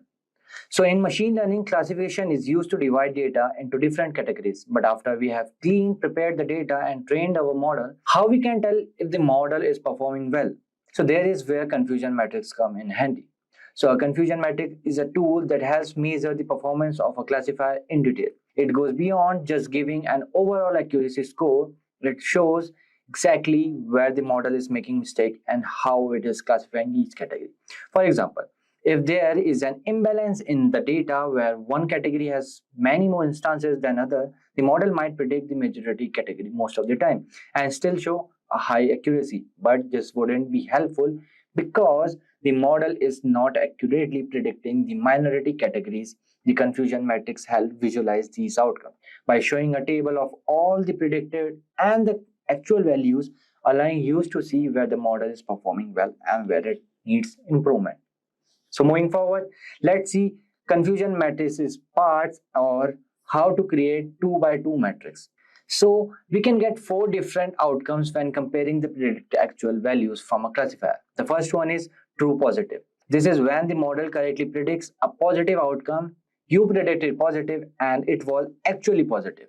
The second one is false positive. This happens when the model incorrectly predicts a positive outcome for something that is actually negative, or a predictive positive but it was actually negative.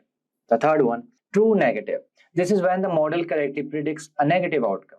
You predicted negative and it was actually negative. And the fourth one, false negative.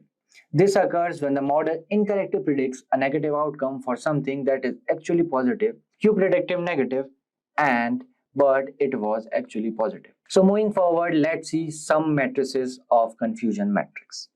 So this is a graph. So we know there are 4 parts: true positive, false negative, and true negative. So this one is true positive, this one is false positive, this one is false negative, this one is true negative. So just consider a confusion matrix made for a classifier that classify people based on whether they speak English or they speak Spanish. Okay, from this diagram you can see that. Fine. So these are some values: TP, FN, FP, TN. There is nothing true positive, true negative like this. Just from looking at the matrix, the performance of our model is not very clear. So to find out how accurate our model is, we use the following matrices. The first one is accuracy. So this is the formula of accuracy. TP means true positive, means this 86 value. So the accuracy is used to find the portion of correctly classified values. It tells us how often a classifier is right. It is the sum of all the true values divided by total values. So in this case, this is 88%. Okay, 86 plus 79, true positive plus true negative divided by this. It will come 88.23. Okay, and the second one is precision. So precision is used to calculate the model ability to classify positive value correctly. It is the true positive divided by the total number of predicted positive value. So this is the formula. It is true positive divided by true positive plus false positive. So in this case, the value will come 87.75%. Okay, and the third one is recall. So recall is used to calculate the model's ability to predict positive values. How often does the model predict the correct positive values? So it is true positives divided by the total number of actual positive values. So in this case, the value is 88.93. Okay. And the last one is F1 score. So it is the harmonic mean of recall and precision. It is useful when you need to take both precision and recall into an account. So in this case, the value is 88.77%. So now let's jump into the demo part and see how we can get these values, accuracy, precision, recall, and F1 score from our dataset using hands-on. So I'm performing this in Google Colab. So first I will rename it to confusion matrix. Okay, so yes, let's start. So first we will import some basic libraries of Python like NumPy and the pandas. So here I will like import NumPy as np and import pandas as pd. Why I'm writing this np and pd? Because I don't want to write again and again NumPy and pandas. Okay, this is a short form, NP. So everyone knows, I guess, NumPy and pandas because these are the basic library. So NumPy is used for mostly linear algebra stuff, and pandas is used for the creating data frames, data processing, or if you want to read files, CSV files like that. Okay, yeah. So now let's import our data. Okay, so data equals to pd dot read underscore CSV, then file name data.csv. So I will upload this file on the description box below. You guys can check out from there. Okay, yes. So okay, what is saying? No such file or directory on data or CSV. I guess it's there. Okay, it's not. Let me import it. Okay, yeah. Okay, now file is there. So, yeah, it's working fine. So now let's check. Okay, 5 rows. Yeah, so this is our data. You can see we have columns with data dot columns. Okay, so we have this 32 columns in our data set: ID, diagnosis, radius means, texture means, parameter mean. So I just simply took this data. There is nothing related to confusion matrix and all. Okay, we can perform confusion matrix to any data. So head is used for displaying top 5 rows of our data set. Okay, if I will write data simply, you can see the full data. Okay, with 33 columns and all the rows, right? So now we don't need this ID, and one is this unnamed data because there is no values. Okay, so what I will do, I will write data dot drop ID comma. Okay, let me copy it because I don't want any spelling mistake. Yeah, copy, paste here. Okay, let me write axis equals to 1, then comma in place equals to true. Okay, let me run it. Okay, if you will check data dot head, now I guess there will be no ID and all. See, there is now no ID and all. Okay, this we remove that large column as well, unnamed 32. Okay, so now what I have to do, I will write here data dot diagnosis equals to 1 if each equals to m. Okay, else 0 for each in data dot diagnosis. Yeah, So if you can see, there is MMM value and there is, other values as well. So for M, I am putting 1. For the rest, I will put 0. Okay, let's check again. Yeah. Okay, you can see it's done. Replacement is done, basically. Okay. So let's check the info of the data. So these are some basic functions of Python. So these are the column, these are the non-null values, these are the data type values. Okay, float we have or int we have. Okay, so we have only two type of data sets. So now what we will do normalization. Okay, y equals to data dot diagnosis dot values. Okay, so here I will write x underscore data equals to data dot drop diagnosis comma axis equals to 1. Okay, here I will write x equals to x underscore data minus np dot minimum value and the x underscore data and divided by, so I am using that formula if you guys know. Okay, divided by np. So what I'm finding is accuracy. Okay, I'm using that formula, np dot max of x underscore data, then minus np dot min value, then x underscore data.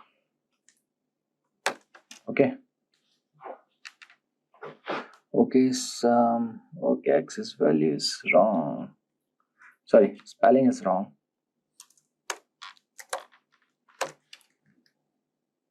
Now fine. Yes, it's fine. So now we will do train test split. So what is train test split? Okay, so first let me write underscore selection import train test split. Okay, so what is train test split? So what we do, we split our data set into training and the testing. Mostly we train and the some part of data we test. Okay, so here I will set the ratio. So x underscore train comma x underscore test comma y underscore train comma y underscore test equals to train test split, then x comma y comma test underscore size equals to 0.15. Means 85% we are on the training and 15% we are on the testing part. Okay, comma random state equals to 42. Okay, let me run it. It's working fine. Yeah, it's working fine. So now let's see the accuracy from the random forest. So I will write from sklearn dot ensemble import random forest classifier. Okay, then rf equals to random forest classifier and n underscore estimators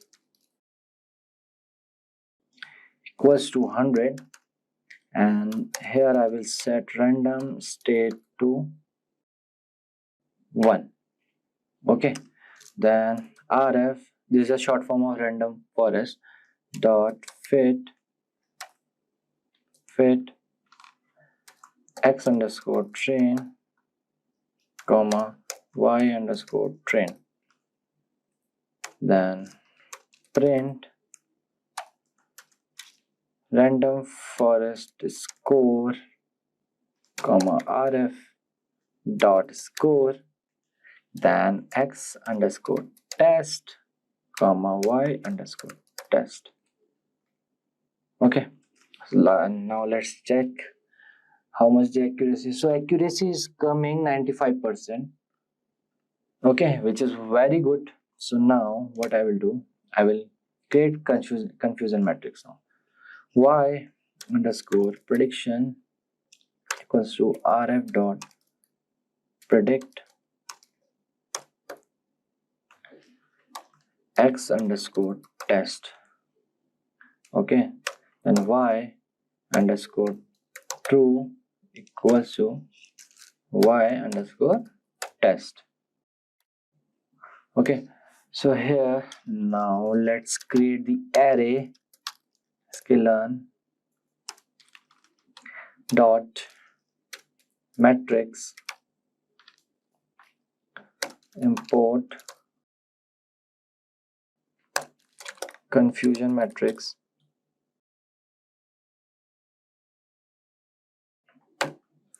Okay, then I will write cm, short form of confusion matrix. Here I will write y true, comma y prediction, then confusion matrix. So this is our array.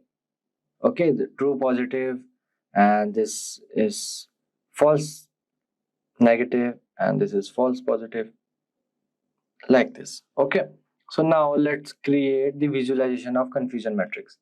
Okay, so here I will write import cborn as SNS, and import matplotlib dot pyplot as plt. plt means plot. Okay, the short form f comma ax equals to plt dot subplots. Let's give the figure size equals to 5,5. Then SNS dot heat map, then confusion matrix, comma n naught equals to true, then comma line width equals to 0.5, comma line color equals to, let's give red, then fmt equals to, I don't need any that decimal values, comma ax equals to ax. Okay, then plt dot x label y underscore prediction, then plt dot y label, then y underscore true. Add the, okay, forgot to add this braces, then plt dot show. Yeah, so as you can see, this is the y true values and this is the y prediction values. Okay, this is the heat map we have created. So this is how you can visualize your confusion matrix. Fine. Imagine you are a robot in a maze, and every step you take brings you closer to the treasure or into the trap. But here's the catch. You don't have a map. So how will you figure out the best path without any guidance? This is where Q-learning steps in, one of the most exciting branches of reinforcement learning.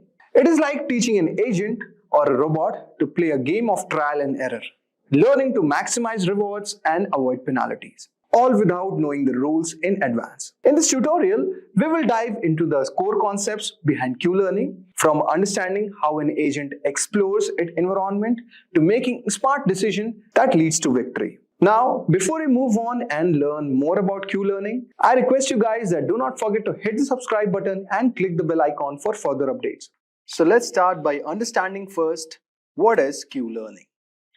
So Q-learning is a type of reinforcement learning which is basically used in machine learning algorithms to find optimal action selection policy for any given problem for reinforcement learning. Now you'll be wondering what this type of technical jargon means. So let me tell you in easy words what reinforcement learning exactly means and how Q-learning is a part of it. So let us consider a scenario. Imagine there is a robot whose task is basically to clean the room, a kind of vacuum cleaner robot. In that room, there would be obstacles like furniture, and there are dirt scattered around.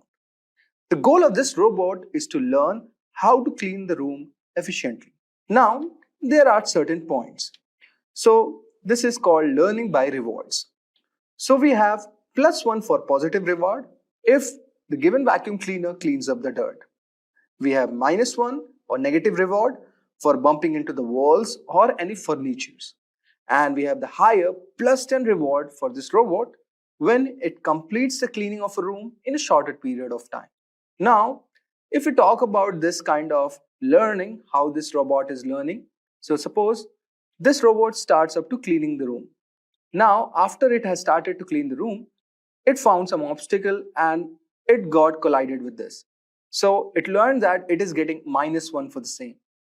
So next time when it encountered any obstacles, it just ignores it, or it just changes its direction. And this is called learning by rewards. So in this scenario, we have the agent as robot. The environment which we have is room full of dirt, furnitures and wall. Now if I talk about actions, then we can say the robot can move left, right, backward or forward. So this is a scenario that we have set up for our robot. So by trial and error, the robot learns a strategy or a policy that maximizes its reward by avoiding obstacles, prioritizing areas with more dirt, and move efficiently to cover the entire room. Eventually, after enough learning episodes, the robot vacuum develops an optimal cleaning strategy, navigating the room without getting stuck and cleaning it in the shortest time possible. But this is the scenario for the reinforcement learning. And under this comes the Q-learning.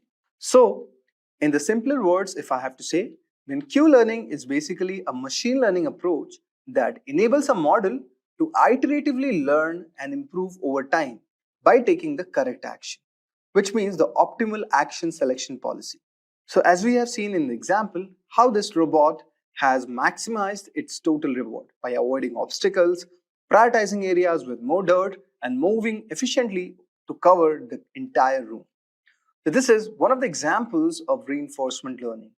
So this is basically a Q-learning approach. Okay, so this is a part of machine learning. Now let's move ahead and try to understand the components of Q-learning. Now if I talk about Q-learning, guys, so now discover the key components of Q-learning. The first one that we have all over here is state, action, and rewards. So basically Q-learning revolves around it. Now let us dive deep into it and understand more of the key components. So if we talk in depth about the key components, so we have the Q values or the action values we have. So if I talk about Q values, guys, Q values are basically defined for states and action. So it is written as QS of A, which is an estimation of how good is it to take an action at a given state S. And this estimation of Q of S of A will be iteratively computed using the TD update rule, or we can say temporal difference update rule, which we are going to see in our given example. So if I talk about rewards and episodes, so we can see all over here that an agent, like throughout its lifetime, starts from a start state and makes several transitions from its current state to the next state based on its choice of action and also the environment the agent is interacting in. So at every step of transition, the agent from state takes an action observes the reward from the environment and also then do the transition to the another state. So for example, if at any point of time the agent ends up in one of the terminating states, okay, that means like there are no further transitions possible. So this is meaning that it is completed one episode. So this is rewards and episodes for the same. The next that we have all over here is temporal difference. So the temporal difference update rule. Now if we talk about temporal difference, it could be written something like this. So you can see an equation all over here. So this shows the temporal difference equation, where we have q of s of a, and this is being redirected all over here. So q of s of a plus an alpha r plus gamma q of new values of Sna and minus q of Sna. So what is this basically? So if we talk all over here, this is basically an update rule. Okay, I'll write all over here. Now, this update rule basically what it does, guys, that it is applied at every time at the step of agent's interaction with the environment. Now, you would be wondering what S and A are. So S, if I talk about S is, so if I talk about S means the current state of the agent. And if I talk about A, it is according to the current action picked according to the policy. Now, if I talk about the changed S dash, so it is means the next state where the agent ends up.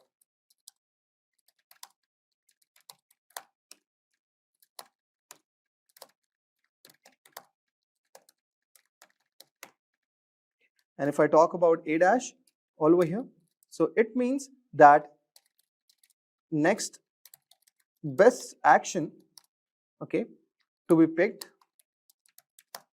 using the current Q value. So these are the certain definitions all over here. And if I talk about certain other variables all over here, so we have also seen in this equation, we have R, alpha and gamma. Let us discuss about R, alpha and gamma. Okay. Now, if I talk about R, guys, so R here is, the current reward, which is basically observed from the environment in response of the current action. Okay. So if we talk about R, guys, R means current reward observed. Then if I talk about gamma, okay, so gamma here means there are two conditions.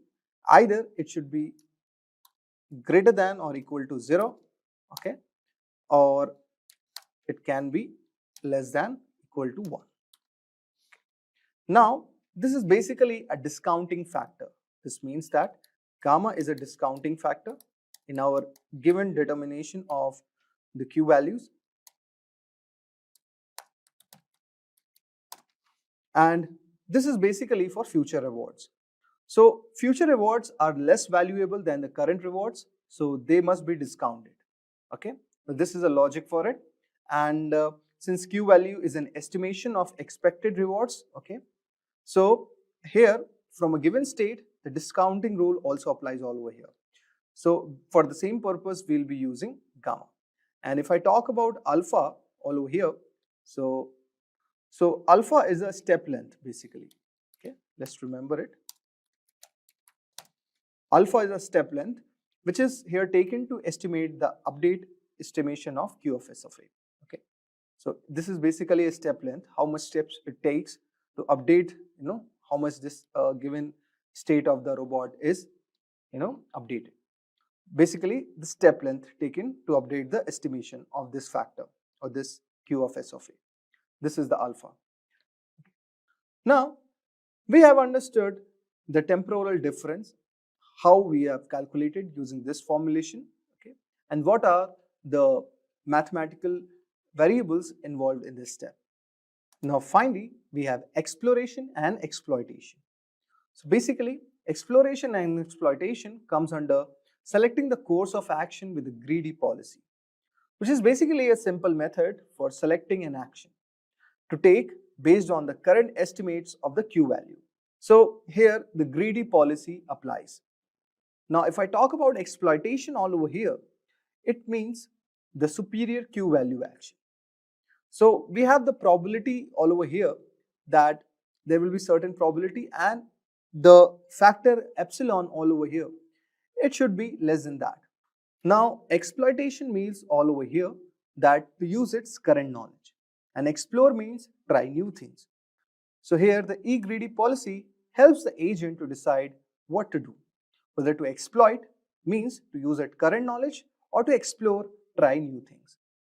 So let me tell you the mathematical formulation for the same. So if I talk about exploitation, so here most of the time there is a probability of 1 minus e, okay? So it is basically epsilon, and here the agent will pick the action that has currently the highest quick value. So if I talk about exploitation, guys, it means that it is using the current knowledge, and most of the time with a probability of 1 minus e or 1 minus epsilon. So here the agent will pick the action that currently has the highest Q value, and this is called exploitation because the agent is using its current knowledge to choose what it thinks is the best for the action. If I talk about exploration all over here, it means trying new things. So here we have the small probability E, okay, the same E that we are using all over here. Now the agent will take up a random action instead of the best known action, and this is called as exploration because the agent is trying to discover if there are better options available or not. So by balancing the exploitation and exploration, the agent can learn better over time. If it only exploits, it might miss discovering the better strategies that are available. And also, if it explores too much, it might waste the time on bad actions.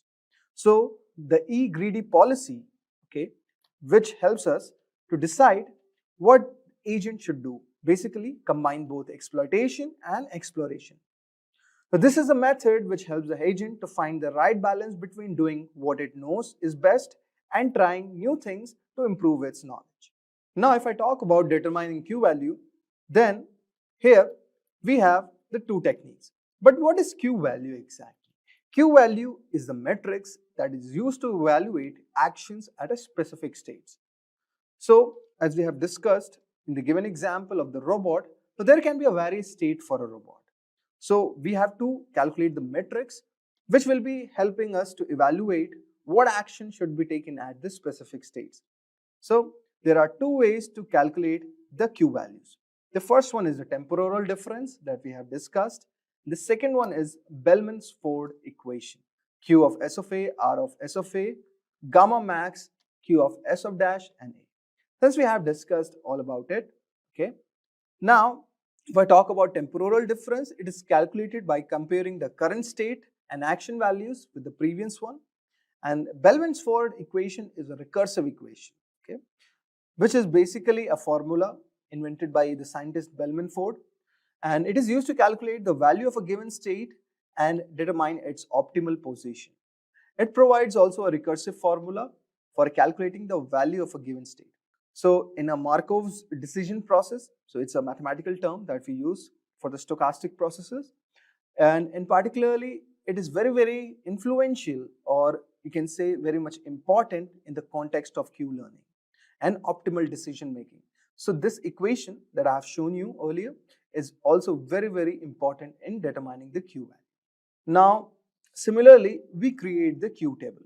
So Q table is a repository of rewards, basically, which is associated with the optimal actions for each state in a given environment. It basically serves as a guide for the agent, which helps it to determine which actions are likely to yield the best outcomes. So agent will always be interacting with the Q table and dynamically update the reflected agents in the evolving understanding and also enabling more informed decision making.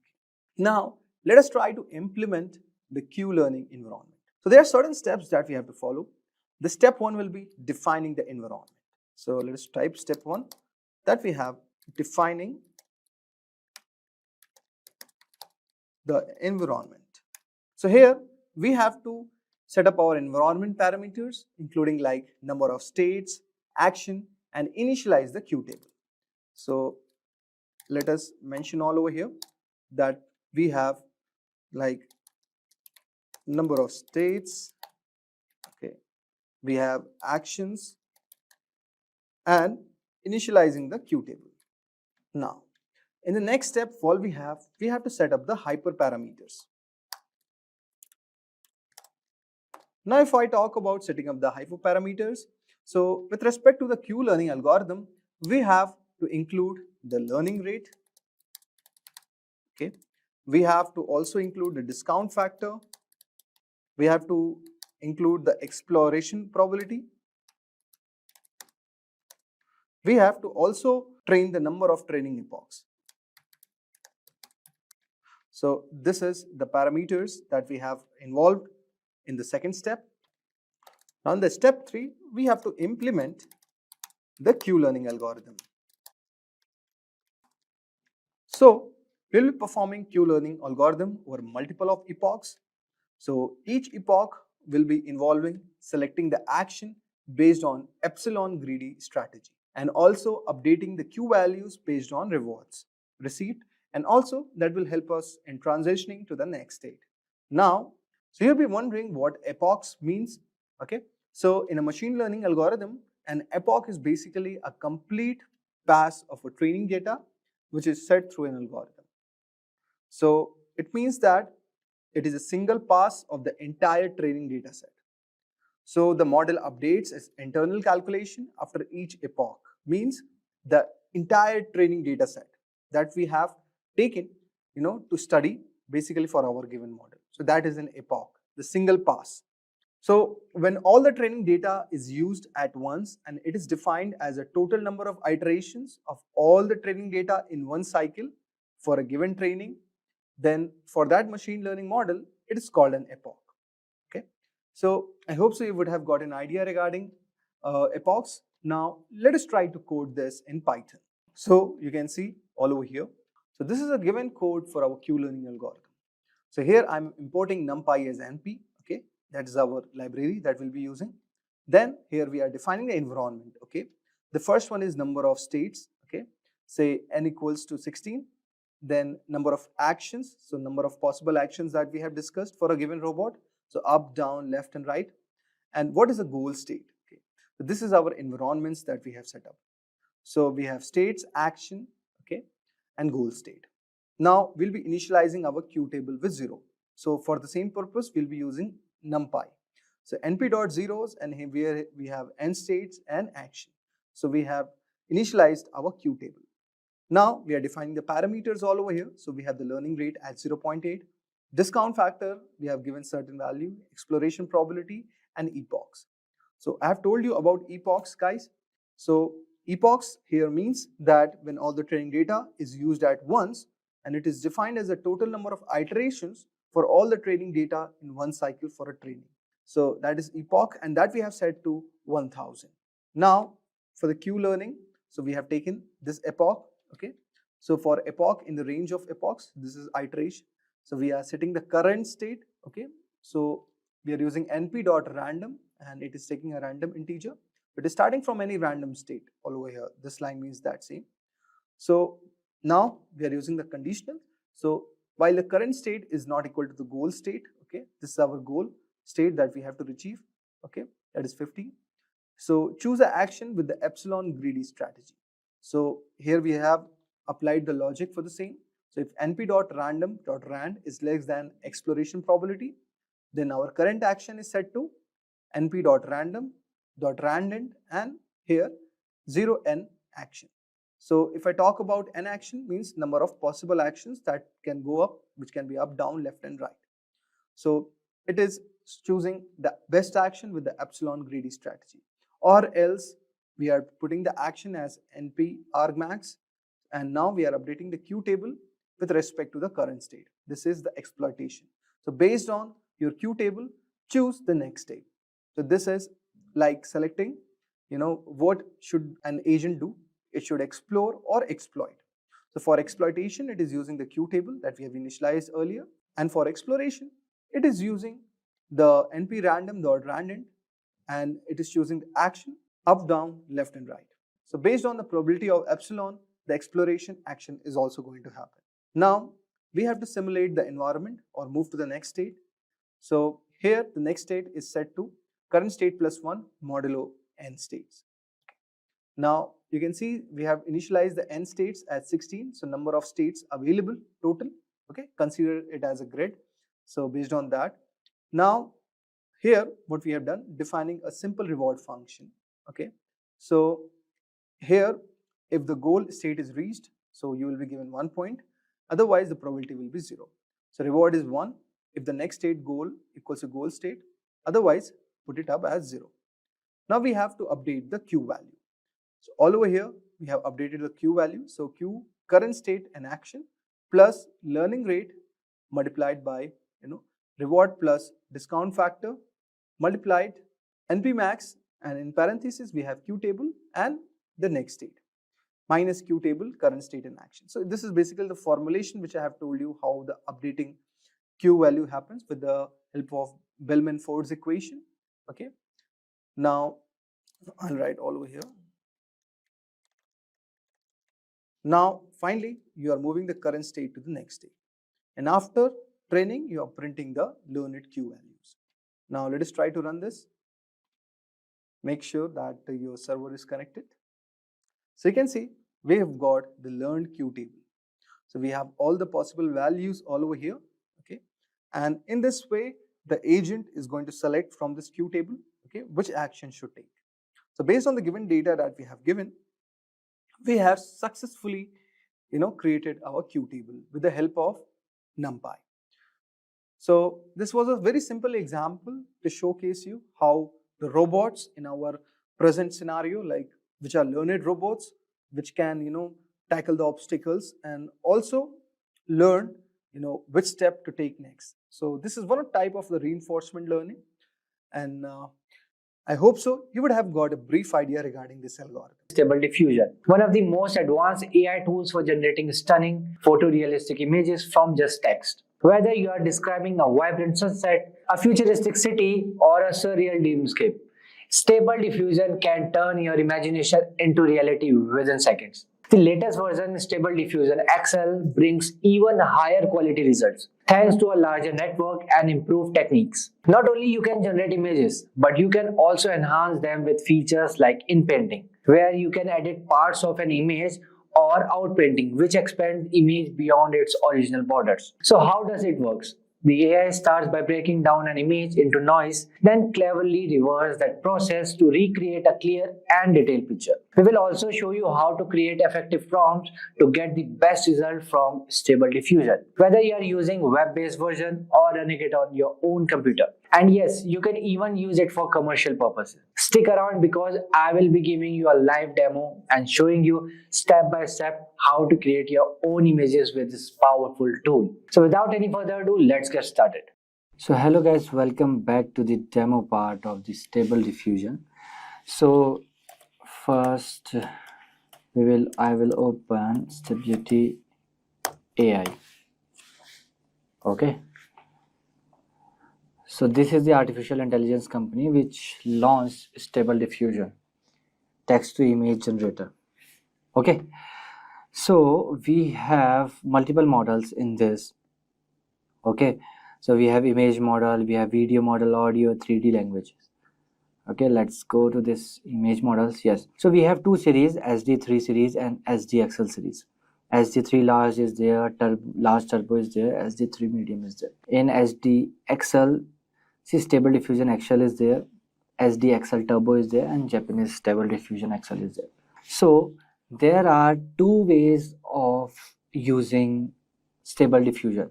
The first is you can install Stable Diffusion locally and you can use it, but there are some requirements you should have on your system.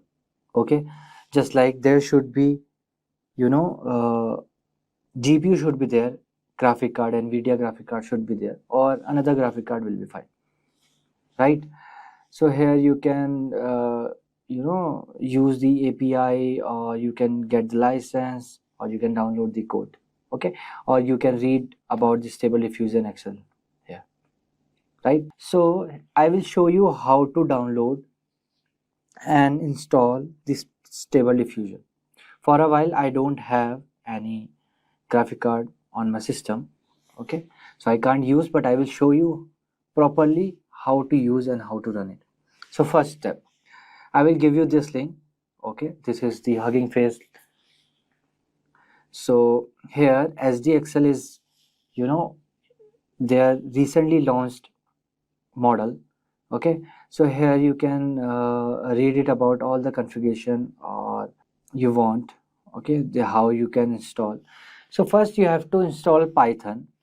Okay, first you have to install Python latest version, and then second you have to install, after installing Python you have to install Git, not Git Copilot, just Git Bash. Okay, this you have to install Windows, either Mac OS or Linux. Okay, so here what you have to do, I will give you this link and you have to go to files and version and you have to download this one, SDXL base 1.0 0. This one, or you have to download it. So see, I have already downloaded it. Okay, so this file is all around 6.5 GB. Okay, for a while I'm canceling it because as you can see here I already downloaded. Okay, so after downloading this you have to go to, you have to write stable web UI, stable diffusion web UI. Okay, I will give you this link as well. Okay, here what you have to do, you have to go here and download zip file. Okay, again zip file is there, but again let me download it for you. Okay, this is done. Okay, after that what you have to do, you have to unzip this stable diffusion. Okay, then this folder will come. Okay, then you have to go down and here you can see web UI user for Windows batch file.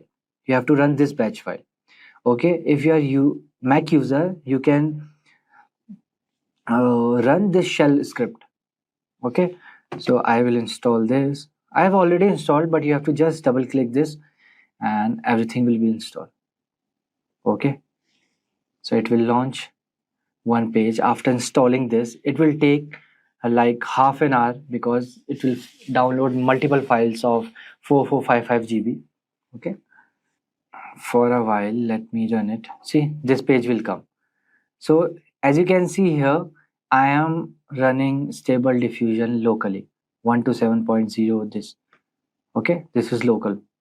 So here, so now we downloaded first file, right? If you remember, we downloaded this file.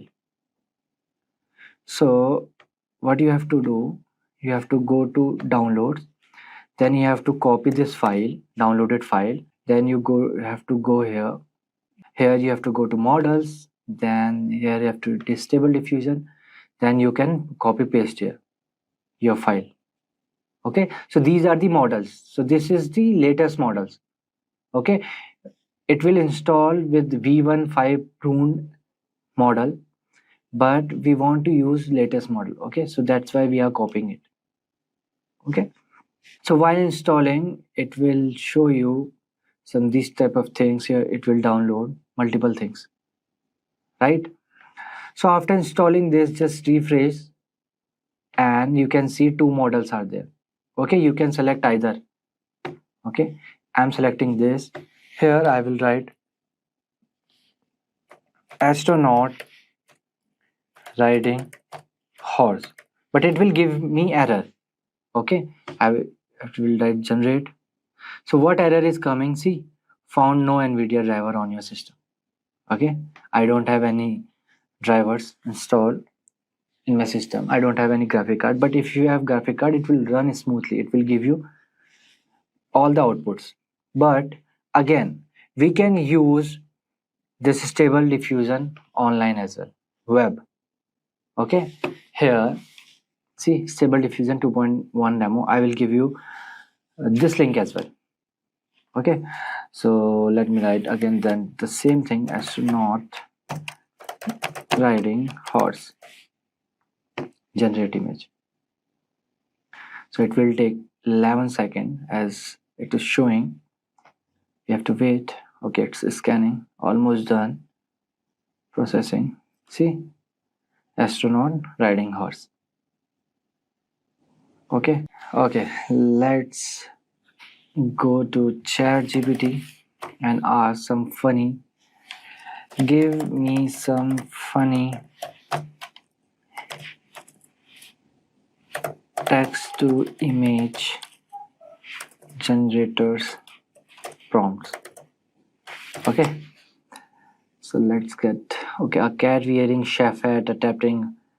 Oh, this one is cool. Okay, let's copy this and paste it here. Okay, let's read. A penguin dressed as a pirate searching for treasure on an ice floe with a parrot that only squawks. Okay, see, pirate hat. See, pirate hat.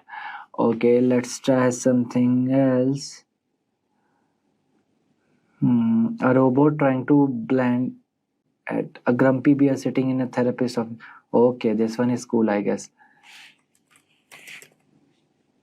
Okay, let me run it. Again, it will take some 11 seconds. But this, if you run locally, this will work definitely. I'm sure. Okay, because in other my system, it's running smoothly. See, a grumpy bear sitting in a therapist office discussing its feeling about something. See, sitting, this one. So this is how you can use stable diffusion, okay, locally and using web, right? This is better than DALE because DALE is again expensive.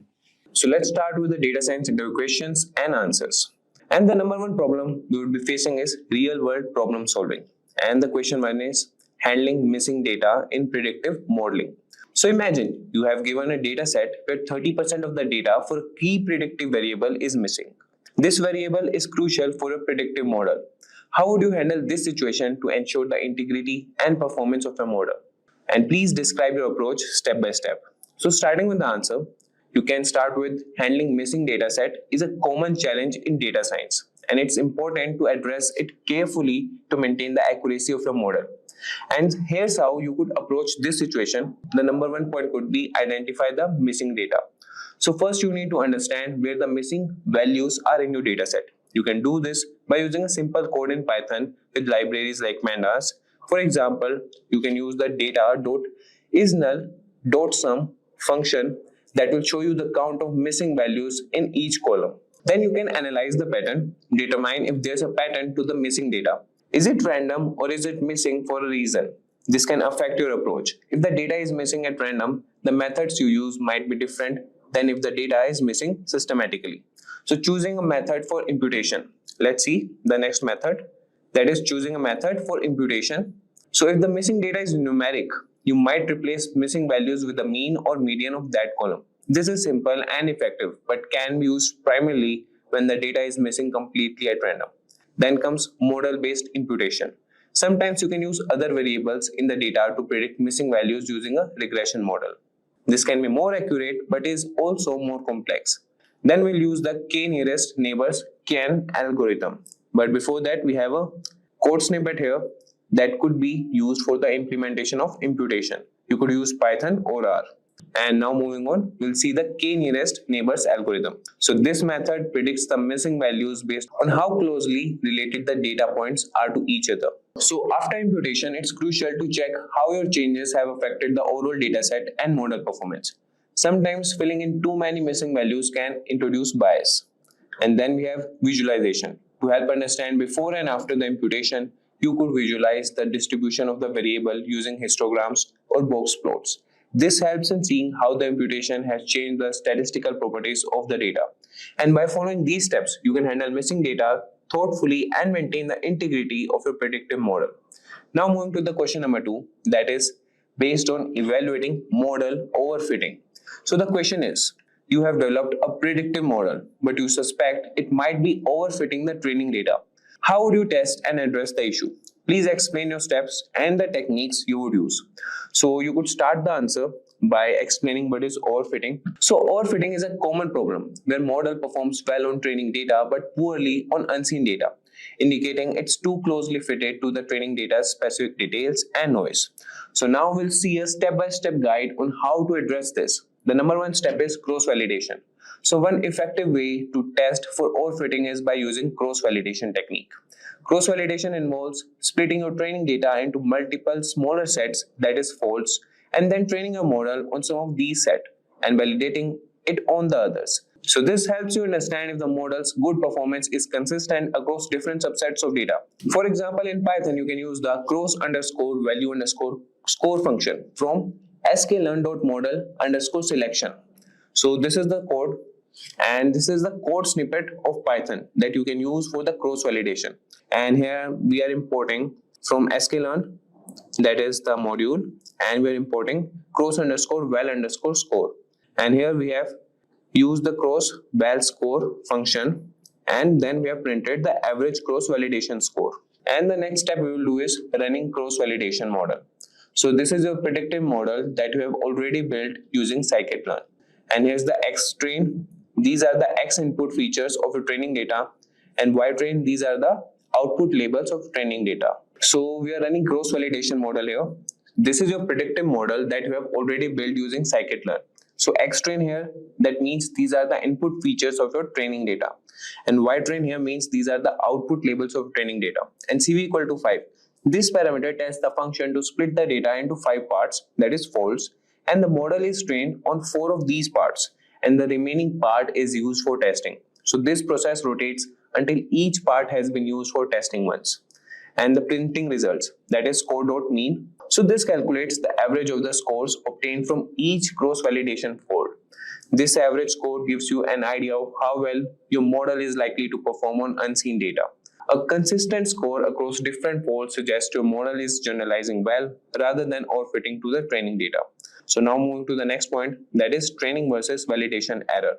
So plot the training and validation errors as a function of training epochs or complexity of the model. A model that overfits will show a low error on training data and a high error on validation data as it trains further. Then we have pruning the model. If you confirm that the model is overfitting, consider simplifying it. This might mean reducing the number of parameters by selecting fewer features, using regularization techniques like lasso or ridge, or choosing a less complex model. After this step, we will move to regularization technique step. So these techniques add a penalty to the loss function used to train the model, which can discourage complex models that overfit. Then we have common methods that include L1, that is lasso, and L2, ridge regularization. And here's how you can add L2 regularization in Python. So this is the code snippet here. And what we have done here is we are creating the ridge model, and we have applied alpha equal to 1.0. So this parameter controls the strength of the regularization. A higher alpha value increases the regularization effect, which helps reduce model complexity and combat overfitting. The alpha value can be tuned to find the optimal balance between bias and variance. And now coming for the fitting the model. So model.fit, and in that we have X train and Y train that trains the ridge model on the training data. It adjusts the weight of the feature in X train to predict the Y train while also considering the regularization term. This helps prevent the model from fitting too closely to the noisy aspects of the training data. And then we are re-evaluating the model. After making adjustments, it's important to re-evaluate the model again using the same cross-validation technique to see if the issue of overfitting has improved. And then we have visualization. To help illustrate overfitting, you could create a plot showing the training and validation errors over the number of epochs or model complexity. So by using these techniques, you can identify if a model is overfitting and take steps to correct it, ensuring it performs well not only on the training data but also on new unseen data. So now moving to the next question, that is question number 3, and it is based on real-time data stream processing. And the question is, you are tasked with building a model to predict stock prices in real time. The data comes in every second and you need to update your predictions accordingly. Describe how you would set up your system to handle this type of data effectively, and what tools and techniques would you use and why. So you could start answering this question with handling real-time data. So handling real-time data, especially for something as volatile and fast-paced as stock prices, requires a robust system that can process and analyze data quickly and accurately. So here's how you could approach this. We will set up such a system and we will have some steps. So starting with the steps. So the first step is choosing the right tools. The right tool would be Apache Kafka. So this is a popular tool for handling real-time data that streams because it allows you to publish and subscribe to streams of records, that is data. And it can handle high throughput with low latency. Kafka acts as a buffer and manages the flow of data, ensuring that your system doesn't get overwhelmed. And you can also use Apache Spark. Especially Spark streaming is excellent for processing the data. It can process data in real time and perform complex operations like windowing, grouping data into chunks of a specified time period, and aggregating, that is summarizing data. So you can modify it and perform the predicting of stock prices. And then the step is data processing pipeline.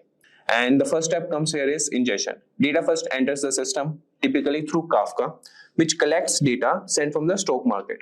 And then we do the processing. So Spark streaming takes over here. Here you can apply transformations and run your predictive models on the data. For example, you might calculate moving averages or other indicators that feed into your stock price prediction model. And then comes the output. Finally, the predictions are outputted. This could be to a dashboard for traders, an automated trading system, or even stored for further analysis. And then we develop the model. Now comes the model development. You would likely use a machine learning model that can update quickly and incorporate new data as it arrives. Models such as ARIMA for time series forecasting or more complex machine learning models like recurrent neural networks (RNNs) can be suitable. The model should be retrained or fine-tuned periodically with new data to ensure it stays accurate. Now we'll come to scalability and reliability. So ensure your system can scale as data volume increases. This might mean adding more servers or optimizing your data processing code. Implement monitoring to catch any issues early, like delays in data processing or model performance drops. And now we'll see the step, that is visualization and monitoring. Consider setting up a real-time dashboard that shows key metrics like prediction accuracy and processing time.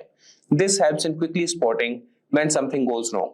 By setting up your system with these tools and strategies, you can effectively handle the challenge of predicting stock prices in real time. So now we will move to the next question, that is question number 4, and this will be based on scalable data analytics. So we have covered 2 questions that were a bit code-based questions, and now we'll see other questions that would be based on scalable data analytics, or they might be on different areas. And with the 13th question, we will start again with the coding ones. So moving with the question 4, that is based on scalable data analytics. And the question is, given a scenario where your organization suddenly needs to scale its data analysis capabilities due to an influx of data that would be 10 times the normal volume, how would you handle this situation to ensure your data analytics processes remain efficient and accurate? What technologies would you consider and what steps would you take? So you can start answering this question with, handling a sudden increase in data volume requires a strategic approach to scaling your analytics infrastructure without compromising on efficiency or accuracy. So we'll see some steps from that you could effectively manage this scenario. That you would start answering the interviewer that we can start by evaluating the current infrastructure's ability to handle increased loads. This includes assessing your databases, servers, and analytical tools to identify potential bottlenecks or limitations. Then you could move to next step, that would be choosing scalable technologies. To manage the increased data volume, consider leveraging cloud-based solutions such as Amazon Web Services, Google Cloud Platform, or Microsoft Azure. These platforms offer scalable resources which can be adjusted accordingly to the data load, ensuring you only pay for what you use. Integrate big data technologies like Apache Hadoop for distributed storage and Apache Spark for fast data processing. These tools are designed to handle massive volumes of data efficiently and can scale up to meet standard increased demands. Now we'll move to the next step, that would be optimizing data processing. So implement data partitioning and indexing strategies to improve the efficiency of data queries. This will help in managing large data sets by breaking them into smaller, manageable chunks and speeding up search operations. And use real-time data processing frameworks like Apache Kafka or Apache Flink, which can handle high throughput and provide timely insights from large data streams. And the next step would be automation and monitoring. Automate routine data processing tasks to reduce the manual effort and speed up the analysis. This can be done through scripting or using workflow automation tools. Set up comprehensive monitoring systems to track the performance of your data processes. Tools like Prometheus for system monitoring and Grafana for analytics and monitoring dashboards are useful here. They help ensure that the system is running smoothly and alert you to potential issues before they become critical. And the next step will be regular evaluation and scaling. Continuously evaluate the performance of analytics infrastructure. As your data grows, keep adjusting and scaling your resources to maintain optimal performance. Plan for periodic reviews of your technology stack and infrastructure to ensure they remain aligned with your data needs and organizational goals. By following these steps, you can ensure that your data analytics processes are prepared to handle sudden surges in data volume effectively, maintaining the integrity and speed of insights. So this was all for the question 4. Now moving to the question 5, and this is based on integrating machine learning models into production. And the question is, you have developed a machine learning model that performs well in testing environment. Now you need to integrate it into your production environment where it will be used in real-time applications. What steps would you take to ensure the successful deployment and operations of the model in production? So we'll start answering this by successfully deploying a machine learning model into production involves several critical steps to ensure it performs as well in real-time operations as it does in testing. So you would have a clear pathway to make the interviewer understand. We will start with the pathway with the first step, that would be model validation. So before moving anything into production, revalidate your model's performance using a separate validation dataset. This helps confirm that the model generalizes well to new, unseen data. The next step will be preparing the production environment. Ensure that the production environment is ready to handle the model. This includes setting up the necessary hardware and software, ensuring that it can handle the expected load and that all dependencies are correctly installed and configured. Then the next step comes, that is model wrapping. Wrap your model in an API, that is application programming interface, making it accessible to other parts of your software infrastructure. Frameworks like Flask for Python can be used to create a simple web server that listens for data inputs and provides model outputs. Then comes the next step, that is deployment strategies. Consider using containerization tools like Docker, which can help encapsulate your model and its environment, ensuring that it works uniformly across different development and production settings. And then we'll use deployment strategies like blue-green deployment or canary releases to minimize downtime and reduce the risk of introducing a faulty model into production. And then comes the next step, that is monitoring and logging. Implement logging and monitoring to track the model's performance and health in real time. Tools like Prometheus for monitoring and ELK, Elasticsearch, Logstash, Kibana for logging help in quickly identifying and diagnosing issues in production. And then comes the next step, that is performance tuning. Monitor the model's performance over time. If the model's performance degrades, or if new data shows different patterns, you may need to retrain or fine-tune the model to maintain accuracy. And after this step, there's a step for feedback loop. Set a feedback loop where predictions and outcomes can be compared. This feedback is crucial for continuously improving the model and catching any drift in data or changes in external conditions that affect the model. And after this comes a last step, that is legal and compliance checks. Ensure all the data used by the model in production complies with privacy laws and regulations. This is crucial for maintaining trust and legality, especially when handling sensitive information. So by carefully planning and executing these steps, you can smoothly transition your machine learning model from a testing environment to a fully functional component of a production system. So this was all about the question number 5. Now moving to the question number 6, that would be based on data-driven decision making. And the question is, your company wants to shift towards more data-driven decision making.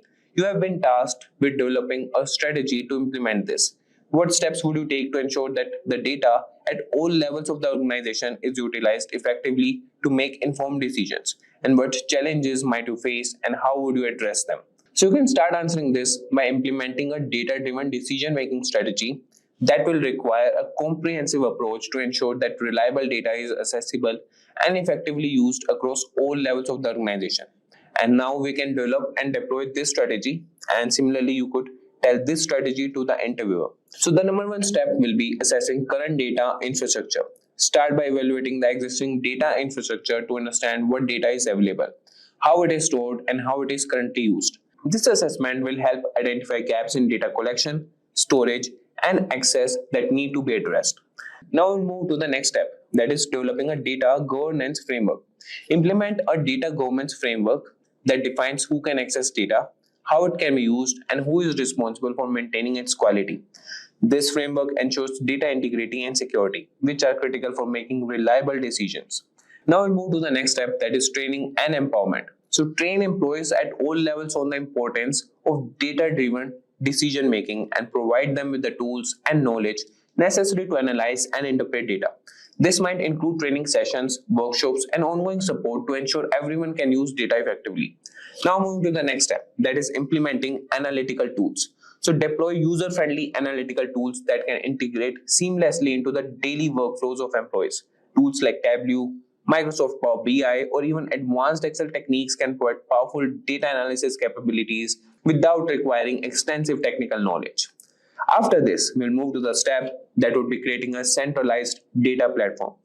Develop a centralized data platform where all organizational data can be accessed and analyzed. This platform should be scalable and secure, providing a single source of truth for the organization. And then we have the promoting a data-driven culture. So foster a culture that values data-driven decision making.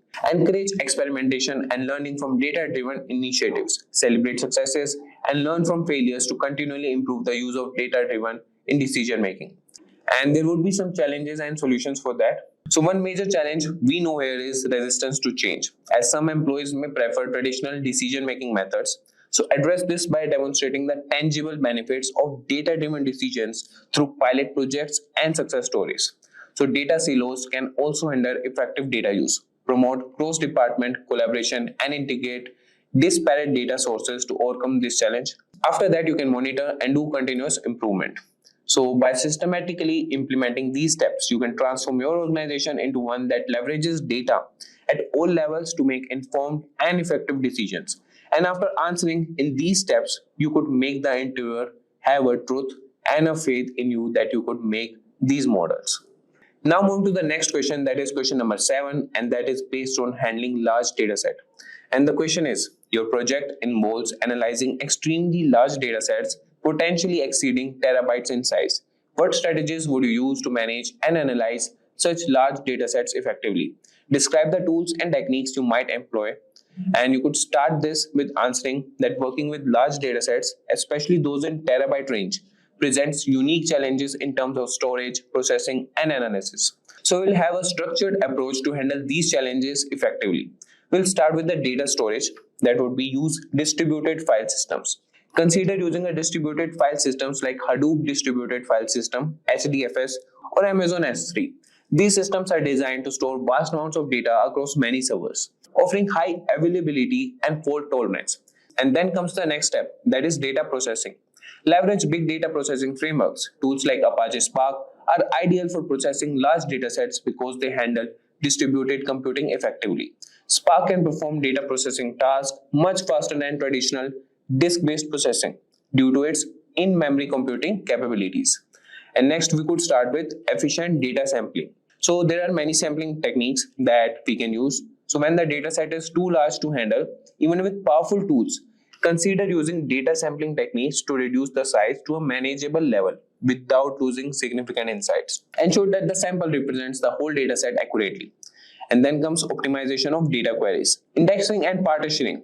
Optimize your data queries by implementing indexing and partitioning. This can drastically reduce the time it takes to perform queries by limiting the amounts of data scanned. And then we can do scalable analytics. And then we'll move to the next step, that is scalable analytics. And in that we could start with the parallel computing. Use parallel computing capabilities of frameworks like Spark or Dask to analyze data across multiple nodes. This helps in scaling up your analytics operations to handle large data sets effectively.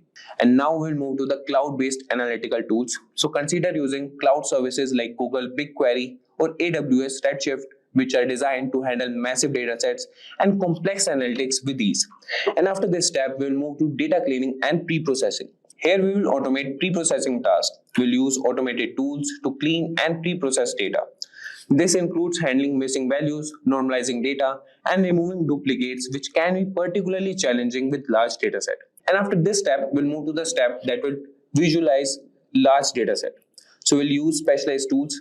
That tools could be Tableau or Power BI that can handle large data set by aggregating data and using efficient back-end technologies. For more detailed exploration, tools like Plotly or Bouquet can be used as they offer capabilities to interactively visualize large volumes of data.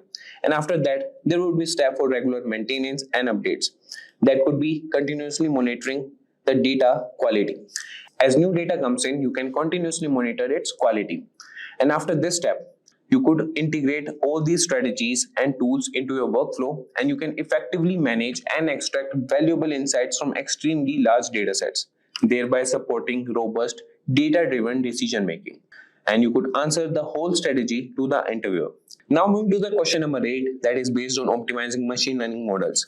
And the question is, during model development, you have noticed that your machine learning model is underperforming. What steps would you take to diagnose the problem and optimize the model's performance?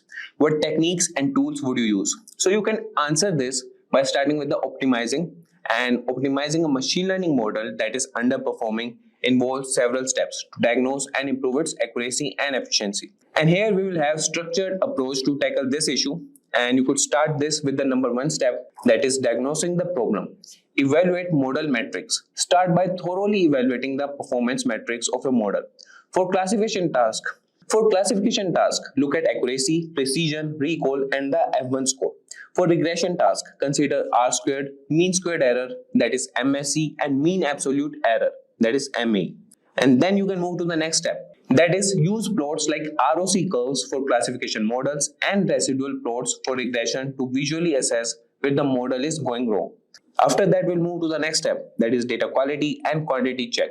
Inspect the data. That is, sometimes the quality and quantity of data can be the root cause of poor model performance.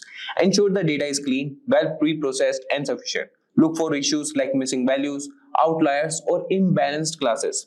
And after this, we'll move to the feature engineering step, that would be experiment with creating new features or transforming existing ones to provide better predictive power. And then we have the next step, that is model tuning and configuration. After feature engineering, we'll move to the next step, that is model tuning and configuration. So hyperparameter tuning. Use techniques like grid search or random search to find the optimal settings for your model's parameters. Tools like scikit-learn's grid search CV or randomized search CV can automate this process. And there's a cross-validation that would implement cross-validation to ensure that the model's performance is consistent across different subsets of the dataset. And then we have the next step, that is trying different models. So experiment with algorithms here. If initial models are underperforming, try different algorithms that might be better suited for the problem. For instance, if you started with linear regression and it's not performing well, consider more complex models like random forest or gradient boosting machines. And after this, we have ensemble methods that we can use techniques like bagging, boosting, or stacking to combine the predictions of multiple models to improve overall performance. After this step, we have feature selection that includes reduce dimensionality. Use techniques like principal component analysis, that is PCA, to reduce the number of features, which might help in improving model performance by removing noise and redundancy. And then we have select important features. So use model-based technique to identify and keep only the most important features that impact the outcome. And then comes the last step, that is regular updates and retraining. So here you can monitor and update, that could be continuously monitoring the model's performance over time. As new data becomes available, update and retrain the model to adapt to any changes in underlying patterns. And after that, you could have a consultation and collaboration work with the other teams. And by methodically addressing each of these areas, you can diagnose why your machine learning model is underperforming and can take steps to optimize its accuracy and efficiency. So this was all about question number 8. So let's start with the question number 9, and this is based on handling unstructured data. So the question is, you are given a large amount of unstructured data, including text, images, and videos. What strategies would you use to manage and analyze this type of data effectively? Describe the tools and techniques you might employ. So you can start answering this question by describing that dealing with unstructured data can be challenging due to its lack of predefined format or structure. However, with the right strategies and tools, you can effectively manage and analyze it to extract valuable insights, and there will be an approach how you can do that. So we will discuss the approach here, and starting with the steps. So the number 1 step will be data categorization and organization. So the number 1 step in this step will be sorting and tagging. We will begin by categorizing the data into types. that will be text, images, or videos. Use tagging to add metadata, which helps in organizing the data and makes it easier to access and analyze later. Then, and after that, particularly for text data, we'll use natural language processing, NLP. We will employ NLP techniques to extract useful information from text. Tools like NLTK, Spacey, or even more advanced models like BERT can help you perform tasks such as sentiment analysis, entity recognition, and topic modeling. After that, we will do text indexing. We can use Elasticsearch or Apache Solr to index large volumes of text. These tools provide powerful search capabilities and can handle complex queries efficiently. And after that, we'll move to image data. And to structure image data, we'll use image processing. We'll use libraries like OpenCV for basic image processing tasks such as filtering and transformations. For more advanced image analysis, consider deep learning models using frameworks like TensorFlow or PyTorch.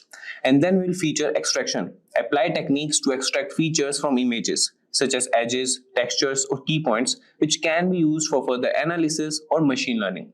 And then we'll come to video data. And here we'll do video processing, and we'll use the tools like FMPEG that can be used for basic video processing tasks such as format conversion or extracting frames. For analyzing video content, look at machine learning models that can classify or recognize activities in the video. And after this, we'll move to temporal analysis. For videos, temporal components are important. Techniques like sequence modeling or recurrent neural networks, RNNs, can be useful to analyze sequences of frames for activities or events. And then we'll move to data storage and management.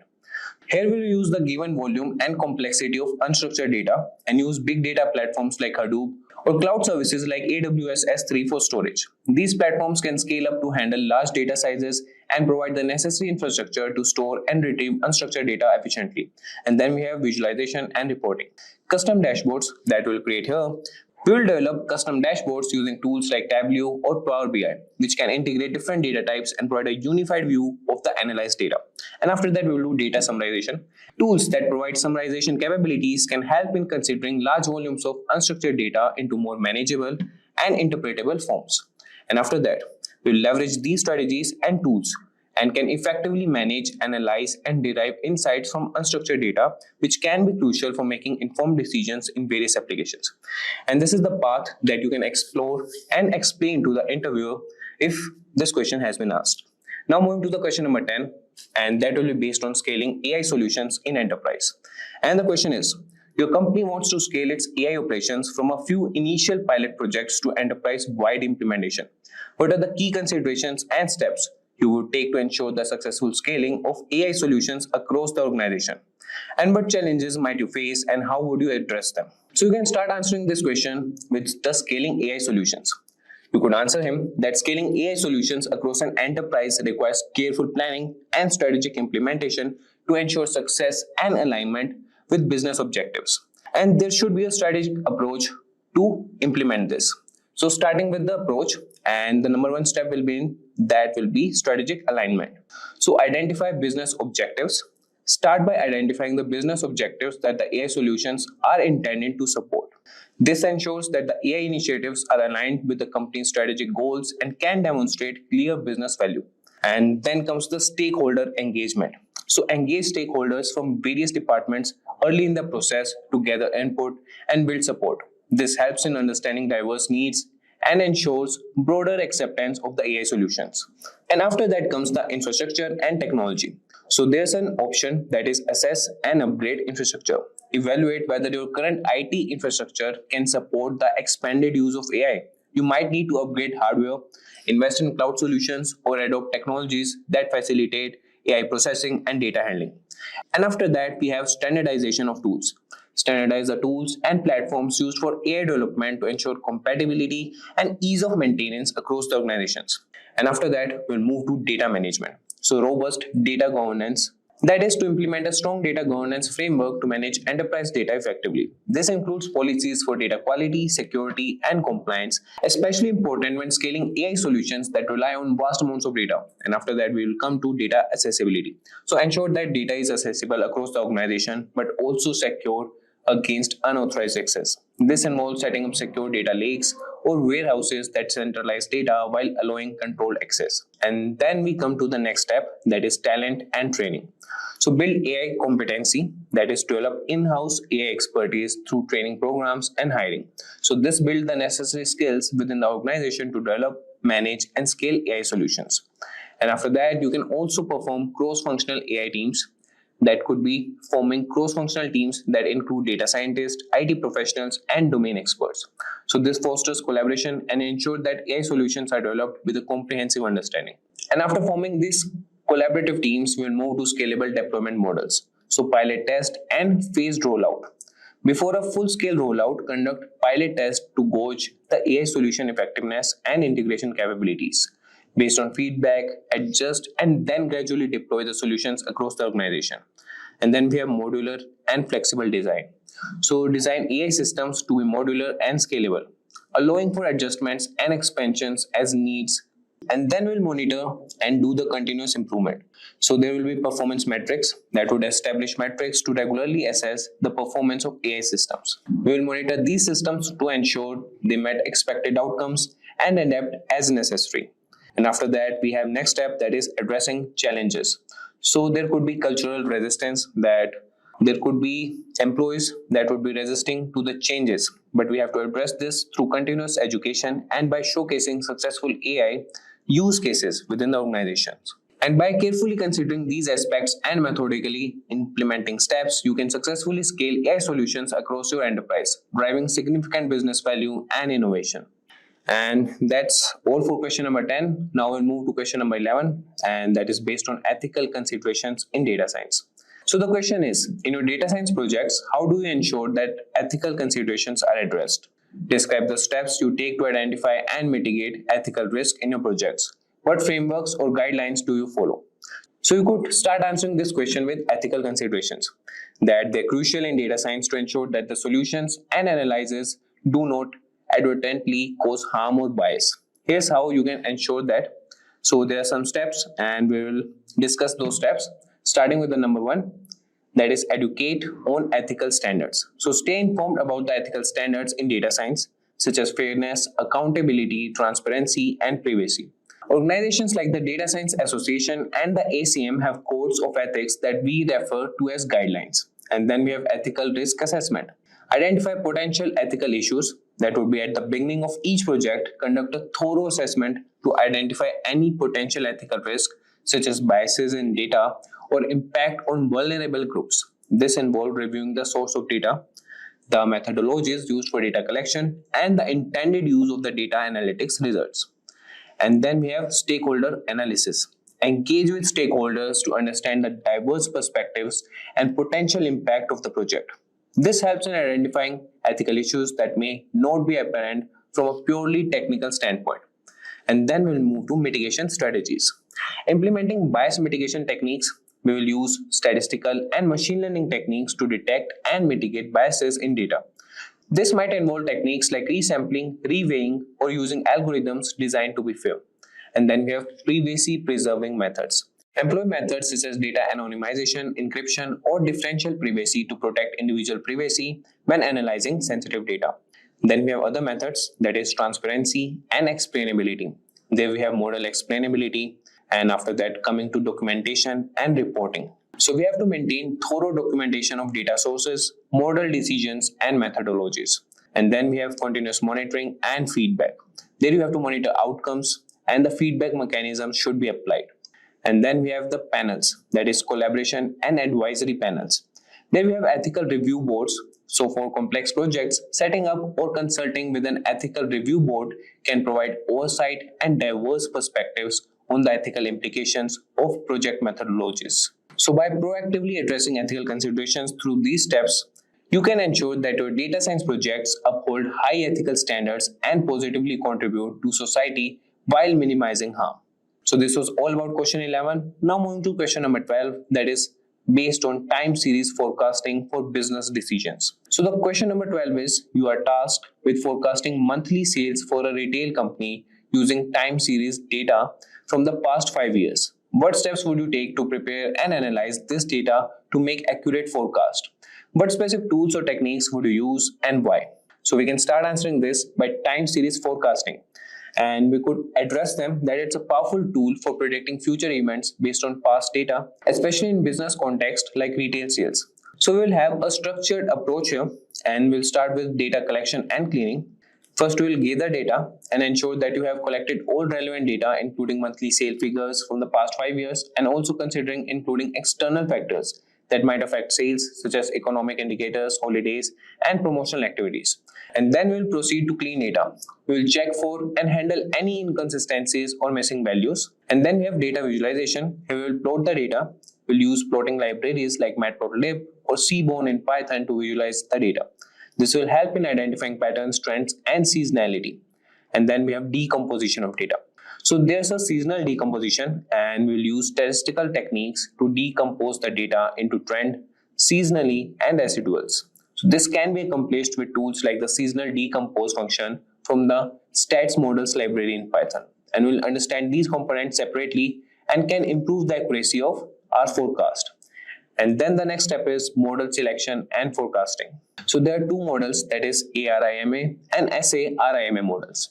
So we have to choose appropriate forecasting models based on data's characteristics. For instance, ARIMA, that is autoregressive integrated moving average.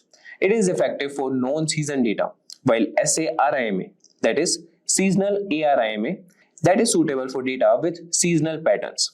And after choosing the model, we'll move to cross-validation. We'll implement time series specific cross-validation techniques like time-based splitting to evaluate model performance. And this will ensure your model generalizes well on unseen data. And then we have model fitting and diagnostics. We will fit the model, that is by using the Cynimax class from stat models that will fit your model to the data. And then we will carefully select parameters based on AIC, that is Archaic Information Criterion, that scores or thorough grid research technique. And then we can do the diagnostics and forecast and validation.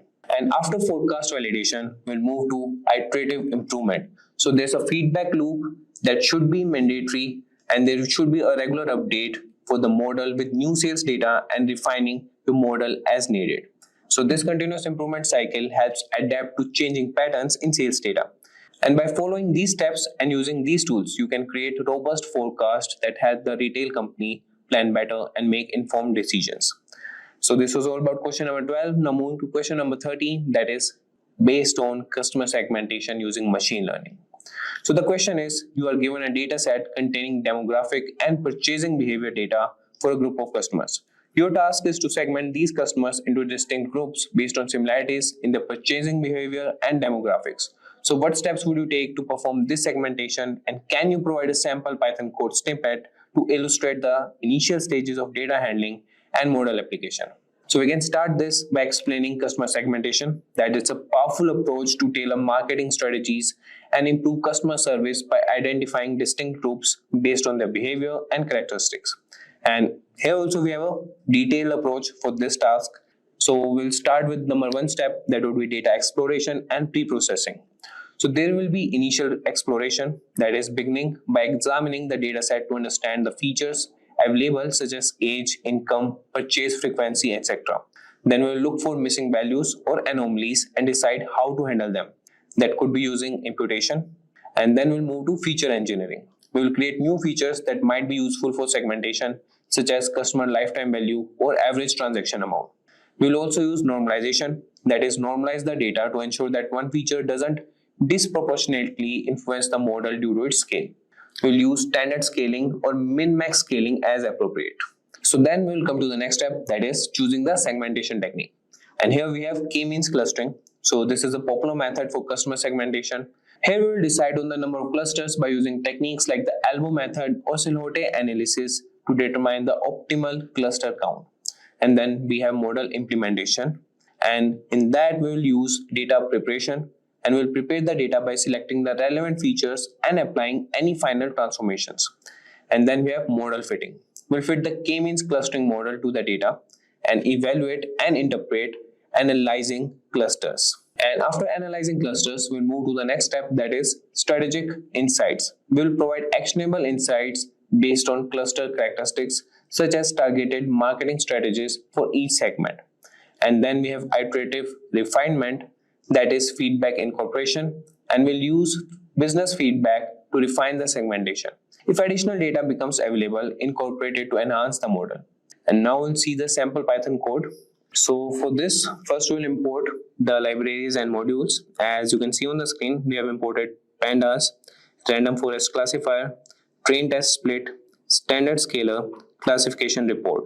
And after that, we'll load the data. And for that, we have used the pandas to read the data, that is read underscore SSV. And after that, we are processing the data, that is data pre-processing. We are handling missing values and using the forward fill or FIL to fill missing values in the data set. And then we are featuring scaling, that is normalizing the selected features, that is feature 1, feature 2 and feature 3 using standard scaler.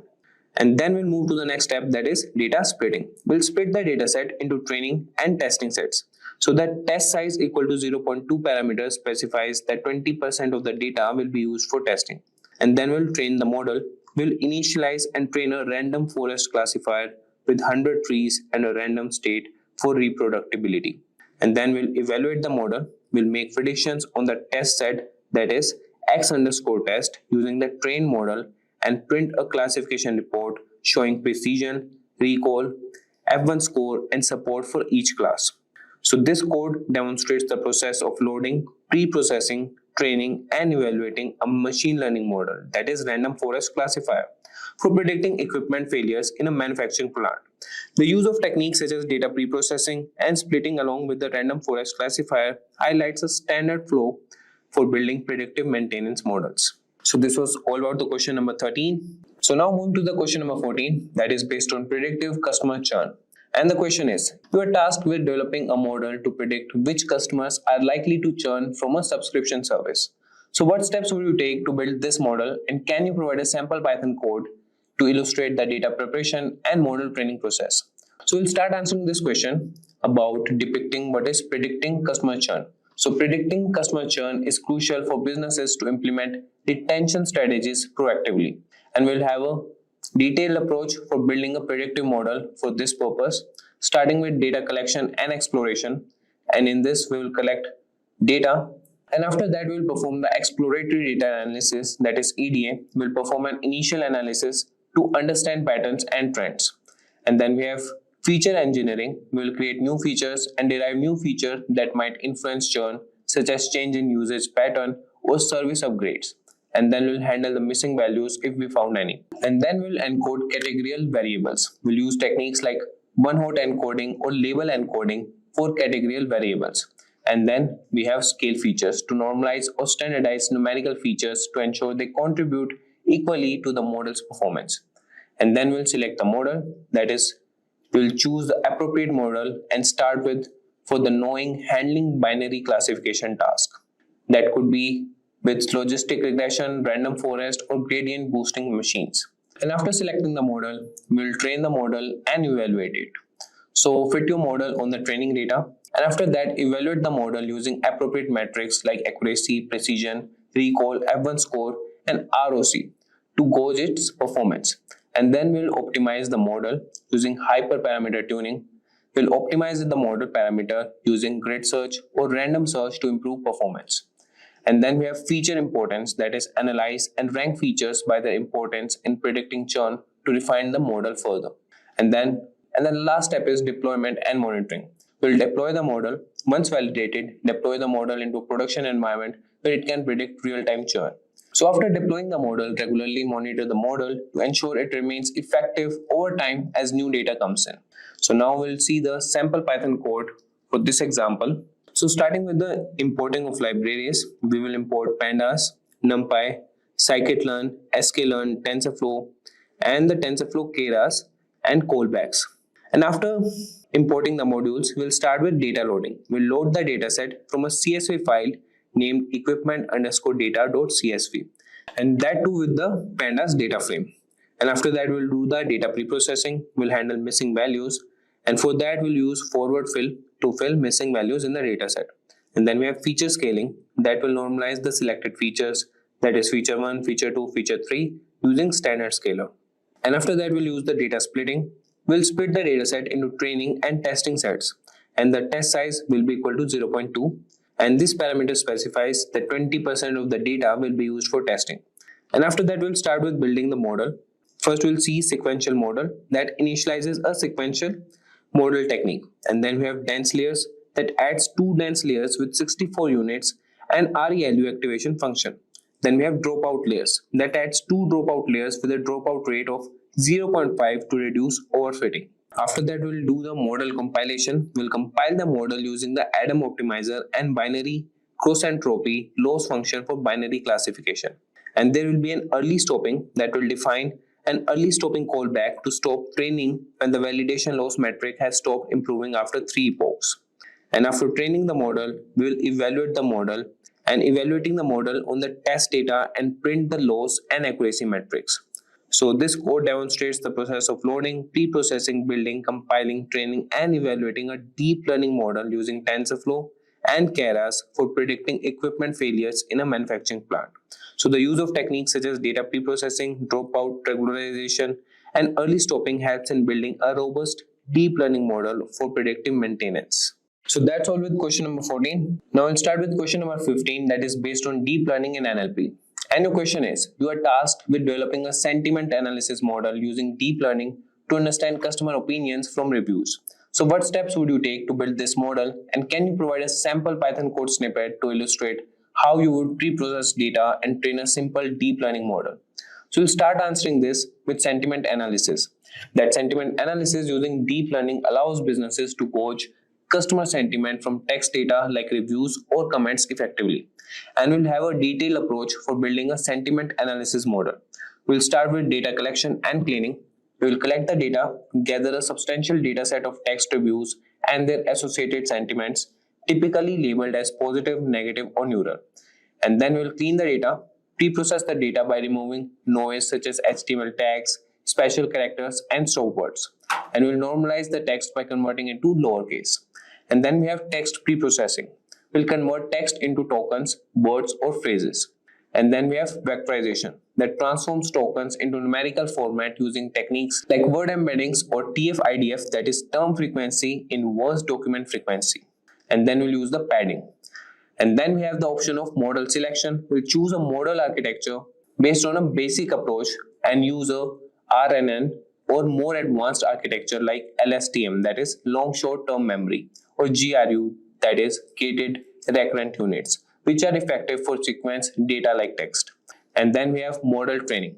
We'll compile the model, define the model architecture, and compile it with the loss function suited for classification like categorical, cross entropy, and an optimizer like Adam. And then we'll train the model, we'll fit the model on our pre-processed data. We'll evaluate and optimize it. Evaluating model performance, here use the metrics such as accuracy, precision, recall, and F1 score to assess the model. And then we have hyperparameter tuning. We'll optimize the model by adjusting parameters like learning rate, number of layers, and units per layer.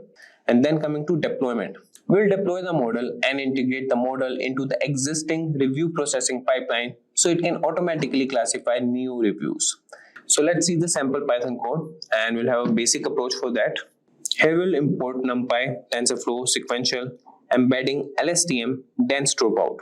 So embedding converts positive integers, that is indexes, into dense vectors of fixed size. And LSTM, that is long short term memory layer, that is used for learning dependencies in sequence data. And then we have dense, that is a regularly dense connected NN layer. And then we will import pad underscore sequences.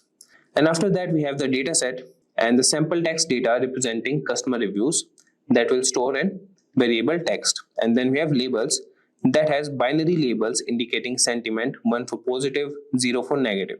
And now we'll start with the pre-processing of data. Here we have declared that tokenizer. We will initialize a tokenizer that will help only the top 1000 most frequent words. And then we have fit underscore on underscore text, that is update the internal vocabulary based on the list of text. It essentially creates a dictionary of word to index pairs. And then we have text to sequences that will transform each text in text to a sequence of integers. And then we have pad sequences that will ensure all sequences have the same length by padding shorter sequences with zeros up to the maximum length. And then we'll start building the model. Here we have sequential model that will set up a linear stack of layers. And then we have embedding layer that will map each word index to an embedding vector of size 64. So the input length is set to 10, that is the length of the input sequences. Then we'll start with LSTM layers. So two LSTM layers are added. The first one returns sequences to allow the next LSTM layer to process these sequences. And after that, we have the dropout layer that applies dropout with a rate of 0.5 with the first LSTM layer to reduce overfitting. And after that, we'll come to dense layer that has output of a single scalar that represents the predicted sentiment and using sigmoid activation to output a probability. And now we'll start with model compilation and training. So we'll configure the model for training and we'll use binary cross entropy as the loss function that is suitable for binary classification, and the Adam optimizer and tracks constantly accuracy as a metric. And then we have the fit that trains the model for a specified number of epochs, that is iterations or the entire data set. And then we'll predict the model, that is after training the model can predict the sentiment of the reviews in the dataset. This is useful for checking how the model performs on the training data itself. So this breakdown explains each step of the coding process, detailing how the data is prepared and how the model is configured. And then we'll compile it and use for training and prediction. So its detailed explanation should help in understanding how to implement a simple LSTM model for sentiment analysis in TensorFlow. Now moving to the question number 16. So let's start with question number 16, that is based on anomaly detection in transaction data. So the question is, you are tasked with identifying unusual transactions in a company's financial data that might suggest fraudulent activity. So what steps would you take to develop an anomaly detection model, and can you provide a sample Python code snippet to illustrate how you would pre-process the data and apply an anomaly detection technique? So we'll start answering this with anomaly detection technique. That is, anomaly detection is essential for preventing fraud by identifying transactions that deviate significantly from typical patterns. And now we'll see the structured approach to building an anomaly detection model for transaction data. We'll start with data collection and cleaning, and we'll collect all the compiling transaction data, which should include details like transaction amount, time, user ID, and transaction type. Then we'll move to feature engineering and develop features that capture the essence of transactions, such as time of day and the day of the week. And then we have data normalization. We'll use scaling techniques such as min-max scaling or standardization to ensure that the model is perfectly normalized. And then we have choosing the anomaly detection technique. So here we have to choose the technique which is effective for high dimensional data sets and works for isolating anomalies instead of profiling normal data points. After choosing the anomaly technique, we'll train anomaly identification.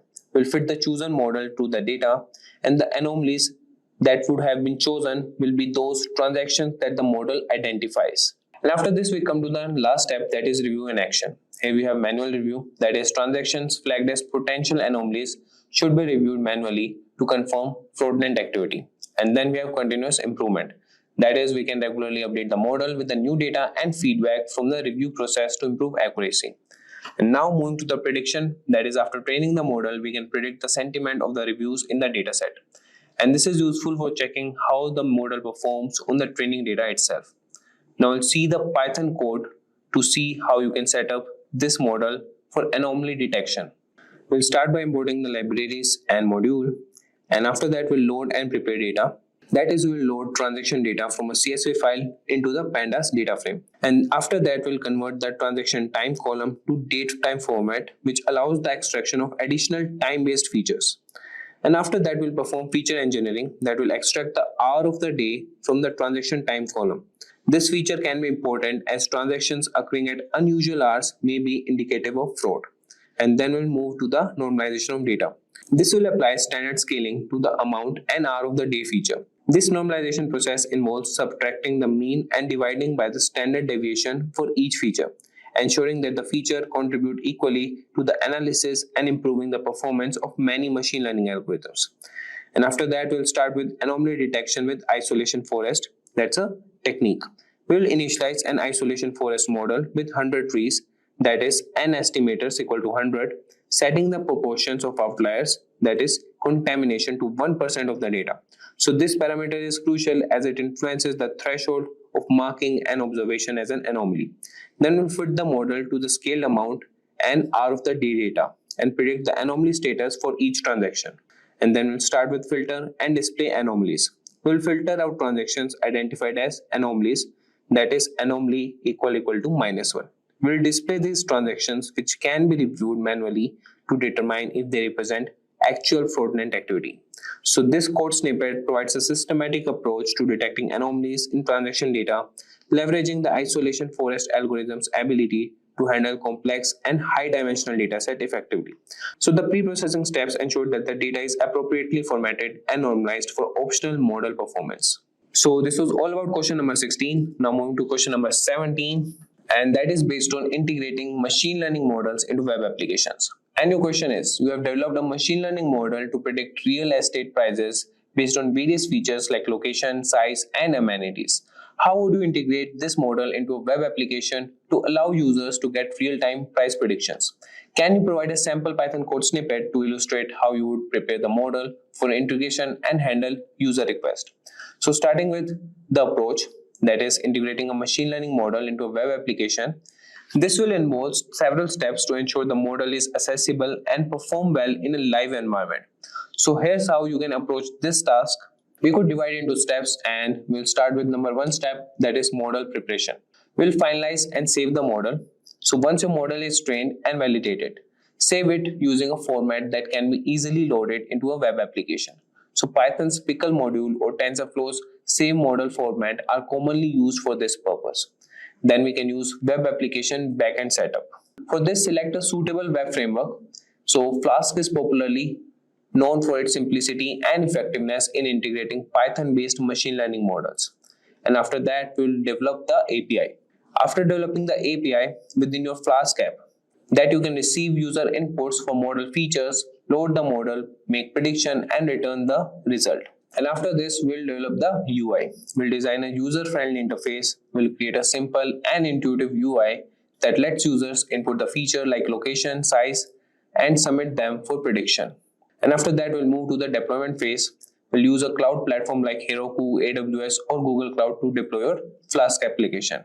And then we have the maintenance and updates. We'll monitor and update regularly for the performance and use the model as needed based on user feedback. So now moving to the Python code and see how this model can be created. So here we'll start importing the libraries and module, and we are using Flask, Pickle, and JSONify. And we will start with app initialization. We'll initialize a new Flask web application.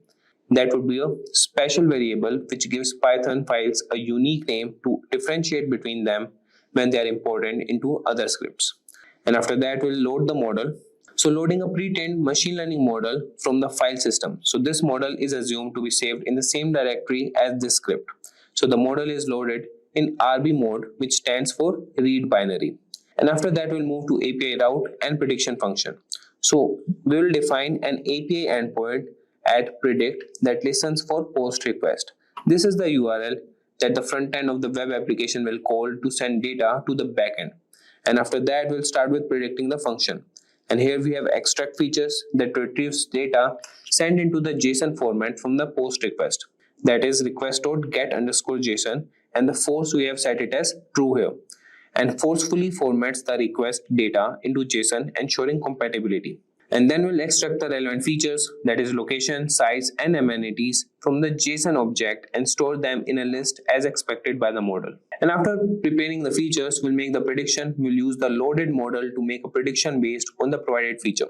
And then we have the return prediction method. Here we will convert the prediction result into JSON format using JSONify and send it back to the client, and this will ensure that the response can be easily handled by the client application. So this was all about the question number 17. Now moving to the question number 18, that is based on analyzing. And now we'll move to the question number 18, that is based on analyzing geospatial data. And your question is, you are tasked with analyzing geospatial data to help a city improve its public transportation system. The data includes GPS coordinates of bus stops, ridership numbers, and traffic patterns. What steps would you take to analyze this data, and can you provide a sample Python code snippet to illustrate how you might visualize bus stop location and ridership? So you can start answering this question that geospatial data analysis can provide critical insights into how effectively a public transportation system serves its city and guide improvements. And there's a detailed approach for this, and we can start with data preparation. And in this, we will do data collection and data cleaning. And after this step, we will move to the next step, that is exploratory data analysis. And in this, we will have statistical summary, we will generate descriptive statistics, and then we have correlation analysis. And after moving that, we have geospatial visualization, that is mapping bus stop. We'll plot the locations of bus stop on a map to visually assess their distribution across the city. And after that, we have heat maps that will create ridership data to identify hotspots and areas with potential service gaps. And after geospatial visualization, we'll move with spatial analysis. We have proximity analysis that will analyze the proximity of bus stop to key areas like commercial centers or residential areas. And now moving to the fifth step, that is optimization and recommendation. So we'll have a route optimization that will suggest modifications to route based on traffic patterns and ridership demand. And the policy recommendations that will provide actionable recommendations for improving bus frequencies. Now moving to the sample Python code where we can define this model and use it accordingly. And here we will start importing the libraries and modules. And here we will start with importing GeoPandas and matplotlib.pyplot. And after importing, we'll start with data loading. So we will declare a variable bus underscore stops and load the bus stops data from a shapefile. So shapefiles are popular geospatial vector data formats for geographic information system software. And then we have the ridership that will load ridership data from a CSV file which includes columns for longitude, latitude, and ridership levels. And after that, we'll create geodata frame that will convert the ridership data frame into a geodata frame. And this step involves creating a geometry column from the longitude and latitude columns. And then we have the plotting one. Here we will plot the graphs that would be figures and axes and create a figure for the single subplot with a specified size that is 10 cross 10 inches. And then we have city underscore map.plot. It is assumed that there is a base map of the city loaded as a geodata frame named city map. This is plotted first with the light gray color to serve as a background for the other layers. So this was all about question number 18. Now moving to question number 19, that is based on predictive maintenance using machine learning. And your question is, you are tasked with developing a predictive maintenance system for a manufacturing plant that relies heavily on automated machinery. So the data available includes machine operational parameters, maintenance history, and failure incidents. What steps would you take to develop a predictive model, and can you provide a sample Python code? So you can start with predictive maintenance that is essential in manufacturing as it helps prevent equipment failures, reducing downtime and maintenance cost. And here you would have a detailed approach or predictive model for this, starting with data collection and integration. Then you can do EDA, that is exploratory data analysis, and then we can perform feature engineering and then move to data pre-processing task, and then the selection model and training. And after that, we have model evaluation and deployment technique that we can do for the model using appropriate metrics such as precision, recall, and F1 score. So this was all about question number 19. So now move to question number 20, that is based on personalization using machine learning. And your question is, you are tasked with developing a machine learning model to personalize content recommendations for users on a media streaming platform. The data available includes user demographic details, viewing history, and ratings. So what steps would you take to build a model for personalized recommendations? And can you provide a sample Python code for that? So you can start answering this with creating a personalized recommendation systems. This would be essential for engaging users by providing content that is relevant to their interest. And there will be a systematic approach or personalized content recommendation. We'll start with data collection and integration. And after that, we'll perform EDA, that is exploratory data analysis. And then we have feature engineering. In this, we'll interact features, and the temporal features will include time-based features to capture trends and seasonality in viewing behavior. And then we'll select the model, that is by collaborative filtering and hybrid models. And then we'll train the model and validation and implement and monitor them. And after that, we'll deploy the model, integrate the recommendation system. Thanks for completing the data science full course by Simplilearn. You have gained a solid foundation in one of the most critical fields today. With your new data science skills, you are ready to tackle the real world problems, make data-driven decisions, and explore new career opportunities. Keep learning, stay curious, and get ready to make a difference in the world of data. Thanks for watching. Hi there, if you like this video, subscribe to the Simplilearn YouTube channel and click here to watch similar videos. To nerd up and get certified, click here.